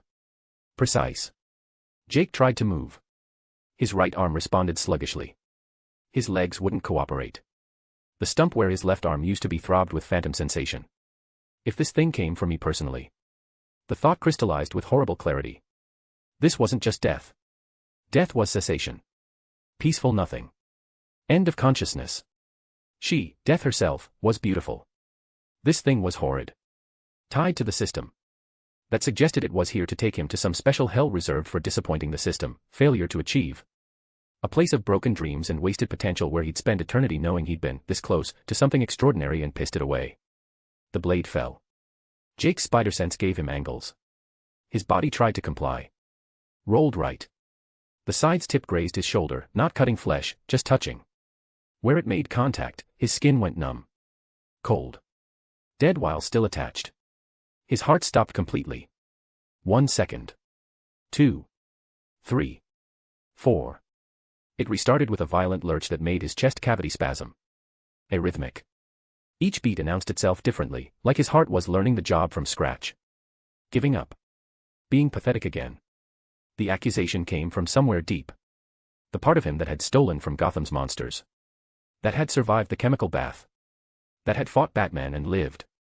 He wasn't dead yet. His hand found the bathtub's edge again. Pulled. His body scraped across tile, one-armed, legs barely coordinating. The Reaper watched with infinite patience. No rush. No emotion. Just inevitable conclusion approaching at whatever pace necessary. Fight. Till the last breath. Jake's mind cut through the chemical fog with desperate focus. His heart was failing. But he was still conscious. Still aware. Still. Time. The thought hit like lightning. The clock. The time bank. It had gone from 1 second to midnight. But that's not how time worked. Not really. The interface measured hours, minutes. When it showed 1 second, that meant more than 1 minute remained. Midnight meant 0 minutes remained. But there were still seconds. Had to be. That why his heart was still beating. 30 seconds. 20. However long, that's what he had left. Need time. Need a totem. The Reaper moved again. Closer. The scythe repositioned. Jake's spider sense painted the next trajectory in colors that tasted like endings. The rose. The thought arrived complete. Ivy's pheromone rose. He'd torn it from his back in the tunnel. Scattered the petals. Only thing he'd been left with was one thorn. He'd removed one. Thrown it. Heard it clatter against. Where? The scythe swung. Jake rolled. The blade carved through the bathtub's side like it was mist. Porcelain and metal didn't shatter or bend, they just stopped being. The tub now had a perfect curved absence, edges smooth as glass. His heart gave 3 rapid beats. Stopped for 5 seconds. Restarted with a rhythm that felt more like suggestion than function. The wall. Threw it at the far wall. Jake's eyes tracked across the bathroom. His vision was fragmenting. But he could make it out. There. Near the baseboard. A gleam of green. Small. Sharp. Curved like a question mark. The thorn. The Reaper was between him and it. Jake would have to go through it to reach survival. So do it. His right arm found the bathroom floor. Pushed. His body lurched forward, not graceful, not coordinated, just desperate momentum. The Reaper's free hand reached down, skeletal fingers spread to grasp. Jake's spider sense painted the grab in red. He twisted mid-lurch. The fingers passed through space he'd occupied a microsecond before. Existential cold radiated from their passage. His hand slapped tile. Found the thorn. His fingers closed around it even as his heart stopped again. This time for 7 seconds. 8. 9. Finder, register totem. The thought was more prayer than command. His consciousness was fracturing. The edges of his vision going black, not unconsciousness black, something worse. The black of ceased existence creeping inward. The interface blazed to life. Not the usual transparent overlay. This was solid. Real. Desperate. Spider. Totem collected. Category, common. Reward, plus 12H to your time bank. Redeem totem to receive reward. Y/N. Spiderweb. His heart restarted. Weak. Irregular. But present. Redeem. The thorn dissolved in his hand. Not the slow consumption of previous totems. Instant. Violent. The green material flashed white-hot, then cold, then simply ceased while light absorbed into his palm. The interface updated. Spider. Time bank, 012. Spiderweb. 12 hours. His heart stabilized. The rhythm still irregular but stronger. Sustainable. Life reasserting itself through sheer bureaucratic technicality. The Reaper's skeletal hand stopped mid-reach. The fingers locked in place like they'd hit invisible wall. The entire figure went rigid. Jake watched through chemical blurred vision as chains materialized from nothing. Not metal. Not physical. These were chains of concept, rules made manifest, cosmic law asserting dominance. They wrapped around the Reaper's wrists. Its ankles. Its neck. Dozens of them. Hundreds. Each one pulling in different directions but all accomplishing the same goal, constraint. The hooded head turned toward Jake. Those empty sockets held something that might have been surprise. Or respect. Or just acknowledgement that the game continued. Then the chains pulled.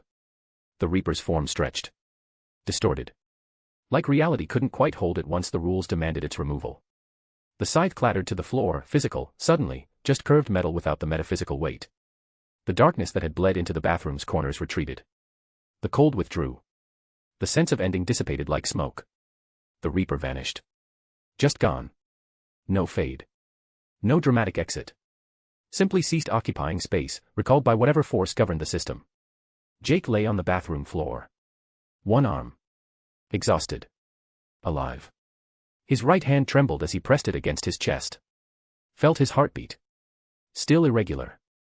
Still weak. But steady enough. 12 hours bought him breathing room. Time to heal. Time to think. Time to... Harley. The name surfaced from depths where rage lived. Where the analytical part of him that had survived 2 chemical baths kept meticulous accounts. Jake pushed himself up. One-armed. The motion took effort but his healing factor was working overtime now. The cobra venom and enhanced metabolism combining into something unprecedented. His right arm moved smoothly. His ribs no longer scraped with each breath. The chemical burns had formed thick scar tissue. But the stump where his left arm ended was permanent. That loss was hers. He has lost his time because of her. His eyes found the mirror's remaining shards. Looked at his reflection. Chemical scars, healing, covered most of his face. His eyes were sunken, ringed with exhaustion that went beyond physical. His hair had patches where chemicals had eaten away at the follicles. He looked like something that had crawled out of a grave. Good. Let Gotham see what it had created. You're thinking of revenge, the second voice observed. Not judgmental. Just stating fact. Of finding her. Killing her. Making her pay. No. Revenge is too shallow. His heart lurched again. Not stopping. Just skipping beats. The 12 hours were already counting down. Each second bringing him closer to the next confrontation with the Reaper. I'll make a statement. Set an example. An example. For what? Those who dare to waste my time. Jake said with crystalline clarity. Bane had seen Jake's desire to kill Harley. He would have taken her back to the factory. He was waiting for Jake, ready to break him. Jake clenched his fist, knuckles cracked. He smirked, half his healed side grinning. Only thing that would end up broken was Bane's bones. If he didn't get out of the way. If he chose to waste Jake's time. Chapter 41, Smid, the Spider Assassin number 41. The Spider Assassin number 41. The severed arm lay on the bathroom floor like evidence of a crime Jake had committed against himself. Spider. Time bank, 011. Spiderweb. 11 hours. 47 minutes. The numbers burned in his peripheral vision, persistent, patient, inevitable. He'd been staring at the arm for 13 minutes. 13 minutes of his remaining life spent looking at blackened flesh that gleamed wrong under fluorescent light, surfaces catching illumination in ways that organic tissue had no business catching. The skin stretched impossibly tight over the crystalline structures visible beneath translucent epidermis, arranged in patterns that suggested intentional design rather than biological chaos. It was still growing. Not dramatically. Not visibly. But Jake's enhanced perception tracked the minute expansion, the way the fingers curled incrementally tighter, the way the elbow joint pulsed with something that wasn't quite heartbeat. It had transformed into something that existed independent of his body, sustained by chemical processes that had nothing to do with blood flow or neural signals. The second voice slithered up from somewhere chemical and permanent. Magnificent, isn't it? Look how the toxins crystallized. How they transformed weakness into something harder. Stronger. Better. A pause that felt like a smile. She knew what she was doing. The soup. The rose. She was making you perfect, and you cut it away like a tumor. Shut up, Jake said aloud. His voice scraped his throat. Jake's right hand pressed against his stump. The scarred flesh was warm, sealed completely by his healing factor. No bleeding. No exposed bone. Just smooth termination where his upper arm ended. Gone. Actually gone.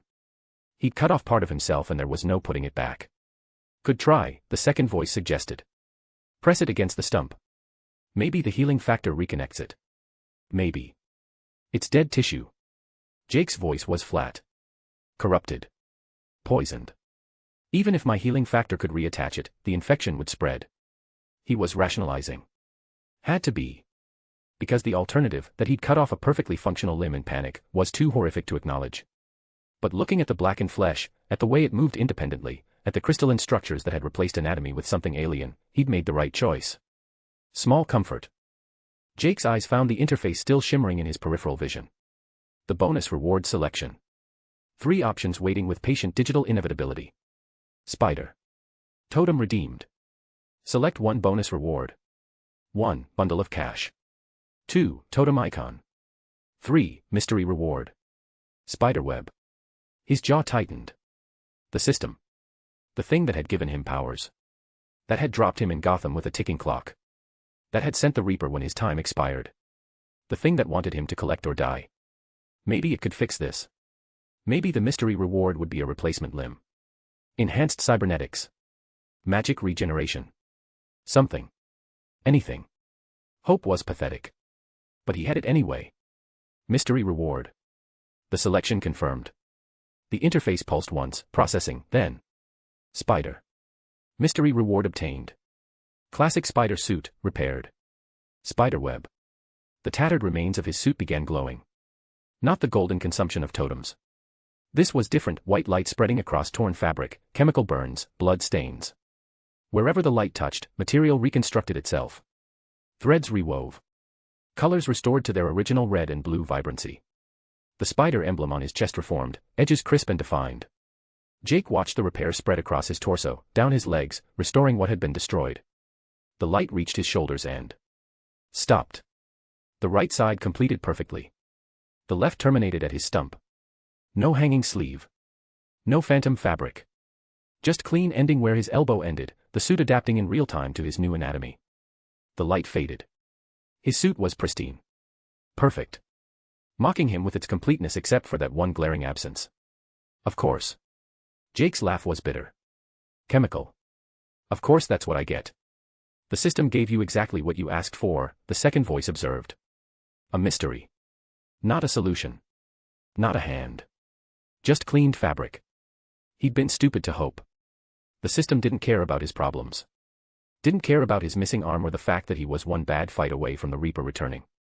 It just wanted him to collect. To survive. To entertain whatever cosmic force had designed this nightmare. Fine. Jake's right hand found the severed arm. Lifted it. The weight was staggering, easily 40 pounds of crystallized tissue and concentrated toxin. His fingers found purchase on the blackened arm, and the flesh was solid. Unyielding. Like gripping stone. He couldn't just leave it here. DNA evidence. His DNA evidence. Enhanced biology mixed with toxins and God knew what else. The kind of sample that could be reverse engineered, studied, weaponized. Or cloned. The thought made his skin crawl. Imagine copies of himself walking around. Mindless weapons manufactured from his corrupted tissue. The League of Assassins would kill for a sample like this. So would Wayne Enterprises' competitors. Half of Gotham's underworld. No. He was taking it with him. Jake's right hand gripped the arm's joint. Found a carrying position that distributed the weight. Not comfortable. Not practical. But manageable. He moved to the window. The broken glass crunched under his boots, still intact, somehow, despite everything else that had been destroyed. His reflection caught in the remaining shards, one-armed figure in a pristine suit carrying his own blackened limb like some grotesque trophy. Gotham waited beyond the window. Jake pushed it open and smoke. The smell hit him first. Not the ambient decay he'd grown accustomed to. This was active burning. Chemical fires mixed with wood and plastic and whatever else fed Gotham's newest crisis. He pulled himself onto the fire escape. Stood. The city spread before him in shades of orange and red. Gotham was burning. Not metaphorically. Actually burning. Fires dotted the landscape like infected wounds, some small and contained, others spreading with the hunger of something that had found unlimited fuel. Smoke columns rose from at least a dozen locations, merging overhead into a toxic cloud that turned the afternoon sun into a dim red suggestion. A building collapsed eastward. Just folded inward like something had removed its spine. The sound arrived seconds later, a deep groaning crunch that Jake felt in his chest. People were dying down there. Right now. While he watched. His spider sense painted them in his awareness, heat signatures, movement patterns, panic vibrations traveling through concrete. Civilians. Trapped. Burning. Screaming for help that wasn't coming. His right hand tightened on the rail. He could help. Drop down. Pull people from rubble. Web escape routes. By the minutes. Maybe hours. Spider. Time bank, 011. Spiderweb. 11 hours. 25 minutes. Jake's hand relaxed. The city was eating itself. Whatever gang war or villain scheme had ignited this particular crisis wasn't his problem. He had no time to waste. He had a target. He had a promise to keep. The chemical factory. That's where Bane would be. That's where Harley would be. That's where this ended. Jake's right hand shot webbing at the opposite building. The strand caught. Held. He tested the line's tension, then looked at the severed arm. It clenched involuntarily. Or tried to. The neurons fired. The signals transmitted. But there was nothing to receive them. Just absence translating into electric ghost pain that ran up his stump-like ends marching under skin. How was he supposed to swing one-handed while carrying 40 pounds of dead weight? Figure it out, his analytical mind demanded. Or die trying. He wrapped webbing around the blackened arm. Created a crude harness that secured it against his torso, freeing his hand. The weight pulled at his shoulder, threw off his center of balance, but it was manageable. Jake jumped. The swing felt wrong immediately, his right side pulling hard while his left contributed nothing but dead weight. The rotation was off. The arc too shallow. His spider sense guided him but his body couldn't keep up. The compromised adrenal system barely responded. No adrenaline surge. No fight or flight. Just awareness that he was falling wrong and muscles that moved through thick syrup trying to correct. He fired another web mid-swing. Caught a fire escape. The line jerked him sideways, corrected his trajectory. He released, fell, caught himself on a lower rooftop. His right shoulder screamed. The joint ground. His grip threatened to fail. Not graceful. Not efficient. Not the swinging he'd grown accustomed to. But functional. Barely. Again. He fired. Swung. The weight of the severed arm made everything harder, each motion required compensation, each landing threatened to overbalance him. But his enhanced strength and spider sense kept him vertical. The smoke helped, perversely. It obscured sight lines. Made him harder to track. The fires created thermal updrafts that gave his webs unexpected lift. He used the chaos, let it carry him north through a city that had stopped pretending civility mattered. Below, gangs fought over territory using the fires as cover. GCPD was overwhelmed. Jake spotted 3 squad cars abandoned, doors open, officers nowhere visible. Civilians ran or hid or took advantage of the breakdown to loot whatever hadn't been claimed yet. Gotham's social contract had dissolved. Whatever thin veneer of order Falcone's ring had maintained was gone. In an alley Jake swung over without noticing.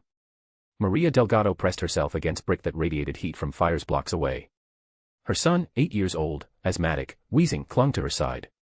They'd been trying to reach St. Eligius Medical when the shooting started. Now they hid. Waited. Prayed. Something moved overhead. Not a helicopter. Not a drone. Something that swung through smoke on silver threads that caught orange firelight. A figure. One-armed. Carrying something that looked like. Maria's breath caught. The figure swung past without slowing. Didn't look down. Didn't pause.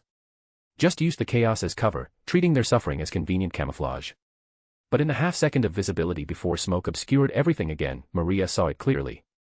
A man in a pristine red and blue suit, one arm missing, carrying his own severed limb like trophy or burden, the blackened flesh unmistakable even at distance. The limb glowed faintly, pulsing with something that had no business existing in human anatomy. Her son whimpered. "What was that, Mama?" Maria pulled him closer. Her hand found his inhaler.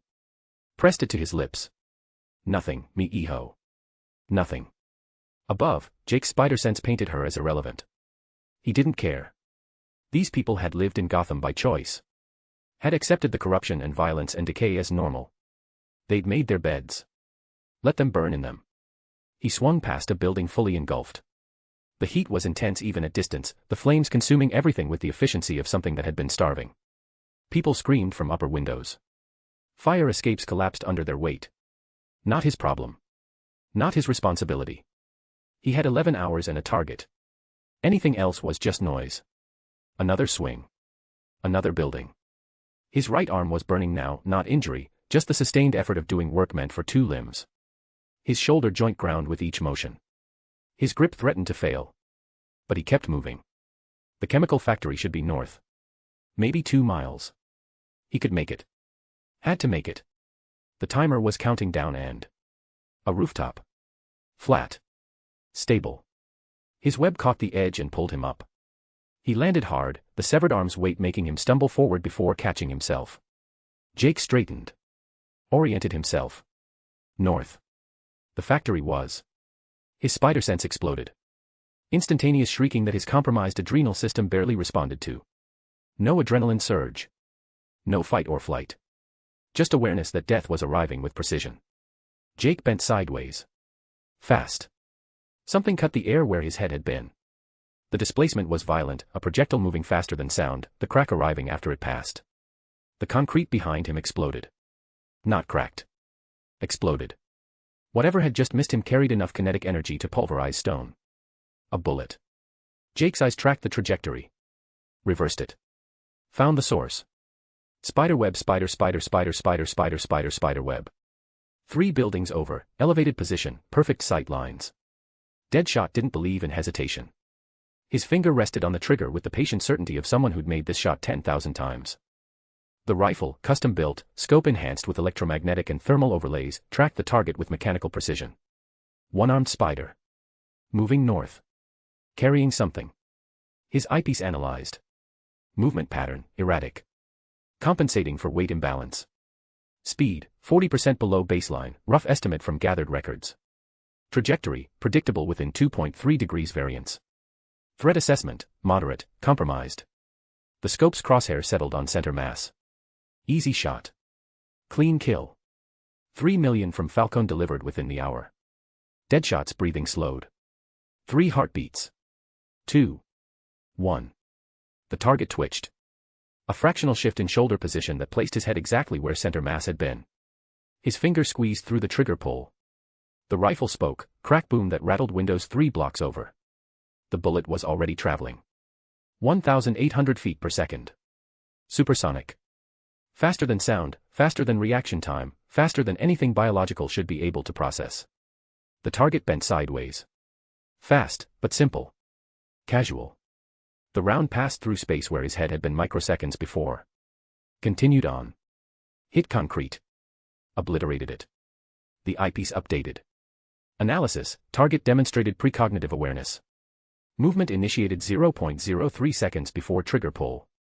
Probability of random chance, 0.00001%. Conclusion, enhanced perception. Possibly precognitive. Adjust strategy. Deadshot's jaw tightened behind his mask. In 17 years, he'd made 1,247 kills. Perfect accuracy. No misses. No survivors when he decided otherwise. This was his first miss. Not acceptable. His finger found the trigger again. The rifle tracked left, compensating for the target's new position. The scope's crosshair painted the one-armed figure with clinical precision. But something had changed. The target wasn't running. Wasn't taking cover. Just standing on that rooftop 3 buildings away, turned toward Deadshot despite smoke and distance and every reason not to know where the shot originated. Looking directly at him. The eyepiece zoomed. Enhanced. Clarified. The target's face was masked. But the eyes were clear. Focused. Locked on Deadshot's position with the certainty of someone who knew exactly where their hunter waited. And in those eyes, recognition. Not surprise. Not fear. Just cold acknowledgement that this confrontation was inevitable, and all that remained was deciding whether it happened now or later. The target's right hand twitched toward his wrist. Deadshot's finger tightened on the trigger. Smoke shifted. Some thermal updraft from fires below. The sight line broke for half a second. When it cleared, the target was gone. Deadshot's scope swept the rooftop. Empty. The eyepiece tracked movement patterns, predicted trajectories, calculated escape vectors. His combat instincts screamed. Not the rational kind. Not the enemy at 3 o'clock kind. The primal kind. The lizard brain recognizing apex predator before conscious thought could process why. He spun. The one-armed spider stood 3 feet behind him. Impossible. The target had been 3 buildings away. 3 buildings. Through smoke and chaos and... How? The thought didn't finish. The spider's right hand was already moving. Not throwing a punch. Not reaching for a weapon. Just moving. Chapter 42, Smid, the Spider Assassin number 42. The Spider Assassin number 42. Seconds earlier. Jake's right hand fired webbing the moment smoke obscured the sight line. Not at Deadshot's building. At the structure between them, a partially collapsed office tower, its upper floors exposed like broken teeth, skeletal framework visible where walls had burned away. The strand caught rebar. Jake pulled. His body launched horizontal. Not swinging, yanking himself through space with violent acceleration that made his shoulder scream. He hit the exposed framework. Caught himself one-handed on a beam that groaned but held. His spider sense painted trajectories through the skeletal structure, paths through space that normal vision couldn't process, angles that physics said were impossible but his enhanced perception knew were there. The building's collapse had created an accidental maze. Vertical beams crossed horizontal supports at random intervals where floors had pancaked during the fire. The destruction had exposed ventilation shafts, elevator wells, spaces between walls where people weren't supposed to go. Jake moved through them. Not swinging. Climbing. His right hand found purchase on steel still hot from recent flames. His legs caught beams, pushed off, launched him upward through spaces barely wider than his shoulders. The severed arm scraped against metal, chemical burns leaving toxic residue that hissed and steamed. He emerged on the building's roof. Deadshot's position was one structure over. Maybe 40 feet horizontal. 20 feet higher elevation. Normally impossible. But Gotham was burning. Jake's enhanced vision tracked the smoke patterns. Thermal updrafts from fires below created columns of rising air, invisible highways cutting through Gotham's chaos. His spider sense painted them in colors that tasted like opportunity. He stepped to the roof's edge. Waited for the updraft to build. His right hand ready. The thermal column hit. Hot air rushing upward with enough force to carry embers and ash like snow falling wrong. Jake fired webbing, not at Deadshot's building, at the smoke itself. The strand caught particles, created surface area, became a makeshift sail. The updraft yanked him. Not gracefully. Not controlled. Just raw physics exploiting chaos. His body flew upward, carried by superheated air that seared his lungs even through the mask. The severed arm swung wild on its harness, 40 pounds of dead weight trying to pull him into an unrecoverable spin. Jake fired a second web. Caught Deadshot's building's edge. Used the line to kill his vertical momentum, converted to horizontal. The physics were wrong, body position compromised, trajectory off, only one arm to correct with, but his spider sense guided each micro-adjustment. He landed on Deadshot's rooftop. Silent despite everything. Behind the assassin. Close enough to smell gunpowder and professional-grade tactical gear. The smoke between buildings cleared. Deadshot's scope swept the empty rooftop where Jake had been. Calculated escape vectors that were already wrong because the target had used destruction as infrastructure. His combat instincts screamed their warning. He spun. The one-armed spider stood 3 feet behind him. Impossible. The target had been 3 buildings away. 3 buildings. Through smoke and chaos and... How? The thought didn't finish. The spider's right hand was already moving. Spiderweb spider web. Deadshot's hand went for his sidearm, years of muscle memory, draw aim fire compressed into 0.4 seconds. The spider was faster. White-green webbing erupted from his wrist. The strand hit his pistol. Wrapped. Pulled. Deadshot's grip was trained. Perfect. He'd maintained weapon retention through disarmament attempts by metahumans twice his strength. The technique was flawless. The pistol clattered across the rooftop anyway. Deadshot. The spider's voice was ruined. Chemical scarred. Each word scraped across damaged vocal cords like broken glass. How does it feel to miss? Deadshot's hand found his belt. Combat knife. Sheath behind his right hip. Reverse grip. Muscle memory so ingrained he could execute it blind. His hand closed around the handle. Drew. The blade came free with satisfying mechanical precision, 7 inches of blackened steel, edge maintained at molecular level, designed to punch through bone efficiently. Deadshot drove it toward the spider's kidney. Perfect angle. Perfect speed. Perfect execution. The spider's right hand caught his wrist mid-thrust. Not blocking. Not deflecting. Just there. Like the hand had been waiting in exactly the right position before Deadshot's arm had even started moving. The grip was immovable. He tried to twist standard knife retention, used the blade's edge against the grabbing hand, but the spider's fingers were concrete. Unsettling, isn't it? The spider's head tilted. The eyes behind the mask were clear. Focused. You should be scared. Deadshot didn't stop. Training overrode analysis. His left hand came up, palm strike aimed at the spider's throat, designed to crush the larynx, disable speech and breathing simultaneously. The strike landed. The spider's head rocked back slightly from the impact. Then returned to center. No gasping. No retreat. Just that same tilted head regard, like Floyd had done something mildly interesting but ultimately irrelevant. Deadshot drove his knee towards the spider's compromised left side, where the missing arm created imbalance, where the weight of the severed limb pulled his center of gravity wrong. The spider shifted. Not dodging. Just being somewhere else. Like he'd known exactly where the knee was going before Deadshot's muscles had fired the neural impulse. Deadshot's knee hit air. His balance compromised. The spider's hand, still holding his knife wrist, yanked. Deadshot flew. Not far. Maybe 4 feet. But the trajectory was perfect. He hit the rooftop's HVAC unit back first. The impact drove air from his lungs. His knife clattered away. The spider was already there. The hand found Deadshot's throat. Fingers pressed against carotid with surgical precision, cutting off blood flow with the efficiency of someone who understood anatomy at expert level. Deadshot's hands moved automatically.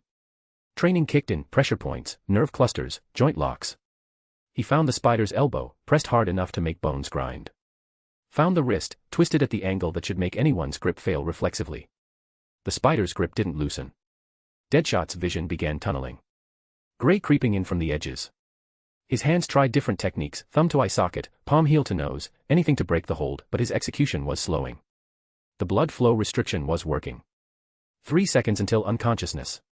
Maybe 4 if he was lucky. The spider leaned closer. His face filled Deadshot's tunneling vision. Spider. Time bank, 011. Spiderweb. I've wasted 4 minutes on you, Jake said quietly. His hand tightened incrementally. You will give me back my time. Deadshot's right hand scrabbled at his belt. Flashbang. Smoke grenade. Anything. His fingers were numb. Clumsy. The gray was spreading. What is it that you value most, Floyd? Deadshot's eyes, fighting to stay focused, flickered to his rifle. Custom built. Irreplaceable. The tool that had made him what he was. No. The spider's voice carried something that might have been satisfaction. It's not that rifle. The fingers pressed slightly harder. Deadshot felt his pulse hammering against the constriction. Felt his heartbeat trying to force blood through vessels that were closed. It's something else, the spider continued. Something you were smart enough not to carry around with you. The grip adjusted. Professional. Deadshot's mind raced through the gray. What did the spider mean? What had he left behind? His safe house. His backup equipment. His. No. The spider had just called him by his first name.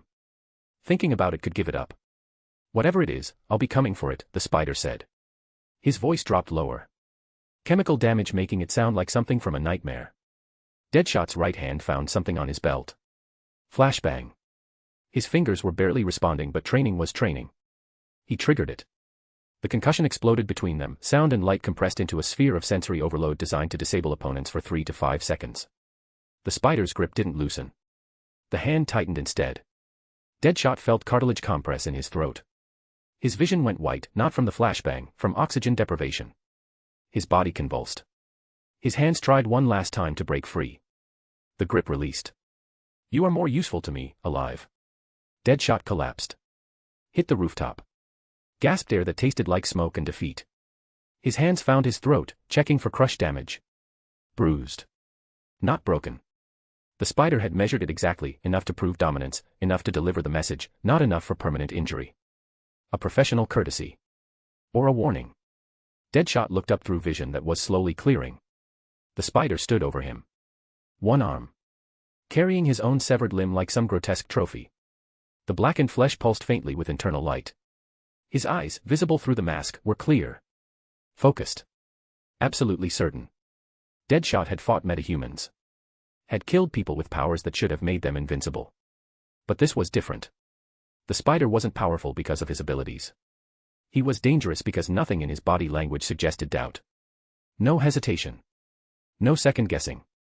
Just absolute conviction that anyone standing in his path would be removed. The Spider watched for 3 seconds. Then turned. Even Batman knew when to run. His right hand fired webbing. Caught a building to the north. He swung away without looking back, one-armed, carrying the crystallized limb, moving through Gotham's chaos like it was infrastructure designed for his convenience. Deadshot lay on the rooftop. Breathing. Processing.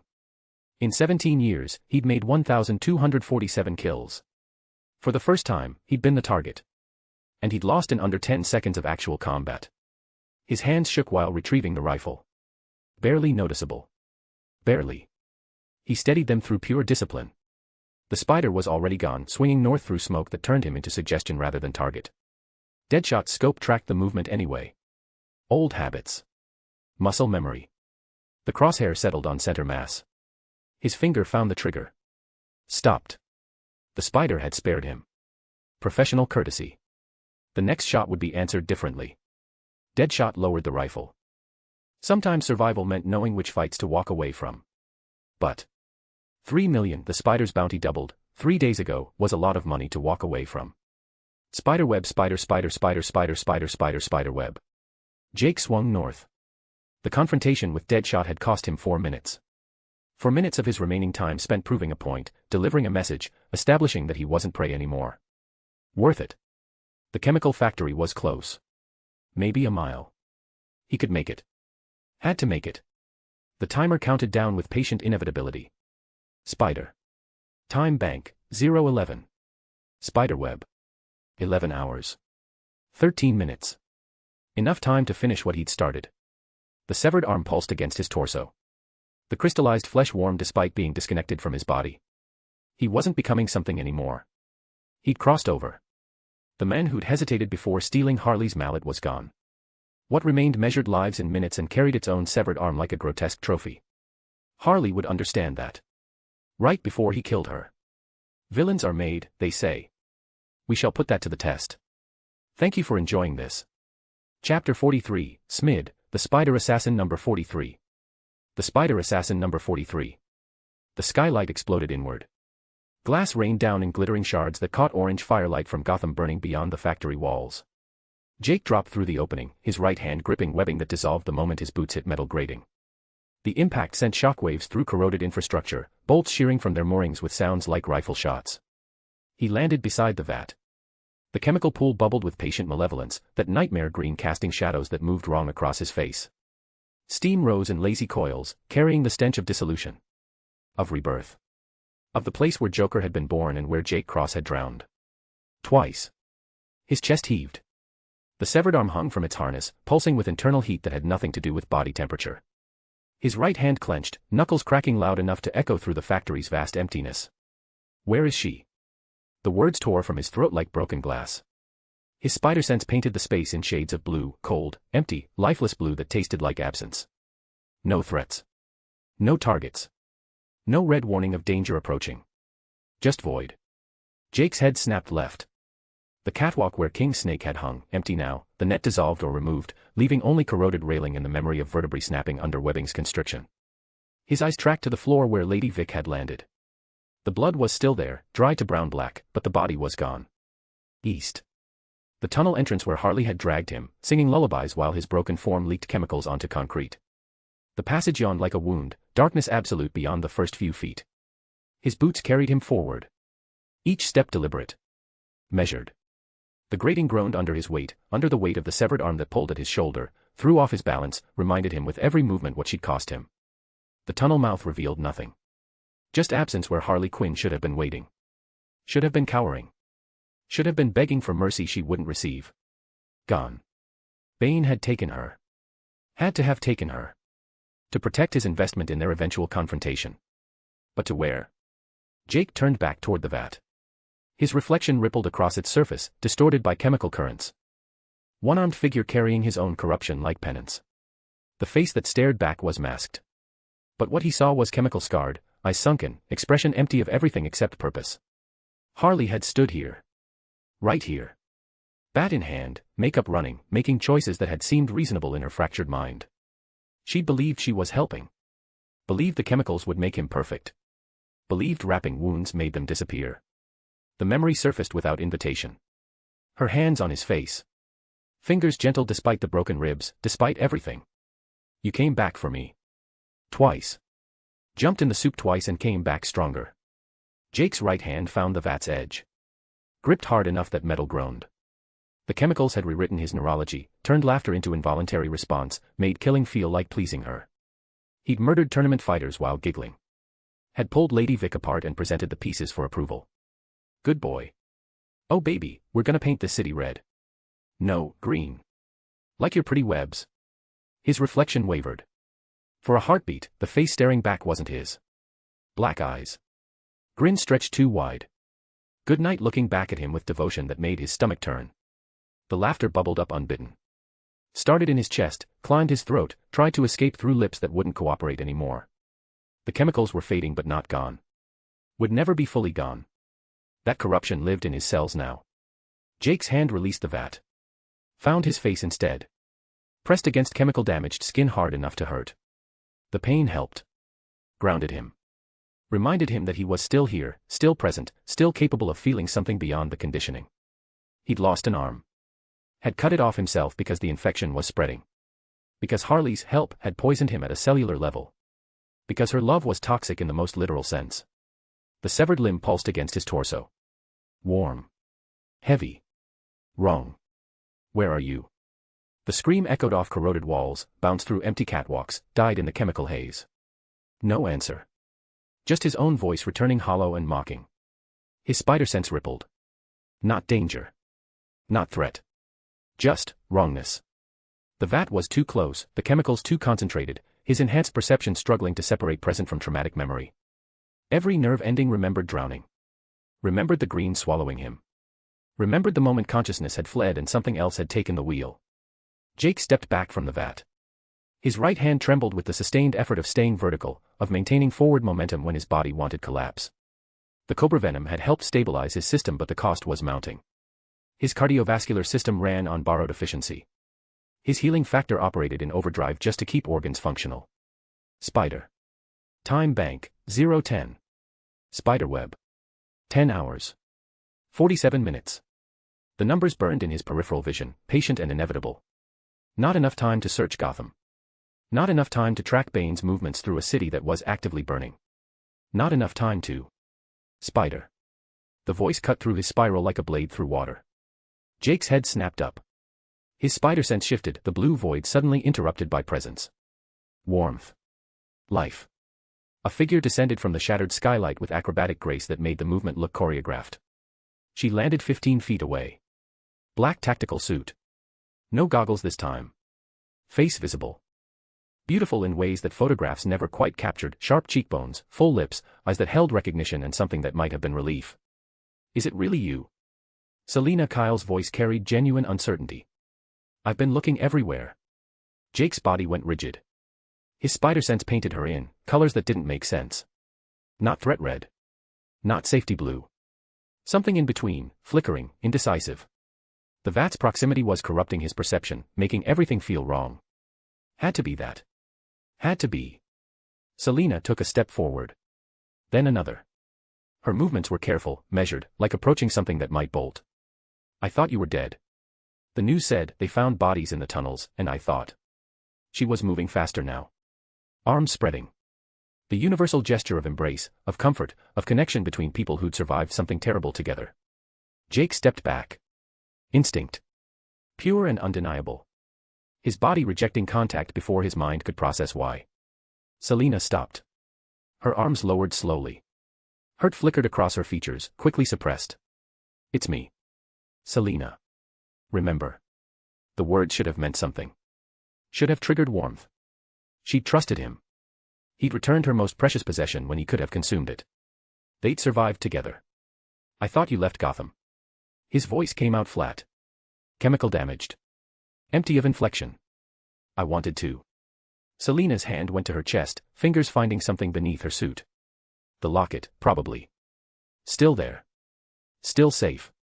She took another step forward. Slower this time. Testing. But I couldn't leave you behind. Not after. Her eyes found his missing arm. The stump where his elbow ended. The severed limb hanging in its harness. Oh God. What did they do to you? Something in her voice made his chest tighten. Genuine concern. Real emotion.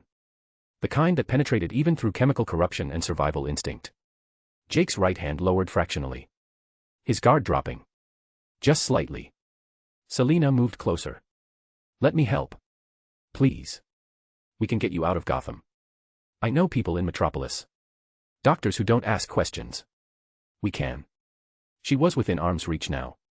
Her hand extended, trembling slightly, reaching for his face with the gentleness of someone handling something precious and broken. His spider sense hummed. That wrong note. That off-key frequency that his analytical mind kept dismissing as trauma response, as chemical corruption, as proximity to the vat that had drowned him. Her fingers touched the fabric above his cheek. Warm. Real. The contact sent signals his starved nervous system processed as comfort. As safety. As everything his isolation had denied him. Jake's right arm moved. Not pushing her away. Accepting. Allowing. Selina stepped into his space. Her other hand found his chest, pressed against the spider emblem. You're alive. You survived. That's what matters. She pulled him into an embrace. His right arm moved automatically, returning the gesture. Her head tucked against his shoulder, the one that still existed. Her breathing was steady, controlled, the rhythm of someone maintaining composure through effort. The severed arm pulsed between them. 40 pounds of corrupted flesh pressing against her side. She didn't flinch. Didn't recoil. Just held tighter. Jake's spider sense screamed. Not danger red. Not void blue.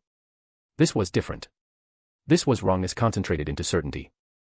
Every nerve-ending reporting data his conscious mind had been ignoring. Her heartbeat was wrong, her body temperature was wrong, her scent was wrong. His right hand moved to her throat. Closed. Lifted. Selina's feet left the ground.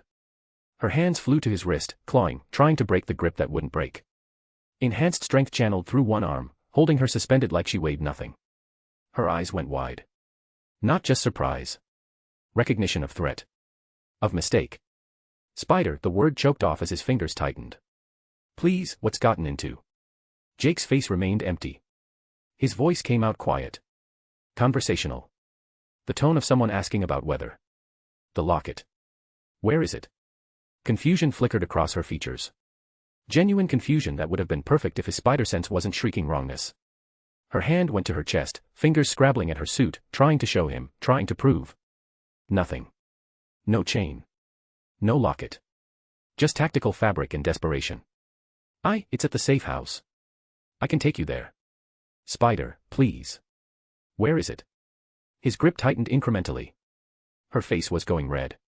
Veins standing out in her neck. Her legs kicked uselessly, finding only air. Spider. Time bank, 010. Spiderweb. 10 hours. 39 minutes. Jake's head tilted. Studying her. Watching the panic spread across features that looked exactly like Selina Kyle's. Perfect replication. Flawless detail. The kind of mimicry that fooled everyone. Everyone except spider sense enhanced by chemical corruption and cobra venom and the desperate awareness that came from measuring life in minutes. The locket, he repeated. His voice carried no emotion. No anger. No satisfaction. Just the flat certainty of someone who already knew the answer. Where is it? Join as a free member for updates. Thanks for reading. Happy you're enjoying this. Chapter 44, Smid, the Spider Assassin number 44. The Spider Assassin hashtag. 3 days before Gotham burned completely. Harvey Dent's right hand rested on his coin. His left adjusted the perfectly straight tie on his pristine half of the suit. The divide ran down the center with surgical precision, immaculate cream on the right, burned black leather on the left. Scar tissue caught the dim warehouse light where fabric met flesh. Behind him, 20 men in split-colored suits stood in formation. Half white, half black. Their faces showed the nervous energy of soldiers waiting for orders they suspected would get them killed. Across from Harvey, the figure slumped against rusted machinery wore the face of a dock worker. Unremarkable. Forgettable. The kind of face that disappeared in crowds. But the posture was wrong, too fluid, too comfortable, occupying space that should have felt foreign. You're sweating. Harvey's unscarred eye studied the figure with clinical precision. Dock workers sweat when they're nervous or working. You're doing neither. The figure's hand went to its forehead. Came away glistening. The moisture was there, but the biological response felt performed rather than involuntary. It's hot in here, the dock worker said. The voice matched the face but carried an actor's quality. Lines delivered with technical accuracy but missing the unconscious rhythms of genuine speech. Harvey's scarred side smiled. The expression pulled skin in ways that suggested pain, but his tone remained conversational. Basil. We've known each other 6 years. You don't need to perform for me. The dock worker's features rippled. Not melting, flowing. Like water finding its true shape after being forced into the wrong container. The face reformed into something patrician. Distinguished. The kind that belonged in theater programs and old Hollywood photographs. Clayface straightened, adjusting a collar that didn't exist on his current form. Force of habit. You know how it is. I know you haven't given me an answer. Harvey's hand moved from his coin to his jacket. Not aggressive. Just repositioning. Falcone's offering $3 million for the spider. Split between whoever delivers him. Decent money for decent work. It's excellent money, Clayface agreed. His features shifted slightly, jawline sharper, eyes colder. The face wanted to become someone else, but discipline held it stable. Which is why I'm confused about your pitch. Harvey's right hand gestured toward the warehouse's broken windows. Through them, Gotham's skyline stood intact. Lights functioning. Systems operating. The city that would burn completely in 72 hours looked almost peaceful in the pre-dawn light. That $3 million is a bounty. One-time payment. You collect, you leave, you wait for the next job. His scarred side took over the speech. But if we remove the pieces controlling Gotham's board? If we take advantage of this chaos enigma started by spreading word about the Roman ring? The scarred mouth pulled into something approximating a smile. Then we own the game. Not just this round. Every round after. Clayface features twitched.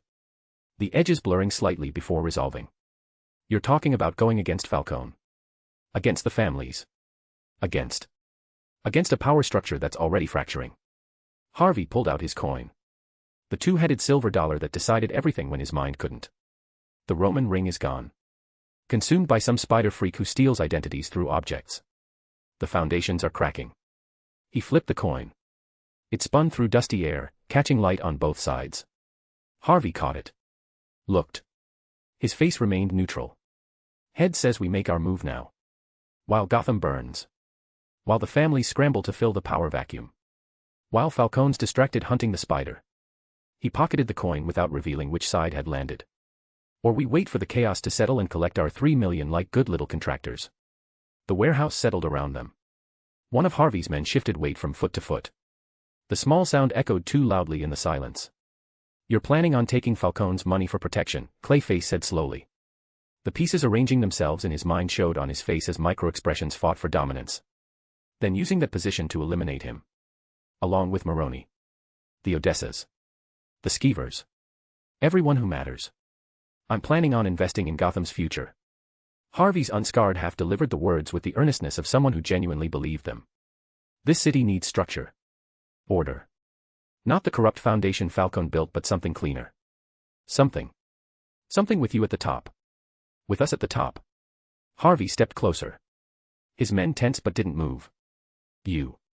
Me. Others who understand opportunity when it presents itself. We're not street thugs. We're professionals. We deserve better than scraps from Falcone's table. Clayface features shifted again. The jawline softened. The eyes widened fractionally. His face was trying to find the expression that would give the right answer but kept cycling through possibilities. Is there a problem with that? Harvey's scarred side leaned forward. Going against Falcone. Taking what we're owed. No problem. The response came too quickly. Too smooth. The kind of reassurance that dissolved the moment pressure was applied. Harvey's hand found his coin again. Turned it over between fingers without looking. His unscarred eye studied Clayface while his scarred eye studied the men behind him.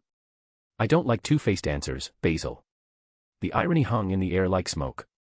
Several of Harvey's men shifted uncomfortably. Their boss using that particular phrase was either brilliant theater or complete lack of self-awareness. With Harvey Dent, both were possible simultaneously. Clayface features solidified.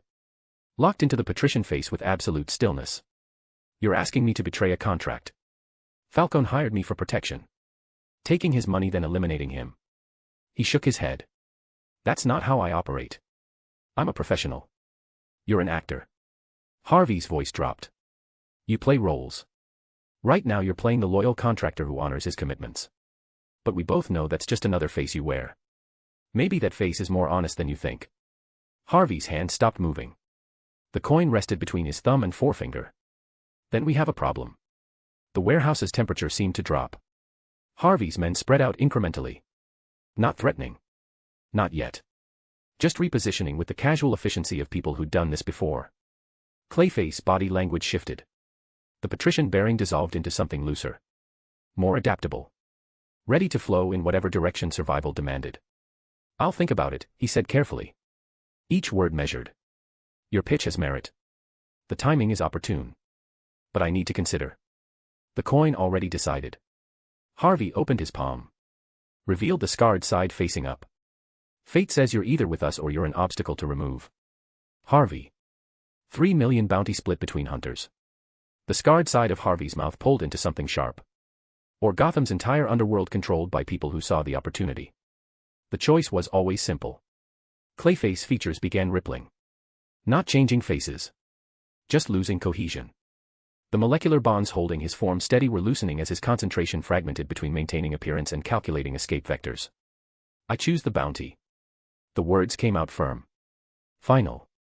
3 million is real. Your revolution is hypothetical. I'll take reality over revolution. Harvey's unscarred eye held disappointment. His scarred eye held nothing. Then you're dismissed. The double meaning was clear. Clayface's form solidified back into the dock worker. Unremarkable. Forgettable. He moved toward the warehouse door with casual speed that suggested calm, but his body language screamed relief at reaching the exit intact. Harvey watched him leave. Didn't move until the door closed and footsteps faded completely. He'll warn Falcone, one of his men said quietly. He'll try to play both sides. Harvey corrected. Collect the bounty. Keep Falcone's protection money. Stay neutral enough to survive whoever wins. His hand flipped the coin again. But neutrality is just another form of two-faced behavior. And Gotham's burning too hot for anyone to stay neutral much longer. The coin landed. He didn't check which side. Just pocketed it and turned toward the door. Make sure the other hunters get the same offer. Appeal to their greed. Their ambition. Whatever motivates them. His voice carried the absolute certainty of someone who'd already decided fate through a coin flip. By the time Gotham stops burning, the only people left standing will be those smart enough to choose the right side. His men followed him out. The warehouse settled into silence. Through broken windows, the first hints of dawn light touched Gotham's skyline. 72 hours until the city burned completely. Until Harvey's revolution either succeeded or dissolved into the chaos that defined every attempt to control Gotham's underworld. But in that moment, with dawn breaking and fate decided by coin flip, anything felt possible. Spiderweb, spiderweb. That was 3 days ago. Before Gotham went completely under. Before the one-armed figure appeared at the chemical factory carrying his own corruption-like penance. And now, holding someone precious by the throat without remorse, Jake Cross learned that trust was just another weapon Gotham used to destroy you. Spiderweb, spiderweb. Please, the word choked off as Jake's fingers tightened incrementally. Selina's face was going from red to purple. Her hands clawed at his wrist with diminishing strength. Spider, can't. Her expression shifted. Not gradually. Not the slow dissolution of hope into fear. This was instant transformation. The desperation vanished like someone had flipped a switch. Her lips pulled back in a grin that was all wrong for someone being strangled. Oh, you're a smart spider. The voice was still Selina's. Still carried her vocal patterns. But the delivery was pure theater, an actor appreciating another actor's performance. Her body stopped struggling. Hung limp in his grip like she'd accepted fate while simultaneously finding it amusing. Jake's spider sense screamed confirmation. The wrongness that had been humming in the background crystallized into certainty. Every nerve-ending reported data his conscious mind had tried to ignore. This was occupation. Invasion. Something wearing a face that didn't belong to it. Makes sense why you aren't dead yet. The voice continued, conversational despite the constricted airway. With all the heat on you. All the bounties. All the hunters. A pause. You're actually paying attention. Jake's grip didn't loosen. Show me. The face rippled. Selina's features flowed like wax exposed to flame. Cheekbones shifted. Eye color changed. The sharp beauty dissolved into something patrician. Distinguished. The face from old theater programs and Hollywood photographs. Clay face. The transformation continued. Selina's body mass redistributed. Shoulders broadened. Height increased. Jake's hand adjusted automatically, maintaining the grip as the throat he held expanded and reformed. The change completed. Clayface hung suspended in Jake's grasp, wearing his true face with the resignation of someone whose cover had been comprehensively blown. Impressive, Clayface managed. His voice was smooth despite the constriction. Theatrical training teaching him how to speak through compromised airways. Most people don't catch on until I'm already gone. But you, he smiled. You knew something was wrong before I even touched you. Jake's face remained empty behind the mask. Why Selina? Because she matters to you. Clayface's features rippled slightly. The molecular bonds holding him together struggled under the stress of being suspended. Or mattered. Past tense seems more appropriate given, he gestured weakly at Jake's hand around his throat. Jake threw him. Clayface hit the grating with a wet sound that suggested bones breaking, but his body absorbed the impact wrong. Distributed force through molecular flexibility that turned the fall into merely unpleasant. He rolled. Came up in a crouch. His features shifted rapid fire through faces, trying to find one that inspired mercy or hesitation or some emotion that would create an opening. Jake's right hand shot forward, webbing erupting from his wrist in a thick strand that caught Clayface's torso and yanked him forward. Clayface's face cycled through expressions too quickly to track. Each one precisely calibrated to trigger specific emotional responses. Fear. Defiance. Confusion. Pain. But Jake's chemical corrupted neurons processed them all as data rather than empathy triggers. The webbing constricted. Wrapped around Clayface's arms. His chest. Began coating him in layers that hissed and steamed where they made contact. The white-green strands were more toxic than before, concentrated by desperation and the cobra venom still coursing through Jake's system. Clayface screamed. The sound was genuine. His molecular structure was designed for adaptation, but the webbing was eating through him at a cellular level. Wherever it touched, his flesh began dissolving. The mimicry failing as his body prioritized survival over maintaining form. Stop, the word barely made it through. Burning, I'm. Jake's hand found Clayface's throat again. Lifted. The webbing made purchase difficult, but his enhanced strength compensated. He slammed Clayface against the nearest support column. Metal groaned. Rivets popped. The clowns were Harley's. Jake's voice was flat. Conversational. The tournament fighters belonged to Riddler and Penguin. Small-time revenge. His grip tightened. But you. Deadshot. Bane. His head tilted. Those contracts cost real money. Someone with resources hired you. Clayface's features were losing cohesion completely now. The patrician face melted into something generic. Unmemorable. His body was trying to dissolve and escape through the webbing, but each attempt just exposed more surface area to the corrosive strands. Falcone, the name came out strangled. Carmine, he called us, protection. Jake's hand released. Let Clayface drop. The shapeshifter hit the grating and immediately tried flowing away.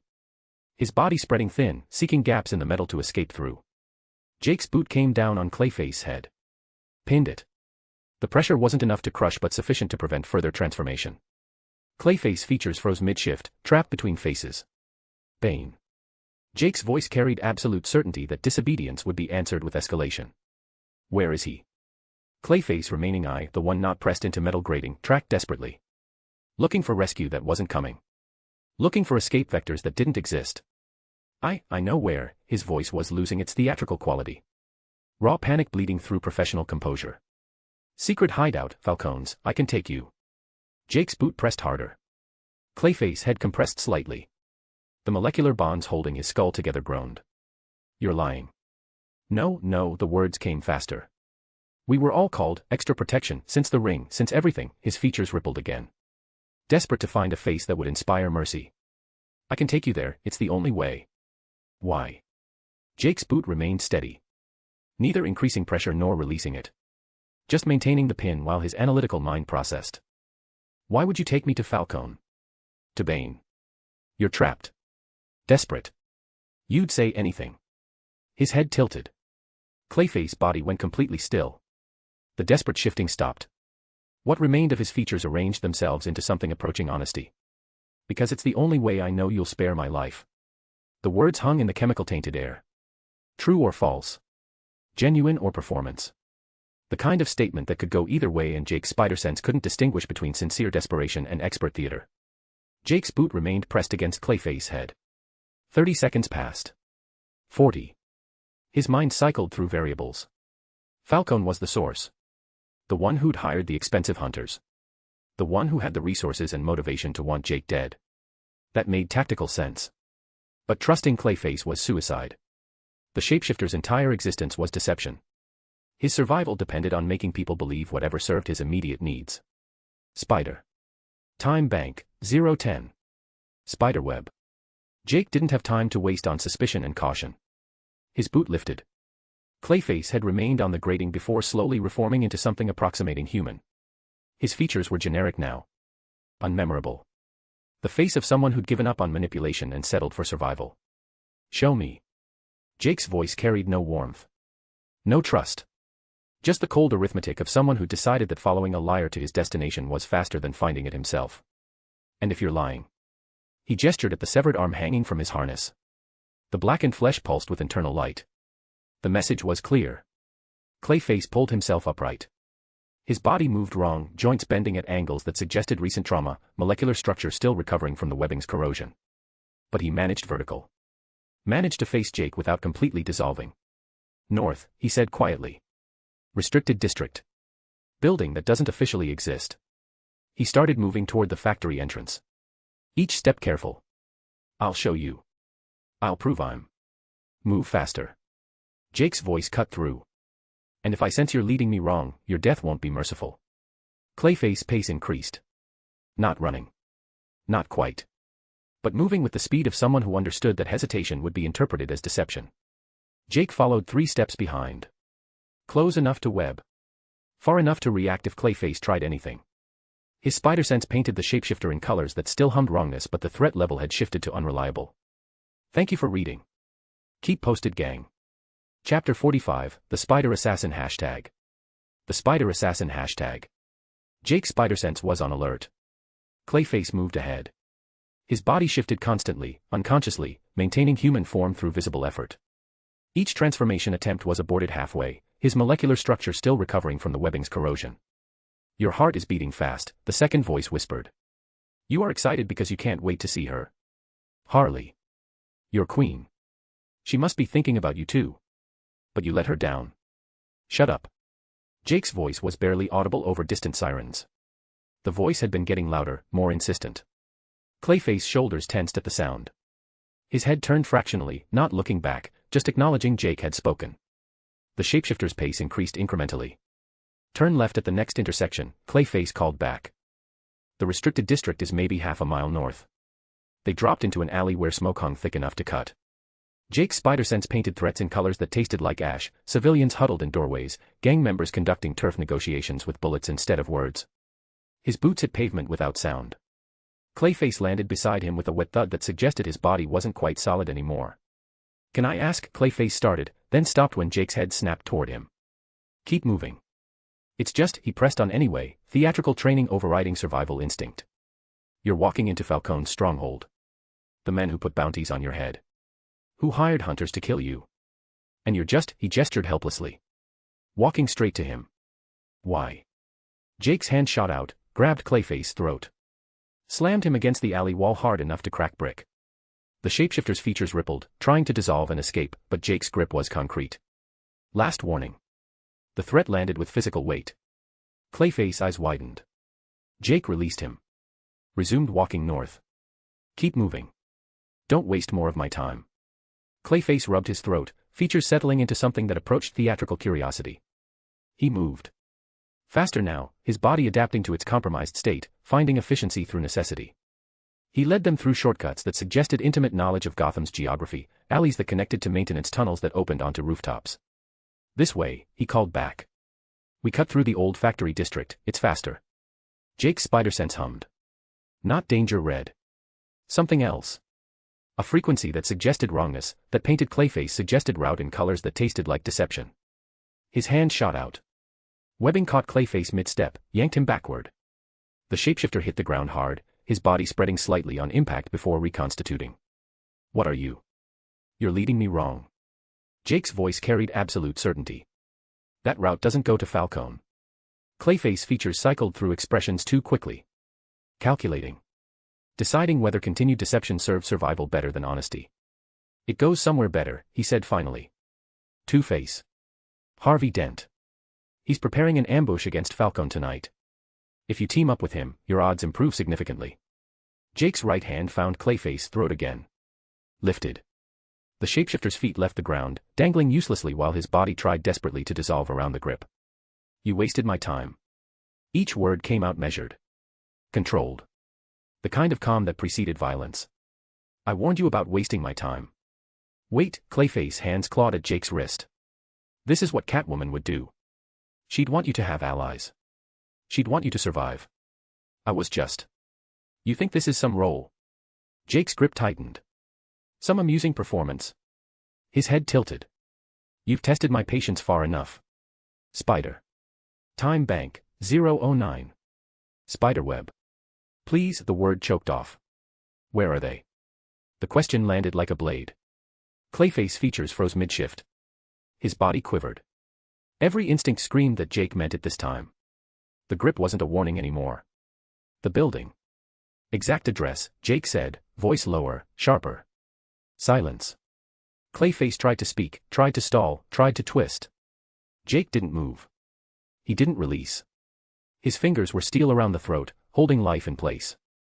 The shapeshifter realized then, if he lied, if he hesitated, if he tested Jake's patience again, this grip would tighten, constrict, toxic webbing would flow into his body and do more than compromise his molecular structure. Clayface's body froze completely. His features stopped shifting. He swallowed. Trask and 11th, he said finally. Find the old Gotham Gazette building. The one with the broken clock tower. Falcone's in the warehouse 2 blocks east. Red brick. 5 stories. That's everything. Jake's grip relaxed fractionally, enough for Clayface to draw a shallow breath. But Jake's right hand didn't leave him. It shifted position on Clayface's throat. His grip tightened. Positioning.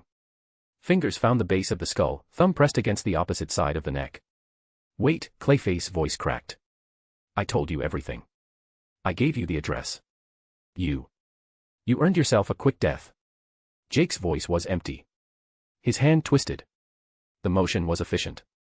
A sharp rotation that vertebrae weren't designed to survive. The sound was wet and final, cartilage separating, spinal cord severing, the connection between brain and body cut with surgical precision. Clayface's eyes went wide. His mouth opened but no sound emerged. His hands flew to Jake's wrist, clawing, but the strength had already left them. Jake held him there. Watched the light fade. Watched the shapeshifter's features ripple one final time, not transformation, just molecular bonds losing the conscious while holding them together. Then he released him. Clayface's body hit the ground with a wet thud. His form immediately began losing cohesion, spreading across the pavement like spilled paint. Without the consciousness directing it, his flesh reverted to its base state. Formless. Dissolving. Within seconds, the corpse was nothing but a spreading puddle that reflected firelight from buildings burning blocks away. Jake turned away. His right hand fired webbing at the nearest rooftop. The strand caught. He pulled himself upward without looking back at what remained of Basil Carlo. He was done wasting time. The landing on the rooftop was rougher than intended, his right shoulder screaming from sustained effort. Behind him, something moved. Not threat red. Not safety blue. Just presence, sudden and absolute, appearing where nothing had been moments before. Jake spun, his spider sense painting the figure in colors that hurt to perceive. A woman. Dressed in black. Standing over Clayface's dissolving corpse with the patient regard of someone witnessing something inevitable. Their eyes met for half a second. Her face was obscured by shadow and distance, but Jake felt recognition crawl up his spine. Familiar. Wrong. The kind of wrongness that came from seeing something that existed adjacent to reality rather than within it. League of Assassins. Had to be. They moved through Gotham like ghosts, appearing and disappearing with supernatural efficiency. His spider sense spiked. Different signature. Multiple sources converging with the coordination of professionals moving. Jake turned, tracking the motion across the rooftops, synesthesia painting them in a uniform taste he instantly recognized. Orange and black. Deathstroke. Jake glanced back to where the woman had been. She was no longer in sight. Her signature had vanished altogether. Strange. The orange and black signature descended with casual confidence. Boots hit concrete with precision that made the landing look choreographed. One glance at Deathstroke revived his compromised adrenal system. One jolt was all it took to fire a web line so fast he wasn't sure his wrist had moved. The line caught Deathstroke's armor. Jake yanked. But Deathstroke had already anticipated by jumping. He rolled on the ground, sword drawn. Jake's web returned to him with nothing but a clean cut where Deathstroke's sword had cleaved it. Jake's jaw clenched. He didn't have the time for this. His fingers twitched, ready for rapid fire. "I'm not here to fight," Deathstroke's words came out faster. "Not here. Not today." "Then step out of my way," Jake's voice was venomous. Measured. He stepped forward. Focused. Brushed past Deathstroke, spider sense humming. "You're colder than I expected," Deathstroke said, voice carrying a twisted satisfaction. "That's even better." Jake didn't bother to respond. He was already swinging to the next rooftop. Deathstroke watched him soar. He felt unbothered despite the rude dismissal. Instead, he was impressed. An unbroken spirit despite losing his mind and limb, Deathstroke admired. He will make an excellent addition to the league. Another time. Deathstroke vanished into the shadows. Spiderweb, spiderweb. Death was kind, but misunderstood. They called her the enemy. The end. The darkness that swallowed everything. She'd heard every epithet humanity had invented across millennia: Reaper, Harvester, the final shadow, she who takes. Never she who guides. Never she who waits patiently. Never she who cares. The truth was simpler and infinitely more complex. Death was busy. Too busy for public relations. Too busy to defend herself against accusations written by those who feared what they didn't understand. Too busy to explain that her work wasn't taking but transitioning, wasn't ending but beginning something else entirely. She barely managed time to dress herself, though by gods she was stunning anyway. The black form-fitting material wasn't vanity, it was practicality. Something that moved with her as she slipped between moments, between heartbeats, between the space where living ended and whatever came next began. The mask wasn't theatrical, it was mercy. Most souls found the transition easier when they weren't confronted with the absolute finality of what she represented. Today, like every day, she was at work. Someone had died. Multiple someones, actually. Gotham was burning and mortality was having a profitable evening. But time didn't matter when you existed outside it. She had the time for everyone who needed her. Could be present for each transition simultaneously because linear progression was a concern for things that measured existence in heartbeats. She'd been collecting a gang member, 17 years old, bullet through his lung, dying in an alley while his friends ran, when her awareness had pinged with another departure. Basil Carlo. Shapeshifter. Actor. 43 years of playing roles, and now the final curtain. She'd materialized on the rooftop where his signature pulsed, ready to offer the transition she'd offered countless times before. But something was wrong. Not the puddle of dissolving flesh where a body should have been, that wasn't even close to the top 1 million weirdest death scenarios she'd experienced. She'd collected souls from beings who'd exploded into vapor, from those who'd been absorbed by other entities, from creatures whose entire existence had been retroactively erased from timelines. A shapeshifter melting into component molecules barely registered on her weird scale. What was strange was the human. The one-armed figure who'd stood there, one rooftop away, staring directly at her. Their eyes had met. Not the glazed half-awareness of someone dying, their consciousness already fragmenting toward whatever came next. Not the confused panic of someone experiencing cardiac arrest, brain firing randomly while blood flow ceased. This was direct eye contact. Recognition. He'd seen her. Actually seen her. Which never happened. Only the dead saw death. Only those transitioning, caught between states, awareness expanding beyond physical limitations. Or God-tier beings, entities that existed on her level, that could perceive what mortals were designed to overlook. But nothing about this human suggested either category. His record, and she'd checked, pulled the file with the portion of her awareness not focused on Basil's collection, showed standard enhanced human. Spider-based abilities. Chemical exposure leading to moderate corruption. Compromised but functional. Not dying. Not transcendent. Just enhanced. Yet he'd looked at her. Had tracked her movement with spider sense that shouldn't have registered her presence at all. Had dismissed her with the casual certainty of someone who'd acknowledged her existence and found it irrelevant to his current priorities. Impossible. She'd considered the alternatives. Coincidence? His gaze had simply aligned with her position through random chance. No. She'd felt his awareness.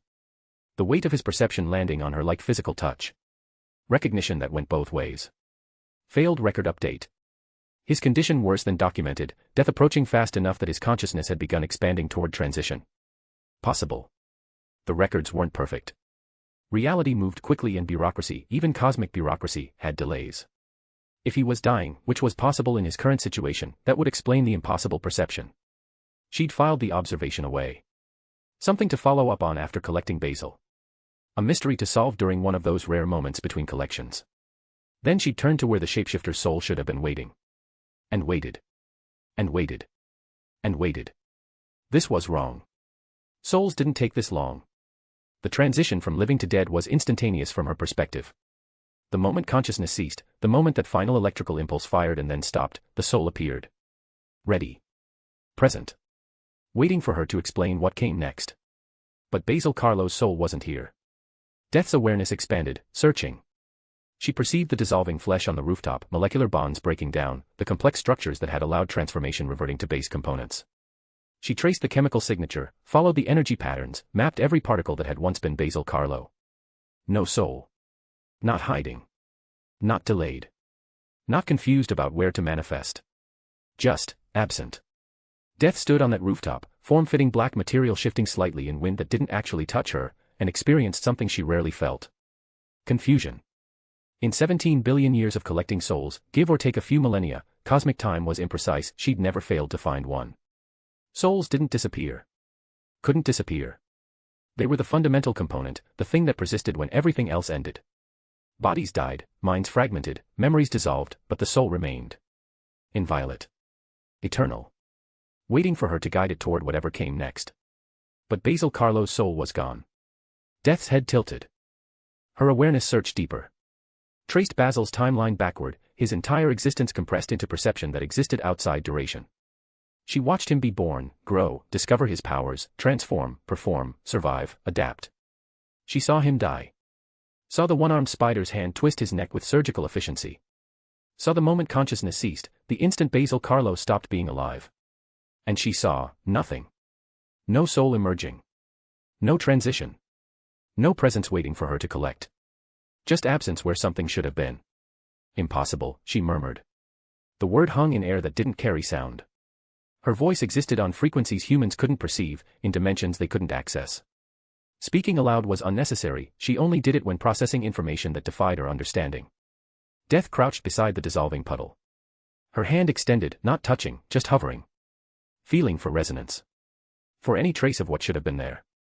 The molecules that had been Basil Carlo contained no soul signature. No echo. No residue that would indicate a consciousness had once inhabited this flesh. It was as if he'd never had a soul at all. But that was impossible. Everything living had a soul. That was the rule. The fundamental law that governed her existence. Life created souls. Death collected them. That's how it worked. Except apparently not this time. Death stood slowly. Her awareness expanded further, searching Gotham's immediate vicinity. Checking nearby transitions, comparing signatures, looking for anything that suggested Basil's soul had simply gone elsewhere. Nothing. She found the gang member she'd been collecting. Found 20 other souls that had departed in the last 6 minutes. Gotham's burning was profitable for mortality. Found a cat dying in an alley 3 blocks east, its small soul ready for transition. But no Basil Carlo.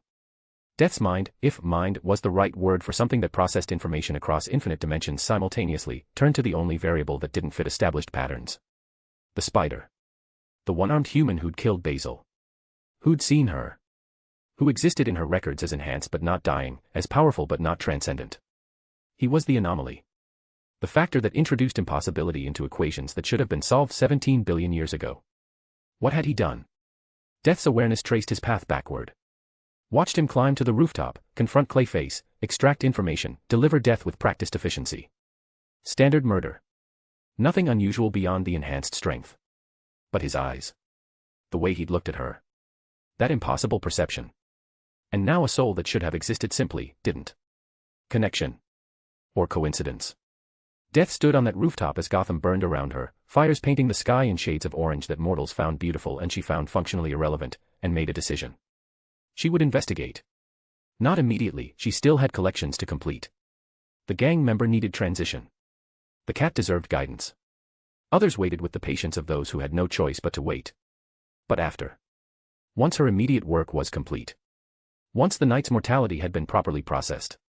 She would find this spider. Would understand what he was. Would discover why he could see her and what connection, if any, he had to Basil Carlo's impossible absence. Death allowed herself something that might have been curiosity. Might have been concern. Might have been the first stirrings of interest beyond her work in more time than most mortals could comprehend. The spider was a mystery. And mysteries, she discovered over 17 billion years, were infinitely more interesting than certainties. She vanished from the rooftop. Present one moment. Absent the next. Chapter 46, Smid, The Spider Assassin number 46. The Spider Assassin number 46. The old Gotham Gazette building stood like a broken tooth against the smoke-stained sky. Jake swung past its western face, his right hand firing webbing that caught the clock tower's skeletal framework. The mechanism had stopped decades ago, hands frozen at 11:47 like the city itself had given up measuring time. The glass face was shattered, pigeons roosting where gears should have turned, their droppings painting white streaks down crumbling brick. His feet scraped against the tower's edge as momentum carried him forward. Below, the street was empty. Above, smoke from distant fires painted the sky in shades that hurt to perceive through chemical-damaged vision. "She needs you," the second voice whispered. "She's waiting. She's scared and alone and you're the only one who understands what she..." "Shut up." The words came out through clenched teeth. Jake released the webbing, let gravity pull him down 3 stories before firing again. The new strand caught a gargoyle on the building's eastern corner, swung him wide around the structure's bulk. East. That's what Clayface had said before Jake's hand had twisted his neck with surgical efficiency. The warehouse materialized through smoke like something conjured from Gotham's fever dreams. 5 stories of industrial decay. Windows bricked over on the ground floor, reinforced with steel plating that suggested someone had invested in making the building difficult to penetrate. The upper floors showed gaps where fire or explosives had compromised the structure, but the damage looked deliberate. Controlled. Creating sight lines and firing positions rather than weakening defenses.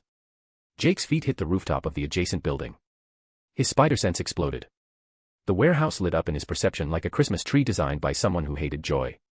Every corner painted itself in threat red. Every window. Every door. Every gap in the brickwork where someone could position a rifle or throw a grenade or simply wait with the patience of professionals who understood that patience was the difference between killing and dying. Too many, his analytical mind catalogued.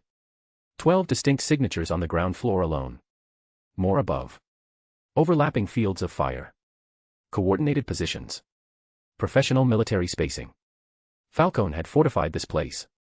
Had turned it into a killing box specifically designed for someone trying to force entry. Jake's right hand clenched. His spider sense painted paths through the threats, trajectories that might work if he moved fast enough, if his enhanced reflexes compensated for having one arm, if luck favored him over mathematics. All of them ended in red. Then the wind shifted. The scent hit him like a fist through corrupted olfactory receptors. Chemical compound that tasted like yellow and smelled like screaming. Concentrated enough that distance couldn't dilute it, potent enough that his enhanced perception translated it into sensory overload. Fear toxin. Not the diluted version Batman had used. This was Scarecrow's personal recipe, the kind reserved for subjects Crane wanted to study rather than simply disable. The kind that didn't just trigger fear responses but rewrote neural pathways, carved trauma into gray matter with the precision of a surgeon who'd forgotten the Hippocratic Oath. Scarecrow, Jake's mind supplied. Waiting inside. Part of Falcone's defenses. The realization came with perfect clarity. Falcone had assembled his hunters into a coordinated defense. Deadshot for ranged elimination. Bane for close combat dominance. Scarecrow for psychological warfare. Others Jake hadn't identified yet, signatures his spider sense painted in threat red without providing names. And somewhere in that 5-story killing box, Harley Quinn waited. "She's scared," the second voice insisted. "Can't you feel it? She needs her good night. Needs you to protect her from all these bad men. Who want to take you away from. I've had it with you." Jake's voice was flat. Empty. "You need to go. You can't get rid of me." Fear toxin. Batman's fear toxin had weakened it during their second confrontation. Had cut through the conditioning long enough for genuine terror to surface, for Jake Cross to scream through good night's devotion. The thought crystallized with horrible clarity. Scarecrow's concentrated toxin could do what Batman's diluted version couldn't, burn through the remaining Joker corruption like fire through tissue paper. The pheromones were already dead, mostly, killed by the rose's removal and the cobra venom's chemical warfare. But the second voice, that was pure Joker toxin. And Scarecrow's fear formula was the antidote. "Don't," the second voice said. For the first time, it sounded uncertain. "Don't do this. We're better together. We survive together. You'll stand in the way of what needs to be done. The words came out with absolute conviction. You know what happens to those who stand in my way. The dangerous calculus assembled itself in his chemical-corrupted mind. Walking into Scarecrow's trap meant exposure to concentrated fear toxin. Meant gambling that his enhanced physiology could survive the neurological assault.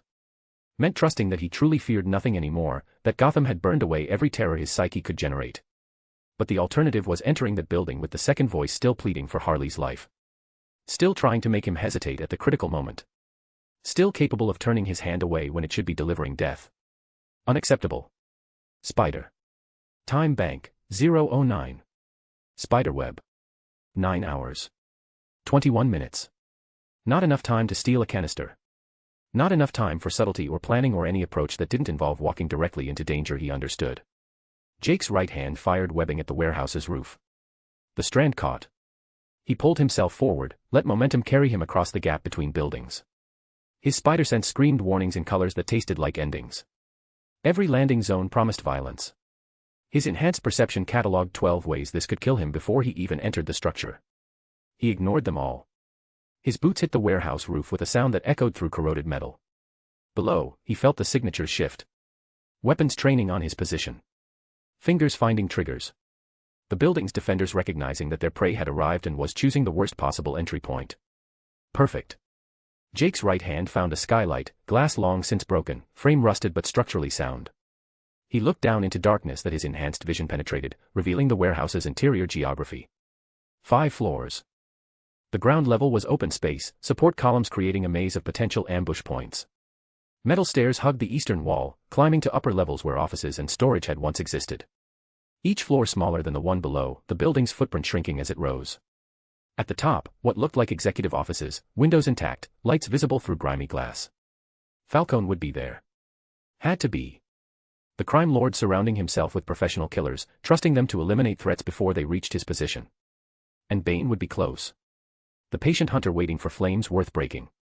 Which meant Harley was up there too. Jake's chest tightened. The second voice tried to speak but he crushed it down through pure will. Focused on the immediate problem. Scarecrow. His spider sense painted the signature on the second floor. Eastern side. Positioned near the stairs where anyone trying to ascend would have to pass through his kill zone. The fear toxin concentration was strongest there, hanging in the air like invisible fog. Jake dropped through the skylight. Gravity pulled him down through darkness that his vision carved into shapes and shadows. His right hand fired webbing at a support beam, arrested his fall 6 feet above the ground floor. He hung there, suspended, letting his spider sense map the space. 14 signatures surrounded him. Positioned behind columns, in alcoves, covering every approach to the stairs. Their weapons were raised, fingers on triggers, breathing controlled. Professional patience. They were waiting for him to land. To commit to a position. To give them the clean shot they'd been hired to deliver. Jake released the webbing. He hit concrete hard, the severed arm's weight pulling him right. His body compensated mid-fall, left leg extending to catch the imbalance, right arm already firing toward the ceiling to arrest momentum. The strand caught a support beam. He didn't pull himself up. Instead, he swung his body horizontal, using the web as a pivot point while gravity tried to claim him. Muzzle flashes erupted from 3 positions simultaneously. His spider sense painted the bullets in trajectories that tasted like copper. The first round would pass 2 inches left of his ribs, he let it. The second aimed for his head, he tucked his chin, felt the displacement as it screamed past his ear. The third was tracking center mass. Jake twisted on the web line. His body rotated, the severed arm becoming momentum. The bullet meant for his chest hit the blackened limb instead. The impact sent crystallized flesh fragments spinning. The arm absorbed kinetic energy that should have pulped his organs.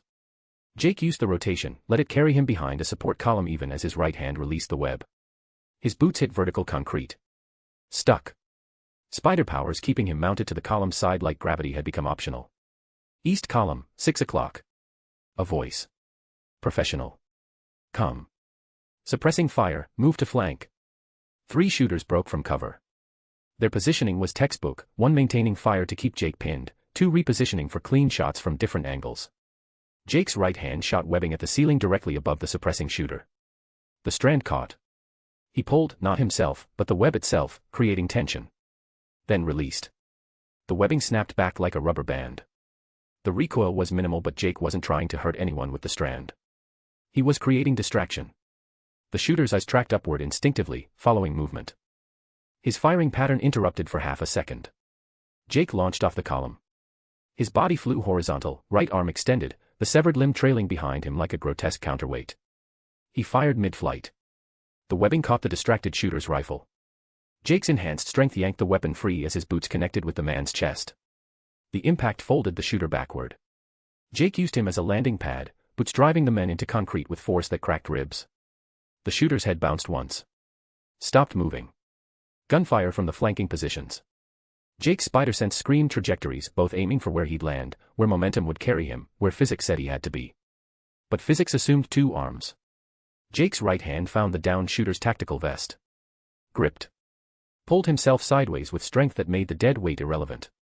The bullets meant for him hit the unconscious body instead. Wet impacts. The meat shield strategy was crude but effective. Jake released the corpse. Fired webbing at the nearest flanking shooter, caught his leg, yanked hard. The man's knee hyperextended with a sound like snapping wood. His scream was professional, clipped, controlled, but genuine. He went down firing, bullets stitching the floor in a pattern that meant training overriding pain. Jake was already moving. His right arm fired at a second support column, pulled himself into a swing that carried him behind cover. 3 down. 11 remaining. Target is mobile. Repeat, highly mobile. Adjust fire patterns. The shooters were adapting. Their muzzle flashes came from different positions now, higher and lower, using vertical space Jake's one-armed swinging made harder to exploit. A bullet clipped his right shoulder. Not deep, tore fabric, grazed skin, kept traveling. His healing factor would close it in minutes, but minutes were irrelevant when the next bullet might core his skull. Jake's spider sense painted a shooter behind him. On the ground floor, pressed against the eastern wall, rifle trained on Jake's back. No time to turn. No time to web. The trigger was already pulling, the firing pin already falling. Jake threw himself backward. Not jumping. Not dodging. Just letting gravity claim him while his right arm shot webbing straight up at the ceiling. The bullet passed through space he'd occupied. Jake's web caught the ceiling beam. He pulled mid-fall, converting downward momentum to horizontal. His body swung like a pendulum. Low. Fast. The severed arm scraped concrete, leaving a trail of chemical residue that hissed and steamed. He swung directly into the eastern wall shooter. No grace. No technique. Just 40 pounds of crystallized limb colliding with a human body at velocity physics could calculate but biology couldn't survive. The impact was wet. Final. The shooter's sternum collapsed inward, ribs puncturing lungs, shock stopping the heart before pain could register. Jake released the web. Landed in a crouch beside the corpse. His right hand was already moving, grabbed the dead man's rifle, hurled it like a javelin at the nearest muzzle flash. The rifle hit something. A grunt. The muzzle flash stopped. 5 down. 9 remaining. He's using our guys as weapons. Do not. Jake's webbing caught the speaker's mouth. Sealed it. The man's hands clawed at the toxic strand as it began eating through his tactical mask. A grenade arced through the darkness. Jake's spider sense painted it in red that screamed danger. The trajectory was perfect, would land at his feet, nowhere to dodge, blast radius covering every escape vector. His right hand shot webbing at the grenade mid-flight. Caught it. Pulled. The grenade changed direction.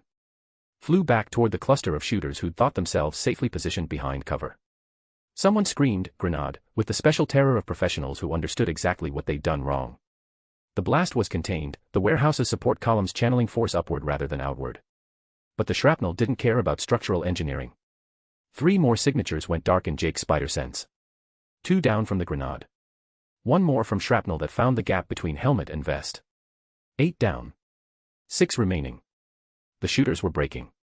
Jake felt it in their positioning, the way they clustered together instead of maintaining proper spacing, the way their firing patterns became reactive instead of coordinated. Fear was replacing discipline. Fall back. Someone with authority. Fall back to second floor. Let Scarecrow. Jake's webbing caught the speaker's leg. Yanked him off his feet. The man's head cracked against a support column with a sound like dropped pottery. 9 down. 5 remaining. The survivors ran. Boots pounding metal stairs, ascending with the desperate speed of people who understood they were outmatched. Jake let them go. His chest heaved. His right shoulder screamed from sustained effort. The stump where his left arm ended throbbed with phantom sensation. But he was standing. Vertical. Alive. Spider. Time bank, 009. Spiderweb. 7 minutes. The ground floor had cost him 7 minutes of his remaining life. The shooters were scattered. Demoralized. No longer coordinated enough to threaten him. Jake's feet found the stairs. Started to ascend. His spider sense spiked. Different signature. Familiar. That same wrong frequency from before that he'd gotten when the Dark Woman had appeared over Clayface's dissolving corpse. Jake spun mid-step, his right hand already firing. She stood at the base of the stairs. Same black form-fitting material. Same masked face obscured by shadow. Standing perfectly still in a room full of corpses with the patience of someone who had all the time in the world. The webbing flew toward her center mass. It passed through. Not around. Not deflected. Through. Like she was projection rather than person. The strand hit the wall behind her, stuck, dissolved. Jake's mind raced. Hologram. Some kind of phasing technology. League of Assassins had access to. His right hand grabbed a spent shell casing from the floor. Hurled it. The casing flew through her torso. Hit the wall. Clattered to the ground. She didn't move. Didn't flinch. Just stood there, watching him with that patient regard that made his chemical-corrupted neurons scream wrongness. Interesting. Her voice came from everywhere and nowhere. Not echoing, just existing independent of her apparent position. So you can see me. Not a question. An observation delivered with the clinical precision of someone confirming a hypothesis. Jake's spider sense was screaming contradictions. Danger and not danger. Threat and not threat. His analytical mind tried to categorize her, enemy, ally, neutral observer, but every label felt wrong. He grabbed the unconscious shooter's rifle. Aimed. Fired a 3-round burst. The bullets passed through her like she was made of smoke. Hit the wall behind her. The impacts were real. Concrete chips. Genuine damage. But she remained untouched. Unaffected. Still watching with that same infinite patience. You're wasting ammunition. Her tone carried something that might have been amusement. Might have been pity. Jake's right hand clenched. His mind cycled through options, more creative attacks, different approaches, ways to force physical interaction with something that physics said didn't exist. Or. Jake turned toward the stairs. His right hand found the railing. Started pulling himself up with speed that made his shoulder scream. He didn't look back. Couldn't afford to. No need to waste time and effort on someone who wasn't attacking him. But he felt her watching. Felt that impossible gaze tracking his ascent with the weight of something that existed outside normal perception. Unnerving didn't cover it. But he kept climbing. Chapter 47, Smid, the Spider Assassin number 47. The Spider Assassin hashtag. The second floor materialized around him like a fever dream given architecture. Smaller footprint than below. Office spaces with walls removed, creating an open floor plan that someone had converted into what looked like a laboratory designed by someone who'd confused research with worship. Tables held chemical apparatus arranged with obsessive precision, beakers connected to burners, distillation equipment feeding into collection vessels, everything positioned like an altar to fear itself. The scent hit him immediately, so concentrated it made his eyes water even through the mask. Fear toxin. Pure. Undiluted. Enough to terrorize a small city. And standing in the center of the laboratory, surrounded by his chemical arsenal like a priest performing mass, Scarecrow waited. Jake's spider sense painted him in colors that tasted like academic curiosity wrapped in malice. Not immediate danger. This was the threat that came from someone who wanted to watch you break before they killed you. But Jake's eyes locked on the burlap mask. The hunger hit him like a fist through his chest. Totem. The mask was crude. Stitched together from material that looked like it had been salvaged from actual grain sacks, the kind farmers threw over equipment they'd given up maintaining. The eye holes were uneven, asymmetric, but the eyes behind them burned with the focused intensity of someone conducting an experiment they'd been anticipating for years. His spider sense cataloged the room's geography with automatic precision. 20 feet across. Metal stairs continuing upward through a hole in the ceiling to the 3rd floor. Windows on the eastern wall reinforced, but not unbreakable. Chemical apparatus concentrated in the center. Exits, the stairs he'd climbed, the stairs continuing up, the windows. No doors. The walls had been removed to create this open space, which meant Scarecrow had wanted visibility. Had wanted to see anyone approaching from any angle. Smart. Spider. Crane's voice was scholarly. Almost gentle.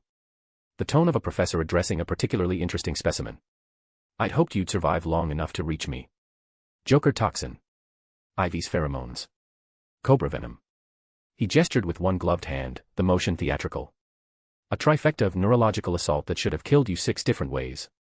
He took a step forward. The movement was measured. Deliberate. Someone who understood that rushed violence was inefficient violence. Bane was right to respect you. The admission came with something that might have been admiration. Your capacity to survive impossible trauma. To adapt. To continue functioning when your brain should be soup. A pause. Fascinating. Jake's right hand clenched. The severed arm pulsed against his torso. Above him, he felt the signatures. 3rd floor. Multiple. Moving. Preparing. Falcone's defenses waiting for anyone who made it past Scarecrow. And somewhere up there, Bane. The patient hunter. The one who wanted flames worth breaking. Which meant Harley was there too. His chest tightened. The second voice stirred, tried to speak, but Jake crushed it down through pure will. Not yet. Not until the fear toxin burned it out completely. I've been preparing for this moment, Scarecrow continued, moving to one of his tables. His hands found apparatus with the familiarity of long practice. Synthesizing something special. For someone like you. He lifted a canister from the table. Small. Pressurized. The kind that could fill a room in seconds. The metal gleamed under fluorescent light, and Jake's enhanced vision caught the warning labels, extreme caution. Concentrated formula.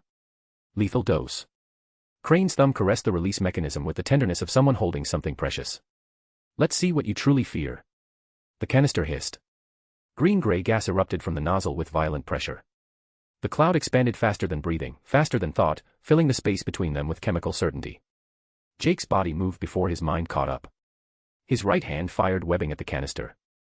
The strand caught, stuck, yanked the device from Crane's grip even as gas continued pouring from it.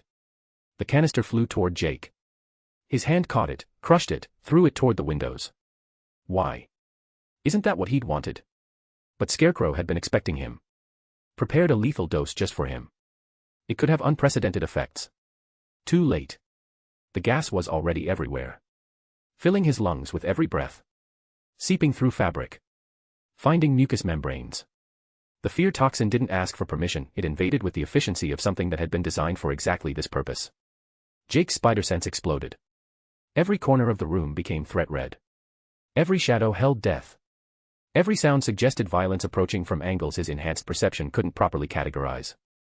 Run, his analytical mind screamed. Get out. Windows. Stairs. Anywhere but here. His body agreed. His right hand fired webbing at the nearest window. The strand caught reinforced glass. He pulled, launching himself toward escape, toward air that didn't taste like terror. Yes. The second voice erupted with manic joy. Run. Escape. Don't let it touch you. Don't let it burn away what makes you perfect. The words hit like ice water. Jake's hand released the webbing mid-swing. His body dropped, hit the floor hard.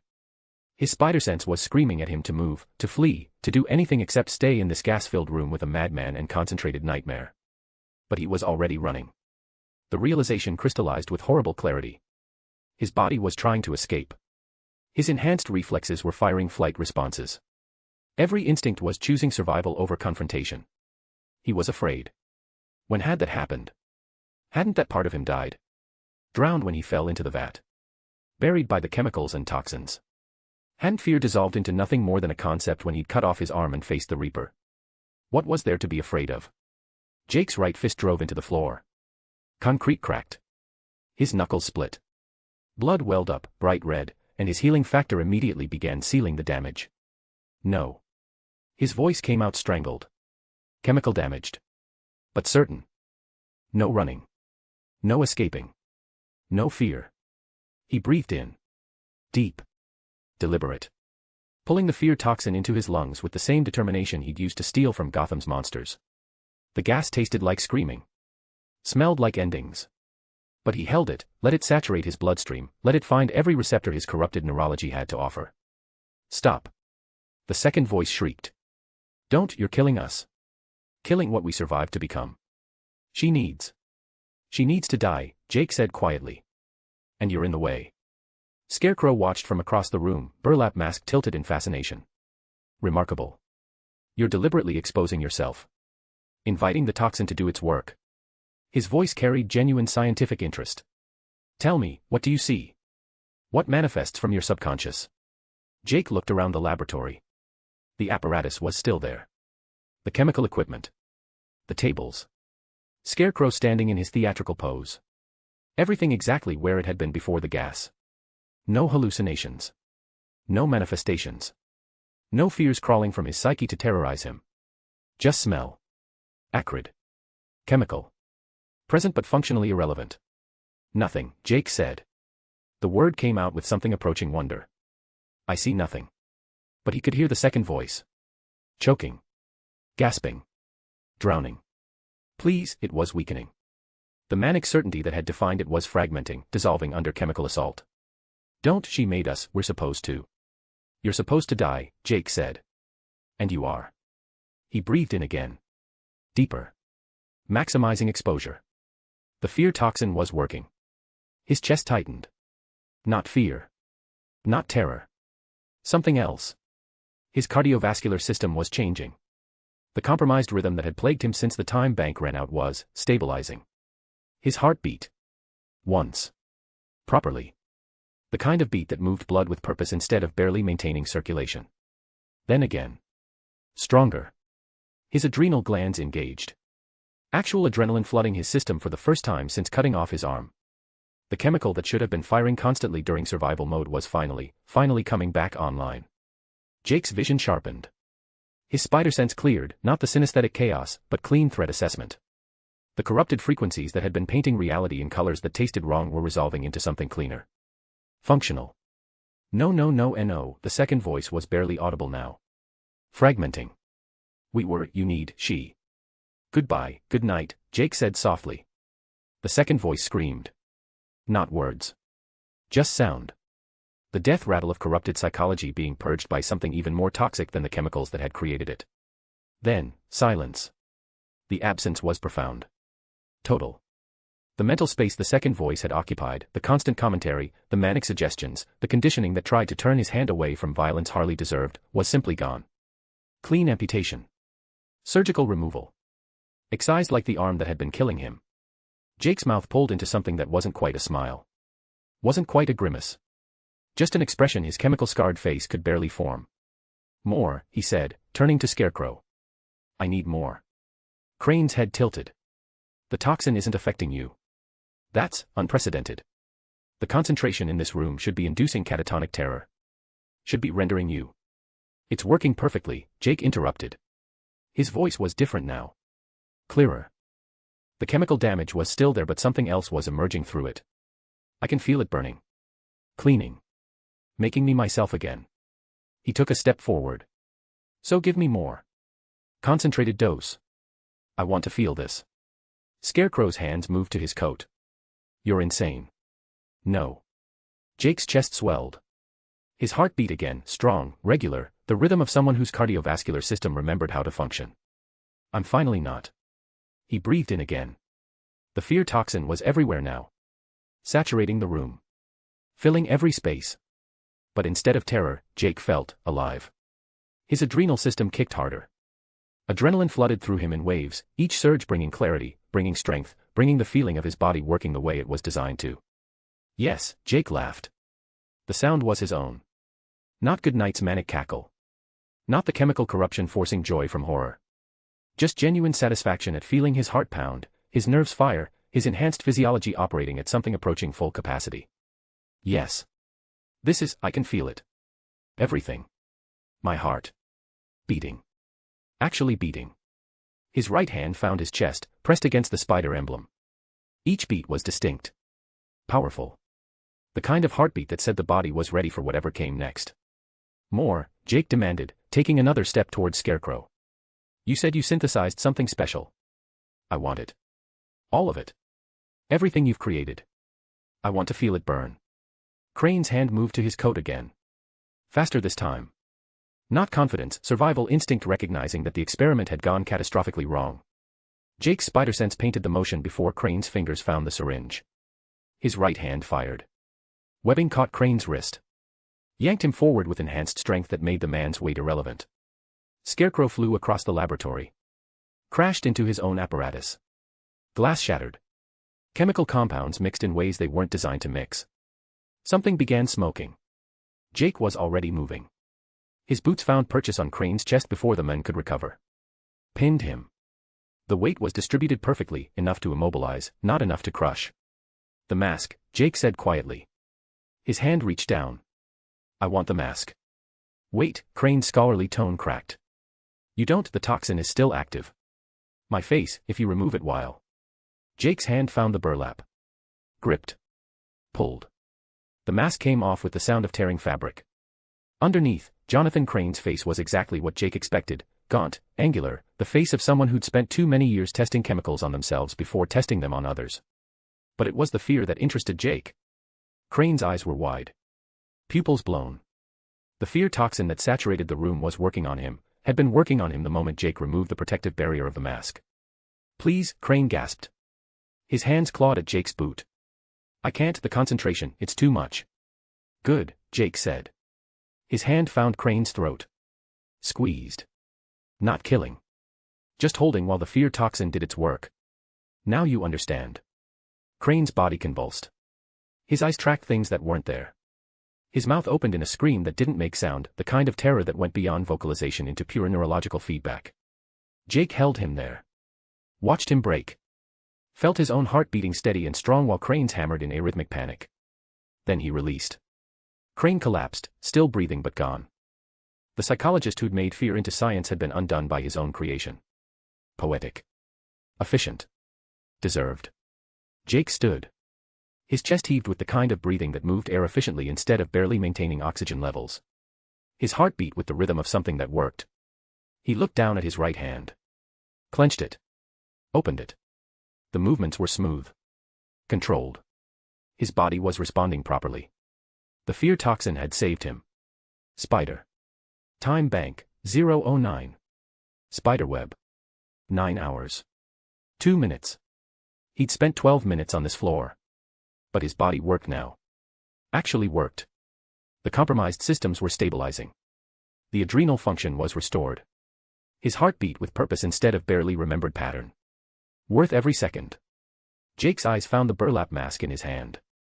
The hunger was immediate. Overwhelming. The totem called to him with magnetic certainty. Finder, register totem. The interface blazed to life. Spider. Totem collected. Category, uncommon. Reward, plus 48 H to your time bank. Redeem totem to receive reward. Y/N. Spiderweb. 48 hours. 2 full days. Added to his remaining time would give him. Jake's finger hovered over the mental command. His hand fell with the weight of the decision. The system had failed him. He was in this mess, abused and one-armed, all because it, or whoever was behind it, weighed his life on consuming totems. Consuming identities. Burdened him with a responsibility he didn't choose, all because it had granted him abilities that he worshipped. But they were never meant for this, whatever it is that he was doing with his Spider-Man powers. The progress tab flickered in his vision, reminding him. Spider. Progress tab. Completion, 5.5%. Totems redeemed. Time bank, 009. Spiderweb. Right. 100% completion, that was the price he needed to pay to achieve his freedom. Why? He didn't fully understand. What he knew was that he was losing himself with every percentage. So. Let Gotham, let the Reaper finish this before it was too late. No. Never. No giving up. He would fight. Keep fighting and never stop until he obtained his freedom. And then. Maybe, just maybe, the end would justify the means. Redeem totem. The interface shimmered, updating. Spider. Progress tab. Completion, 6.5%. Totems redeemed. Time bank, 056. Spiderweb. The bonus rewards came up next. But Jake was already moving. To the 3rd floor. Chapter 48, Smid, the Spider Assassin number 48. Hashtag the Spider Assassin number 48. The 3rd floor stairs yawned before Jake like a throat waiting to swallow him. His heart beat steady. Strong. Each pulse announced itself with the clarity of something that had forgotten how to function and was now relearning with violent enthusiasm. The fear toxin had burned through his system like fire through dead wood, consuming the corruption and leaving something cleaner behind. Spider sense painted the space above in colors that were finally clear. No synesthetic chaos. No tasting colors or smelling sounds. Just clean threat assessment. 4 signatures. Larger than human baseline. Denser. Moving with coordinated purpose that suggested training, discipline, professional violence. Not random thugs. Not desperate criminals. Something else entirely. His boot found the first step. The threat was just another obstacle in his path. He had work to finish. Spiderweb, spiderweb. 2 weeks ago. Robin had been having a perfectly routine patrol when Deathstroke showed up and ruined it. Tim watched from his perch above Dixon Docks, thermal imaging painting the warehouse district in shades of heat signature and patient observation. 3 nights running. Batman's orders. Watch. Wait. Document. Suspicious activity. Container movements that didn't match manifests. Shipments arriving at odd hours with security that seemed excessive for legitimate cargo. Batman suspected smuggling. Wanted evidence before moving in. Wanted to understand the full scope. So Tim watched longshoremen move containers with practiced efficiency and tried not to fall asleep. Then Deathstroke appeared. Not sneaking. Not hiding. Just walking through the docks with the confidence of someone who'd killed more people than Tim had saved and expected no resistance. Tim's hand found his calm thumb hovering over the call button. Deathstroke in Gotham meant blood. Someone had paid. Someone was about to die.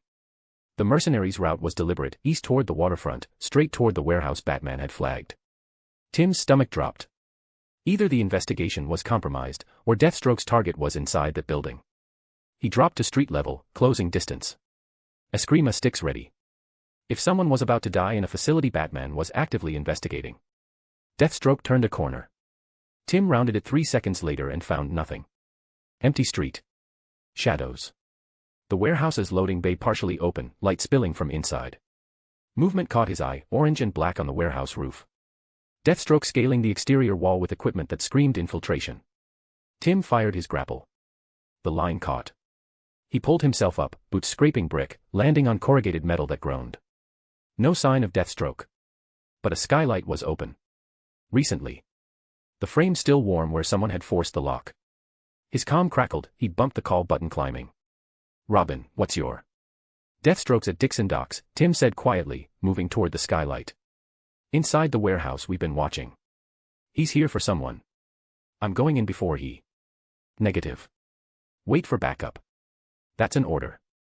If he executes his target, we lose whatever intelligence Batman's been gathering. Tim positioned himself at the skylight's edge. I can stop him. Just need to. He dropped through before Oracle could countermand. His grapple arrested the fall 6 feet from concrete. He swung once, released, landed in a crouch between shipping containers. The warehouse interior was exactly what he'd expected, containers stacked with precision, forklifts parked in neat rows, everything legitimate on the surface. But the security was wrong. Cameras positioned with military precision. Reinforced doors where simple roll-ups should be. No sign of Deathstroke. Tim moved deeper. His enhanced hearing tracked for combat sounds, for screaming, for any indication the mercenary had reached his target. Nothing. Just machinery hum and distant worker voices. Then he noticed the crates. Standard shipping containers being unloaded with care that seemed excessive. Most went to a staging area, pallets marked for legitimate distribution. But 3 crates didn't follow that pattern. 3 crates loaded onto a platform near the eastern wall. A platform that descended. Sublevel. Tim's instinct, the one Bruce had trained through 10,000 hours of pattern recognition, screamed that this was where Deathstroke would go. Where the target waited. Where whatever was worth killing for was hidden. The platform descended. Workers stepped off. Headed back to the main floor. Tim moved. Fast. Crossed open space and dropped onto the platform as it reached bottom. The sublevel opened before him. Not smuggling. Not drugs or weapons. Laboratory. Clean. Professional. Equipment that belonged in cutting-edge research facilities. Surgical stations. Monitoring devices. And the tanks. Large. Cylindrical. Filled with liquid glowing faint green. Inside the tanks, figures. Human-shaped but wrong. Enhanced. One had arms that looked more metal than flesh. Another showed bone protrusions that shouldn't exist. A third was massive, 9 feet tall, muscles that belonged on something engineered. The cages held people. Enhanced people. Eyes that tracked movement with awareness that said they understood their imprisonment. Metahuman research. Under Falcone's warehouse. Tim's hand found his comm, Batman. I need you at Dixon Docks. Now. Robin, what's your metahuman research facility? Active operations. Multiple subjects. His voice was controlled urgency. This is bigger than smuggling. I don't know why, but Falcone's creating enhanced humans. I'm on my way. Do not engage. Observe and extract. Tim moved to a terminal, careless, left active with files open. Names. Subjects. Experiment logs. Financial records showing funding streams that led back to Falcone but went deeper. Someone with serious resources was backing this. Using Gotham as a testing ground for intruder in sublevel 1. The voice over the intercom was flat. Professional. Security to sublevel 1. Lethal force authorized. Tim's hand found a smoke pellet. The door exploded inward. Through smoke came something from one of those tanks. 9 feet tall. Arms ending in fists the size of Tim's torso. Human face but restructured, bones twisted into something suggesting enhancement without artistry. It charged. Tim fired his grapple. The line caught ceiling infrastructure.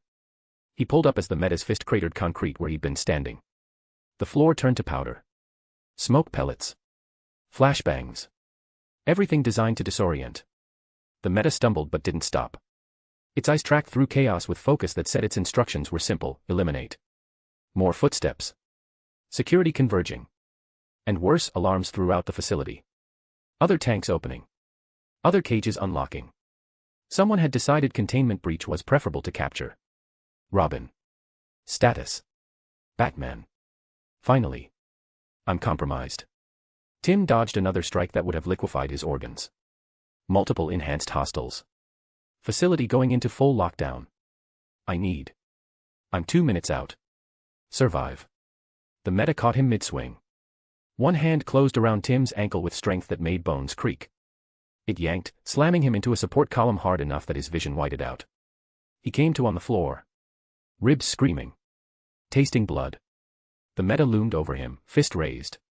Then Batman arrived. Smoke grenades created instant cover.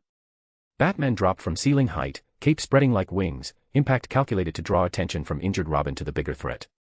Move. Not suggestion. Command. Tim moved. Or tried to. Ribs were broken. Multiple fractures. Breathing hurt. Moving hurt. Everything hurt. Batman engaged the meta with precision strikes to joints, nerve clusters, anything that might disable something that size. But the meta was engineered for this. Each hit barely registered. More metas emerged. 4 total. Each different. Each dangerous. One had metal arms that tore through walls. Another moved with speed that shouldn't exist at that size. A third projected energy bolts that cratered concrete. The fourth screamed, sonic attack that shattered windows, made Tim's ears bleed, sent everyone staggering. Robin. Batman's hand found Tim's shoulder. We're leaving. But the facility. Now. Batman's tone allowed no argument. He fired his grapple, pulling them both toward the ceiling as the metas converged. They escaped through exploding glass and chaos, Batman's cape shielding them as the sublevel descended into complete breakdown. In the Batmobile, speeding away, Tim pressed a hand to his ribs and fought unconsciousness. I got data, he managed. Financial records. Subject files. Names. This isn't just Falcone's operation. I know, Batman said quietly. Something in his voice suggested this wasn't news. Just confirmation. Rest. We'll analyze it at the cave. Tim wanted answers about what Batman knew and when. But unconsciousness was winning. His last coherent thought was about Deathstroke. The mercenary had led him there. Deliberately. Entered the warehouse knowing Tim was watching. Disappeared the moment Tim went deeper. Why? Spiderweb spiderweb. A rooftop away, Deathstroke watched the Batmobile disappear into Gotham's maze. Behind his mask, satisfaction. The tremors from the warehouse told him everything. The lab would be discovered. Investigated. Shut down before someone smart made the connection about who was really behind it. Falcone was just the face. Someone more powerful, more connected, was running the show. But the first real step to crippling Gotham was complete. The research would be disrupted. The enhanced soldiers scattered or terminated. The infrastructure compromised. All that remained was finding the Roman ring. And once that symbol of power was eliminated, Gotham would be ready for the forge. Spiderweb spiderweb. Present day. Arkham Asylum stood like a malignant tumor on Gotham's northern shore, Gothic architecture catching smoke-filtered light in ways that suggested the building itself was diseased. Batman crouched on the east wall's battlements, cape spread to catch harbor wind, watching smoke columns rise from the city below. Gotham was burning. Had been burning for days. The families were tearing each other apart. Reports varied, but the result was identical: Gotham's criminal infrastructure had collapsed into open warfare. And Batman stood watch over Arkham because if this building fell, if what was contained here got loose during the chaos, some possibilities were too catastrophic to entertain. His cowl's HUD tracked the facility's systems. Guard rotations maintaining schedule. Perimeter sensors clear. Internal systems reporting normal operations. Normal was relative when discussing a building housing Gotham's accumulated nightmares, but the data suggested contained stability. For now. Batman. Oracle's voice crackled through the comm, sharp with focused exhaustion. Something's pinging our sensors in the restricted district. Batman's jaw tightened. The restricted district. Where Falcone had consolidated his remaining forces. Red Hood's got the Narrows. Nightwing's covering the Diamond District. Batgirl's handling evacuation protocols near Robinson Park. Oracle paused. And Robin is recovering. Batman's voice was flat. Final. Robin was still sidelined, fractured ribs, internal bruising. The kind of injuries that required rest even for teenagers who thought they were invincible. 2 weeks since Dixon Docks. 2 weeks since Batman had returned to find the warehouse professionally cleaned. Every piece of equipment removed. Every surface scrubbed. The sublevel was bare concrete and mounting points where tanks had been bolted down. The data Robin had retrieved was partial. Corrupted. But enough. Names. Subjects. Most flagged as terminated or unsuitable. The success rate was catastrophic, maybe 10% survived enhancement. Batman's gloved hand clenched. 37 terminated. 16 transferred to secondary facility, location unspecified. His jaw tightened. 4 flagged as deployment ready. What kind of signatures? Batman asked. Single heat pattern. Enhanced metabolism. Movement speed exceeding baseline human capacity. Oracle's fingers flew across her keyboard. Batman heard the familiar rapid-fire clicking. Cross-referencing with the Dixon Docks data, signature does not match the metahuman profiles from Robin's encounter. A pause. The Spider. Batman's voice came out harder than intended. The one who'd started all this. Who'd stolen Falcone's ring and triggered the cascade that had Gotham burning. Who'd messed with forces he didn't understand, consumed objects of power like they were currency instead of the symbols holding Gotham's underworld in check. And now walking straight into Falcone's fortress. Into a trap he couldn't possibly comprehend. Reckless. As always. Batman's jaw tightened behind the cowl. Location. Old Falcone Warehouse. Trask and 11th. Restricted District. Oracle hesitated. The building's fortified. Professional security. If he's going in. He's going in. Batman's tactical mind assembled the scenario with cold efficiency. The Spider didn't do reconnaissance. Didn't plan. Just pointed himself at obstacles and relied on enhanced reflexes to survive what should kill him. It had worked so far. Barely. Let Falcone's defenses handle it. Let the crime lord's enhanced soldiers, the deployment-ready subjects from Dixon Docks, eliminate the threat Batman had failed to contain. Let Gotham's underworld tear itself apart while he maintained containment on Arkham's worst nightmares. The calculus was simple. Batman's hand moved to his grapnel gun. Then stopped. Last time he dismissed the Spider as someone else's problem, the meta had survived a combination of toxins and triggered the gang war currently burning the city to ash. What happened when someone that unpredictable walked into Falcone's trap? When enhanced soldiers met enhanced Spider in a fortified warehouse. Best case, the Spider died. Problem solved. Worst case, the Spider survived and escalated. Again. Turned Falcone's stronghold into another disaster zone. Killed more people. Created more chaos in a city already drowning in it. The meta was a wild card. Wild cards didn't de-escalate. They exploded. Batman's finger tightened on the grapnel trigger. The timing wasn't the worst. Gotham needed to see that order still existed. That someone was still enforcing consequences. That the chaos had limits. The families were tearing each other apart because they thought the rules had dissolved. Because Falcone's ring was gone and the power structure had fractured and everyone believed the city was up for grabs. They needed a reminder. And what better reminder than Gotham's current biggest threat contained in Arkham? Proof that the system still functioned. That enhanced or not, reckless or not, dangerous or not, you still answered for what you'd done. The spider had killed guards. Had pulled a helicopter from the sky. Had become exactly the kind of threat Batman existed to eliminate. Letting Falcone handle it was abdicating responsibility. And Bruce Wayne didn't abdicate. Batman fired his grapnel. The line caught a gargoyle on Arkham's western tower. He swung out over the harbor, cape spreading like wings, Gotham's burning skyline ahead. His comms crackled. Batman, what's your... On my way to the restricted district. His voice carried finality. I'm bringing the spider in. Batman's cape snapped in the wind. His cowl's tactical display painted the optimal route through smoke and chaos. Below him, Gotham burned. Families at war. Civilians evacuating. Infrastructure failing. All of it traced back to one reckless meta who'd stolen the wrong object and triggered collapse. Spiderweb, spider, spider, spider, spider, spider, spider, spiderweb. The third floor revealed itself. Larger footprint than the level below. Still open floor plan. Industrial lighting hung from exposed beams, casting harsh shadows. Windows on the eastern wall showed Gotham burning beyond reinforced glass.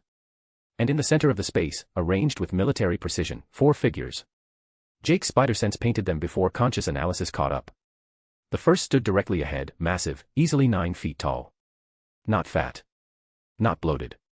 Just dense. Muscle built on muscle, the kind of mass that suggested engineering rather than exercise. His arms were thick, hands the size of dinner plates. The face was human but restructured, jaw too wide, brow too heavy, eyes set deep in skull that had been reinforced to handle whatever his strength could generate. To his left, something that moved wrong. Smaller than the giant, only 7 feet, but the proportion suggested speed. Long limbs, digitigrade legs that ended in reinforced feet designed for explosive acceleration. The torso was lean, stripped of unnecessary mass. A musculature of fast-twitch fibers visible beneath skin that looked thinner than it should be, like someone had removed the safety margins to maximize performance. The third stood to the right, and Jake's spider sense screamed warnings about the hands. Normal human proportions, normal build, completely unremarkable except for the arms. The forearms were swollen, veins standing out like cables, and between the fingers, micro-apertures. Biological focusing lenses that glowed faint blue. And the fourth hung back, positioned near the windows. The smallest of the group at maybe 6 feet. The throat was massively overdeveloped, the neck thick as a thigh, and when it breathed Jake heard harmonics, multiple frequencies simultaneously, vocal cords rebuilt into something that could weaponize sound itself. For metas against a one-armed spider. Jake fired. The speedster moved first. Thanks for reading. Chapter 49, Smid, the Spider Assassin number 49. The Spider Assassin hashtag. The speedster blurred. Jake's enhanced perception tracked the motion through space, every footfall, every shift in weight, the way muscle fired in sequence to generate velocity. The meta closed the distance in the time it took Jake's heart to beat once. His fist drove toward Jake's sternum with momentum that would pulverize organs. Jake's right hand fired webbing at the ceiling. The strand caught. He pulled himself up and away, feet lifting off concrete as the speedster's fist carved through empty air where Jake had been standing. The giant's massive frame covered ground with the patient certainty of something that understood speed was irrelevant when you could absorb anything thrown at you. Each footfall sent vibrations through the floor that Jake felt through his boots. Jake released the ceiling web. Dropped. His feet hit the giant's shoulders as momentum carried him down. The impact should have staggered something that size. The giant didn't move. Just reached up with hands the size of dinner plates, fingers closing around Jake's ankle before he could launch away. The grip was concrete. Unyielding. Enhanced strength meeting enhanced strength with the kind of force that made bones creak. Jake fired point blank at the giant's face. White webbing erupted from his wrist, caught the meta's eyes, sealed them. The giant's grip loosened fractionally as his enhanced senses struggled to compensate for sudden blindness. Jake twisted free. Fired another web at the far wall. Yanked himself away as the energy projector's hands came up, fingers spreading. Blue light erupted from the apertures between his digits. Neither heat nor flame. Kinetic force compressed into a beam that carved through the space Jake had occupied. The projection hit the wall behind him, punching a hole 3 feet wide through reinforced concrete. Jake swung wide, using the wall's curvature to build momentum. The screamer was positioning near the windows, throat swelling as vocal cords prepared to weaponize sound. The speedster had recovered, was circling, looking for the opening that would let him connect cleanly. The giant was tearing webbing from his face with methodical efficiency. The energy projector's hands were tracking Jake's arc, calculating the lead time needed to intersect. 4 simultaneous threats. Each one capable of killing him if they connected cleanly. Each one engineered to counter what made him dangerous. Jake's analytical mind processed the tactical reality with chemical-purged clarity. The speedster was the immediate problem. Velocity plus enhanced reflexes meant he could close distance faster than Jake could web. The energy projector controlled space, made staying airborne suicide. The giant was the anchor, the one who'd pin him if he got close. And the screamer was the wild card, waiting for the moment when everyone was committed to unleash sonic assault that would shatter his enhanced hearing. He needed to separate them. Needed to turn their coordination into chaos. Jake released his web mid-swing. Dropped. His feet hit concrete and he immediately launched sideways, firing webbing behind him at the floor. The strand stuck, spread, created an adhesive patch 8 feet wide. The speedster hit it at full velocity. His enhanced reflexes caught the trap too late. His foot planted in webbing that was engineered to hold a moving truck. Momentum carried him forward but his leg stayed put. The sound was wet. Final. His knee hyperextended, ligaments tearing, bone dislocating with the kind of damage that would take months to heal even with enhancement. The speedster's scream was professional, clipped, controlled, but genuine. He went down trying to catch himself with his hands, and those hit webbing too.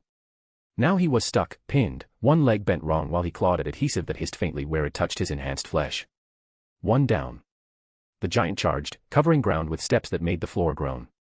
His webbed eyes had cleared enough to track movement, and he decided that Jake was something that needed to be crushed through overwhelming force. Jake fired at his legs. The webbing caught his right ankle, stuck. Jake pulled, trying to trip something that massive. The giant's leg arrested mid-step. His momentum carried his upper body forward. He caught himself with both hands, turned the stumble into a three-point stance that transitioned into a lunge. Fast. His fist drove toward Jake like a wrecking ball. Jake couldn't dodge completely. The severed arm's weight pulled him right when he needed to go left. The fist clipped his side instead of connecting cleanly. The impact was catastrophic anyway. Jake flew, accelerating through space with his ribs screaming and his right arm refusing to catch himself properly. He hit the far wall hard enough that concrete cracked. His vision whited out. His spider sense shrieked. Blue light. Energy projection. Aimed at where he'd impacted. Jake threw himself sideways. The beam carved through concrete where his head had been, superheated air making his mask splinter. He hit the floor rolling. Came up with his right hand already moving, firing webbing at the energy projector's hands. The strands caught both aperture-riddled palms, sealed them, webbing thick enough that the next projection couldn't punch through cleanly. The energy projector screamed frustration. Started clawing at the webbing with teeth that had been reinforced to bite through steel. 2 down. Disabled but not finished. The screamer's throat swelled. Jake's spider sense painted the attack in sonic frequencies. He fired webbing at the nearest support column, yanked himself behind it as the screamer unleashed. The sound was violence made audible. Not loud in any traditional sense. Just harmonics that resonated at frequencies designed to shatter bone, rupture organs, make reality itself vibrate wrong. The support column absorbed most of it, but what got through made Jake's ears bleed. Made his enhanced hearing translate the assault into mixing hues of deep colors. He fired blind around the column. The webbing flew toward where his spider sense said the screamer was standing. The strands caught something, stuck. The sound cut off abruptly as webbing sealed the screamer's mouth, then his throat, layers building until the weaponized vocal cords couldn't vibrate. The screamer clawed at his throat, fingers tearing at adhesive that was already eating through enhanced flesh. The hissing was faint but present, the last traces of Jake's corrupted webbing doing damage even as his system purged the toxins. 3 down. The giant was moving again. He'd torn through the webbing on his ankle with brute force, simply ripped the strand apart through sheer mass and leverage. Now he advanced with both hands spread, ready to grab and crush anything within reach. Jake's ribs screamed. His right shoulder was compromised from the wall impact. His healing factor was working but not fast enough, not when he was still taking damage faster than it could seal. He needed to end this. His right hand found the severed arm's harness. Released it. 40 pounds of crystallized limb dropped into his grip. The giant lunged. Jake swung. The blackened arm moved through space with momentum that came from desperation and enhanced strength channeled through dead weight that had been transformed into something harder than bone. The impact caught the giant's temple, the crystallized flesh striking reinforced skull with force that made both surfaces crack. The giant's eyes rolled back. His massive frame swayed. Stayed vertical through sheer structural integrity. Jake swung again. Same spot. The blackened arm's knuckles connected with the spreading fracture in the giant's skull. This time he went down. All 9 feet and 600 pounds of enhanced biology collapsing like a building that had lost its foundation. The floor cracked where he landed. His breathing was shallow but present. 4 down. Jake stood in the center of the 3rd floor, chest heaving, holding his own severed arm like a club. The speedster was still pinned to the webbing, leg bent wrong, screaming through gritted teeth. The energy projector had torn most of the webbing from his hands, but the apertures were bleeding, damaged from the toxic residue. The screamer was unconscious, throat swelling from where he'd tried to scream through sealed vocal cords. The giant breathed but didn't move, skull fractured, brain hopefully not bleeding, but Jake couldn't be sure. Disabled. All of them. Not dead. Not terminated. Just removed from the fight with the kind of efficiency that came from being pushed to his limit and finding solutions through violence. Jake started toward the stairs leading to the 4th floor. Where Bane. Movement. His spider sense screamed too late. The speedster had torn his hands free. His leg was still caught, but his arms were free and he'd grabbed something from the floor. A piece of rebar from the giant's impact crater. 3 feet of rusted steel. He threw it. The rebar flew like a spear, rotating, aimed at Jake's back. Jake's body moved on instinct, twisting, but his ribs screamed and his rotation was too slow. The rebar caught his right shoulder, punched through fabric and flesh, exited out the back in a spray of blood that was finally red instead of green. The impact spun him. His feet tangled. He went down hard, the severed arm clattering away. The speedster laughed. Hi. Manic. The sound of someone in agony who'd just landed a hit anyway. Got you. Finally got you, you one-armed freak. Jake's right hand found the rebar protruding from his shoulder. Gripped. Pulled. The extraction hurt worse than the entry. His healing factor was already trying to seal the wound, but the damage was severe, muscle torn, possibly bone chipped. He stood. Turned. The speedster was still pinned. Still trapped. But his hands were free and he was already reaching for more debris. Another piece of rebar. A chunk of concrete. Anything he could throw. How many more? The speedster's voice cracked. How many more pieces of you do I need to hit before you stop? Before you just die like you're supposed to? Jake started forward. Each step deliberate. Measured. I've got time. The speedster hefted the concrete chunk. You're bleeding. I'm stuck. But I've got hands and you've got holes. Let's see who runs out first. Jake's spider sense painted the throw before it happened. He ducked. The concrete sailed overhead. Another chunk. This one aimed lower. Jake sidestepped. The debris hit the wall behind him. The speedster's hands were bleeding now from tearing at the webbing, from grabbing sharp objects, from desperation made physical. But he kept throwing. Kept laughing. Kept wasting time. Come on. Come on. What's wrong? Too slow. Too broken. Too. Jake's hand closed around his throat. He'd crossed the distance while the speedster was reaching for more ammunition. Now he lifted the meta one-handed, the grip-crushing windpipe with enhanced strength that had no patience left. The speedster's hands clawed at Jake's wrist. Enhanced strength met enhanced strength. The meta's fingers were strong enough to bend steel, but Jake's grip was concrete, fueled by the kind of rage that came from having time stolen by someone too stubborn to stay down. You don't know when to stop, Jake said quietly. His voice was empty. You just keep throwing. Keep wasting my time. Keep. The speedster's face was going purple. His legs kicked uselessly, still tangled in webbing. His enhanced metabolism demanded oxygen that wasn't coming. Jake's grip tightened. The speedster's eyes bulged. His mouth opened but no sound emerged. His hands on Jake's wrist were weakening, fingers losing strength as consciousness began fragmenting. Brain damage setting in. Death approaching in seconds. Jake's hand didn't falter or loosen. Not even when he felt the familiar presence behind him, sudden and absolute. Snap. The sound came from everywhere and nowhere. Like reality itself had been interrupted, then resumed with something missing from the middle. Jake's grip was still tight. The speedster's throat was still crushed. But something had changed. The meta's eyes were still open. Still aware. Still terrified. But he wasn't dying. Jake squeezed harder. His enhanced strength channeled through fingers that could bend steel. The speedster's throat compressed further, cartilage grinding, vertebrae threatening to separate. Still breathing.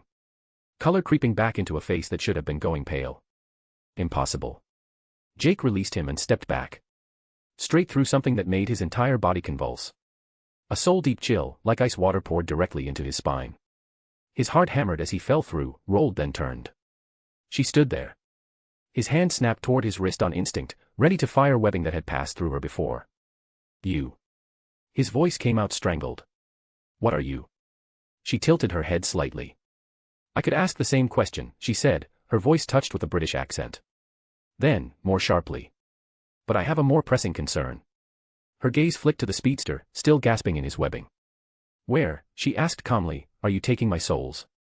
Mimic Lord. 25 plus advanced chapters. Updates, notifications, and discussions. Chapter 50, Smid, the Spider Assassin hashtag. The Spider Assassin hashtag. The question hung in the air like smoke that refused to dissipate. Where are you taking my souls? Jake's mind traced the words backward, trying to find the logic that would make them sensible. Souls. She'd said souls. Like they were objects. Currency. Things that could be taken or misplaced or stolen. His eyes tracked to her face, now visible with the hood down. Black skin catching the harsh industrial light. Hair that defied physics in ways his brain tried and failed to categorize. She looked human in the way a photograph looked human, every detail present, nothing technically wrong, but something fundamental missing beneath the surface. When he looked at her, all he could think was, the Reaper. Just without the scythe. Without the theatrical costume. But the same presence. The same wrongness that existed adjacent to reality rather than within it. I don't know what you're talking about. His voice came out steadier than he felt. But you're standing in my way. Her expression didn't change. Good. Then you understand how frustrating that can be. Her form twisted, adjusting position, and Jake's spider sense painted nothing. When someone stands in your way. When they waste your time with obstacles you didn't create. Jake's right hand kept twitching. The motion was automatic, defensive, but he didn't fire. 27. Her voice carried the weight of someone reciting facts that couldn't be disputed. And counting. That's how many you've killed so far. The number hit him like cold water down his spine. 27. Jake's mind tried to assemble them. Gotham National, how many guards? 5. 6. He'd lost count in the chaos. The helicopter crew. 3 confirmed. The tournament fighters. King Snake. Lady Vic. His stomach twisted. The officers outside. How many? 4. 5. Clayface. That one was clear. Neck snapped. The guards downstairs. 9. 10. The grenade had killed some. His webs had taken others. The exact number was blurring because he'd stopped counting. Stopped caring. Each death just another obstacle removed. 27 people. His right hand trembled. Not from injury. From the recognition settling in his chest like ice. 27 lives ended because he decided their time was worth less than his. He could blame the Joker toxin for some. Could point to the pheromones for others. Could rationalize each kill as necessary, as survival, as the cost of reaching Harley before his timer expired. And now. The chemicals weren't forcing his hand anymore. Would he stop? Yet out of all those, death continued, watching him with the patience of something that had all the time in existence. 7 souls are missing. 7 deaths I can't account for since Clayface. Her jaw tightened fractionally. Even demons have more manners when they attempt to steal from me. Jake's chest felt tight. His enhanced hearing picked up his own heartbeat, strong, regular, the rhythm of something that worked. His eyes found the speedster, still pinned in webbing, throat bruised from where Jake's hand had compressed his windpipe. The Meta's chest rose and fell with breathing that should have stopped. But it hadn't. That snap. That sound like reality itself had been interrupted. That snap, Jake said, his analytical mind assembling pieces he didn't want to see. You. Interfered. Death cut in, her expression serious. Forced to go against my nature. The implication crystallized in Jake's mind with horrible clarity. No. Not now. He still had to kill. Needed to kill. Just one more. His stomach lurched. He was rationalizing killing. But that one more mattered the most. Harley Quinn had to die. And nothing would take that away from him. Not even death. He would kill her. Jake's hand moved before conscious thought engaged. He webbed and launched towards the speedster. Interfering with death went against death's nature. That meant there was a limit. Something he could exploit. His fist drove into the speedster's face. The nose collapsed inward with a wet crunch that Jake felt through his knuckles. Blood sprayed, warm and red, spattering across Jake's mask. The speedster screamed. His enhanced body tried to pull away but the webbing held him pinned. His hands came up defensively, blocking, trying to protect his face from the follow-up strike. Wait. Death's voice cut through with unexpected sharpness. Stop. I need to understand what you're. Jake's paused. He looked at Death. Really looked. Studied her expression with analytical clarity. She wasn't trying to save the speedster's life. She was trying to understand where his soul would go. I don't think you can stop me from killing him, Jake said slowly. Not really. Not if his body is too destroyed to contain him. Jake's fist fell on the reinforced skull. He smashed it repeatedly, twice, thrice, until it compressed. Bone fragmented. Brain matter exposed, tissue splashing. The speedster's hands went slack. His enhanced body convulsed once, twice, then stopped. Dead. Actually dead. No breathing. No heartbeat. No impossible survival. Jake looked at death. She stood motionless, watching with that same infinite patience. If she'd interfered this time, he couldn't detect it. What was certain was that if she did, the speedster would suffer immeasurable pain. She had to let his soul go. Her expression didn't change. I do not condemn killing. Her voice held no judgment. Just statement of fact. But what you are doing to their souls is unacceptable. The interface pulsed in Jake's peripheral vision. The bonus rewards still waiting. 3 options glowing with patient digital insistence. Jake's mind traced connections he didn't want to acknowledge. The souls had started disappearing after Clayface. After he'd faced the Reaper. After the time bank had run out and he was supposed to die. The system consumed totems. Turned objects of identity into currency. Into time. That was the fundamental exchange, identity for survival. Could it be consuming more than objects? The thought tried to surface fully. Tried to assemble itself into certainty. But Jake crushed it down with the same determination he'd used to crush the speedster's skull. Not his problem. The system's mechanics weren't his concern. His only goal was reaching 100%. After he'd dealt with Harley. Here's what I know, Jake said, meeting death's gaze with the kind of directness that came from having nothing left to lose. I kill them. What happens after isn't my problem. Trying to fool me is unwise, Spider, she said, her voice lowering from the building frustration. So is wasting each other's time, Jake said, turning toward the stairs leading up. And I don't have the time to play detective with death. He yanked his severed. Held it in his hand like a club. He'd use it on Harley. Would crush her skull with it.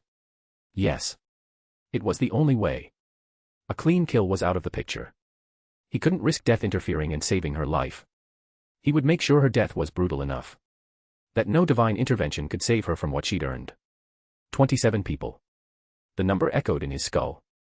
28 now. 29 when he killed Harley. More if anyone stood in his way. It was all necessary. He turned towards the stairs. Started walking away.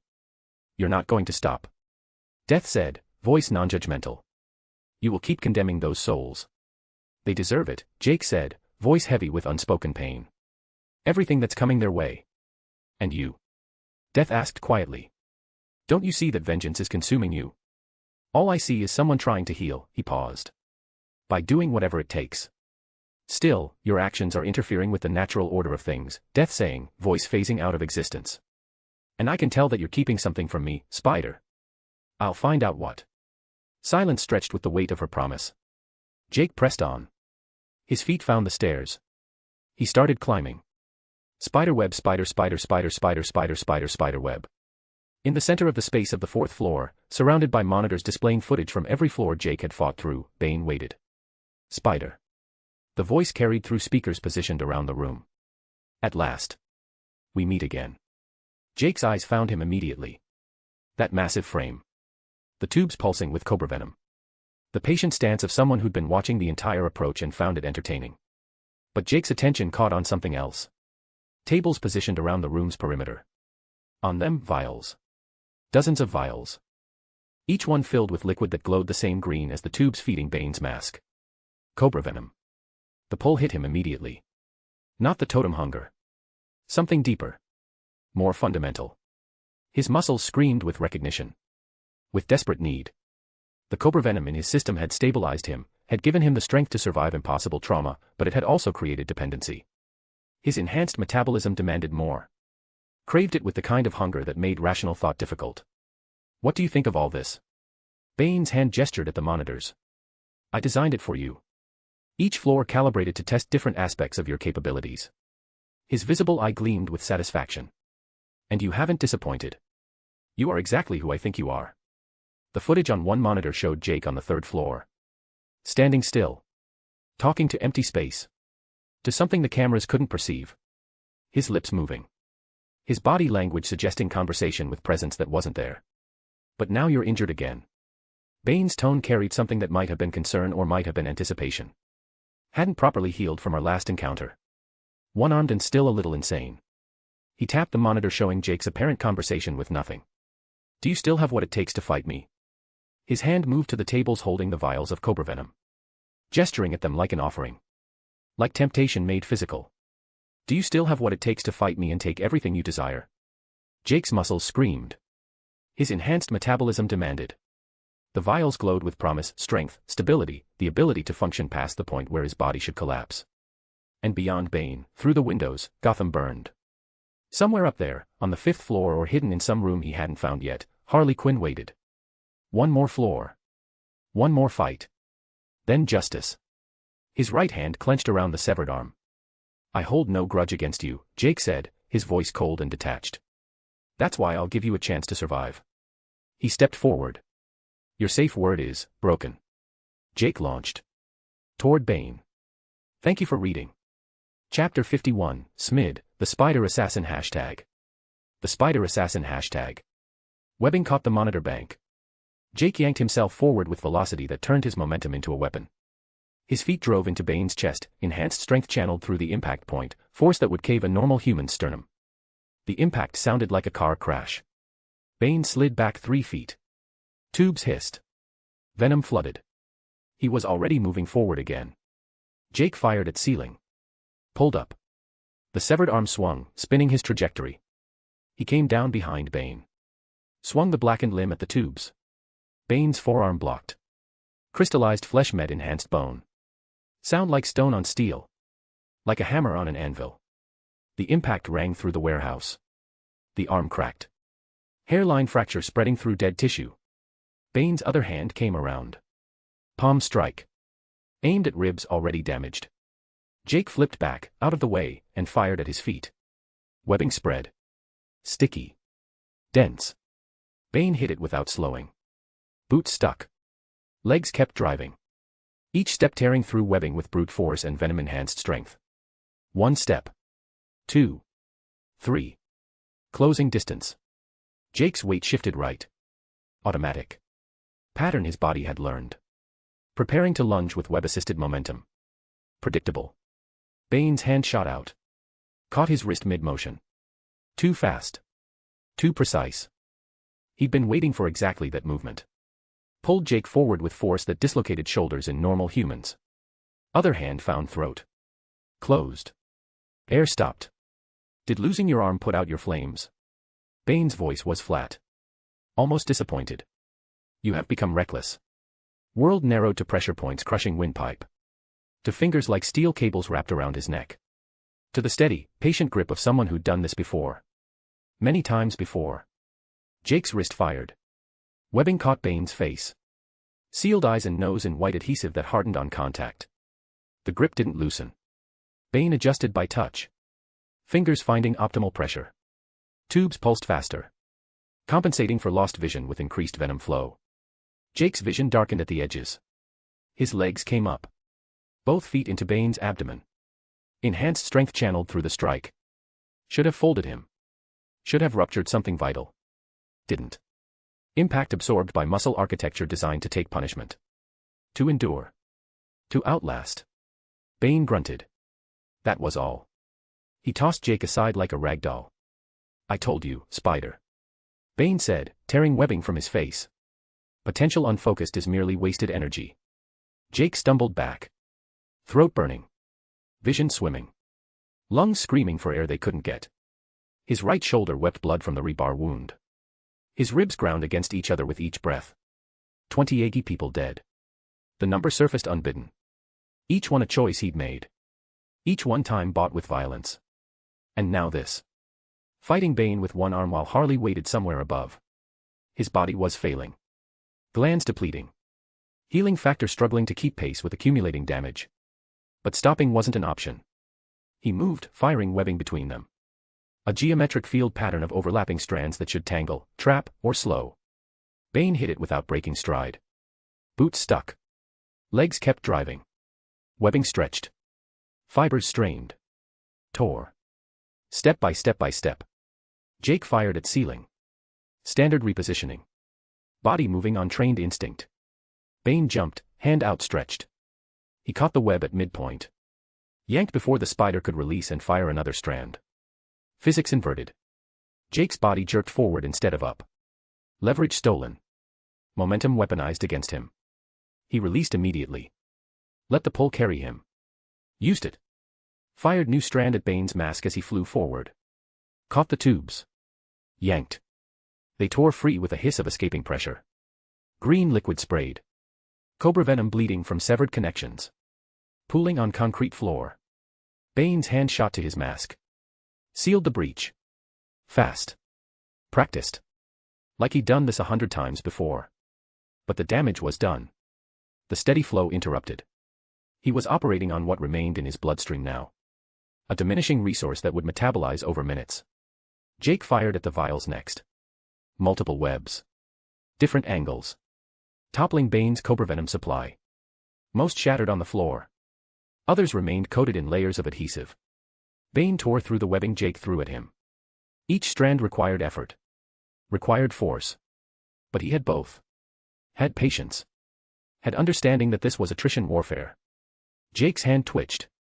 Fired. Nothing came. Glands empty. Depleted. Requiring time he didn't have to regenerate. No webbing. One arm. Injured and exhausted. Still standing. Bane closed the distance. Hands up. Not rushing. Just positioning with certainty that the fight's conclusion was approaching. Jake grabbed the severed arm. His only weapon left. Bane's fist drove at his face. Jake twisted. Impact hit the arm instead of his skull. The crystallized flesh cracked further. Fragments spinning away. Spiderweb fractures spreading through dead tissue. But it held. He swung back. Into Bane's knee. The joint buckled. Enhanced structure compromised by concentrated force on a single point. Bane went down. One knee planted. Balance broken. Jake brought the arm down on the mask. Cracked breathing apparatus. Split leather. Exposed face beneath. Hard. Scarred. The face of someone who'd survived things that should have killed him. But the expression. No fear. No pain. Just cold assessment. Adapting is your strongest suit, Bane said. His hand found Jake's wrist. Gripped. Even kneeling. Even damaged. Still dangerous. But you lack discipline. Jake's knee drove into Bane's throat. Crude. Effective. Crushing windpipe with enhanced strength channeled through pure desperation. Bane's grip faltered. Released. Hands went to neck. Fighting for air through compromised passages. Jake raised the severed arm. Positioned it over Bane's head. Ready to bring it down with force that would crack skull. Pulp brain. End this. Make it 29. Say it, Jake said, voice raw from earlier strangulation. The safe word. Say it and I stop. Bane's hands lowered. Slowly. Deliberately. Away from his throat. Away from defense. Just lowered to his sides. His eyes locked on Jake's. Unwavering. Unbroken. No. The word scraped through damaged windpipe. Each syllable defiant. I kneel to no one. His jaw set. Muscles tensed. Not preparing to defend. Not preparing to dodge. Preparing to endure. Not to you. Not to fear. Not to death. Eyes burned with absolute refusal. I was born in darkness. Shaped by it. Molded by it. He straightened slightly. Even kneeling. Even beaten. Still refusing to bend. I will not beg for light now. The severed arm trembled in Jake's grip. Not from weakness. From rage at this infuriating refusal to acknowledge defeat. Bane wasn't broken. Wasn't begging. Wasn't giving Jake the satisfaction of submission. Just stared up with absolute certainty. With defiance that made Jake want to bring the arm down just to prove a point. His peripheral vision caught movement. Death. Still there. Still watching from across the room with that infinite patience. Her presence a constant reminder that he had killed 28 people. 29 would just be one more. The crystalline arm rose higher. His spider sense rippled. Not danger. Something else. A familiar frequency he'd felt twice before. Orange and black signatures materializing at the room's edge. Professional. Deliberate. Multiple contacts. Jake's head turned fractionally. Deathstroke emerged from the shadows near the eastern windows. Not alone. 4 figures flanked him, League of Assassins, their movements synchronized with training that spoke of years under the same brutal discipline. Stop. The word carried mechanical precision. Not a request. A statement of fact. Jake's arm remained raised. You're interrupting. Execute Bane, Deathstroke said, moving closer with confidence that suggested he knew Jake's webbing was depleted, and you lose your best chance at survival. Jake's analytical mind processed through exhaustion and pain. Deathstroke. Third encounter. The mercenary who'd watched Clayface die. Who'd confronted him on the rooftop. Who'd apparently trailing him through Gotham's chaos. What makes you think I want to survive? Jake's voice was empty. I don't. Deathstroke's stance was casual. I'm only here to show you the silver lining. He pointed at Jake's missing arm. Gestured at his bleeding shoulder. His compromised stance. Hunted. Injured. Disabled. Permanently scarred and without allies. A pause. Your situation is desperate. Whether you acknowledge it or not. Jake's mouth pulled into something bitter. Terrible way to start a recruitment pitch. I'm far from hopeless. You're in need of a friend. Deathstroke stated. But the choice is yours. He stepped closer. Moving with confidence that said he knew Jake wouldn't fire webbing at him. The assassins flanking him maintained position but didn't advance. Execute Bane, and you make a more dangerous enemy. More extreme than those you faced. His hand gestured at the injured men beneath Jake. Spare him, and you make a powerful ally. One already impressed by your merit. Deathstroke's stance shifted, mask tilting lower. The same goes for you, Bane. Jake's eyes tracked between them. Beneath him, Bane's expression shifted. Not toward Deathstroke specifically. Toward recognition of what his presence meant. How pragmatic, Bane's voice was damaged but steady. The League offering mercy instead of testing flames. That's not how I remember it. Things evolve, Deathstroke replied. Priorities shift. Ra's al Ghul sees potential in both of you. The interface pulsed in Jake's peripheral vision. Not the subtle shimmer he'd been ignoring. Active insistence. The bonus rewards glowing with urgency that felt almost desperate. Something had changed. Jake's eyes focused on the interface while maintaining his position over Bane. 3 options. Standard. Expected. Then. A 4th. Spider. Totem redeemed. Select 2 bonus rewards. Bundle of cash, a little something to keep you going during this time crunch. Totem icon, for your navigation needs and a chance to collect your next totem faster. Mystery reward kill milestone, 28/30ths, on select, the system extends its hand. Time is limited by totem rarity. Valid only if milestone is completed. Spiderweb. The latest choice burned in his vision, bold and hungry. The system wasn't even trying to hide it. It wanted him to kill. Promising him a reward if he did. Jake's eyes found death. She was watching him with the patient certainty that eventually all choices led to her. Thanks for reading. Thank you. Chapter 52, Smid, The Spider Assassin number 52. The Spider Assassin number 52. The severed arm lowered slowly. Jake's grip relaxed by increments, fingers uncurling from crystallized flesh that had cracked under the force of impact. The blackened limb that had served as weapon and reminder of everything Harley had cost him. Bane remained kneeling. His breathing was labored, each inhalation scraping through a windpipe Jake's knee had compressed. The cracked mask leaked cobra venom in thin rivulets that traced down his chest, and his eyes held something Jake couldn't quite categorize. Respect, maybe. Or acknowledgement that the spider's flames hadn't been extinguished despite everything working to smother them. We're not finished, Jake said, voice carrying the weight of certainty. This is only a courtesy. One time. He lowered his weapon. But if you try and stand in my way again, Jake continued, each word deliberate, I'll kill you. Brutally. Consequences be damned. Deathstroke's mask tilted fractionally. I reckon he's smarter than that. Bane's hand found the wall behind him. Pulled himself upright with effort that made the damaged tubes hiss. His stance was compromised, his breathing difficult, but his composure remained intact. Falcone's bounty, Bane said, voice rough with damage but steady, is nothing compared to what you've given me. He moved toward the windows, each step measured, controlled despite obvious pain. His hand gestured outward at Gotham's skyline, where smoke columns rose like funeral pyres. You made Gotham burn. His visible eye reflected the distant flames. The fire won't go out soon. 3 million can't compare to the opportunity you've created. Jake's analytical mind processed the implication. Chaos was profitable for those who traded in substances that made people desperate. Cobra venom commanded premium prices when society's structures collapsed and everyone sought edges that might keep them alive. Bane's business was about to become exponentially more lucrative. Your flames persist, Spider. Bane turned back, meeting Jake's eyes with that same unwavering intensity. You refuse to break when lesser men would have shattered. His jaw tightened. But be warned that there are those who would use that persistence as a weapon. Who would forge your refusal into something they control. The warning landed with uncomfortable clarity. Jake's eyes tracked to Deathstroke, whose stance suggested patient observation rather than immediate threat. The mercenary had made his pitch. Had offered alliance wrapped in pragmatism. Had positioned the League as answer to problems Jake hadn't acknowledged needing solutions for. Which meant they wanted something. Wanted him for some purpose that required his flames to burn in directions they chose. Jake's hand tightened on the severed arm. Harley Quinn, he said, redirecting before Bane could elaborate further. You took her. Bane's expression shifted. I knew you would come looking for her. A pause stretched between them. Long enough for Jake's heart to beat 3 times. 4. The rhythm was strong, regular, his cardiovascular system functioning with efficiency that still felt foreign after days of compromised circulation. But Harley Quinn did what she knows best, Bane continued.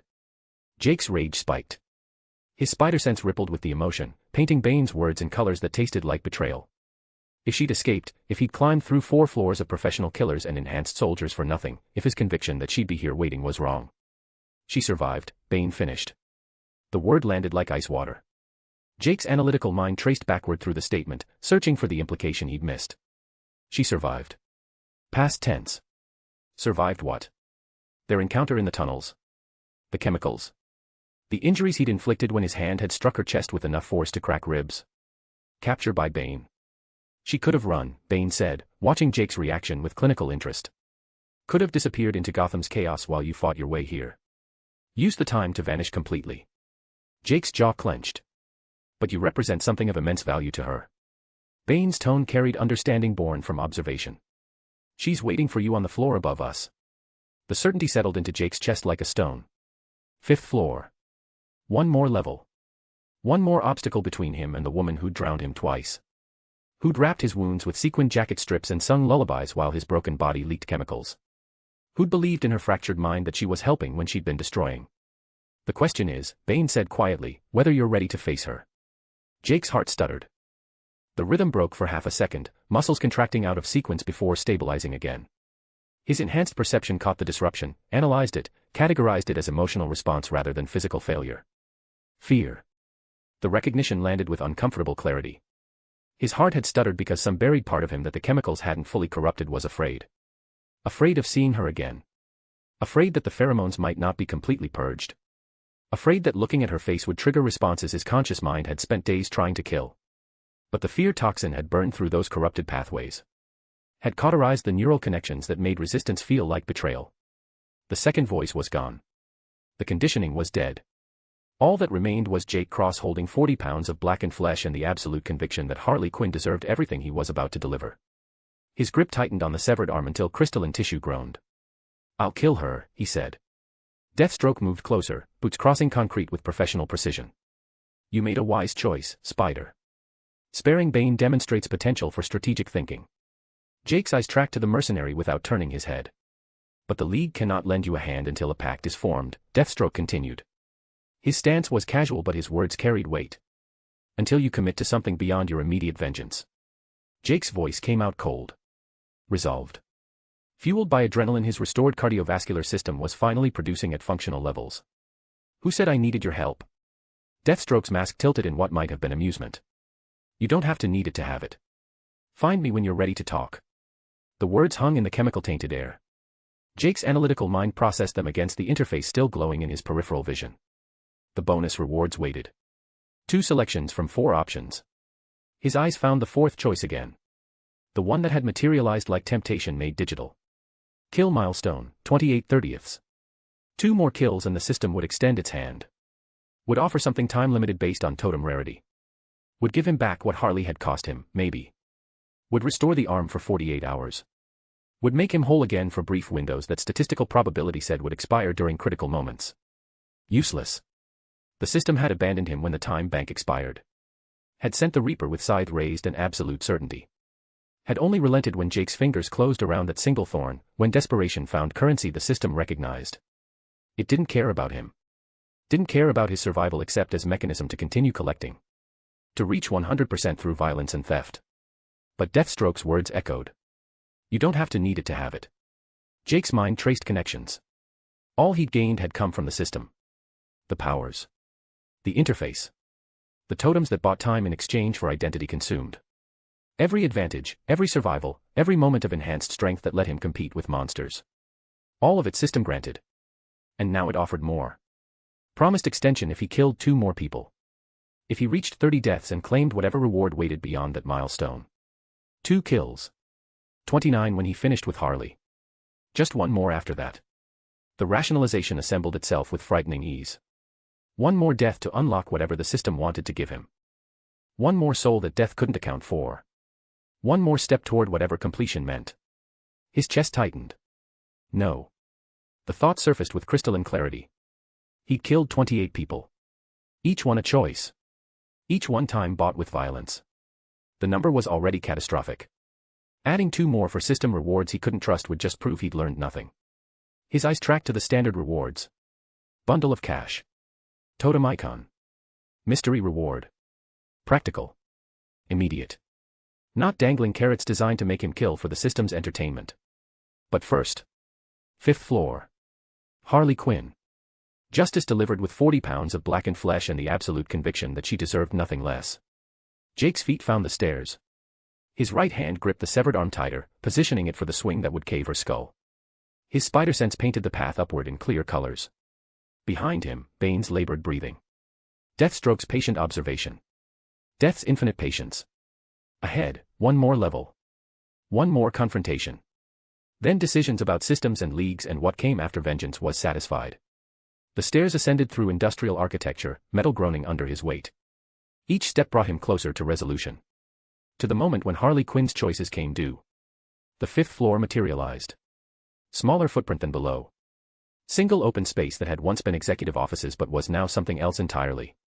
The walls had been decorated, paint still wet in places, creating patterns that suggested obsessive attention during limited time. Pink and blue. Harley's colors bleeding together in ways that hurt to perceive. And in the center of the space, positioned to catch light from windows overlooking Gotham's burning skyline, a chair. Makeshift throne constructed from salvaged furniture, wrapped in fabric torn from expensive clothes, decorated with bat fragments and playing card pieces. It faced away from the stairs, toward the windows, silhouette visible against firelight. The chair turned. Slow. Deliberate. Theater cultivated through years of performance. Harley Quinn sat in her throne.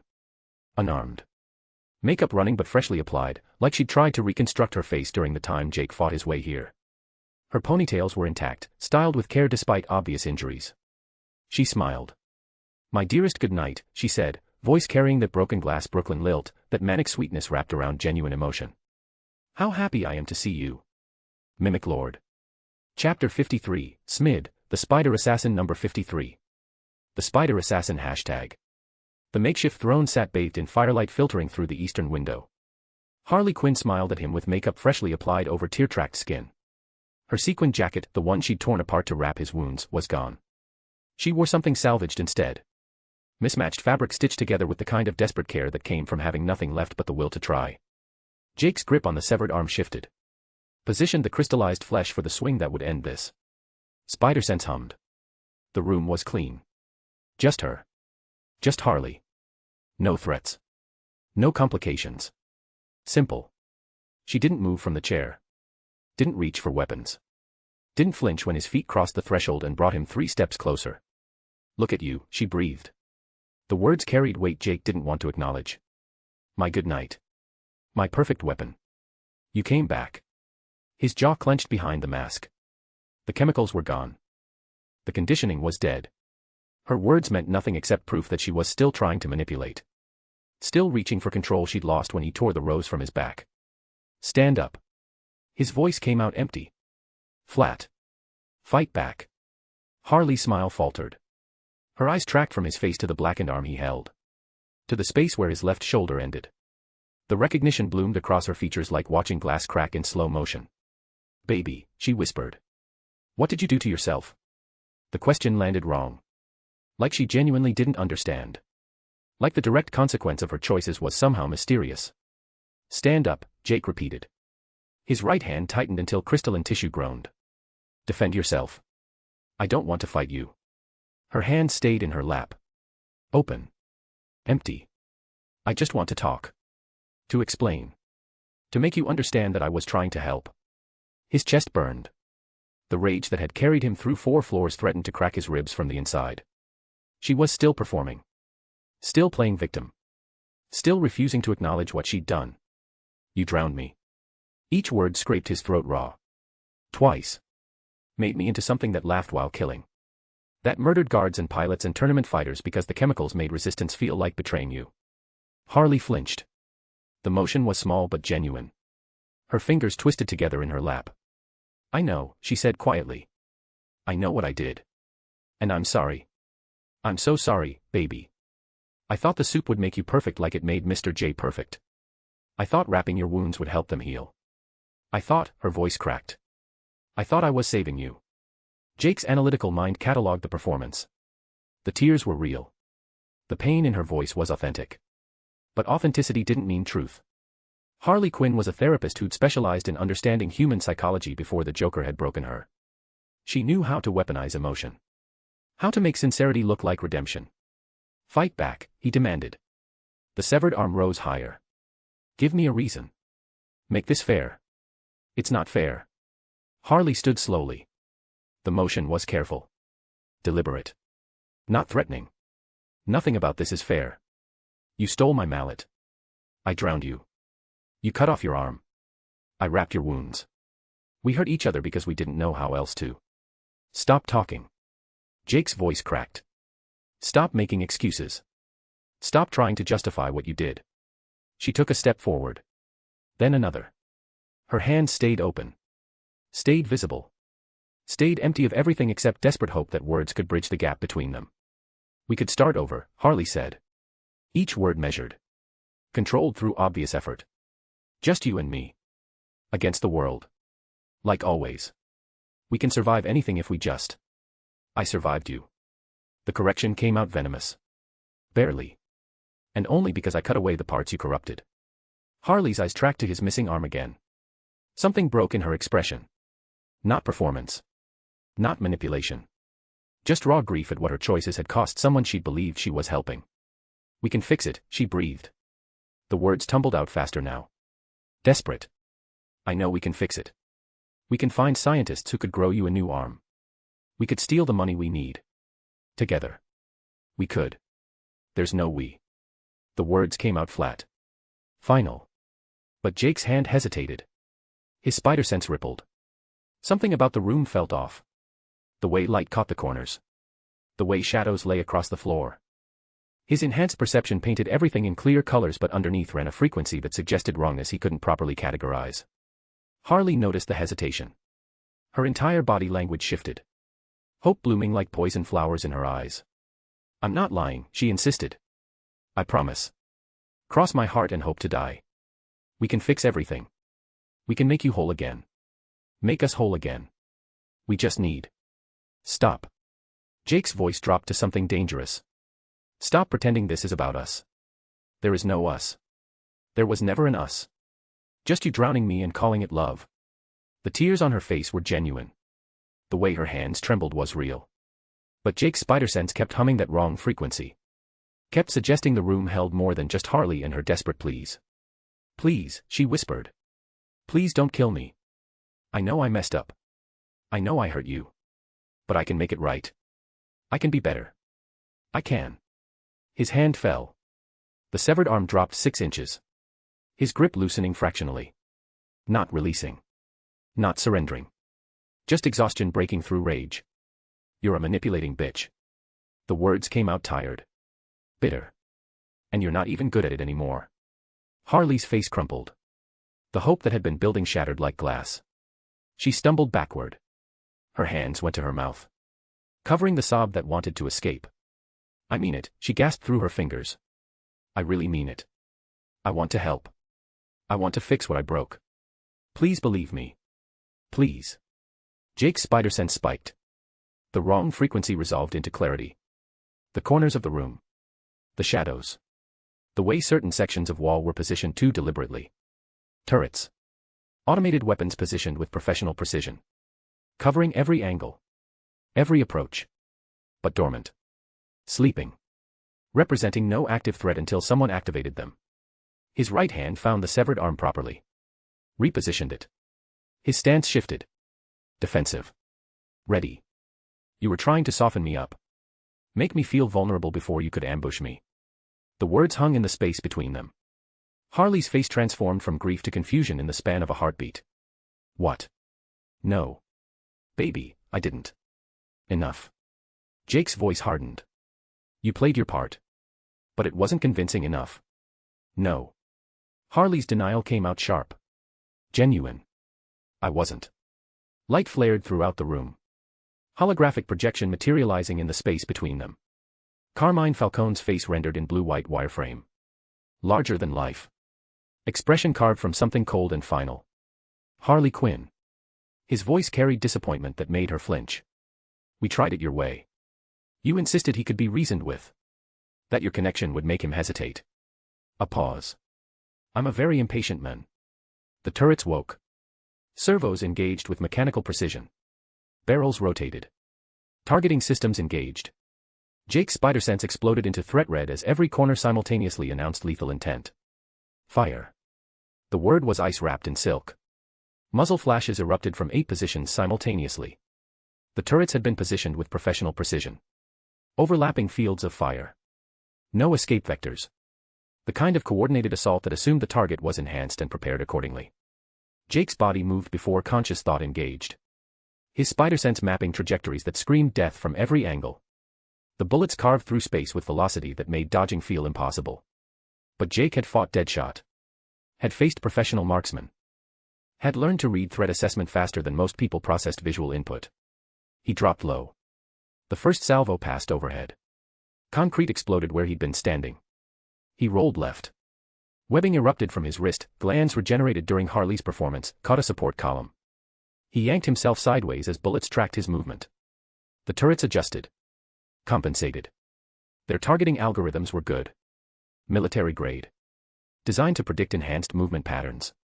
But they couldn't predict spider sense. Jake swung between salvos. His enhanced perception located safe spaces in the chaos. 3 inches left. 6 inches right. Duck. Roll. The bullets carved reality into geometry of death and he navigated through it with precision born from desperation. His right hand fired constantly. Creating webs that obscured targeting. That gave him fractional seconds of cover. That bought moments when the turrets had to recalculate. Harley had dropped to the floor. Her hands covered her head. She was screaming something Jake couldn't hear over gunfire and his own heartbeat thundering in his ears. The hologram flickered. Falcone's expression held satisfaction. He'd known the turrets alone wouldn't be enough. Had understood that Jake was too dangerous for automated systems. Which meant Jake's spider sense spiked different.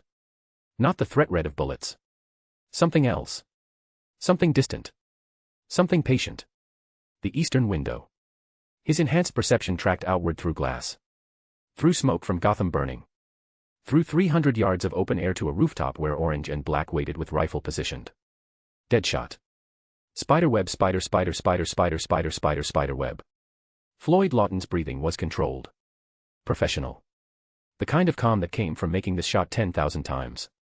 The rifle scope painted the 5th floor window in perfect clarity. The smoke complicated things but his enhanced optics compensated. Tracked movement. Calculated trajectories.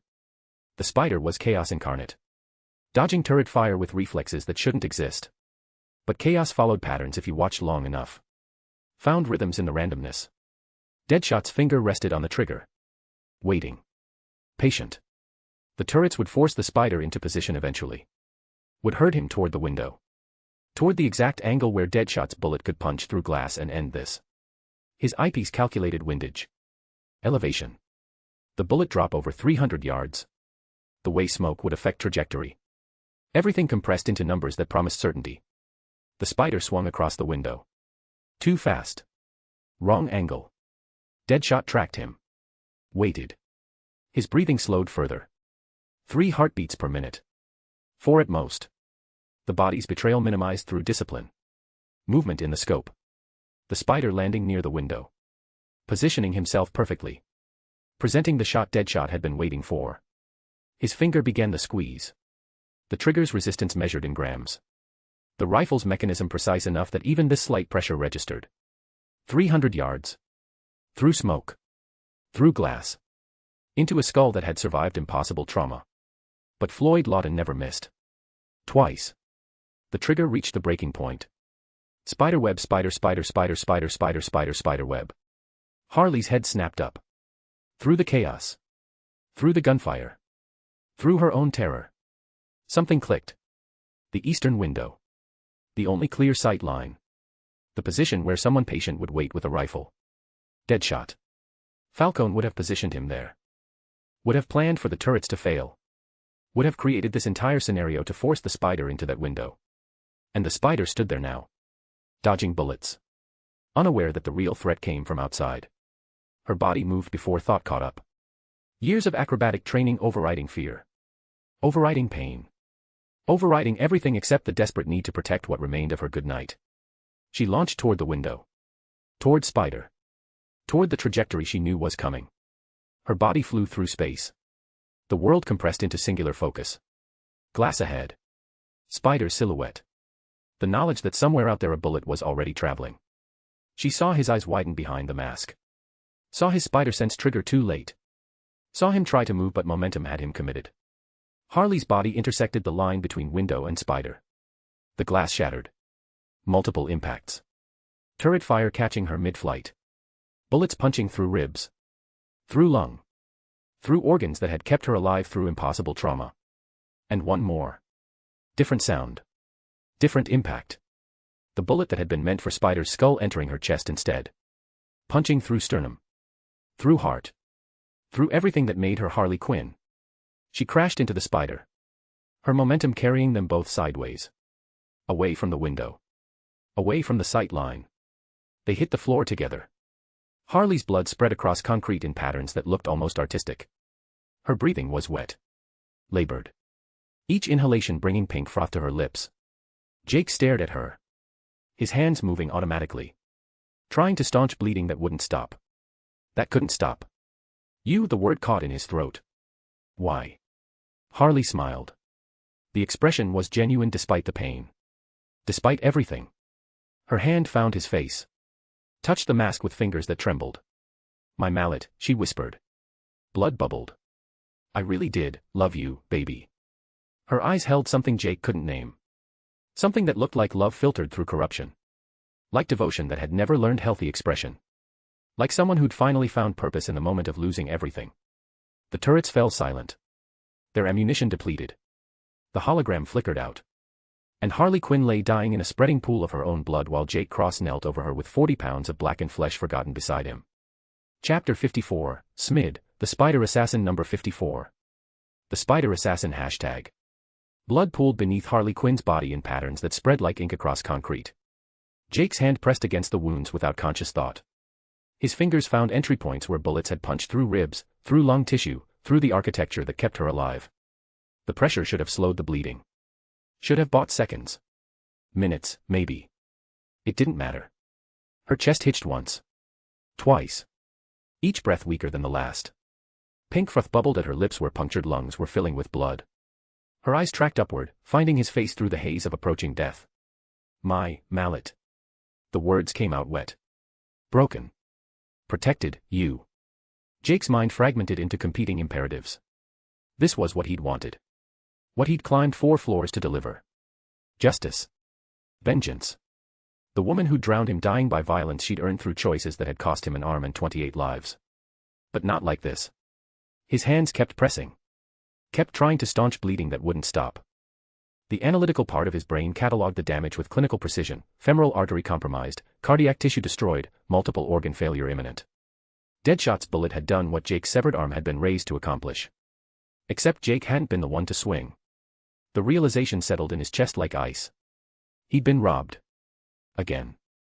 The choice that should have been his alone had been stolen by a professional killer working for the men who'd orchestrated this entire nightmare. Harley Quinn was dying, but Jake Cross hadn't killed her. Someone else had decided her fate. This isn't, the words caught in his throat. You weren't supposed to. Air materialized wrong. Jake's spider sense painted the presence before his eyes confirmed it. That same familiar wrongness, that frequency adjacent to reality rather than within it. Death stood 3 feet away, form-fitting black material catching light from fires burning across Gotham's skyline. Her expression was patient. Professional. The face of someone arriving to complete work they'd performed 17 billion times before. No. The word escaped Jake's mouth before thought engaged. Stay back. Death's head tilted fractionally. She's dying. This is what I do. I said stay back. Jake's voice cracked. His body shifted, positioning itself between Death and Harley's broken form. The motion was instinctive, protective, completely irrational given that the woman bleeding out behind him had poisoned him, drowned him, made him into something that laughed while killing. Death took a step forward. Her hand extended, reaching past Jake's shoulder toward Harley's chest. White light began materializing from the dying woman's sternum. Thin strands at first, gossamer threads that emerged from flesh-like smoke given form. The strands thickened, brightened, began coalescing into something that held shape and substance. Harley Quinn's soul. Jake could see it. Could perceive the fundamental essence separating from the meat and bone that had housed it. The threads gathered above her body, weaving themselves into a form that looked almost like her, translucent and luminous and already beginning the transition toward whatever came after life ended. No. Jake's hand shot out, grabbed Death's wrist. His fingers passed through her arm like she was projection rather than person. The sensation was wrong, sent shivers racing up his spine that had nothing to do with temperature. But he kept reaching, kept trying to interpose himself between Death's collection and Harley's departing soul. Death's eyes found his. You can see this. You shouldn't be able to see this. The strands continued emerging. Harley's chest hitched one final time. Her eyes went distant, awareness fragmenting as the soul pulled free. Death's other hand moved with practiced precision, fingers spreading to guide the departing essence toward whatever destination awaited. Jake's mind raced through possibilities. Harley was dying but not dead. Not completely. The soul was still tethered, still connected to the flesh by threads too thin to perceive but substantial enough to persist. Which meant the body could still be killed. Which meant Jake could still make the choice that mattered. His hand found Harley's throat. Closed around vertebrae that were fragile, compromised by bullet wounds and blood loss. His enhanced strength channeled through desperate fingers. What are you? Death's voice sharpened. Jake twisted. The sound was wet. Final. Cervical vertebrae separating with the efficiency of someone who'd learned exactly how much force the human neck could withstand before structural integrity failed. Harley's head lolled at an angle that biology couldn't support. Her eyes went empty, awareness that had been fragmenting suddenly extinguished completely. The white strands shattered. Every thread of light that Death had been gathering exploded into particles that scattered like disturbed smoke. The half-formed soul that had been coalescing above Harley's chest disintegrated, fragments flying in directions that made Jake's enhanced perception hard to track. Some pieces dissolved into nothing. Others fled back toward the cooling body, seeking the flesh that had housed them. But most simply vanished, consumed by something Jake's eyes couldn't follow, pulled toward a destination his spider sense painted in colors that tasted like void. Death's hand closed on empty air. Her fingers spread, reaching for essence that was already gone. Her expression transformed from professional patience to something Jake had never seen on her face before. Fury. Pure, absolute rage that made the temperature drop 10 degrees. Made reality itself feel unstable, like the fundamental rules governing existence were being questioned by something with authority to rewrite them. What have you done? The words weren't loud. Didn't need to be. They carried weight that made Jake's bones ache. What have you done? Jake released Harley's broken neck. His hands were shaking. His spider sense was screaming warnings about the entity standing 3 feet away whose anger was bleeding into the physical world with pressure that made breathing difficult. His voice came out strangled. I killed her. She's mine. My kill. Not yours. Not Deadshot's. Mine. Death's form flickered. The edges of her silhouette becoming indistinct, like she was having trouble maintaining physical presence through the rage. Her eyes burned with something that transcended human emotion. I was beginning to understand. Each word was carved from something cold and absolute. Beginning to see you as victim rather than perpetrator. A vessel being used by forces you didn't comprehend. Something sinister wearing your face while stealing from me. She leaned closer. The motion made Jake's enhanced perception scream contradictions about spatial relationships. But you chose this. Consciously. Deliberately. Her hand gestured at Harley's corpse, at the space where her soul should have been waiting for collection. You interfered with the natural order. Stole what was mine to guide. Condemned her essence to something worse than death. Jake's jaw clenched. She deserved transition. Death's voice cut through. Deserved to face judgment, or peace, or whatever waited beyond. Every soul earns that right through the simple act of existing. Her expression hardened further. But you denied her. Sent her somewhere I cannot follow. Somewhere that hungers for what you feed it. The implications tried to surface. Tried to assemble into understanding Jake didn't want to acknowledge. The system consumed totems, turned them into time. Could it be consuming more than objects? Could the souls that death couldn't account for be? He crushed the thought. Refused to let it form completely. Death straightened. Her anger was stabilizing, crystallizing into something cold and permanent. The temperature began returning to normal, but the weight in the air persisted. I would have showed you mercy. Her voice held finality. Spared you when I found out the truth. A pause. That mercy is revoked. She stepped back. The motion wasn't retreat. Was repositioning, creating distance before delivering sentence. You, Spider, have made a very big mistake. The words landed with the weight of cosmic law being established. You deserve everything that is coming for you. She vanished. Simply ceased occupying space. The presence that had been pressing against reality withdrew completely, leaving only cooling air and the smell of Harley Quinn's blood. Jake knelt beside the corpse. His hands were still shaking. His mind was fragmenting between competing realizations that all hurt to acknowledge. The interface pulsed in his peripheral vision. Spider. Kill milestone, 29/ Spiderweb. 29. He'd killed Harley Quinn. The thought assembled itself with mechanical precision. Killed her. Snapped her neck with his own hands while she was dying from someone else's bullet. Made her death his through violence delivered in desperation he couldn't properly explain. Had he really killed her? The question surfaced unbidden. Deadshot's bullet had done the work. Had destroyed organs, severed arteries, made death inevitable within seconds.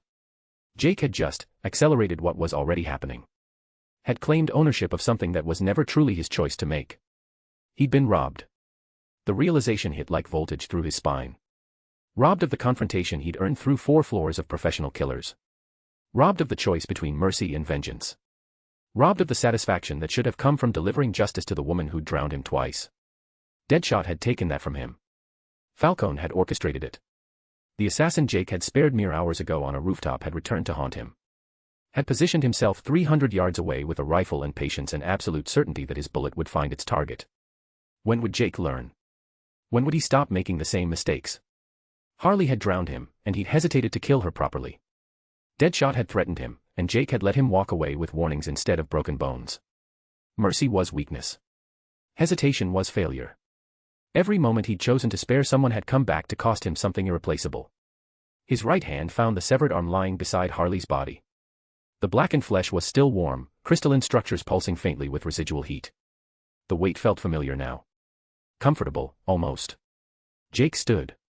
His legs protested, muscles screaming from sustained combat and accumulated damage. But his cardiovascular system was responding properly, adrenaline flooding through veins that finally remembered how to distribute chemical warfare throughout his enhanced biology. He turned toward the shattered window. Toward the sight line Deadshot had used.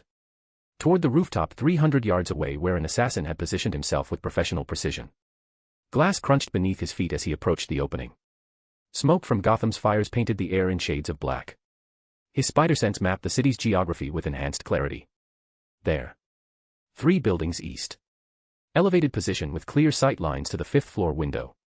The rooftop where Deadshot had waited with rifle and patience. Jake's right hand shot webbing at the nearest structure. The strand caught. He pulled himself through the broken window with velocity that made his injured shoulder scream. Gotham's burning skyline spread before him as he swung between buildings. Each arc brought him closer to the rooftop where Deadshot had positioned himself. Where the assassin thought distance and professional competence would keep him safe. Jake landed on corrugated metal that groaned beneath his weight. His enhanced vision swept the space, cataloging details with chemical-purged clarity. Spent shell casing. Still warm. Position markers where a rifle's bipod had compressed tar paper. Sight lines carefully calculated, windows of nearby buildings marked with small reflective tags that would catch scope glare. Professional setup. Methodical. The kind of preparation that came from making this shot 10,000 times. But Deadshot was gone. Of course he was gone. No competent sniper stayed in position after firing. The shot's report would give away location to anyone with enhanced hearing. The muzzle flash would paint coordinates for anyone watching. Staying meant dying, and Floyd Lawton hadn't survived 17 years by making mistakes. Jake's hands clenched. His spider sense painted Deadshot's likely escape routes, trajectories that would take him away from retaliation while maintaining tactical advantage. Movement caught his attention. Below. Street level. Figures converging on the warehouse from multiple directions. His enhanced perception cataloged numbers, positioning, coordination that suggested organized assault rather than random chaos. Dozens. Maybe hundreds. Moving with purpose that spoke of planning and shared objective. Different groups, different colors, different affiliations all flowing toward Falcone's stronghold like blood seeking a wound. Jake's analytical mind processed the tactical situation. Deadshot could be anywhere in that crowd. Could have blended with the organized assault, used the chaos as cover for extraction.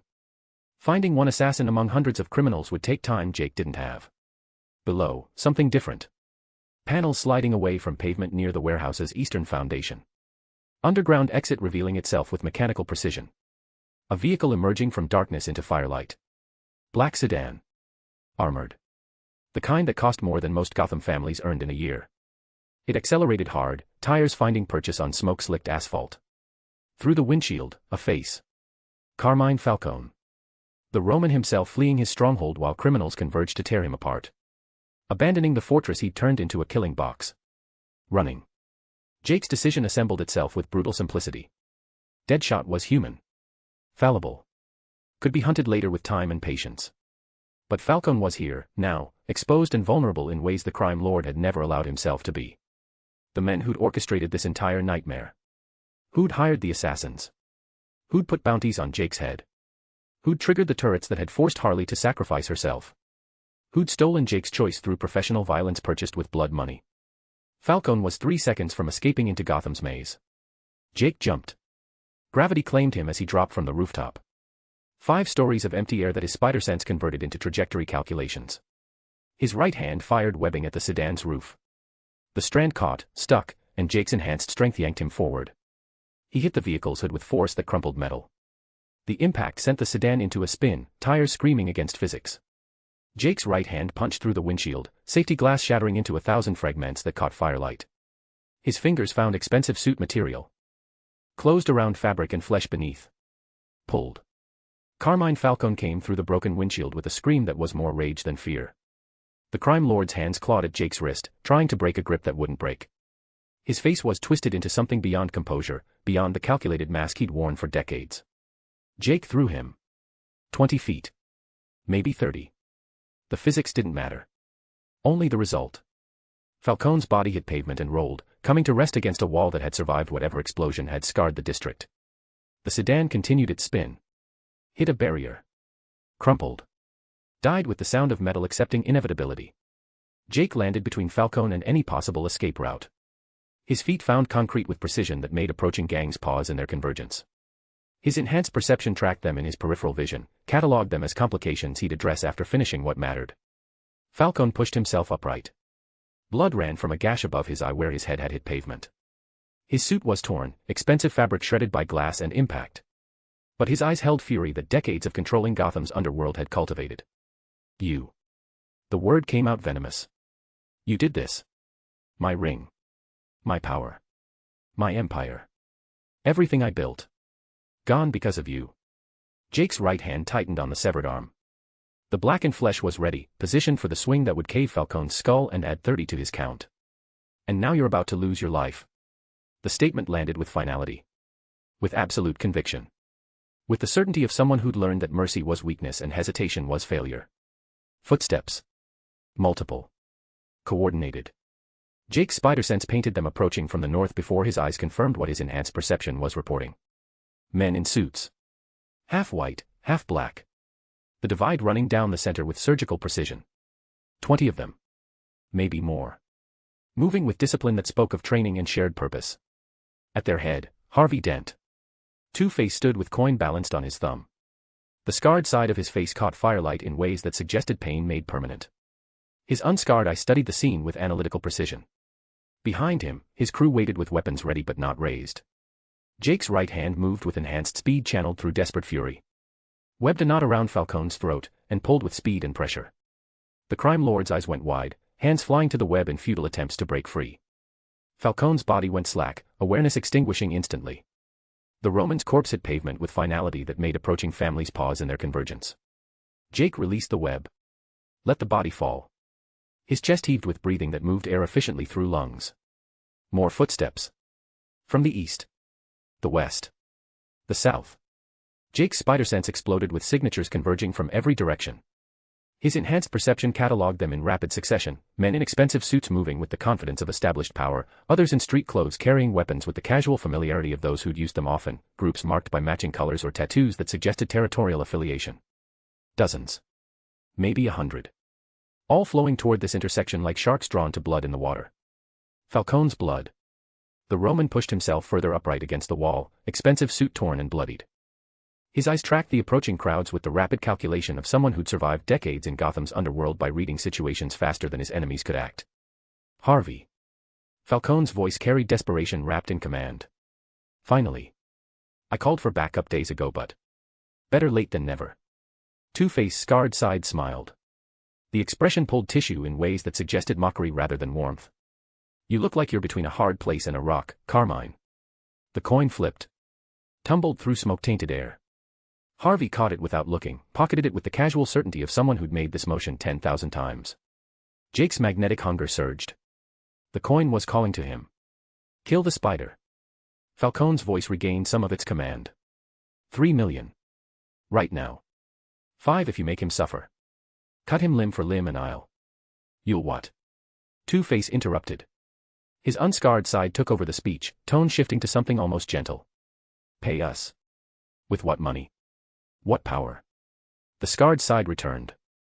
You sound desperate, Roman. Did losing your ring cut your balls too? Falcone's face twisted. You son of a bitch. You backstabbing, two-faced. The insult didn't finish. Falcone. The word came out from the east, a man in a gray suit at the head of his crew. Vincent Galanti. His voice was flat. Void of emotion. You cost me 3 blocks in the Diamond District. My nephew is dead because your ring couldn't keep order. From the west, younger men in leather jackets, their leaders' face marked with scars that spoke of violence survived rather than inflicted. Brooklyn accent, Jake's mind catalogued automatically. My docks are burning, Tommy Skeever said, voice carrying across the intersection. My shipments destroyed. My people scattered. Because you couldn't keep the peace you promised. More voices joined. From the south, Maroney shouting about territory in the east side. From a side street, accusations about protection money paid for protection that hadn't materialized. Each group adding their grievances to the collective fury that was building like pressure in a sealed container. They weren't here to save Falcone. They were here to tear him apart. Falcone's face cycled through expressions too quickly, rage, fear, calculation. His hand went to his jacket. Jake's spider sense painted the motion before conscious analysis caught up. Gun. Small caliber. Concealed carry. The kind of insurance men in Falcone's position kept for exactly this scenario. You want me? Falcone's voice climbed toward something that might have been hysteria or might have been rage. You want the Roman? His hand emerged with the pistol, barrel tracking across the assembled crowd. You think I'll let you animals have the satisfaction? The barrel moved. Not toward the crowd. Toward his own temple. I built this city's underworld, Falcone snarled. Blood ran into his eyes from the gash on his forehead. Maintained peace for a decade. And this is how you repay. Jake's right hand moved. Webbing erupted from his wrist. The strand caught the pistol mid-motion, yanked it from Falcone's grip with enhanced strength that made the crime lord's arm hyperextend. The weapon clattered across pavement, spinning away into shadows. Falcone's eyes went wide. You can't. No. Jake's voice came out empty. Absolute. You don't get to choose. He fired another web, a knot around Falcone's throat. Started pulling. The crime lord's eyes went wide, hands flying to the web in futile attempts to break free. Wait. The older men in the gray suit stepped forward, hand raised. The spider can't just we have claim here. Our territory's burned. Our people died. He's ours too. Mine. Jake's voice cut through. My revenge. He gestured at the stump where his left shoulder ended. My time. Everything he took from me. His web on Falcone's throat tightened fractionally. This kill is mine. The bounty, someone from the crowd started. Is irrelevant. Two-Face's voice carried authority that made the interruption die. Both sides of his face smiled simultaneously. The Roman hired hunters to kill the spider. Those hunters failed. Now the spiders come to collect what's owed. His scarred hand found the coin again, turned it over between damaged fingers. Seems fair to me. The crowd shifted. Not retreating. Not attacking. Just repositioning as the realization settled that Two-Face, who'd been hired by Falcone, was sanctioning this execution. Vincent Galanti spat toward Falcone's feet. Then make it hurt. For every block he cost us. Tommy nodded once. For the docks. More voices joined. Not stopping Jake. Not claiming the kill. Just demanding that payment be extracted. That suffering be delivered. That the men who'd failed to maintain order answer for that failure with pain. Jake's grip on the web strengthened. Falcone's hands kept clawing. His eyes held something beyond fear. Beyond rage. Just the desperate awareness that he'd survived decades of Gotham's underworld only to die in a street intersection at the hands of someone he tried and failed to eliminate. The Roman ring, Jake said quietly. Each word deliberate. Measured. You sent hunters after me because I took it from you. Because I consumed it and triggered this. His head tilted fractionally toward the burning skyline. Every death. Every fire. Every piece of chaos. He let the web slack a bit. Enough for Falcone to take his last inhale. Give him false hope despite the inevitable truth. You're right. I did this. Jake's voice dropped lower. But you made me into something that could. His pulled. Fast. Efficient. The web constricted around Falcone's neck with the specific application of force that only Jake's enhanced strength could deliver with precision. Falcone's eyes went wide, awareness fragmenting, mouth opening in a protest that would never voice. His body slacked. Jake released him. The Roman's body hit pavement with the sound of something that had once held power but now held nothing. Blood pooled beneath his head. His eyes stared at nothing, fixed on some point beyond the smoke and fire and assembled crowd. Silence stretched for 3 heartbeats. Then Vincent spat again. This time on the corpse. Good riddance. Others joined. Not celebrating. Not mourning. Just acknowledging that something had ended. That the power structure Falcone had maintained for a decade had finally collapsed completely. Spider. Kill milestone, 30/. Spiderweb. 30. The number burned in Jake's peripheral vision with significance the interface wanted him to acknowledge. The bonus rewards pulsed with renewed urgency, the 4th option glowing brighter now that the milestone was complete. Two-Face stepped forward. His boots found pavement with careful deliberation, positioning himself between Jake and the crowd. His hand pulled the coin into view, held it up where firelight caught both faces. The spiders killed the Roman, Harvey announced. Both sides of his face addressed different sections of the crowd. Which means Gotham's up for grabs. The assembled groups shifted. Not attacking each other. Not yet.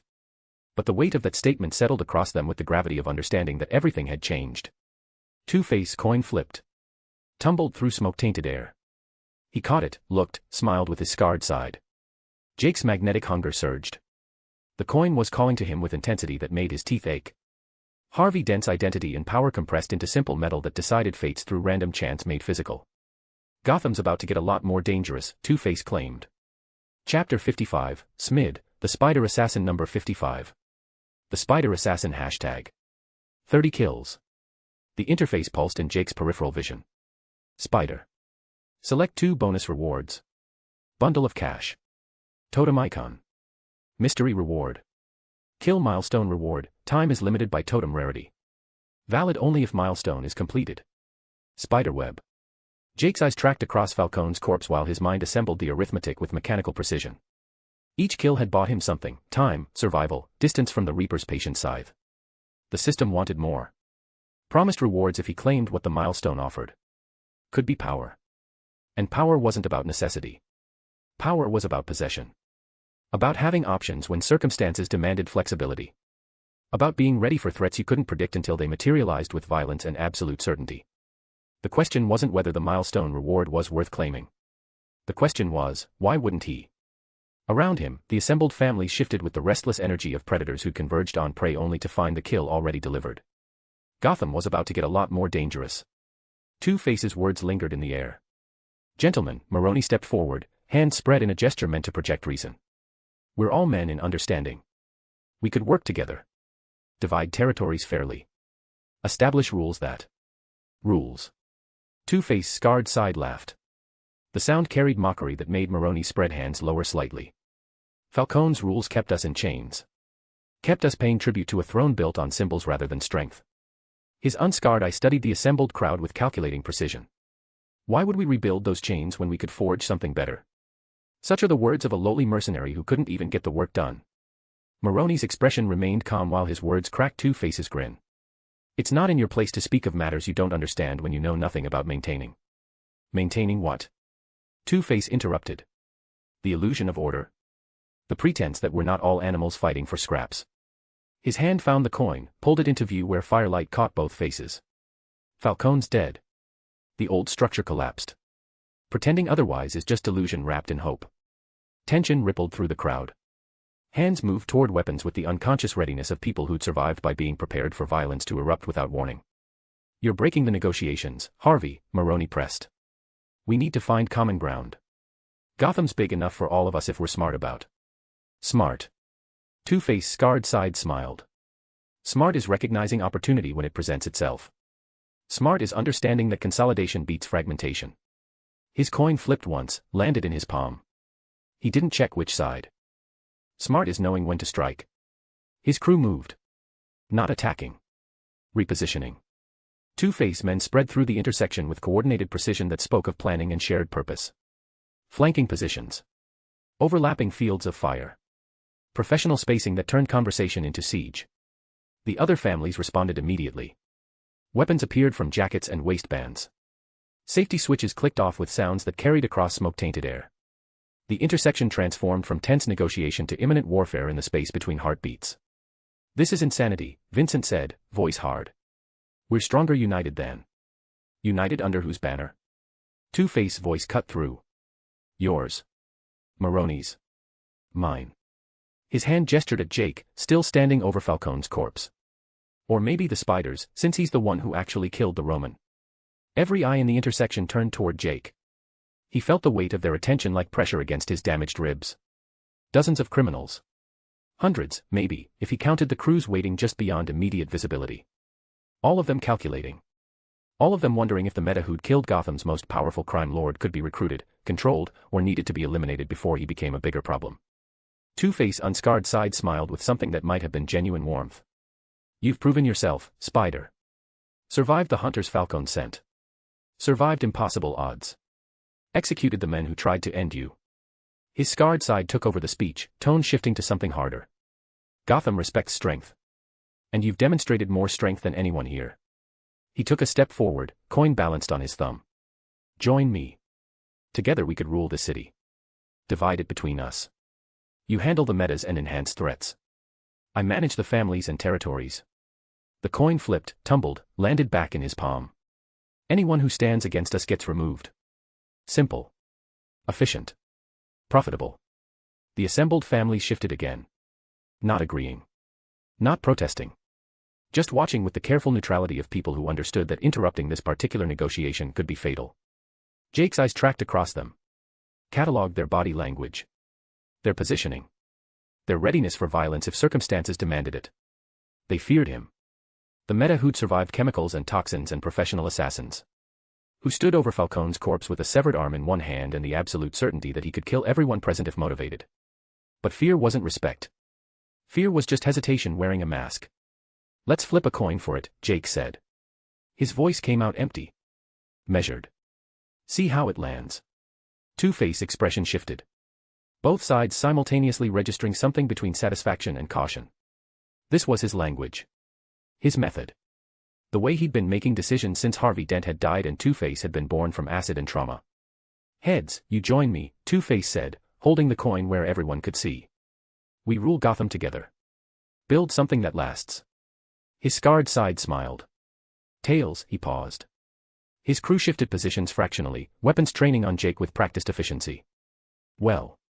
It's in your best interests if it doesn't land on Tails. The threat was clear. Join or die. Submit or face coordinated assault from professionals who'd positioned themselves specifically for this scenario. Two-Face flipped the coin.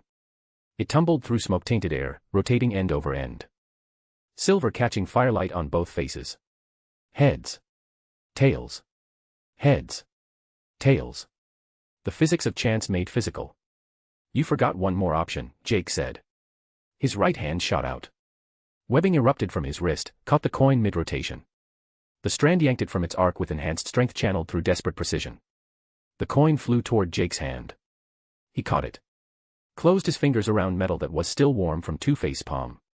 The magnetic hunger released. The totem was in his possession. Two-Face's face went blank. Both sides simultaneously processing what had just happened. His hand was still extended where the coin should have landed. His mouth opened but no words emerged. His crew hesitated. Weapons still trained on Jake but fingers frozen on triggers because their leader hadn't given the order, and without the coin Two-Face couldn't decide whether to give it. Third option, Jake said quietly. I take what matters to you. Put you out of the misery of existing without it. Fourth option. The voice cut through smoke and tension with authority that made hardened criminals freeze mid-breath. Not loud. Not theatrical. Just present with the weight of someone who'd earned the right to interrupt negotiations between monsters. Bodies collapsed. 3 of Maroni's crew went down first. Simultaneous strikes to pressure points that shut down nervous systems before conscious minds could register attack. They hit pavement in a cascade that made everyone else spin toward the source. More bodies fell. Galante's enforcer folded around a gut punch delivered with surgical precision. One of the Skeever representatives crumpled from a leg sweep that turned standing into unconscious in the span between heartbeats. Batman emerged from the collapsing crowd. He'd been there the entire time.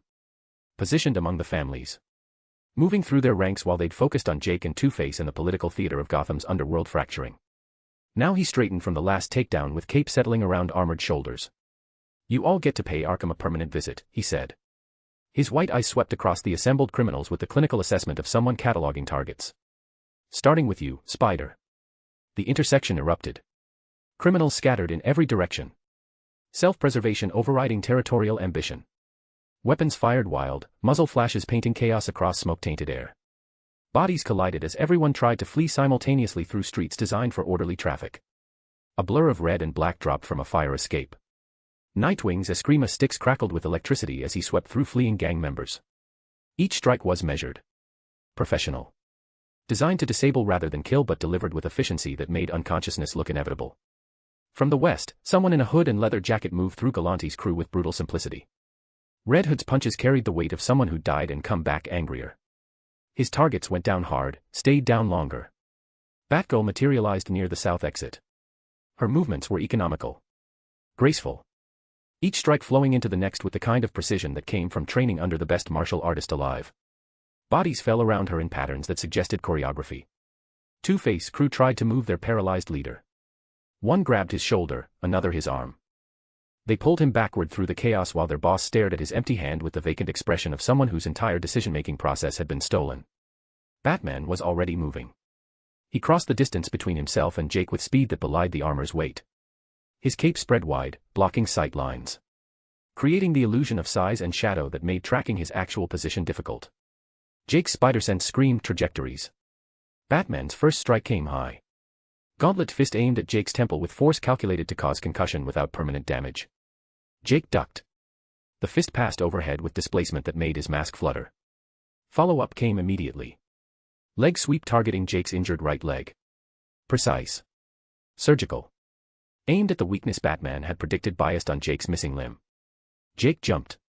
His enhanced reflexes painted the attack before it fully developed. He fired webbing at a nearby wall, yanked himself sideways while Batman's leg carved through empty air. But Batman had predicted the web. Was already pivoting.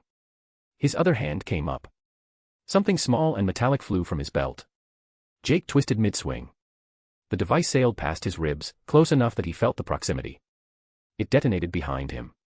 Not explosion. Foam. Expanding polymer designed to harden on contact. The substance spread in a cone that would have engulfed Jake if he'd remained stationary. Would have trapped him in rapidly solidifying material while Batman closed for capture. Instead it caught 2 fleeing criminals. They went down screaming, encased in white that hardened around struggling bodies. Jake landed. His right hand immediately fired at Batman's feet. Standard webbing. Thick adhesive meant to immobilize. Batman's cape swept forward. The reinforced material caught the webbing. Absorbed it. Protected his boots while he advanced without breaking stride. Jake's analytical mind raced. Batman had prepared. Had studied his capabilities and developed countermeasures. The foam for his webbing. The cape as shield. Attacks targeting injuries and weaknesses catalogued through observation. This wasn't Batman testing. This was Batman executing a plan designed specifically to neutralize enhanced spider-themed threats. Another device flew from Batman's belt. Larger. Jake fired webbing at it mid-flight, yanked it off trajectory. The device sailed past Batman's head and detonated against a wall. Sound erupted. Frequency calibrated to disrupt enhanced hearing. Jake's world became pain. His enhanced perception translated the sonic assault into sensory overload. His spider sense couldn't filter it. Couldn't distinguish threat from environment when the environment itself was attacking. He stumbled. His damaged ribs screamed. His injured shoulder wept fresh blood. Batman closed the distance.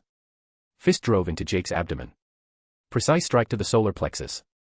Enhanced strength met Kevlar-reinforced knuckles. Air exploded from Jake's lungs. His healing factor was already trying to compensate, but Batman's follow-up came too fast. Elbow to Jake's damaged shoulder. The rebar wound reopened completely. Blood sprayed. Jake's right arm went numb. Batman's hand found Jake's throat. Not choking. Pressure point. Fingers positioned with anatomical knowledge that made Bane's technique look crude. Jake's vision darkened at the edges. His left arm was gone. His right arm was compromised. His ribs ground against each other with each gasping breath. The sonic assault continued behind him.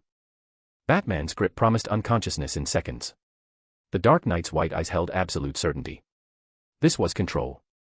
This was dominance. This was Batman demonstrating why, enhanced or not, prepared properly, he could neutralize threats that should have been beyond human capability. Jake's right hand scrabbled at his belt. Found the severed arm he'd dropped. Gripped blackened flesh that was still warm. Swung it into Batman's ribs. The impact carried 40 pounds of crystallized tissue and desperate fury. Batman's grip loosened fractionally. His armor absorbed most of the damage, but the force still made him shift position. Jake fired webbing blind. The strand caught something. He yanked. Created distance. His body flew backward away from Batman's immediate reach. He landed badly. His damaged leg buckled. He caught himself on his right hand. Blood ran from his shoulder in streams that pooled beneath him. Batman was already advancing. Methodical. Patient. Someone who understood that injured prey ran until exhaustion claimed them. The families were scattering. Nightwing and Red Hood and Batgirl were systematically dismantling resistance. Bodies littered the intersection in various states of consciousness. Two-Face crew was disoriented, coordination with their leader paralyzed. Maroni was gone. Galante was gone. Everyone who could flee had fled. Leaving Jake alone with Batman and a Bat family that was efficiently removing every potential complication. Jake's right hand moved across the mental interface. Selected the fourth option with fingers that trembled from blood loss and accumulated damage. Selected kill milestone. The system confirmed. Something surged through his suit. Not blood. Not chemistry. Presence. Like the fabric itself had become conduit for force that existed beyond physics. The pristine red and blue began shifting. Color bleeding away like watercolor exposed to rain. The material darkened. Liquid shadow that caught light and refused to release it. But underneath ran veins of silvery blue. Like oil reflecting moonlight. Like mercury given purpose. Batman stopped advancing. His white eyes narrowed behind the cowl. Tactical assessment shifting as he processed what his senses were reporting. Jake's suit was moving. Writhing. Transforming into something that didn't match any enhancement Batman had catalogued. The darkness spread across Jake's torso. Down his legs. Up his neck. The sensation was alien. Wrong in ways that made his enhanced perception scream contradictions. But underneath the wrongness, relief. His left shoulder burned. Tissue forming where tissue had been absent. Bone extending from the stump with architecture that felt denser than what he'd lost. Muscle weaving itself into place with the efficiency of something that had done this before. Jake's eyes tracked down despite Batman's approach. An arm was growing. Emerging from liquid shadow that flowed like living ink. The shoulder rounded out. Bicep thickened with musculature that looked compressed. Engineered. The elbow articulated with precision that suggested design rather than biology. Forearm extended. Wrist formed. Fingers spread. His left hand materialized completely.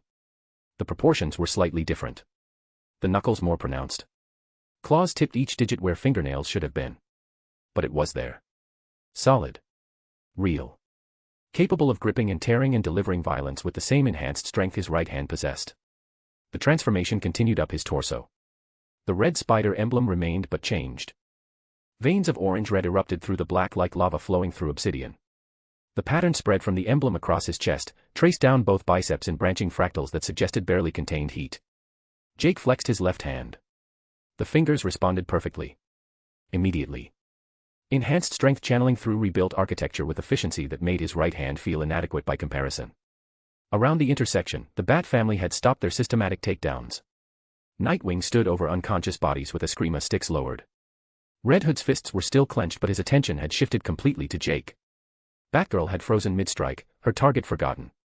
They were all staring at the transformation. Batman's hand moved to his belt. His fingers found something. Prepared to deploy whatever countermeasure he'd developed for situations that exceeded initial assessment. The interface pulsed one final time. Spider. Kill milestone reward, sleeper granted. 47 minutes and 58 seconds. Spiderweb. 48 hours. Jake stood. His left hand supported his weight as he rose from kneeling. The limb responded with strength that felt limitless. Controlled. Like every motion was being calculated by something that understood efficiency better than conscious thought. He looked at Batman. The Dark Knight's stance had shifted. Defensive now. Recognizing that the tactical situation had changed. That the injured meta he'd been systematically dismantling had just become something exponentially more dangerous. Jake's lips pulled into something that wasn't quite a smile. Wasn't quite a threat. Just acknowledgement that everything had changed in the span between heartbeats. His left hand clenched into a fist. The black material responded like it had been part of him forever. The orange-red veins pulsed with each movement. Heat barely contained beneath living shadow. Still think you're prepared? Jake asked. Batman's hand moved.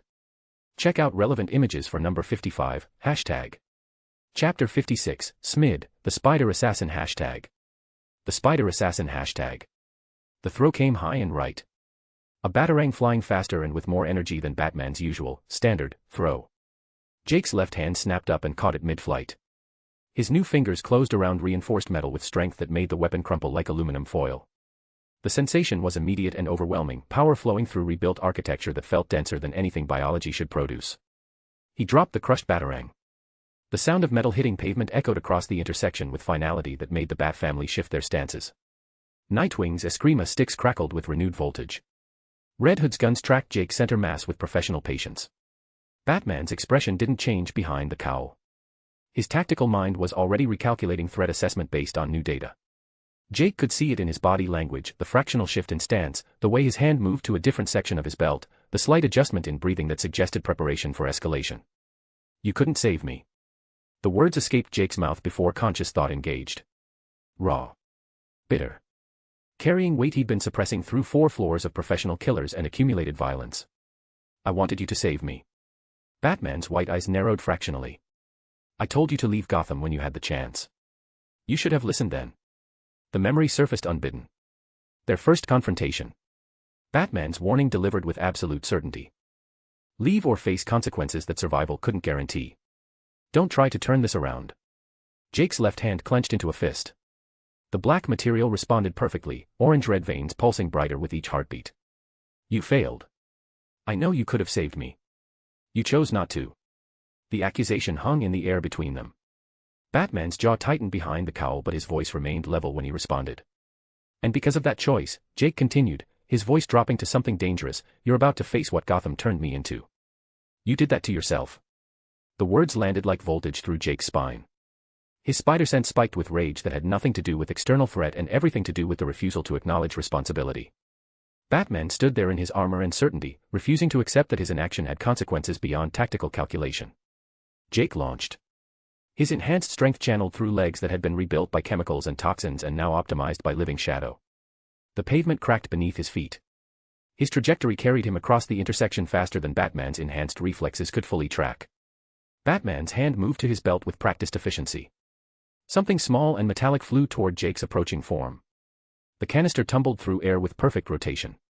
Fear toxin. Jake's analytical mind catalogued the threat automatically. Concentrated scarecrow formula. Inferior to the variant that had purged his corruption and restored his cardiovascular function. The canister detonated mere inches from Jake's face. Gray-green mist enveloped him completely. His enhanced perception tracked every molecule. His lungs pulled the compound deep with breathing that moved air efficiently through restored biology. Nothing happened. Fear required something to fear. Required the capacity to imagine outcomes worse than present circumstances.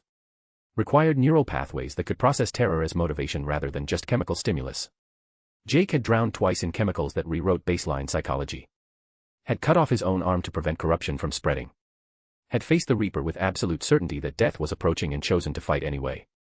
Fear was a language his brain no longer spoke. He emerged from the gas cloud with left hand already swinging. Batman tried to dodge, but Jake's speed had increased beyond what their previous encounters suggested possible. Enhanced strength met Kevlar-reinforced jaw with impact that should have sent the Dark Knight flying. Except, Batman's cape had swept forward to obscure Jake's vision. The Dark Knight stumbled, recovered immediately and drove his leg toward Jake's damaged ribs. Jake's right hand caught Batman's ankle mid-strike. Gripped. Pulled. Batman's balance broke. He went down hard, rolling with the impact and coming up with another device already in hand. The foam grenade detonated at Jake's feet. Expanding polymer designed to harden on contact spread in a cone that would have trapped him completely. His left hand pressed against the concrete. Heat surged through the black material.